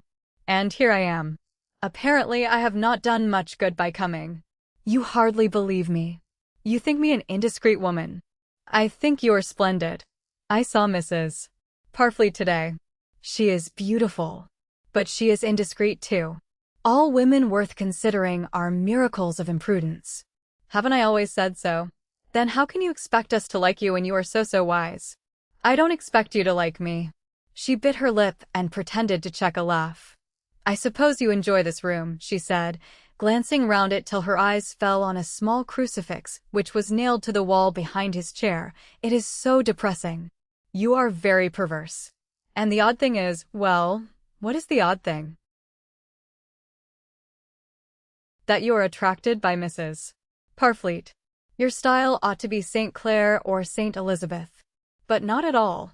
You prefer this exquisite, wayward, perfectly dressed, extremely young actress. You give your nature full play in your _taste at all events. You can urge that much in my favor, then? Yes, that much. Oh, she's pretty. But frivolous and light-hearted as Titania. There. I have been wondering what I could call her. She is Titania in alabaster. Marble is too strong. At first, I thought it might be marble. I have changed my mind since. I suppose you know she will act in this comedy with Castrillon at the D'Alchingens. So Disraeli has told me. Did you come to tell me that, also? She colored, but met his angry glance without flinching. Now, she thought, he is going to show temper. I came to tell you that, also, she repeated. Ponce is opposed to the whole scheme. Mrs. Parfleet stamped her very beautiful foot and said, I go. Do you approve? I am to meet Castrillon tonight at the Prince D'Alchingens, he answered, evading her question. How you hate him. What makes you think so? I know your face. I never saw any love there for anybody, but just then there was a look of hate. You are quite right. I do hate him. You are actually trembling at the mention of his name. Then you have feelings, after all. She clapped her hands, and leaving her chair walked toward him. Never hate me, will you? She said, touching his arm. Promise me that you will never hate me. Like me as much as you can. At that instant, they heard a tap at the door, and the landlord, carrying a few letters on a salver, entered the room. Sarah pulled down her veil, a foolish action, which she regretted a moment later. Orange thanked the man for the letters and threw them on the table. The landlord, with a studied air of discretion, which was the more insulting for its very slyness, went, half on tiptoe, out. Does he always bring your letters upstairs? She asked. As a rule, no, said Orange. Then he came on purpose. He wanted to see me. What impudence. I am beginning to realize what one has to expect if one takes an unconventional step. Her voice failed, and tears began to roll down her cheeks. Then she covered her face with her hands. Every courageous, every disinterested act is unconventional, said Robert. You are tired out, that's all. You see, she answered, with a note of harsh sadness in her voice, I have had a strange day. The scene with Beauclerc was a great strain. I feel a kind of apprehensiveness and terror, yes, terror, which I cannot describe. It may be my nerves, it may be fancy. But I am too conscious of being alive. Every minute seems vital. Every sound is acute. This day has been one long overemphasis. Look at my hand, how it trembles. Beauclair called me a witch. Certainly, I am more sensitive to impressions than most people. One of these letters is from Wreckage. It is written on a sheet of your own notepaper. She dried her eyes and looked at him with exultation, astonishment, and a certain incredulity. Then he must have listened to me. He posted it, after all, when he left the house. He is always impulsive. I remember now that I saw him give something to the groom. Do you read what he says? The letter, scrawled hastily on the pale lilac notepaper affected by Sarah and bearing her monogram, ran as follows. My dear old fellow, there are still some points of arrangement very material to consider with regard to this meeting next week, and I hope it is not too late to go into them. The thing cannot be done away. But the circumstances have become, thank God, very different indeed. Mr. Disraeli has asked me to speak in his stead at Hamborough, an honor so wholly unexpected and undeserved that I am forced to see in it an especial mark of encouragement. I must admit at once that I feel greatly flattered. I am not now to be taught what opinion I am to entertain of those gentlemen whose narrow and selfish principles force me to move against my inclination, my judgment, and my convictions. I am persuaded that any additional public action, no matter how indirect on my part in the nomination of Temple, would have at this juncture the worse effect. It would savor of self-advertisement, an idea which I abhor. It would seem an overdoing as it were, of my own importance. You will readily agree, I know, that I ought to keep perfectly quiet before, and for some time after, my Hamborough appearance. Not having in any degree changed my view upon the subject of the association, I don't feel that my present decision is inconsistent. I think it will strike everybody as a sensible, though only sensible, course to follow. When can you dine? Or if you won't dine, let me see you when you can spare half an hour. Yours affectionately, Beauclair. Orange turned to Sarah and said, when he had finished reading, I am glad he wrote. You knew him better than I did. He is still a poor creature, for, what does it all come to? A rambling, stupid lie. The letter is sheer rubbish, a complete misrepresentation of the facts. But I need not have come. This always happens when women interfere between men, she added, bitterly. You don't want us. There's a freemasonry among men. You excuse and justify and forgive each other always. You persuaded him to post this. That is true. He might have done so, however, without persuasion. In future, call me the busybody. I must go now. I have made you late for D'Alchingen's dinner. What a lesson to those about to make themselves useful. And how right you were not to get bitter. I take things too much to heart. I must pray for flippancy. Then, perhaps, I may find no fault with this world, or with you, or with anybody. I am bitter enough, don't doubt it. No, no. Let us assure each other that this is the best of all possible worlds, that Beauclair shows cleverness and good sense, that no one tells lies, no one is treacherous, no one is unjust, malicious, or revengeful nowadays, that friends are friends, and enemies merely divided in opinions. We must encourage ourselves in a cynical, good-natured toleration of all that is abject and detestable in mankind. You are too impatient, Lady Sarah. You want life concentrated, like a play, into a few acts lasting, say, 3 hours. Whereas most lives have no denouement so far as lookers-on are concerned. At last someone has been able to define me. I am impatient. But you take refuge in that profound silence, which is the philosophy of the strong. You don't struggle against the general feeling. You content yourself by going your own gait quietly. You have pride enough to be nothing and ambition enough to do everything. Hark! What is that? They are calling out news in the street. The current lie, said Orange. We don't want to hear it. Sarah walked to the window and threw it open. I caught a name, she exclaimed. It is something about Wreckage. Listen. Wreckage. Above the din of the traffic, a hoarse duet rose from the street, voice answering voice with a discordant reiteration of one phrase. Underscore serious accident to Lord Wreckage. Serious accident to Lord Wreckage. Underscore, my God, what are they saying? What are they saying? It is my imagination. It can't be true.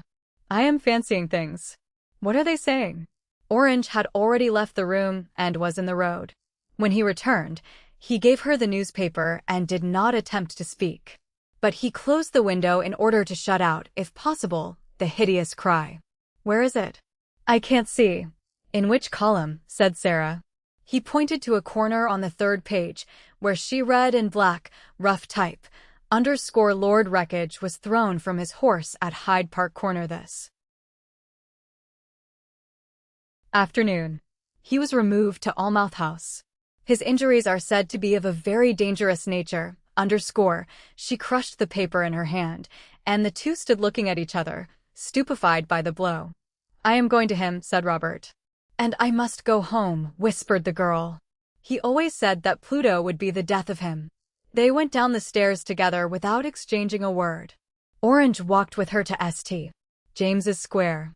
Neither could speak. On parting, she faltered, "Let me know how he is." Chapter 24. Lord Wreckage had been carried through the hall of Almouth House, but not up the famous staircase of which he was so proud. He looked at it as they bore him to the library, and although he was still in a kind of stupor, the terrified servants could read in his eyes the certain knowledge that he would never behold the marble walls or the portraits of his ancestors again. "Are you in pain, my lord?" "Is your lordship in pain?" sobbed the housekeeper. His features were injured and his face was perfectly pallid, so much changed that he could not have been immediately recognized. For doctors, one of them a passer-by at the time of the accident had assembled. They found one shoulder was severely injured and the right collarbone broken. He complained of great pain in his side. "Am I going to die, Sir Thomas?" said he. "Why should you die?" replied the distinguished surgeon. "But you have had a nasty fall." "Pluto shied at something," answered his lordship. "Mind they don't shoot him." "I won't have him shot." Then, for a few moments, he lost consciousness. When Orange arrived, the physicians were looking very grave, and telegrams had been dispatched to all the young man's near relatives. "He has called for you several times," said Sir Thomas, and, he added, dropping his voice, "is there any lady who could meet the family?" "I fancy I caught a lady's name more than once." "Could it have been Sarah?" suggested Orange, to relieve his embarrassment. It certainly sounded like Sarah. "Then I will send Lord Garrow a note. She is Lord Garrow's daughter, a lifelong friend." "Is there no hope?" "He may have a pretty good night." Robert bowed his head and asked no more. He sat by the dying man, whose sufferings, although they were a little alleviated by morphia, made him restless. He moaned even in his snatches of sleep, and spoke occasionally always about the accident. Once he mentioned Agnes. "Agnes will be sorry when she hears." Toward daybreak he turned to Orange and said quite simply, "You are different from the rest. You have the priest's element in you. There is an incessant struggle and toil to cut one another's throat among us average men, all striving after success. You weren't built that way. God bless you." In the morning his father and the near relatives arrived. The women cried bitterly. The aged peer looked on in stony grief, drinking in his son's scarred face and glancing, with despair, from time to time, at the clock. "It isn't going, is it?" he asked. No, it had been checked. The tick disturbed his lordship, but there was an hourglass on the table. "How many hours do they think?" "Perhaps 10 hours. When the sand had run down at the conclusion of the first hour, no one reversed the instrument.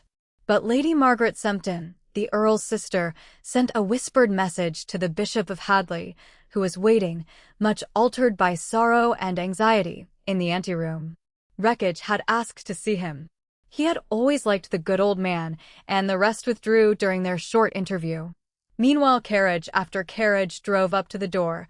Caller after caller appeared with cards, notes, and inquiries. Name after name was inscribed in the visitor's book. Telegrams came from the royal family, from all parts of the country and the continent. "My poor boy. I didn't know he had so many friends," said his father. "God forgive me, I used to think he wasted his time on fads." And odd people came also. Trainers, jockeys, and horse dealers rubbed shoulders on the doorsteps with collectors of old furniture, missionaries, electioneering agents, ladies of the chorus of the _corps de ballet_, shabby genteel individuals of both sexes out of work, and the like. Each had his degree of regret and an anecdote. "He was always very kind to me," said this one, that one, and the other. Bradwin, noting some of these unusual visitors, observed that Wreckage had a knack of pleasing the lower classes and half-educated persons generally. He heard a Bible reader say to the footman, "Take ye heed, watch and pray, for ye know not when the time is," and he shuddered at this exhibition of bad taste. Lord Garrow had been unremitting in his personal inquiries, but Sarah did not come till she received the following from Orange: "He is conscious, and he asks to see you." She reached the room as the Bishop of Hadley was coming out. Tears were in his eyes, and he did not notice the young lady who glided past him as lightly as a shadow. Poor Wreckage recognized her step, however, and pulled the sheet half over his face, lest she should be startled at its harsh disfigurements. She threw off her hat and veil and fell on her knees by the side of his bed. "Speak to me, Beauclerc, speak to me, it is I, Sarah." "I know you," he whispered. "You're the one I love the best. But I haven't been true to anybody. I only wish to goodness I had another chance. I'd be different, I'd show em. I never meant." He took her hand, her beautiful, tapering hand loaded with sapphires. "Like your eyes, old girl. Don't cry. And I say, I posted that letter after all. To please you. Are you pleased?" He spoke no more. Action is the essence of political parties, and the members of the League had the ink barely dry on their telegrams of condolence before they dispatched others, summoning a special meeting for the consideration of future steps. Orange, who was regarded as a man devoid of ambition, was unanimously elected a member of the executive committee. He was a good speaker. He could mind his own business. He never pulled wires. And it was his rule to step aside when others behind him showed any disposition to push toward the front. On the evening of the day on which Lord Wreckage died, Aumerle and Allweather called at Vigo Street as a preliminary move in their new plan of campaign. But Robert was not there. He sat all that night, a solitary watcher, in the chamber of death. His affection for his old pupil was something stronger than a brother's love. Whether he saw him as others saw him, or whether he was aware of certain pleasant traits in that uncertain character which escaped the common run of dull observers, his devotion had never wearied in all the years of their acquaintanceship. The old housekeeper crept into the room when the bereaved family had retired, and she was on her way to bed. "You and me, sir, always got on with his lordship," she said, looking down, with Robert, at the still, marred face. "We understood him. He wasn't all for self as many thought. But his heart wanted touching. If you could touch his heart, a kinder gentleman didn't live. And if it was my last breath, I'd call him the best of the lot in spite of his tantrums, and his changeableness, and his haughty way sometimes. Mark my words, the glory of Almouth dies with him. Mr. Hersey will bring us down to rack and ruin. Oh, sir, I'm glad I'm old. I never want to see the sorrow that is sure to come to Almouth." But Orange was not thinking about the house of Almouth or its fate. His thoughts were with the soul of the young man who had enjoyed life so well, and made so many plans, and cherished so many worldly hopes of the young man who had existed apparently to indulge his own will, spend money, kill time, and fulfill a few rather showy responsibilities. And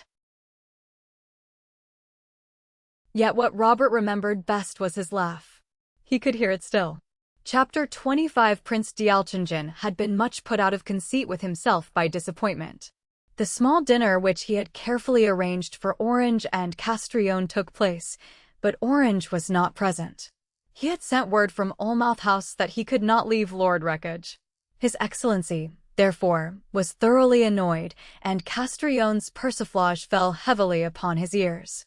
He tried to think that this nobleman's vivacity made him appear flippant, whereas he was, in reality, a Don Juan of the classic type, unscrupulous, calculating, and damnable. When he remarked that it was _grande folie de vouloir détresser avec un sagesse impossible the prince's spirits rose only to fall again, however, at a later pronouncement from the same lips to the effect that virtuous women always brought tears to his eyes. "They tell me," said the prince, weighing each syllable with great deliberation, they carried on their conversation principally in French and Spanish, "that Mrs. Parfleet is an admirable actress. Castrillon kissed the tips of his fingers to the air and ejaculated, "Adorable.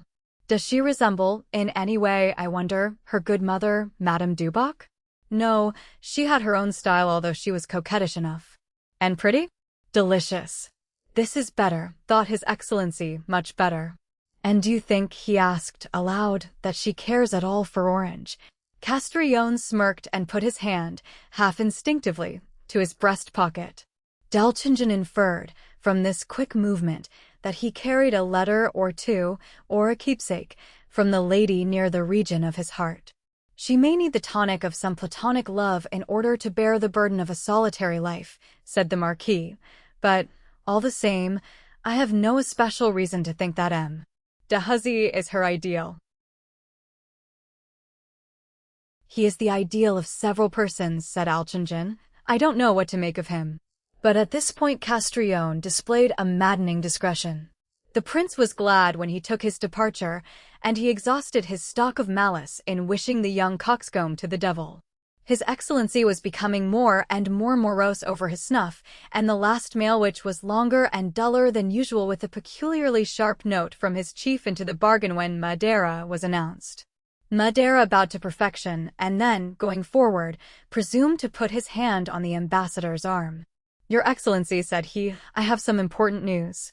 On the whole, it is gratifying. It may make us cynical, but it is absurd to expect human nature to be divine. Mrs. Parfleet has been at Orange's lodgings this afternoon." "You don't mean it?" "Indeed, it is too true. When he moved to Vigo Street, I was fortunate enough to secure a room in the same house immediately under his." "Good." "I was sitting at my table, with the door just ajar, when I heard, at 6 o'clock, a rustle of silk skirts on the stairs. I peeped out. I saw a tall lady, thickly veiled, following our landlord, Dunton, across the landing. She caught sight of me and started violently." "Was it Mrs. Parfleet?" "I could swear, he answered slowly, that it was Mrs. Parfleet. She reached Orange's door, Dunton tapped, Orange came out, the lady and he exchanged glances, they entered the room together, and he closed the door. 3/4 of an hour later they came down the stairs and left the house." "You followed them?" "Alas, I couldn't. I was not alone. Parfleet himself was with me. I dared not trust him out of my sight. He, following his custom, grew faint at the sight of Madame." "Then he, too, recognized her?" "This is excellent. He recognized her height and her figure. Besides, whom else could it have been if not Mrs. Parfleet? M. de Hussy has no sister, and we know his character. The caprice of fortune has honored him with many faults, but gallantry is not among them. I have that from those who knew him when he was too young to disguise his true nature. He would not have been an Abbé Malger Louis and he has, on the contrary, the most ecclesiastical soul I know. Rest assured, Your Excellency, that this _canaille_ of a woman is determined to be his ruin, for she is a baptized serpent, one of those creatures more dangerous to men than the devil himself."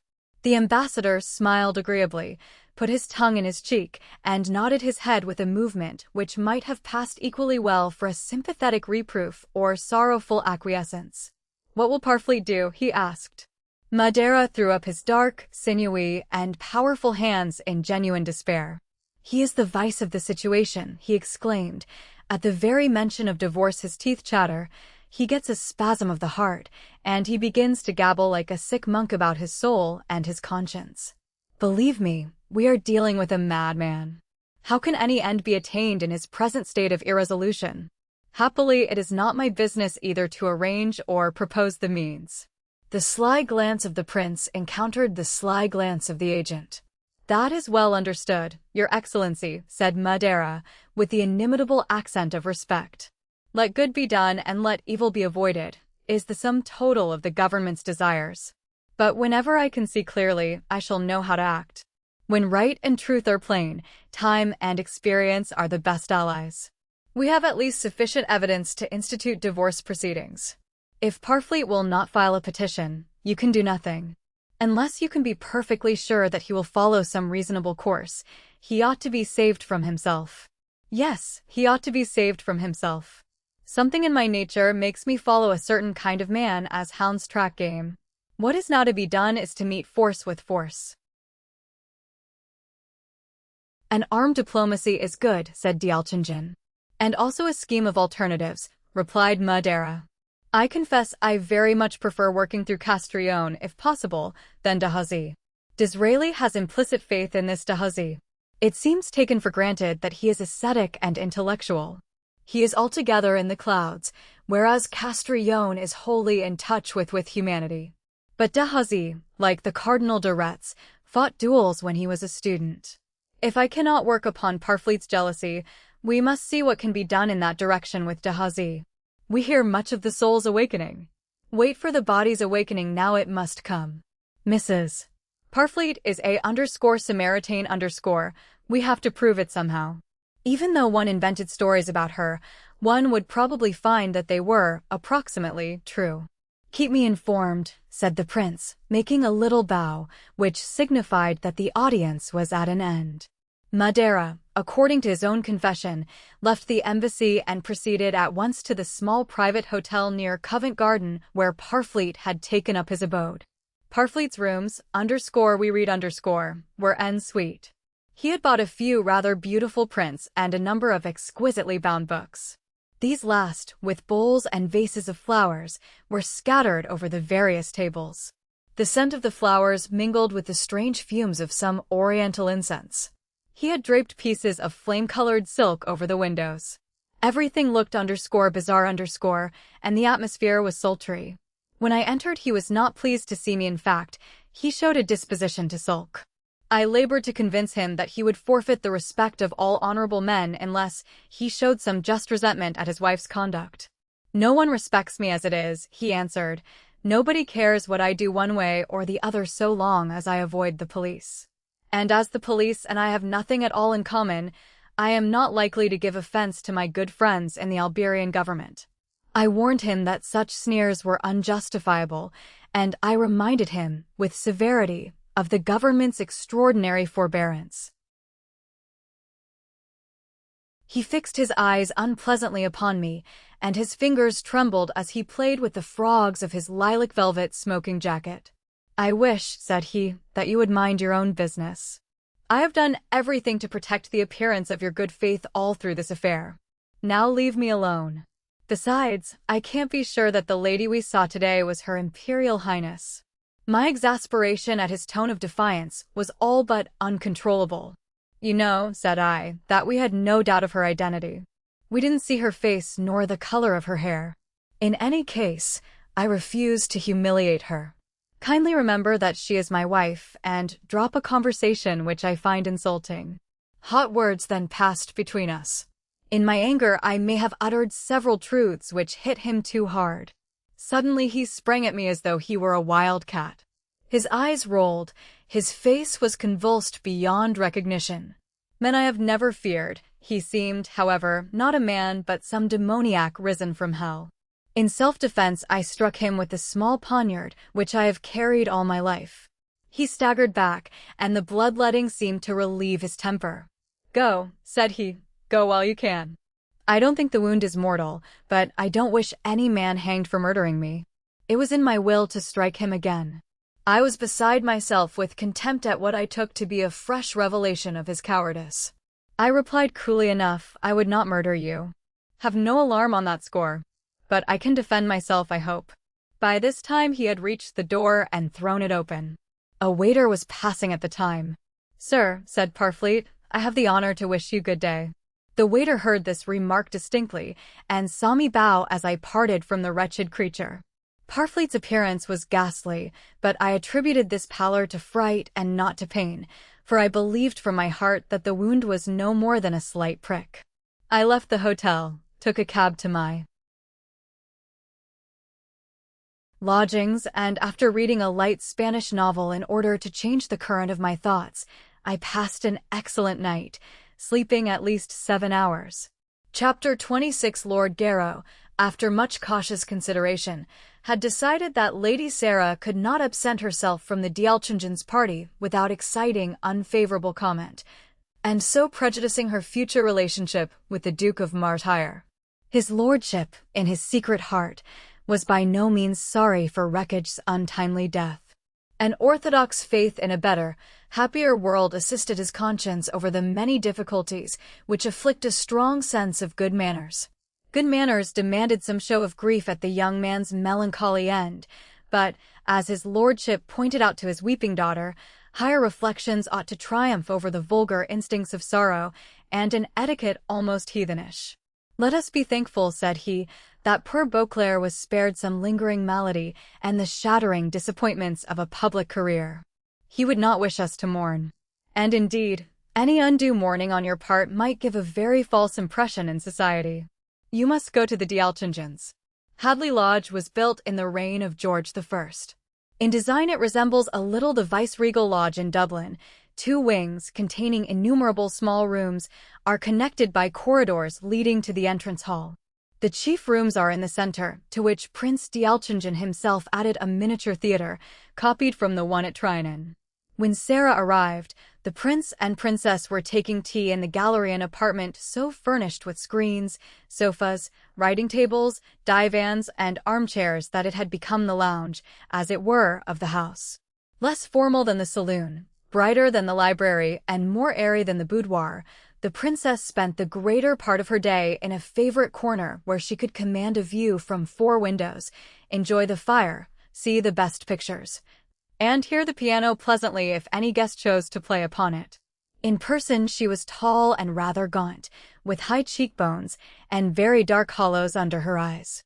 She had the air of a mourning empress, and seriousness was so natural to her countenance that, although she could not smile, and had never been known to laugh, she was not depressing, nor was she, accurately speaking, melancholy.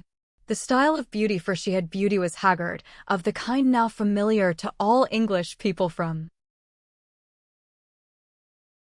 the paintings of Sir Edward Burne-Jones. In 1869, however, this type was still highly uncommon and little appreciated. Journals and letters of the period contain references to that fright, Princess D'Alchingen, or that poor creature who always looks so ill, or that woman who makes one think of a corpse. Sarah admired the princess and surprised all the fashionable artists of that day by insisting on her paintableness. "How good of you to come, dear Sarah," she murmured, presenting her sallow cheek to the young girl with a touch of regal graciousness at once designed and impulsive. "I should have been lost without you. Anselm has invited a large party, and, as you know, I cannot talk to these dear people. I find them too clever, and they find me too stupid. The world is not willing to give me credit for that which I have done." "And what is that, dearest?" asked the prince. "I married you," she answered, with a quick flash of humor under her gravity. It was like the occasional sparkle in granite. "You may smile at the notion of my living on the reputation of what I might yet do," she continued, resuming her languor. "Let us talk of pleasant things only, _share Amy _," said the prince, turning to Sarah. "Mind you, not a word about graves and epitaphs. Mrs. Parfleet has arrived. Castrillon has arrived. You need not trouble about the others. They cannot be worth your while. But do watch Castrillon. I find that the greatest compliment he can pay to any woman is to sneer at her expense. He never permits himself the slightest epigram against those who have erred in kindness toward him. One witty but frail lady once implored him to miss no opportunity of abusing her in public. 'Otherwise,' said she, 'they will know all.' Isn't that a good story?" "Anselm," sighed the princess. "I wonder who that lady was," said Sarah.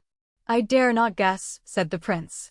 Sarah had recovered from the emotion called forth by Wreckag's tragic fate, and she was living now in one of those taciturn reveries which had become more and more habitual with her since the last interview with D'Alchingen. Every force in her passionate, undisciplined soul was concentrated in a wild love for Orange, and every thought of her mind was fixed on the determination to win his affection in return. There were only 2 real powers in the world, she told herself. These were moral force and money. Money could not affect Robert, but he was susceptible to moral force. She resolved to display such an intrepid spirit, such strength of will, such devotion that Bridget would seem a mere doll in comparison. "What do you think?" she said, turning to the princess of Mrs. Parfleet. "Your opinion is worth everything. Orange is infatuated with her. His criticism is therefore useless. The prince disapproves of her parentage. He is therefore prejudiced. I wish to be charitable. I, therefore, say what I hardly think. Ponce Fitzrose is an innocent little fool. She judges all women by herself. You, princess, are an angel of the world. Your verdict, quickly." The princess paused before she attempted any reply. Then she fixed her deep, gray eyes on Sarah's excited face. "I like her," she said, slowly. "Is that all? I think she is immature for her age and therefore reckless. She knows everything about sorrow and very little at present about happiness. So she doesn't seem quite human. She shows that indulgence toward others, which is perhaps the last degree of contempt for the follies of humanity. Those who take their neighbors seriously are almost invariably severe. Mrs. Parfleet, on the contrary, is all good nature and excuses. I believe she has genius, and I am sure she will have an amazing career." The princess, who had always insisted on a studious rather than an active part in life, was consequently unlike the majority of her sex, who, in the bustle of social engagements, talk without ceasing, letting words take the place of ideas, and phrases serve for sentiments. All that she uttered showed a habit of thought opposed to the common method of drawing-room conversation. She rarely said the expected thing, and never a welcome one. Sarah, therefore, was disappointed at this favorable judgment of Mrs. Parfleet. The jealousy which she had been able to control by hoping, in the depths of her heart, that the young actress would prove too light a creature to bind for long any masculine, stirring spirit, now saw some justification for vehemence. "And what do you think of Robert Orange?" she asked, breathing quickly. The princess folded her hands, fixed her eyes again on the young girl, and answered in her usual even tones. "He is a sentimentalist turned man of action. When this miracle can be accomplished, you may expect a very decided, even implacable, character, because it is much more difficult to crush one's poetry than to crush one's passions. The passions are more or less physical, they depend on many material conditions or accidents, but poetry, ideals, romance, and the like belong to the spirit. I find a great campaign is being waged everywhere against the soul. It is a universal movement. The only things considered now are the pocket and the brain and the liver." "Delightful," said Sarah, trying to speak calmly. "And will Orange become a liver devotee?" "You don't understand self-discipline, _Sherry _," answered the princess. "That seems a sealed mystery to most people except the Catholics and the Buddhists. Protestants never speak of it, never think of it. Their education is all for self-concealment. If I read M. Dehazy rightly, he will become no colorless, emasculated being, but certainly a man with a silent heart. When he has a grievance, he will take it to God, never to his friends." Prince D'Alchingen stifled a yawn and offered Sarah a cigarette, which she refused, although she had acquired the habit of smoking during her visits to Russia. "If you will both swear," said he, "to keep a secret, I can tell you one." The old and the young lady flushed alike with delight at the prospect of hearing some strange news. "It will come well," he continued, "after my wife's prophetic remarks." Mrs. Parfleet went alone to Orange's lodgings on Wednesday last at 6 o'clock. "Is it possible?" exclaimed the princess. Sarah, feeling the prince's dissecting glance burning into her countenance, grew white and red by turns. "What a temperament! What jealousy!" thought D'Alchingen. "How do you know all this?" she asked, thrusting her hands, which were trembling, into her ermine muff. "I know it for a fact. The question now is, how will Parfleet endure such conduct? Her bigamy may have been innocent, or at least, an unavoidable accident. But the afternoon Colwell, if he can swallow that, his meekness runs a risk of being called cowardice, and his magnanimity will bear an unpleasant resemblance to dishonor." "Yet surely," stammered Sarah. In a second she grasped the mistake which had been made, and all its possible disastrous consequences to herself. Loss of reputation, the finger of scorn, and for what? Nothing, or at the worst, an indiscretion. Scandal. Had there been a romantic cause, and loss of reputation, had there been a great passion to make it more memorable as a sacrifice than a disgrace, would have seemed to her defiant mind something glorious. But here was a mere unbeautiful story sordid, if misunderstood, and a little silly if satisfactorily explained. And it could not be satisfactorily explained. Sarah knew life too well to encourage herself by supposing that the real truth about her foolish visit to Orange's lodgings could ever be told or believed. Orange himself would never betray her, she knew. But what if she had been seen or recognized? The landlord, the men on the staircase, had they followed her home, or been able to pierce through her thick veil? She tried to collect her thoughts, to appear extremely interested, that was all. The effort, however, was beyond her strength. She showed her agitation, and, while it was fortunately attributed by the D'Alchingens to a wrong reason, they were close observers of every change in her face, nor did they miss the notes of alarm and nervousness in her voice. It will probably mean a divorce, the social ruin of Orange, and the successful debut of Madame as a comedian of the first rank, said the ambassador. Does Orange know that she was seen that day? Asked Sarah. Not yet. He will know soon enough, never fear. Are you sure, quite sure, that it was Mrs. Parfleet? Suggested the princess. It must have been she, replied the prince. It must have been she, repeated Sarah, mechanically. The lie seemed to come before she had time to think of it. It tripped off her tongue as though some will, other than her own, controlled her speech. But now that the untruth was spoken, she determined to abide by it, so she repeated, it must have been Mrs. Parfleet. And suppose, said the princess, that she is able to prove that she spent the whole of Wednesday with Lady Fitzroose? No one could doubt the evidence of Lady Fitzroose. D'Alchingen shrugged his shoulders. In that event, which is unlikely, he said, M. D'Ahuzy will have a bad half-hour with Mrs. Parfleet.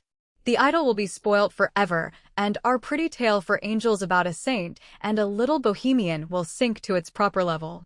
It always takes three to make a really edifying Platonic history. The third in this case is the lady who called at Vigo Street. Dans le combat, Illinois faut marcher sans s'attendre, who would live, murmured the princess, pressing a martyr's relic which she always wore on a chain round her neck. Suppose, continued D'Alchingen, enjoying his own cynicism, that we have a quartet in this instance. Madame has her Castrillon, M. D'Ahuzy has his veiled lady. Each is a pious fraud to the other. Imagine the double current of their thoughts, the deceit, the hypocrisy, the colossal lie behind them both, which makes the inspiring truth of fact. It is an anecdote to be told in the Boccaccio manner, gracefully, with humor, with much indulgence. Otherwise, it might be the sort of story they tell in hell. I am happy to say that I have no imagination, said the princess, and now I shall take Sarah, who must be tired, to her room. She rose from her seat, and, drawing Sarah's arm through hers, walked from the gallery, through the hall, and up the staircase, talking, the while, of a new Romney which the prince had recently purchased. Sarah was now in her own room, but not alone, for her maid was unpacking, and the gown, petticoat, shoes, gloves, and flowers designed for that evening were being spread out upon the bed.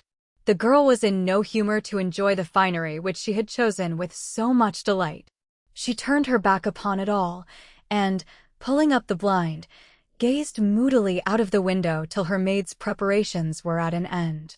Romantic trees and a landscape, almost artificial in its prettiness, surrounded Hadley.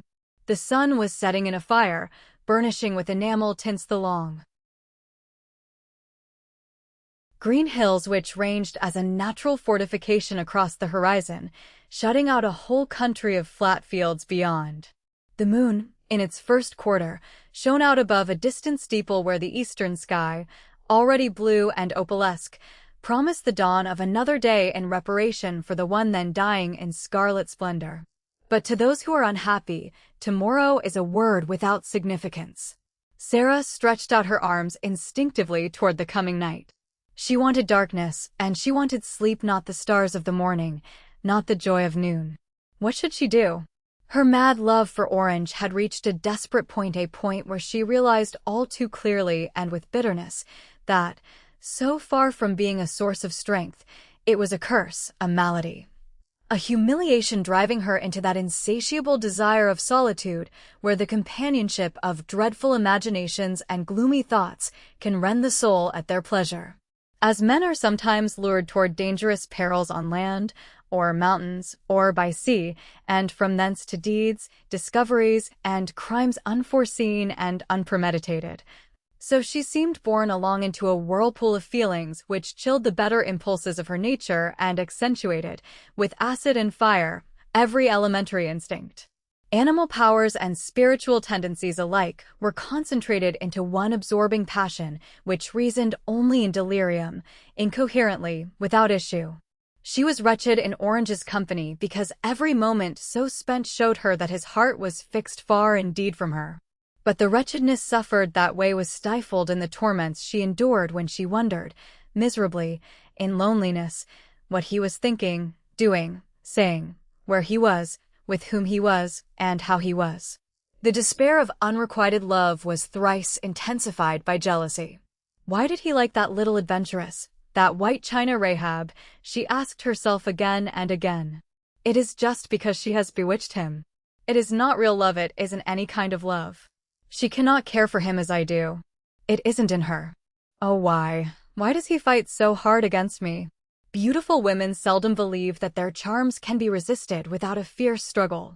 It was, in fact, a tranquil consciousness of beauty which gave audacity to Sarah's words and put the ordinary question of pride out of the question. Was it not rather a case of the goddess putting on humanity, of the queen condescending to a subject? La Reine SMU's was the unuttered, constant motto on her heart of hearts. The blood of Asiatic princes ran in her veins, and a sovereign contempt for manners, as opposed to passions and self-will, ruled her fierce spirit. But what should she do? A moment's reflection had shown her that Bridget could have no difficulty in proving that she was not the mysterious lady who visited Orange's lodgings. Having weighed all the disadvantages, Sarah now directed her attention to the advantages she could snatch out of the dilemma. At last she hit on a bold plan. She rang a bell and a housemaid answered the summons. "Is Mrs. Parfleet in her bedroom?" asked Lady Sarah. "And where's her bedroom?" "Her bedroom is next to yours, my lady." "She is in there now." "Thank you." Sarah walked along the corridor till she reached an oak door on which was a card bearing the name she sought. She tapped, and heard Bridget herself reply, "Come in." The young actress was lying, in a black silk dressing gown, on the sofa. Her hair fell loosely to her shoulders, and she had evidently been fast asleep, for her cheeks were less pale than usual, her eyes were bright, and the happiness of some pleasant dream still lingered in their expression. "Lady Sarah, how good of you to come," she exclaimed. "I have been trying to rest. I want to play well this evening." "You will play beautifully, of course," said Sarah, submitting, even in her jealousy, to the charm and grace of her unconscious rival. "I have come on a difficult errand," she added, abruptly. "You may not understand, but I hope I believe you will." She became so pale as she uttered these words that Bridget leant forward with a gesture of reassurance. In spite of her fragility, she was, from the habit of self-control, a stronger spirit. "You may be sure that I shall understand," she said. "Forgive me, then, but some enemy has circulated a report that you went to Mr. Orange's rooms in Vigo Street last Wednesday." A deep flush swept over Bridget's face. "I was not there," she said. "I know," said Sarah. "I know you were not there. They made a mistake. It was I, they saw not you, it was I." Bridget dropped her eyes but made no other movement. She seemed to grow rigid, and the hand which had been playing with the fringe of her girdle remained fixed in its arrested action. "You? It was you? How you?" "I had to see him. So I went to him. Now he can easily deny that you were there. But he won't betray me. People must think what they please. But I am telling you because you, at least, ought to know the truth. And yet it is not my business." "What do you mean? Not your business? How can it be my business to ask what lady went into his lodgings? But you would have wondered. Yes, I should have wondered. I could not have helped that. Mr. Orange and I have been friends, as you know, for some time. He knew me years ago before he met you. I was quite a little girl. I remember I used to hold his hand when I walked in the gardens by his side. He has often spoken of you. But all this does not help us now. If it were ever known that I was the one, the other day, I should be ruined. You may be sure that no one shall know. I am not so selfish as I seem. I don't forget that this story will injure him terribly. They will think him a kind of Joseph Surface hypocrite. People expect him to be different from everybody else. A piece of gossip which they would have laughed at and taken as a matter of course from poor Beauclerc or Charles Omrel they would resent bitterly in Robert. The thing that grieves me, that torments me, is the fear lest this act of mine may injure him. It won't injure him, said Bridget. Have no fear at all. And if you want to see him, as you say, you must have had the best of reasons for doing so. You may rely, I am sure, on his keeping your name a secret. You were kind to tell me, for he certainly would not have told me without your consent. We never see each other now, and we never write to each other. Her voice trembled for the first time. How does he look? She asked, after a sharp struggle between her pride and a desire to hear more. He looks ill and worn. He overworks. He will suffer at Lord Wreckag's death. But he hides his feelings. He is always reticent. Oh, to see him and talk with him, that would be such a joy for me. You must be very sad, often, said Sarah coldly. Yes, often, answered Bridget. And I was so happy during the short time we were together that now it seems no part of my life, no part of it. I say this because I wish you to know that nothing can make us love each other less, that all this misery and separation which may last as long as we live has made no difference and can make no difference to us. And if I never see him again or speak to him again, he will always be certain that I am his unalterably, forever his. You are little more than a child. You have a great career before you. Who can say what may happen in the future? Women without careers change their minds, their tastes. These things are out of one's own control, and in your case, my mind may change, but my soul cannot. I may dance, I may amuse myself, I may have friends. Make no mistake. I can tell you all that is in me. I find life beautiful. The theater enchants me. I could work there all day. I have no illusions about it. The paint, the machinery, the box office, the advertisements, the vulgarity are familiar enough to me. But I find a box office and machinery and vulgarity everywhere, though they are called by other names. Sarah colored and looked away. I am getting stronger now, continued Bridget. I can lift up my head and see the world as it is. I like it, yes, with all its griefs and its horrors I like it. When one is ill or sentimental one hates it, because it wasn't made for the sick, and it was not created as a playground for lovers. One may love, yes, but one must work. I intend to love and work. At the same time, many find that these two occupations clash. There is a time in love just as there is a period in life when it seems enough in itself. It is independent of circumstances and persons. Oh, but that time soon passes. As you learn more, you look for more. And work is no cure for dissatisfaction. If you can live through it, you will just be a machine with one refrain: I know nothing. I have nothing. I am nothing. The two young girls did not look at each other. Bridget could recognize an agitation of the soul in the imperceptible sadness of the voice, and she guessed poor Sarah's secret. Yes, she said quietly. I must suffer all that. How can you be sure that I have not suffered it already? At any rate, I hope this confidence will increase your kindness toward me. I have no kindness toward you, none at all, said Sarah. I have no kindness toward any living creature. I should like to die and come to an end. I wasn't born to put up with makeshifts. Other women may be resigned to that paltry way of existing. If they can't have what they want, they will take what they don't want.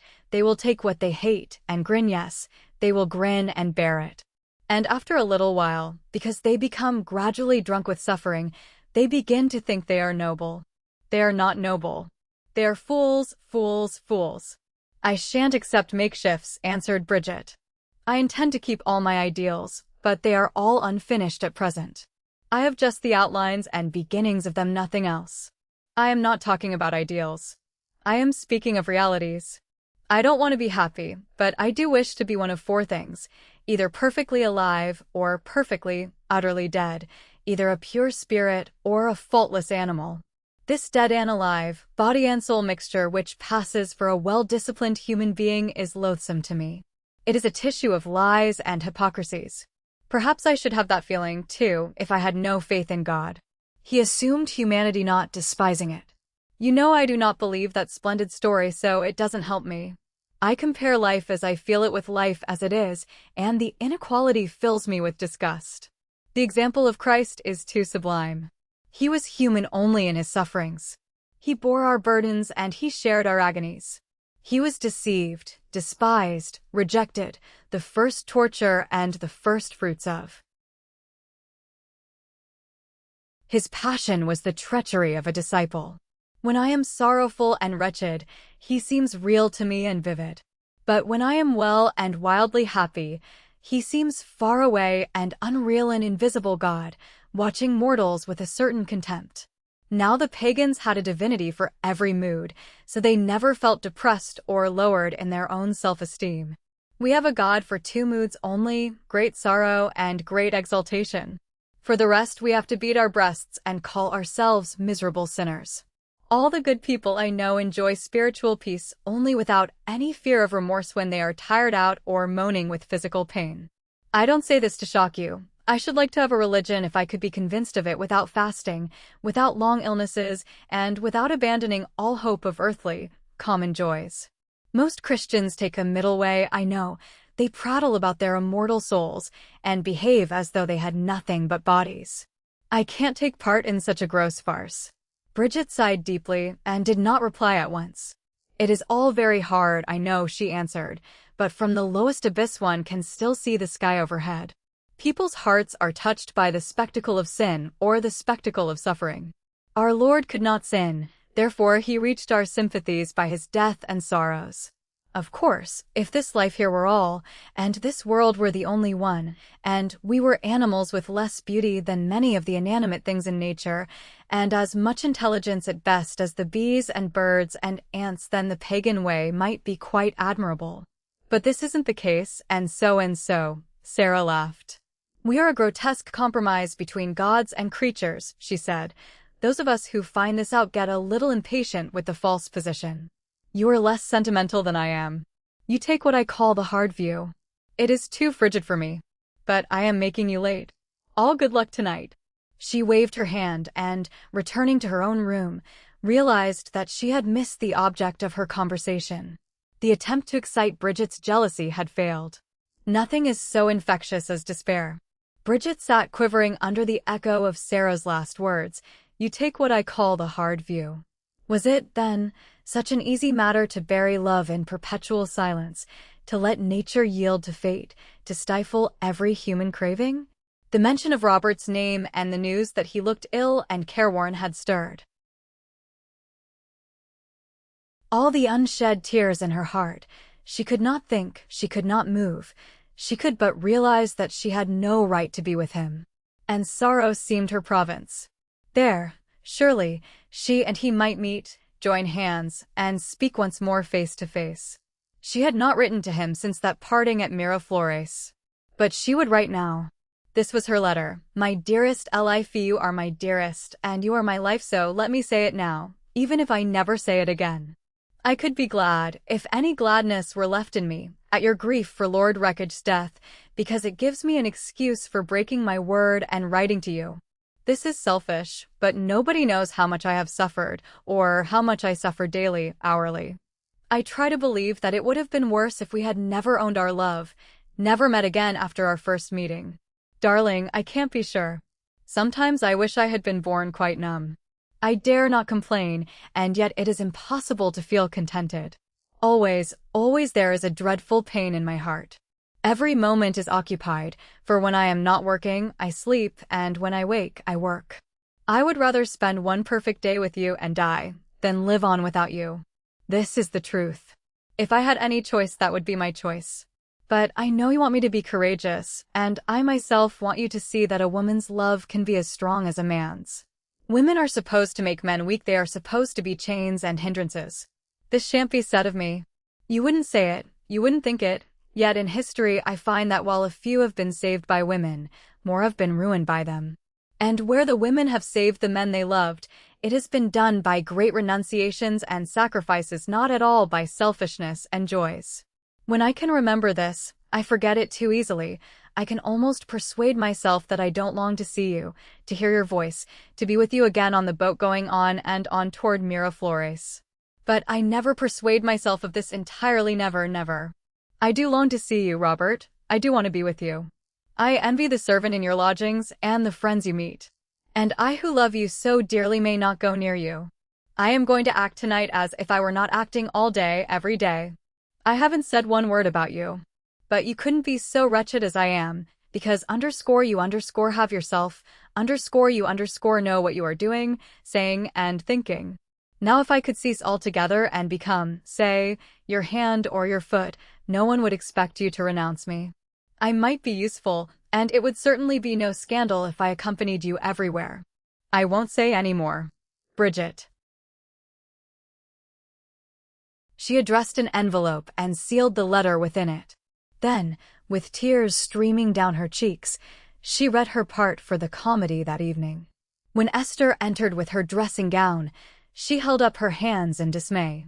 "Oh, madam," said she, "I thought you were going to play an amusing piece." "It will be very amusing," said Bridget, "but this is the way to rehearse it." Chapter 27. The Marquis of Castrillon, meanwhile, was pirouetting sublimely before the long mirror in his dressing-room, while his valet, a sour-faced individual, looked on in great but gloomy interest. The Marquis was superbly dressed in a Louis XVI costume, an exact reproduction of the one worn by that monarch on his wedding day, and he presented a very fine figure. In features, expression, coloring, and manner it would have been difficult to find, or imagine, a more fascinating puppet. An unsurpassable actor of noble parts, he seemed created to play the hero in deeds, the poet in thoughts, the lover on all occasions. Confident of his attractions, he appeared quite free from vanity.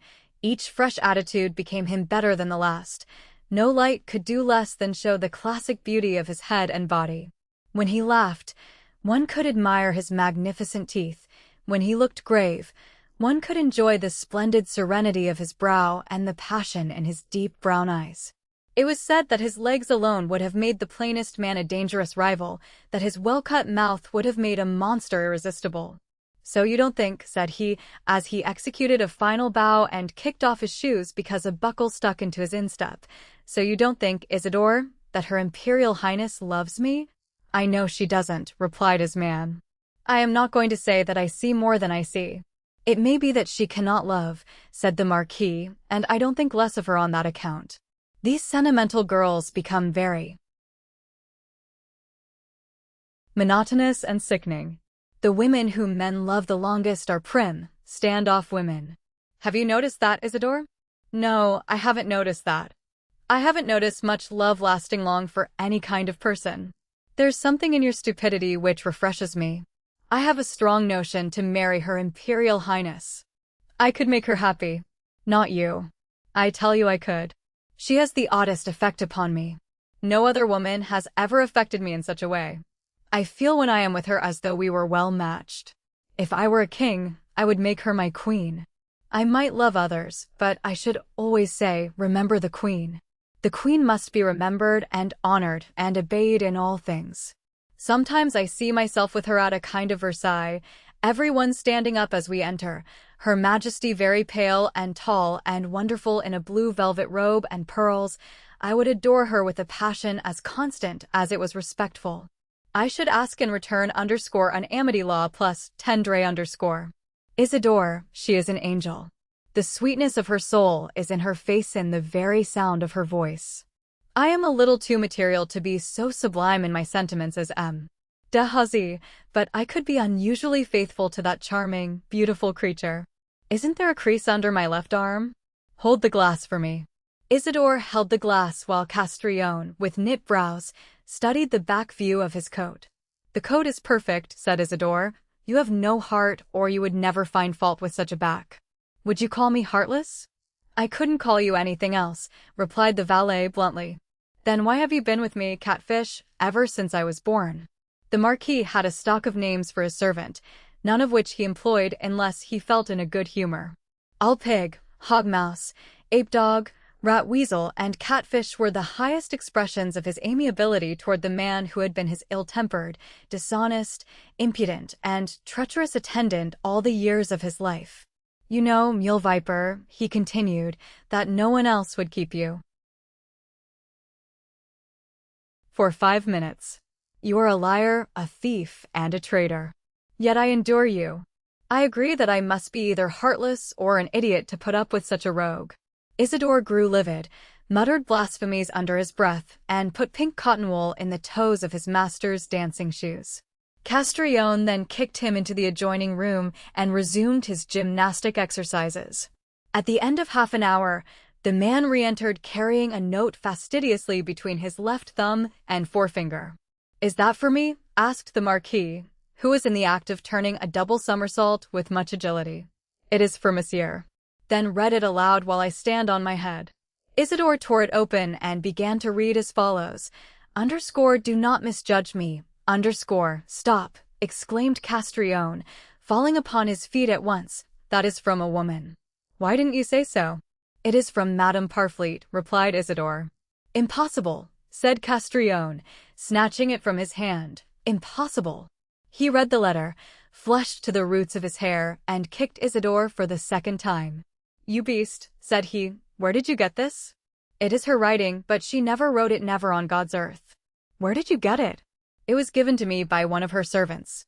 "Why the devil do you tell me such lies?" exclaimed the young man in a fury. "It's some d.d. practical joke in the most infernal bad taste, and, by God, I have a mind to shoot you." Castrillon was not given to the utterance of vain threats, and his anger was so great that the wretched Isidore, shaking, whining, and cursing, edged round the room with his back to the wall and his eyes fixed on his master. "Stand still, will you?" continued the Marquis. "I want to hear a little more. How much were you paid for giving me this twaddle? Answer me that." 2 guineas. 2? I'll bet you had 20. "Stand still, I tell you, or I'll kick you again." "Do you expect me to believe that Mrs. Parfleet's servant gave you 20 guineas? "No, I don't," answered Isidore. "I don't expect you to believe anything. But if that isn't Madame Parfleet's writing, whose writing is it?" "That is just what I mean to find out," replied Castrillon, "and that is why I won't shoot you till it suits my convenience." Isidore, who had a venomous attachment to the Marquis, burst into tears. For many generations their respective ancestors had stood in the relation, each to the other, of tyrant and dependent. Isidore's father had robbed, cheated, deceived, and adored Castrillon's father. The fathers of these two reprobates had observed the same measure of whippings and treacheries, and so it had been always from the first registered beginnings of the noble and the slavish house. But an Isidore had never been known to leave a Castrillon's service.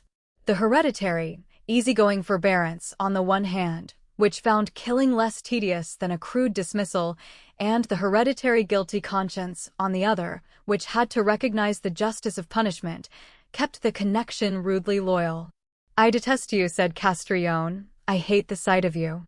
Isidore blubbered aloud, and accepted the information as a turn for the better in the tide of his master's wrath. "Who gave you that letter?" "Well, if you must know, it was Senior Madeira." "Madeira? Then Madeira wrote it." "I'll wring his neck."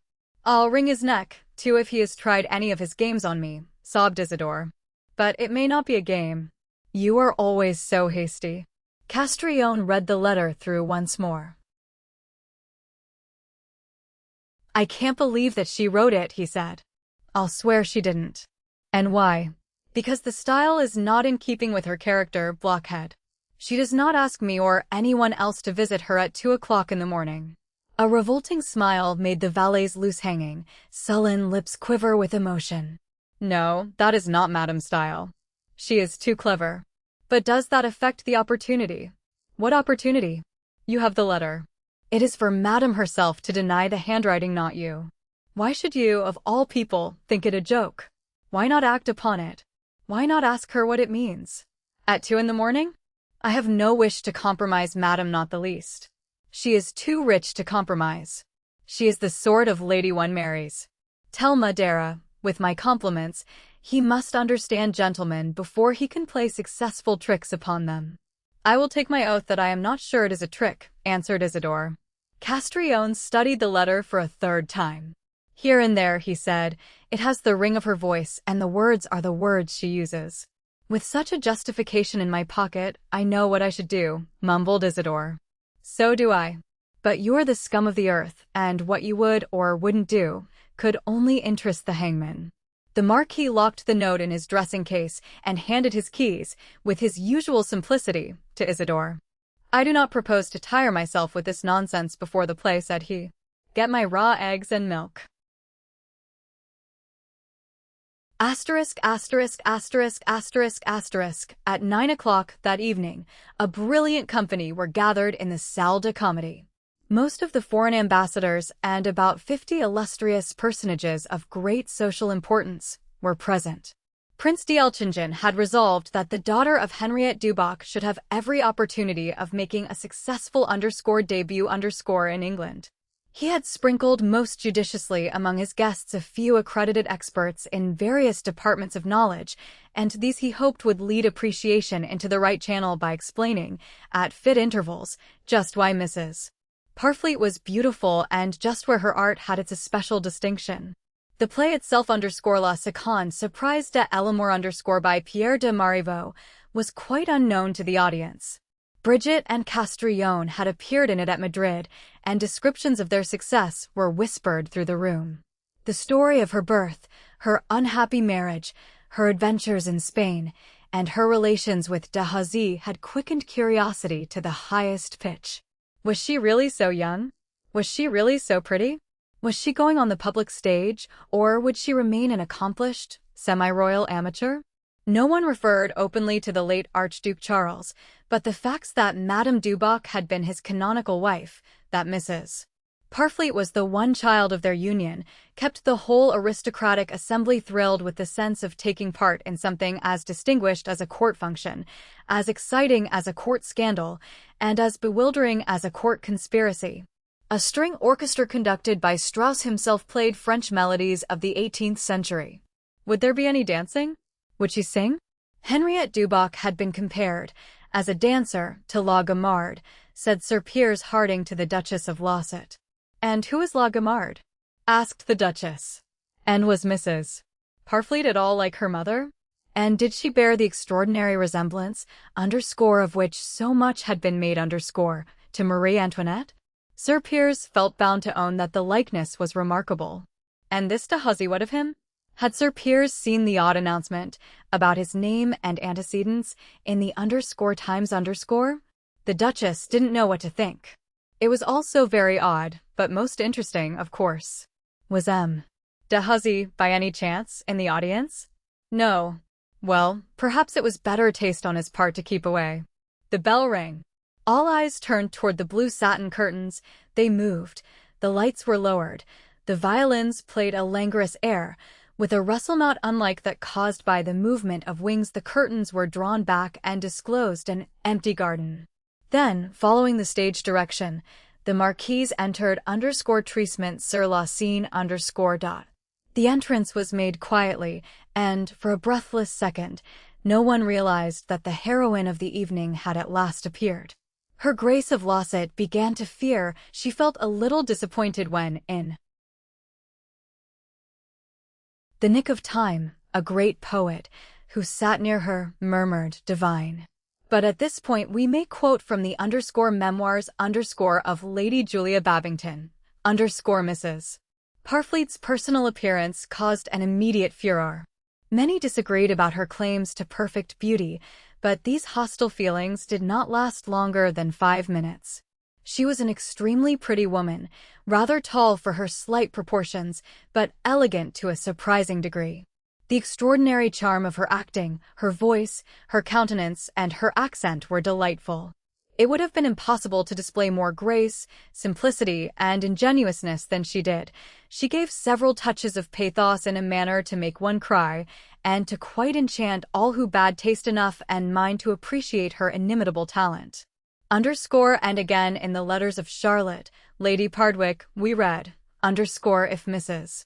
Parfleet can be called handsome, it is certainly a underscore figure to fantasy underscore. She has a clear complexion, is young, tall, her manners are underscore Deucereus's underscore. 4. Besides being a beauty, she has pretensions, I understand, to underscore Bella Spree underscore. The majority of those present were undeniably captivated by her peculiar fascination. Underscore Augustus Barfield has the following remarks in his famous journal. Underscore there were no two opinions about the success of the underscore debutante underscore. We had been led to expect a good deal, but fortunately every description proved inaccurate, so, while she utterly failed to realize any single preconceived idea, she had the great advantage of appearing as someone wholly new. Rumor had prepared me equally for a St. Elizabeth, a Mademoiselle Mars, a Marie Antoinette, a Recamier, or a Sophie Arnold. She resembled none of these ladies, being far more tragic in her nature than the rather sensual Queen of France, and she is clearly an uncommon individual in her own right. The women will squabble about her looks, the men will have views about her figure. All must agree that her fortune on the stage is assured. A more pleasing performance I never saw. Love, innocence, tenderness, grief, joy, petulance, uncertainty, modesty, despair, every feminine attribute, in fact, showed to admiration in her expressive features. Voice, bewitching. Gestures, exquisite. All, in fact, was truly enjoyable. I would not have missed the evening on any account. Underscore Orange, it is true, had not joined the general company. But Prince D'Elchingen, for reasons of his own, however, had offered the young man a seat in the one small box, which had a gilded underscore grill underscore before it, and was so made that it seemed part of the massive decoration. "You cannot be seen," said the prince. "I won't tell her that you are present, and I give you my word of honor that I won't tell anybody, not even my wife." The temptation was irresistible. Robert accepted the invitation, and as he watched the play, it seemed to him that he had never known Bridget till that evening. He had seen her in dreams, yes, and talked to her in dreams, yes, but now at last she lived a real creature. Lost in the part, she was able to throw aside the self-restraint which had given her always a cold, almost sexless quality. Her face betrayed 100 changing emotions. The youth, strength, and passion so severely repressed in her own life came out, though still controlled, with full and perfect harmony in her art. It was one of those consummate revelations of temperament which, in silent or inactive lives, never come till the last hours before death, when in one look or one utterance all the time lost and all the long-concealed feelings take their reparation from existence. But with those who may express their true characters through the medium of some creative faculty, the illuminated moment comes at a psychic crisis, not to enforce the irony of death, but to demonstrate and intensify the richness of humanity. The knowledge which depends upon suffering and, in a way, springs from it, is good, yet it must always be incomplete. Happiness has its light also, and in order to get the right explanation of any soul, or to understand the eternal meaning of any situation, one must have had at least a few glad hours, felt the ecstasy of thoughtless joy, drifted a little while with the rushing, unhindered tide. As Robert, behind the underscore grill underscore, watched the animated, beautiful girl who seemed to typify the very springtime of the world, he felt he had peered too long at love and life through bars.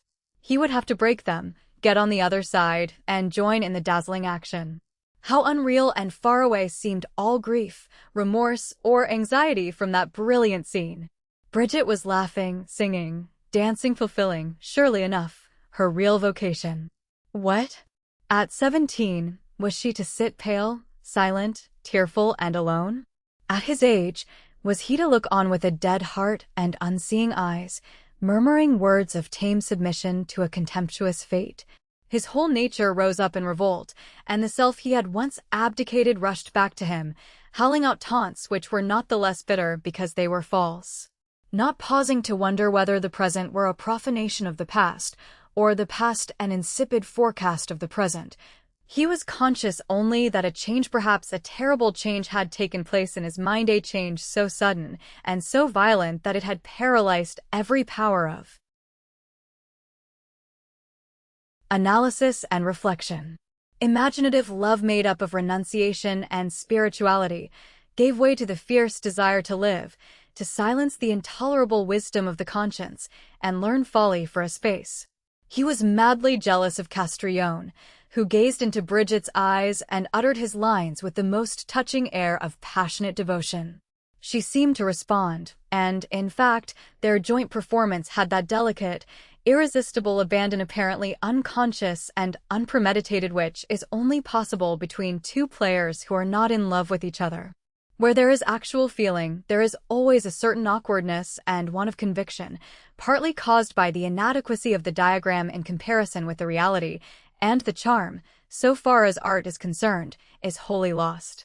An acted love was the only love possible between Bridget and Castrillon, hence its sincerity on the stage, where, as a merely assumed thing, it harmonized perfectly with its artificial surroundings: the canvas landscape, the painted trees, the mechanical birds, and the sunlight produced by tricks of gauze and gas.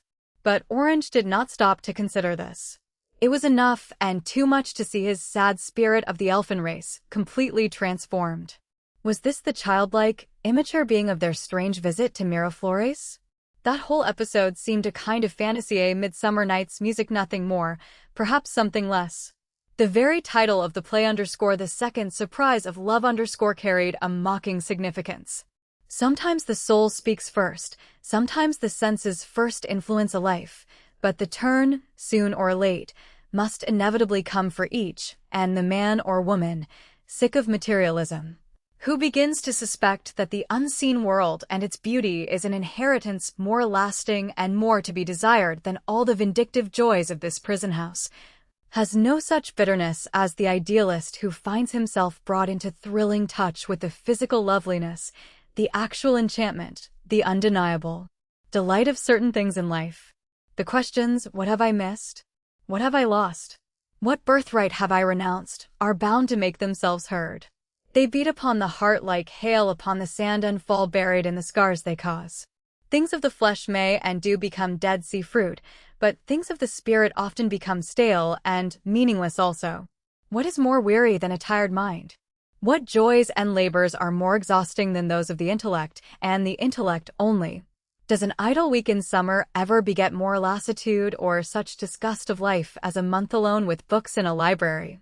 Dissatisfaction and satiety, melancholy and fatigue show as plainly in the pages of a Kempis as they do in Schopenhauer, as they do in Lucretius, as they do in St. Bernard, as they do in Montaigne, in Marcus Aurelius, in Dante, in St. Teresa. They are, indeed, the ever-recurrent cries in human feeling, the ever-recurrent phases in human thought. Uninterrupted contentment was never yet found in any calling or state. The saints were haggard with combats, sleep. The most reposeful state we know has its fearful sorrows, hideous terrors, pursuing uncertainties. Robert's spirit, stimulated by jealousy, played round these reflections, common enough at all times, but, as all common things, overwhelming at the first moment of their complete realization.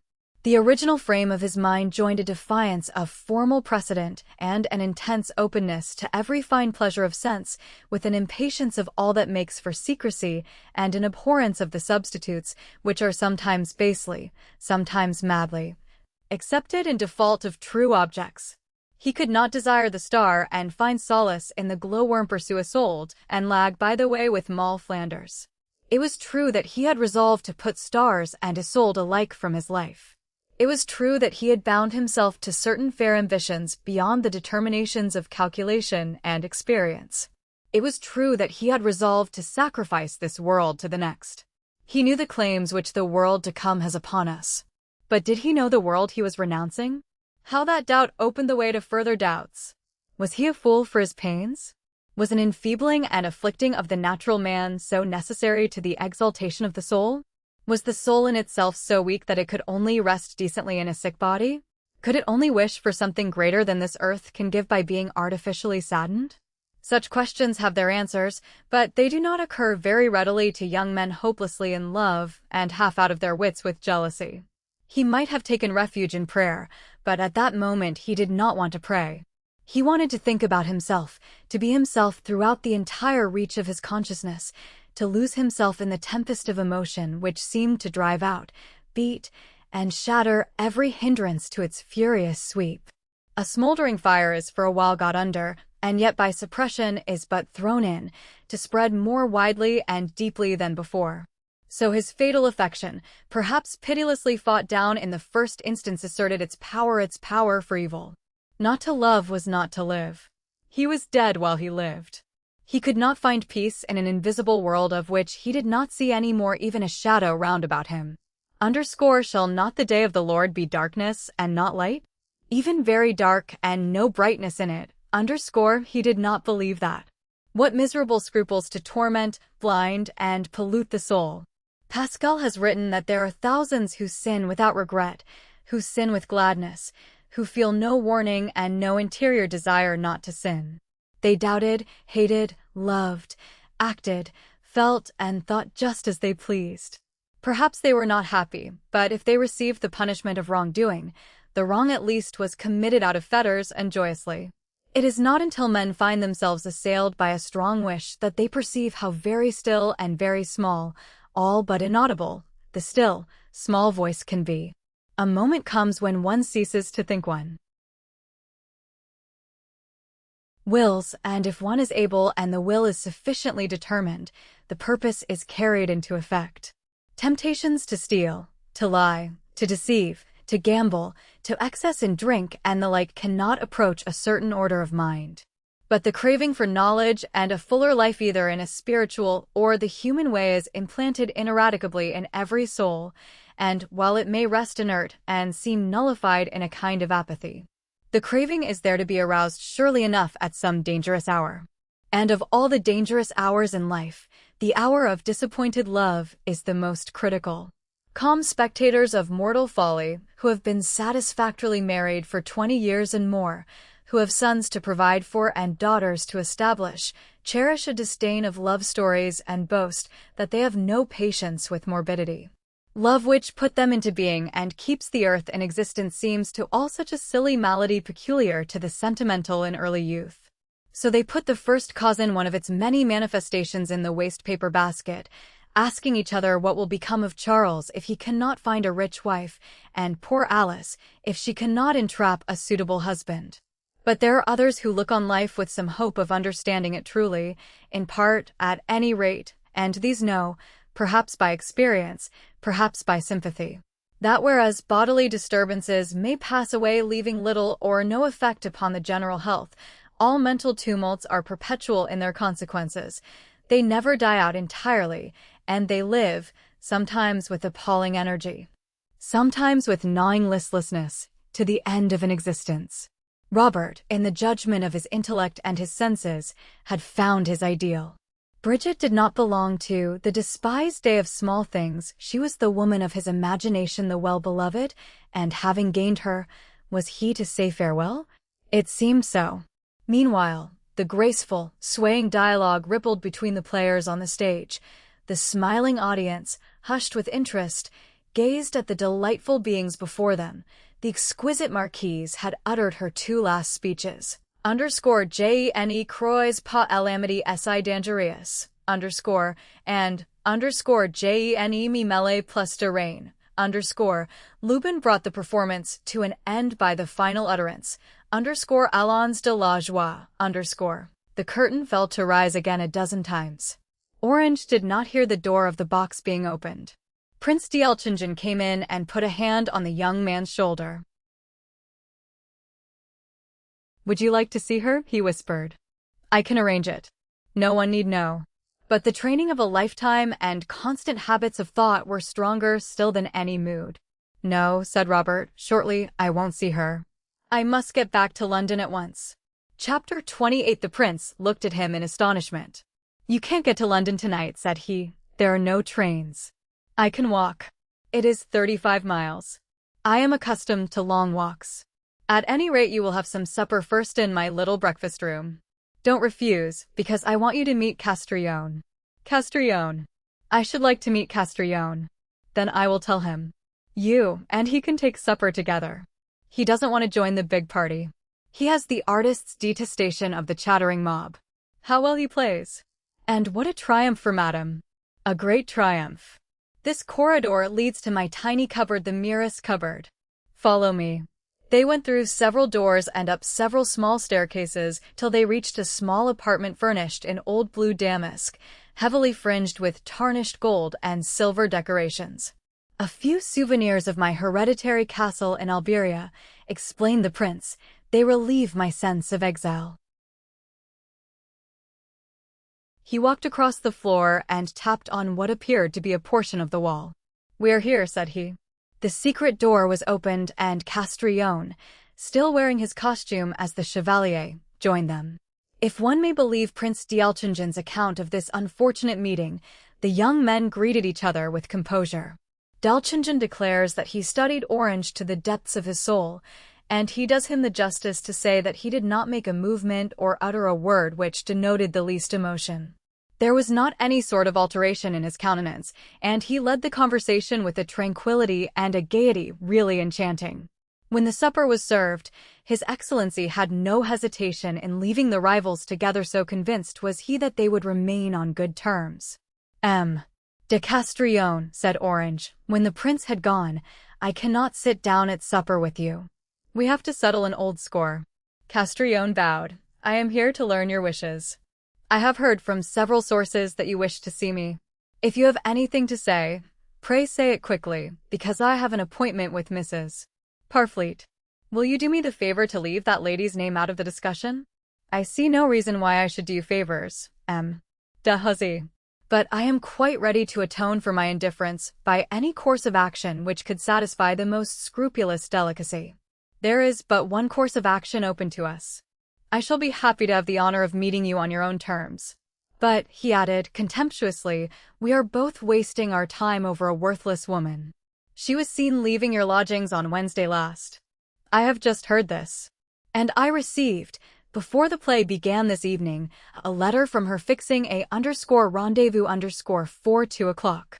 If you doubt me, I can show you the letter. I am as much disappointed as you are. She has fooled us both. Before God, I could have sworn she was a religious and modest woman. His chagrin was so genuine that it was impossible to doubt his good faith. It is a lie, said Orange. She was never at my lodgings. I don't call you a liar, de Hussey, but I can prove my words, whereas it might be difficult to prove yours. I can show you the letter. She never wrote it. Castrillon sat on the edge of the table and poured out some wine. That is what I said, he replied, when I read it. So long as we are going to fight, let it be because we hate each other, and not because we have both been deceived by the same prude. In other words, said Orange, quietly, you wish to drive a good bargain, knowing that whether you utter one insult or 20, I can but fight you once. _a l'outrance_, however, answered Castrillon, dipping a biscuit into the glass. Yes, _a l'outrance_. This being the case, let me tell you a few of my ideas. You find life very hard. I find it altogether amusing. I don't love a woman the less when I cease to honor her. I don't honor a man the less when I detest him. If you should kill me, de Hussey, it will be the most respectable occurrence in my immortality. But if I should kill you, it will be the vile conclusion of an exemplary career. Your conversation is most entertaining, monsieur. I am, unhappily, in no mood to listen to it. May I ask you to meet me tomorrow with your second at 3 o'clock at Calais? We can then go on to Dunkirk and settle this difference. I am perfectly agreeable. They arranged a few more details and parted. The interview, which took place in French, is not easily reproduced in English. Orange wrote one account of the scene, and Castrillon confided another to Prince d'Alchingen, and the above is probably as nearly as possible a faithful description of what actually passed. Robert left Hadley Lodge and plunged through the darkness toward London. He reached Vigo Street about 7 o'clock in the morning. It was Sunday, and the streets were silent. He let himself into the house with a latchkey and groped his way up the creaking, unlit staircase. On entering his room, the draught between the open window and the door set all his papers whirling from his writing table, and, by a strange accident, dislodged his crucifix from its nail. It fell to the ground, and when he picked it up, the small figure was broken. This accident seemed an ill omen, but he put it from his thoughts and scrawled a hasty letter to Charles O'Merle, asking him to be his second. This he delivered himself at O'Merle's chambers in St. James's Place, saying that he would call for an answer at 9. But O'Merle, ever fond of adventures, was at Vigo Street at 8:30. "If you are bent upon it," said he, "I will do everything in my power to see it through." "I think you are quite right. Everyone will say the same." The two left for Calais by the first boat that morning. Castrillon and Isidore and a young Frenchman, M. de Lamoignon, were on board also. At Calais the 2 seconds conferred, and the duel was arranged to take place in a field near Dunkirk on the following morning. On the following morning, the 4 men met. The combatants were placed at 15 paces from each other. They fired simultaneously, and Castrillon fell mortally wounded. Chapter 29. Bridget returned on Monday to Ponce at Curzon Street. It was the anniversary of Lord Fitzroy's death. The two women went to Catesby, where they visited his grave together, prayed together, and, in the quiet evening, sat by the library fire. "This is a great contrast for you after all the excitement on Saturday night," said Ponce. "You are full of surprises, Bridget. Few young girls, having made such a brilliant success, would care to spend their time with poor, dull women like me. They would naturally wish to enjoy the triumph." Bridget's eyes filled with tears. "I know what you mean, _Cher_, she answered, "but there are no triumphs for any artist. We suffer and we work sometimes we are able to please. But we suffer and work because we must, whereas we please by the merest accident." That is true, no doubt.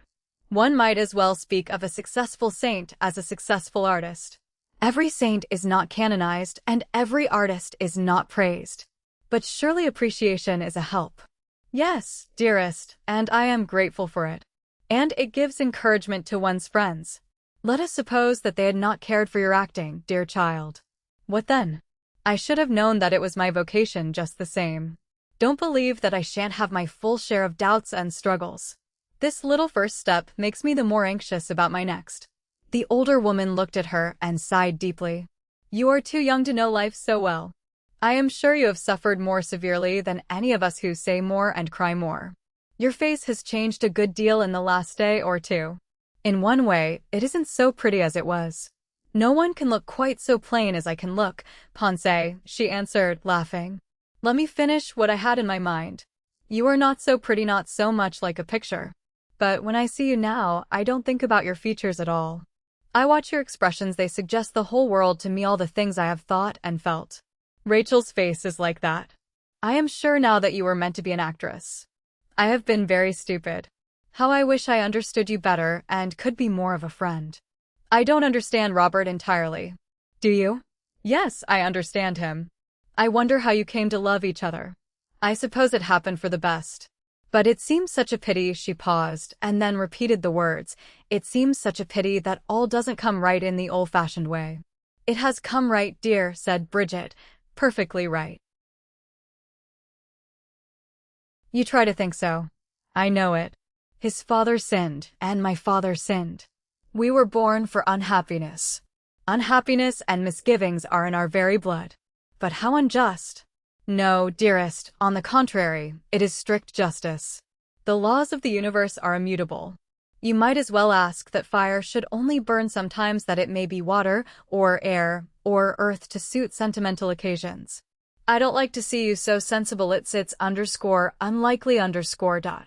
Bridget smiled at the word, a favorite one with Ponce when persons and events differed from the serene, unreasoned fiction which she called her experience. "How can you call anything unlikely?" asked the girl. "I ought never to have been born at all, and life has made no provision for me. She is boisterous and homely like a housekeeper at an inn. She doesn't know me, and she has prepared no room for me. But I may rest on the staircase, that's under shelter at least. What whimsical ideas, darling. To feel as I feel, you must have had my parents. You mustn't suppose that I woke up one morning and saw the reason for all my troubles. The reason did not come as though it were the sun shining into the room. Oh no. I found no answer for a long, long time. But I feel it now. My father could not take me into his world, and my mother's world_I_ could not take.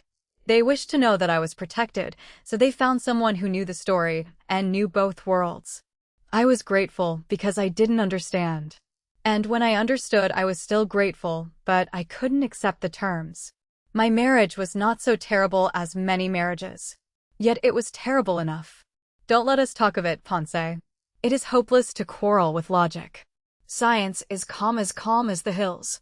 And Robert, said the older woman. What about Robert? His father was a Dominican. The church will have her own again. Be quite sure of that. Thy justice is like the great mountains. Thy judgments are a great deep. In God's way, all will come right. Every debt must be paid. Although they had arranged to journey back to London the following day, the woods and gardens looked so fair, the peace of that house was so great, that they lingered there till Wednesday. Bridget was unusually silent. She sat for hours at the library window, looking across the channel toward France, her countenance drawn and white, all its loveliness departed.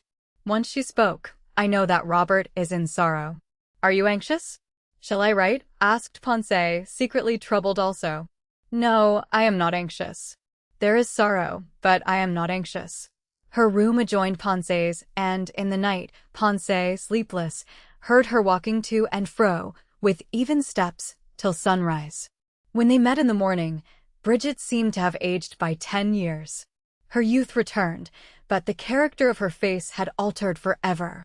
She was never called pretty again. It was said that she varied and depended wholly on her moods. She could make herself anything, but nature had given her little more than a pair of eyes, a nose, and a mouth indifferent good. Lady Fitzroose was appalled at the transformation. Remembering stories of the last dreadful touches of consumption, she feared for the girl's health. She will die before long, she thought. But death can occur more than once in one life. The passing away of every strong emotion means a burial and a grave, a change and a resurrection. The tearful, dusty, fiery, airy process must be endured 70 times 7 and more again from everlasting to everlasting. And the cause is nothing, the motives are nothing, the great, great affliction and the child's little woe pass alike through the process, for the process belongs to the eternal law, whereas the rest is of the heart's capacity. The way to the city through the beautiful south of England, beautiful at all seasons of the year and sad also at all seasons, brought something which resembled calm to both their minds. Dwellings closely packed together destroy, or disturb, the finer vision of the grandeur, sternness, and depth of life. At Catesby, the solitude and the waves exercised their power over the spirit, diverting it from trivial speculations to awe and wonder. There, where the unseen could move freely and the invisible manifest itself on the perpetual rocks, the towering trees, the still green fields, and the vast acres of the sea, one could hear the dreaming prophet proclaim the burden of the Lord. And the voice of mirth and the voice of gladness, the voice of the bridegroom and the voice of the bride, the sound of the millstones and the light of the candle mattered not. But the kingdom of all the worlds and habitations not made with hands rose up as the real theater of man's destiny and the fit measure of his achievements. It is that sense of the eternity of consequences, and that sense only, which can satisfy the human heart. Time is too short, this planet is too small, and this mortal body is too weak for the surging thoughts, the unintelligible desires of the soul. Nothing less than infinity can hallow emotions. Their passingness, which seems the rule in the fever and turmoil of city life, is not their abatement, but their degradation. Change they must, but perish utterly they may not. The women travelers, as the lights of the capital grew more numerous and the roar of the traffic louder and more constant, drew back within themselves, assuming, unconsciously, the outward bearing fatigued, skeptical and self-distrustful of the town-bred. When they reached Curzon Street, the 2 heaps of letters, the telegrams and cards on the hall table symbolized crudely enough the practical side of daily affairs. One name, an unknown one among the many engraved on the white scraps, caught Bridget's attention at once. _the Rev. J. M. Foster, _ that gentleman is a priest, madam, said the butler. He will call again this evening. I told him that we expected you and her ladyship about 7. For some reason, she felt alarmed. All that day and the night before she had been agitated by an inexplicable dread of strange tidings.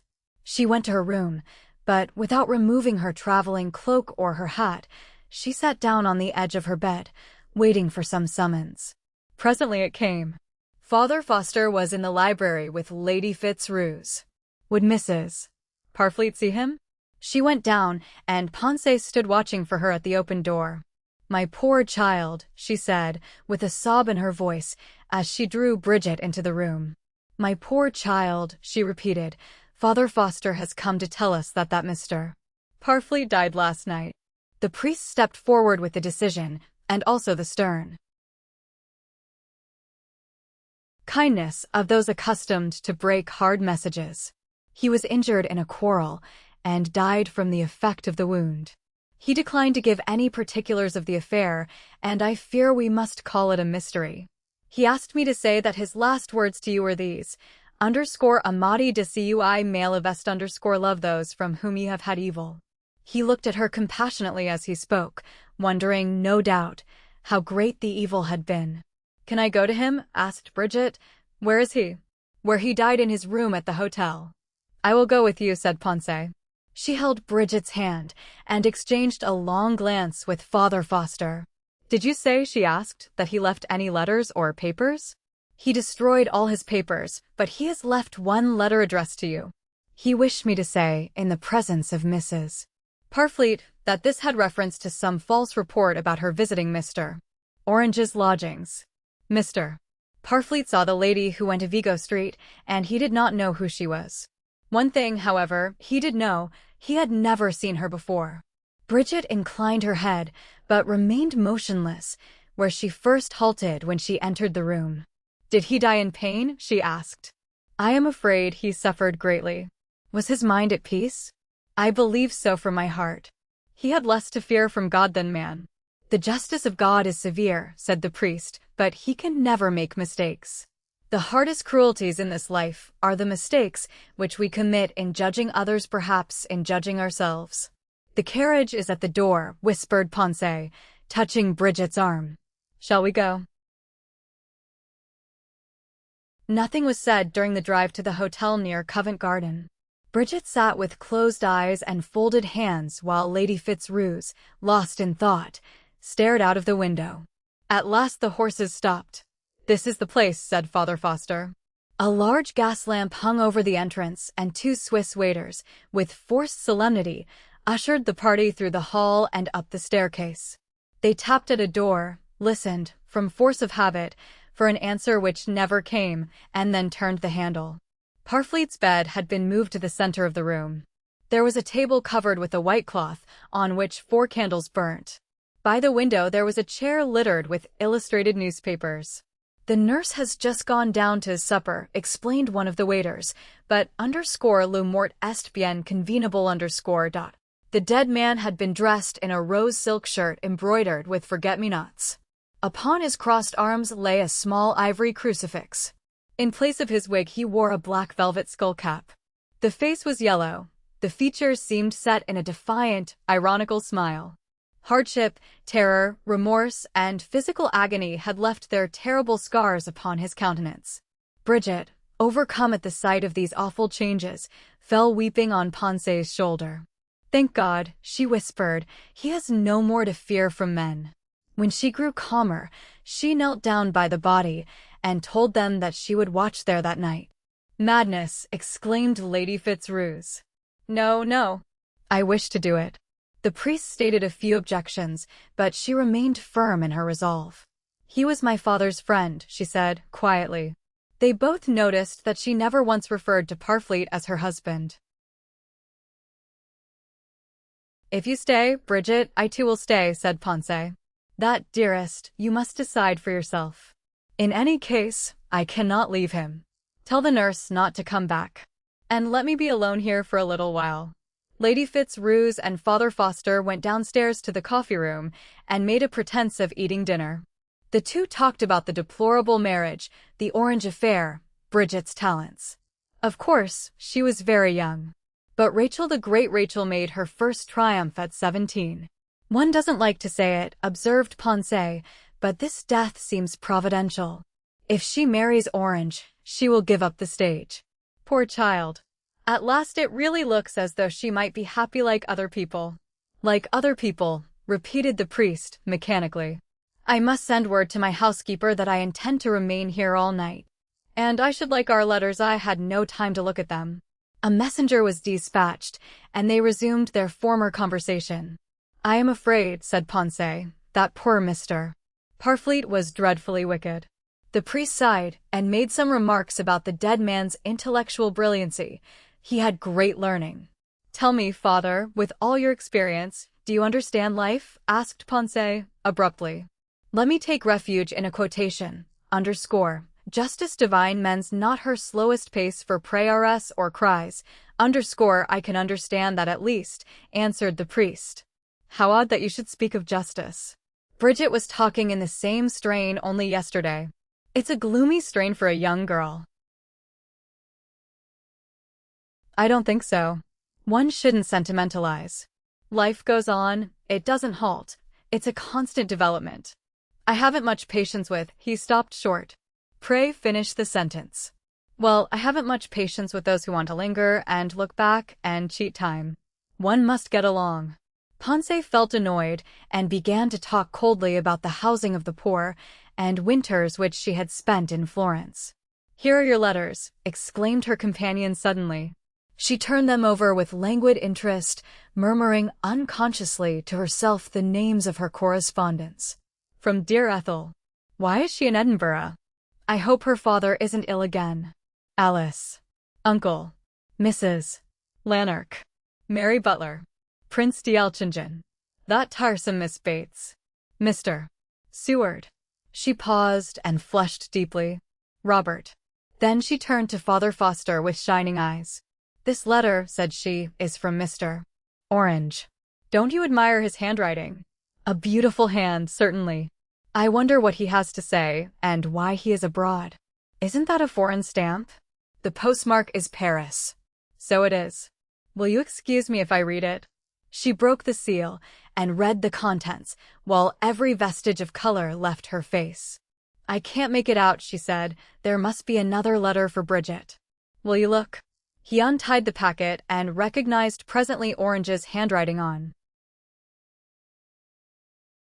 an envelope. You seem rather displeased, said Ponce. You think this is all very strange. It isn't a common case. No case is common. Well, you must help me to decide whether I ought to give her this letter at once. I can't take so much responsibility. Neither can I. She is a perfectly free woman now, at any rate. He did not approve of the situation, and he made no attempt to conceal his feelings. His face became set. Ponce thought she detected a certain reprimand in the very tone of his voice. It isn't a common case, she repeated again. He says he is on his way to Rome to the Jesuits for a long retreat, if they will take him. If he knew what has happened, he might change his mind. What? You would have him turn back? Oh, don't be so hard. I am not hard, he added more gently. But would this woman, if she really loved him, wish him to turn back? And if there is anything in him, could he ever be happy in any stopping short of the fullest renunciation once resolved on that renunciation? Don't put it that way to her. She has had so much trouble already. Your church seems so selfish. Forgive me, but I do resent these celibate views. They are unnatural. I shan't interfere. Take her the letter by all means. She must decide for herself. Ponce rose from the table and went up the stairs to the room where Bridget still knelt by Parfleet's dead body. Dearest, said Lady Fitzroos, I think you ought to read this letter. I have had one also. Robert thinks of taking a great step, and perhaps her glance met Bridget's. No, said Bridget under her breath, no. Then, with trembling hands, she read the letter once, twice, 3 times. Say something, said Ponce, touching her. Say something, Bridget. She smiled and held the letter to the candle flame. It caught fire and burned away quickly while she held it. Mind your hand, it will catch your hand. I don't feel it, said Bridget. She bore the scar of that burn always. Say something, implored Ponce. He is on his way to Rome. He asks me not to write to him. Castrillon is dying. They fought a duel. But of course you'll write now. You must write. Hasn't my love done harm enough already? I will never see him again.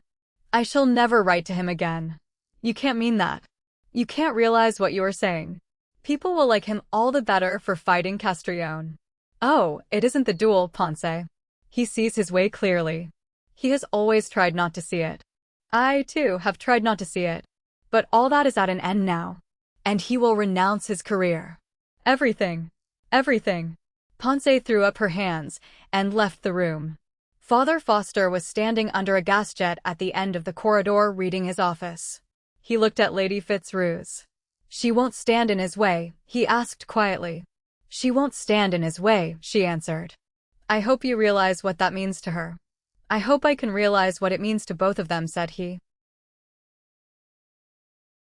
Chapter 30. In 1879, a distinguished author who was engaged in writing a history of the Catholic movement in England begged Mr.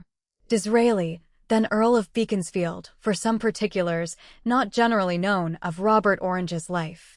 He replied as follows: Hughendon Manor, _NOV.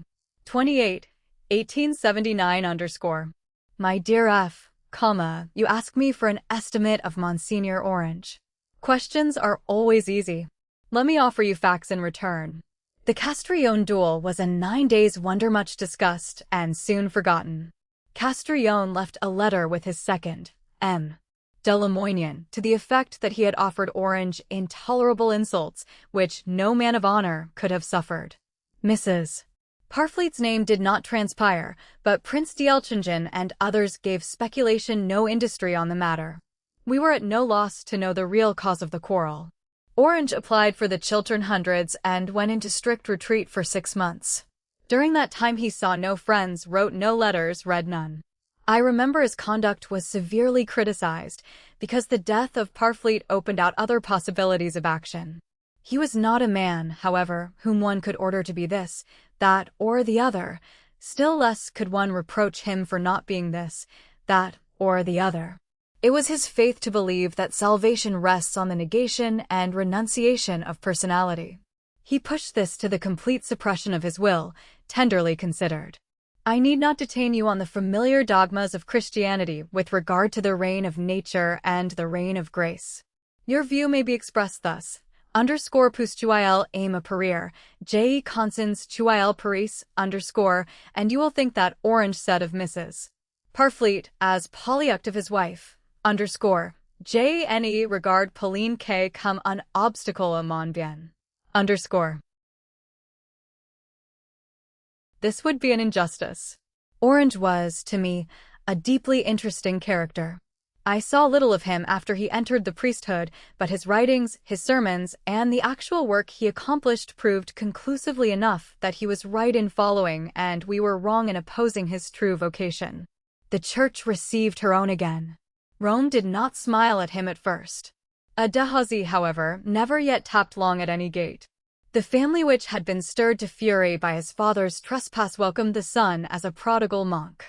His aunt, the Princess Varese, left him half of her large fortune. He lived himself in great seclusion and simplicity, and died, as you are aware, of overwork last year. The one friend he corresponded with and occasionally saw was Lady Fitzroose. Sarah de Treville did not marry the Duke of Martyr, but 3 years before Orange's death she took the veil, and is now a Carmelite nun. Many people were amazed at this, but I was not. Mrs. Parfleet, Orange never saw again after the night of her performance at Prince d'Elchingen's. Her career continues. From time to time a rumor reaches me that she is about to marry a nobleman, an author, her manager, or an American millionaire. Quite a mistake. She, too, is a visionary, and I should say respectable. If you have not seen her act, seize the first opportunity. If you think of writing more than the merest sketch of Orange's strange career, May I suggest the following motto from the _Purgatorio _ cast down the seed of weeping and attend, _ yours very sincerely, my dear F. Vicio Nesfaialdi. Onwin Brothers, The Gresham Press, Woking and London.